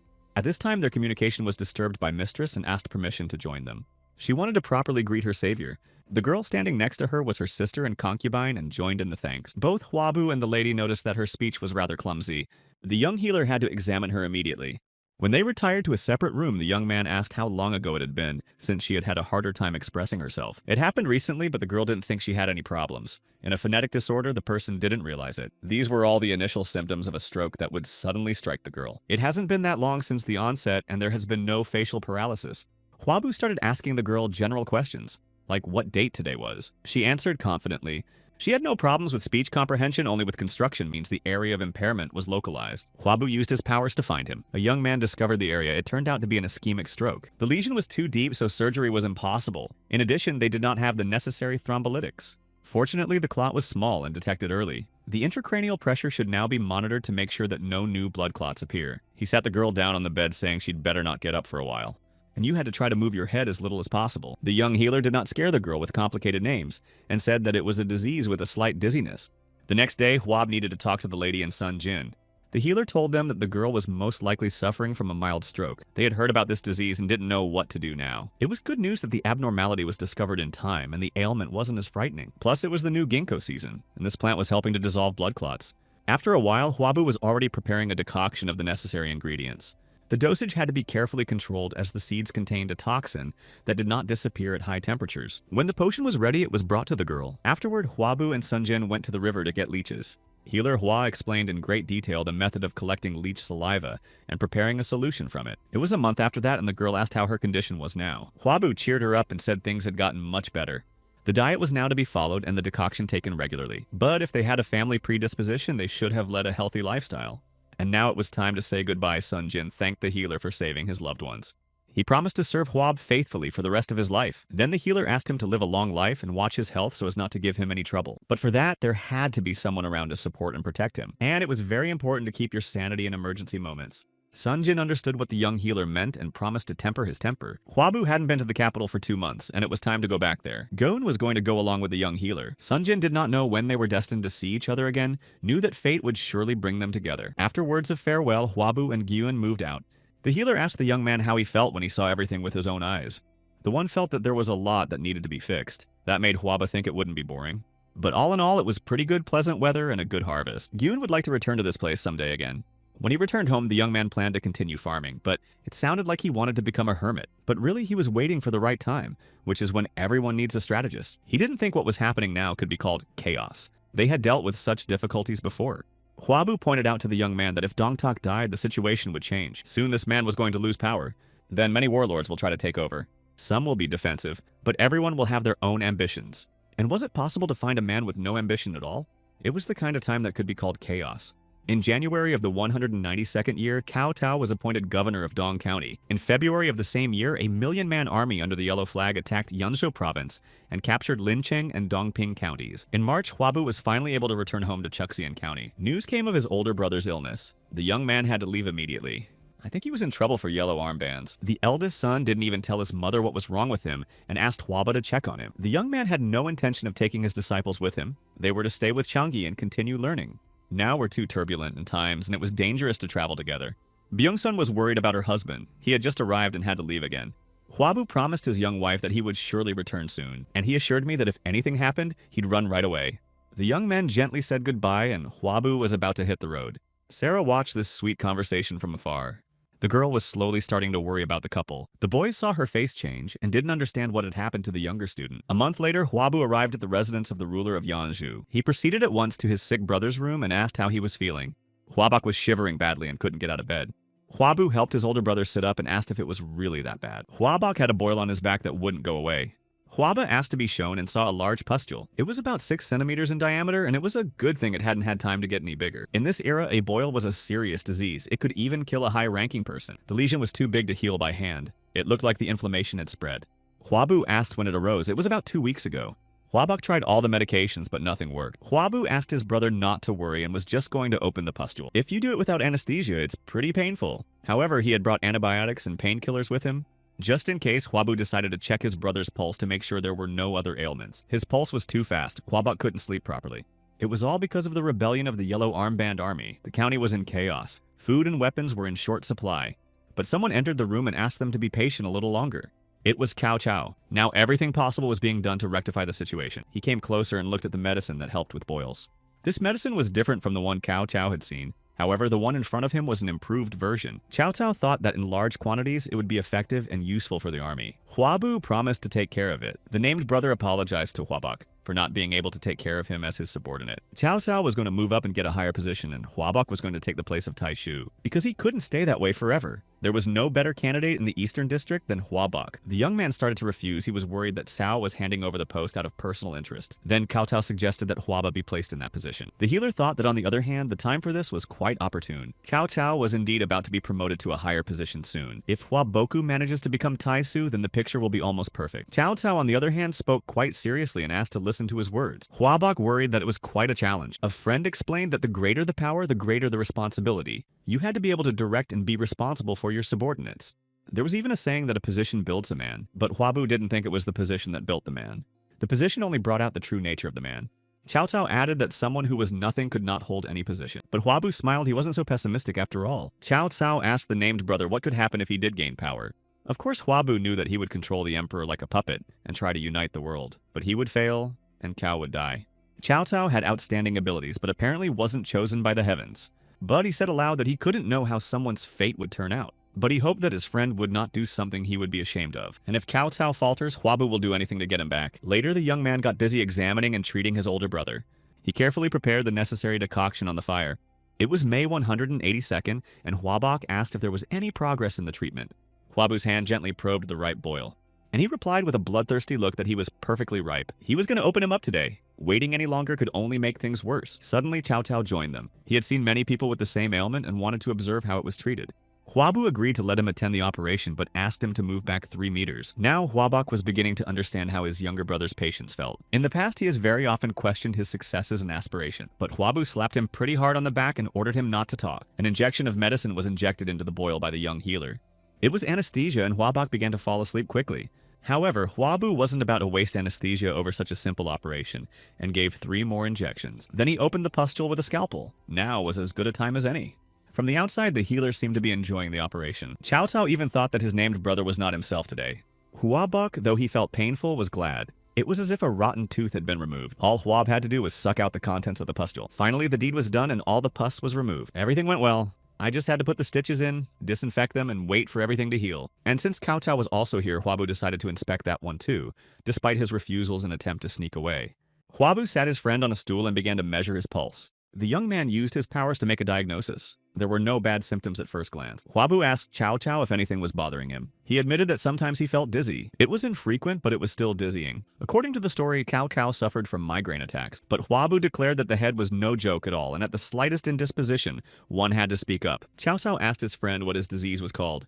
The otoliths that were found in the middle ear had broken off due to trauma, and disturbed the sense of self in space and caused vertigo. It was probably most noticeable when the person lay down or stood up. Huabu was going to use Epley's maneuver for treatment. He laid the patient down, turned his head 45 degrees and held it that way for half a minute. Then I did the same thing on the other side. I had to do it 3 times. Now the only thing left to do was to recover. Cao Cao immediately felt better after this maneuver, but the healer warned him not to do it himself. After that, Huabu returned to his brother. The inflammation should have subsided by now. Huabok was afraid that the treatment was not yet over. While dressing the wound, the healer explained to his brother that a cavity had formed in the area. 5 days of injections and potions were required. Huaboku was uncomfortable. He hadn't taken care of his body, and now Huabu was taking care of it. The latter advised him to exercise more often. Cao Cao asked what his treatment was, but there was nothing that could be done about his illness. It was most likely caused by a bump or a fall. Huabok thanked his genial brother profusely for his help. Huabu told him in response that if his elder brother had not given up being a doctor, he would have been a different person. Cao Cao smilingly looked at the brothers. He had once had the same thing. When they were done with the yellow bandages, the young man wanted to visit his brothers. After all the procedures were finished, Cao Cao called Huaba to talk elsewhere. The conversation was very private, and they should have been alone together. It all sounded very serious, and Huabu joked that he was getting scared. When they sat down at the table, Cao Cao admitted that it was nothing special. He said that Duntak was no longer alive. Cao Cao asked if Huabu believed it, that the beast that raised the same beast was defeated by him. He was worried about what would happen to the yard now that one beast had replaced another. Huabu didn't think that Liu Bu, who had defeated Dong Tak, would be able to stay by the emperor's side for long. This man ruined 2 foster fathers. He was good as a swordsman, but since he had no virtue, he was no good as a ruler. If that was really the case, I should have been worried about the place the beast would choose to hide. Now, after Huabu's words, Cao Cao also had to worry about Liu Bu, who according to the story would ruin the young man. But what really plagued him was another question, whether Huabu had really come here because of him. The healer wondered. Did the named brother think he had come to treat yellow bandages and black Highlanders? Cao Cao wasn't going to deny thinking that way. Last time, Huabu had treated everyone. Huabu got here alone and in a hurry, and he didn't have the strength for it. But if he needed treatment, he wouldn't ask if it was his own or someone else's. They were all just ordinary people to him, and this conversation was heard by the man standing outside. The man smiled. One of the treatises said that every single person was important for prosperity. Cao Cao listened to his brother and friend and realized that he hadn't changed at all. And he wondered if it was a good thing or not after all. The door swung open and a man who had been listening to their conversation outside entered. Cao Cao greeted the entrant, whose name was Wenzhao or Xun Yu, and asked what his advisor thought about it. Wenzhou bowed and acknowledged that it was good. So the person who thought so was of high morals? Huabu had read about this man in a past life. He will end his own life's journey. When getting an empty food box from Cao Cao, that meant the counselor was no longer needed. Huabu suspected that he was being tested, but Cao Cao just decided to follow his advisor's recommendation. Wenzhou asked him to forgive his impertinence, but he personally wanted to see the man the governor was praising. He introduced himself as a humble aide to the governor. Huabu also identified himself and added that he was pleased to meet him, and throwing lightning from his eyes said that he would thank Cao Cao properly for it. Huabu clarified if he understood correctly that he now had guarantees and could treat anyone, and Wenzhou confirmed this thought. Then Huab needed a lot to organize a hospital that could hold a large number of wounded. Wenzhou was prepared for that, although if he thought about it, apologizing would have cost him a lot less. But Cao Cao closed this conversation and suggested that they all have lunch together. Suddenly, a servant burst into the room. He shouted that there was real trouble. He said Yudai, head of Yu County, had fallen in battle. Cao Cao and his advisor hurriedly left the room. Cao Cao shouted to Huab that they would definitely catch up another time. Huabu called out to Wenzhou and asked him to discuss things with Chen Gong. The latter was bound to help them. The counselor thanked the young man for his valuable advice. Huabu watched the men leave the board's administration building. He was given carte blanche to cure people. Now he couldn't just let it go and watch people die. He was a little bothered by the counselor's words of apology, but it was more important to help the wounded. Having received word from him, the disciples were to arrive. Soon the real battle for Yanzhou will begin, in which Cao Cao will seize power thanks to Chen Gong's eloquence. When the students arrived, Huabu tried to prepare them for the fact that there would be over 1 million people fighting. Cao Cao and Jibei County Chief Baosen started the battle against the yellow armbands. Huabu and his students treated all the wounded indiscriminately. Bao Xin died in battle, and Cao Cao was grieving that he couldn't even find the body, so he carved a wooden figurine and held a mourning ceremony with it. Despite Cao Cao Huabu's permission, he tried to be careful not to attract attention unnecessarily. He and Obo were burning bloody yellow clothes under the cover of night. Wenzhou apparently suspected something and walked inside the hospital tent. There lay the unidentified wounded. The counselor coughed, drawing the attention of those inside. Byung Ah and Sarah turned around at that sound, though. They were busy with the patients.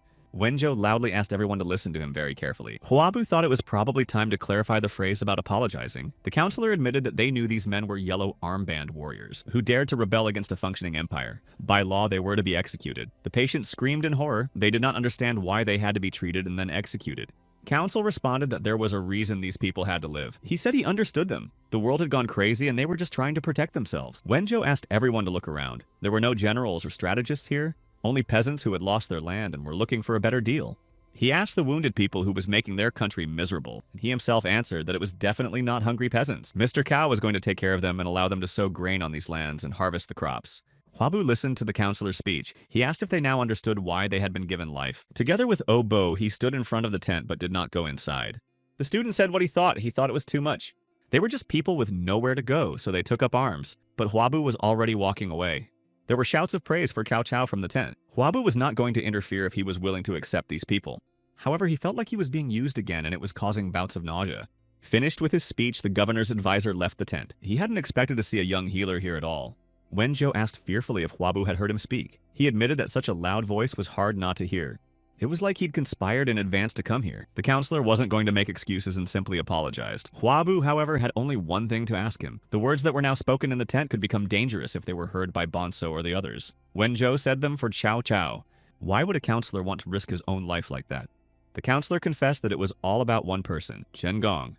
He followed Cao Cao because the latter was capable of great deeds unlike others, but Mr. Chen Gong was already beside him, and the counselor saw with his own eyes what an outstanding man he was. Even Huabu himself asked Wenzhou to consult with him, and when he helped Cao Cao capture Yanzhou, the counselor was disgraced.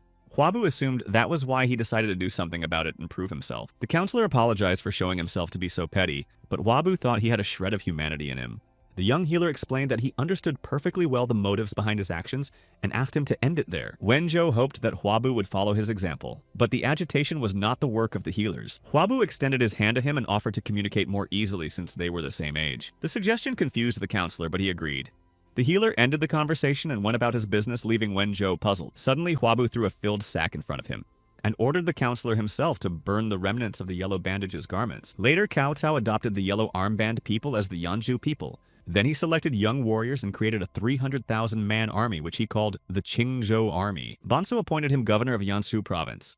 Cao Cao called all those who had fought with him and made a feast thanks to his allies. Huabu was there too. He thought that now that everything was settled, he had to get out of here as soon as possible. But Cao Cao didn't let him do that. He approached with words of thanks for Huabu's help in poaching the wounded. As a thank you, he held up the emperor's decree appointing Huabu as governor of Dongjun. The young man had no choice but to accept this decree. Huabu bowed in an expression of gratitude and reverence. Although what Cao Cao was going to do would not be good for the young man, he was going to fulfill one request. Unexpectedly, Huabu asked to leave teacher Bion alone. Cao Cao was not on the best of terms with this man, but he was not going to harass him. According to the story, Cao Cao then executes Byung for speaking out. Huabu didn't want to let that happen, and it had to be resolved before the battle in Shuzhou. Chen Gong had to make sure that Liu Bu would not be lured to his side. Something worthy of Cao Cao's attention has happened in Chenan. The emperor was taken hostage. Liu Bu was very tenacious and managed to escape from Chenan. Cao Cao sometimes thought that Huabu was a seer. His words always came true. The young man began to wave it off and blame it on fate. Wenjo listened intently to their conversation. Huabu assumed that Liu Bu would now go to Bonzo. Bonzo had lost his commander and was gathering troops to take over Yanju, and Liu Bu knew it. But Liu Bu was not the kind of person to serve anyone for long. Huabu stood aside and pondered. In order to prevent Chen Gong from betraying him, it was necessary to talk to him directly, but that might raise suspicion. So for now, we'll just have to settle for eliminating Byung-Yang. Huabu calculated that Wao Sun's father was to be taken away early next year. Then the thought struck the young man that he could have been picked up beforehand. If Cao Sun could be saved, the tragedy in Shuzhou could be prevented. But that required finding and persuading Cao Cao. Huabu searched for him amongst those present and finally found him. Tot was talking with his brother Cao Hong. They were discussing family matters. Huabu heard the conversation and realized that Cao Song had taken refuge at his cousin's house. He approached his brothers and said it was much better when the whole family lived together. Cao Cao admitted that he wanted to live with his father, but he didn't want to be a burden to his son. Huabu asked him bluntly if Cao thought his father might start being hunted by enemies. If Bongso's war doesn't go according to plan, he'll target Yanju. Besides, Cao Shun had a lot of goodies and could find quite a few people willing to get them. Cao Cao couldn't take his father here because he wasn't well enough established here himself. But Huabu thought just the opposite. If he was their enemy, he would have kidnapped his uncle at this very moment. Cao Hong agreed that the healer's words made sense, but now was not the time to act. Huabu continued to insist. The young man thought that the case of the ruined friend was enough, because of which Cao Cao constantly berated himself. Then Governor Cao turned to the warlord Cao Zhenyu. He instructed him to set out at dawn for Lanya. This time Cao Cao was going to heed his named brother's advice. The governor asked Huabu if he would like to join his personal guard, but the healer refused. The young man said he would come when he was needed, and so Cao Cao would have to accept it. Wenjo listened to this conversation and clenched his fists. He didn't like the young healer's bullying in front of the governor, and Cao Hong's words that Huabu was better than most strategists made him think hard. Healer Hua pretended not to know what he was talking about, and replied that the strategists were much better than him. Cao Cao was in agreement with his brother. It was because Huabu was thinking outside the box. He asked the named brother what the worst possible outcome might be. Huabu replied that this would happen if Bonzo teamed up with Gongsun Zan and took Cao Sun hostage. Then it would amount to a veritable hell on earth.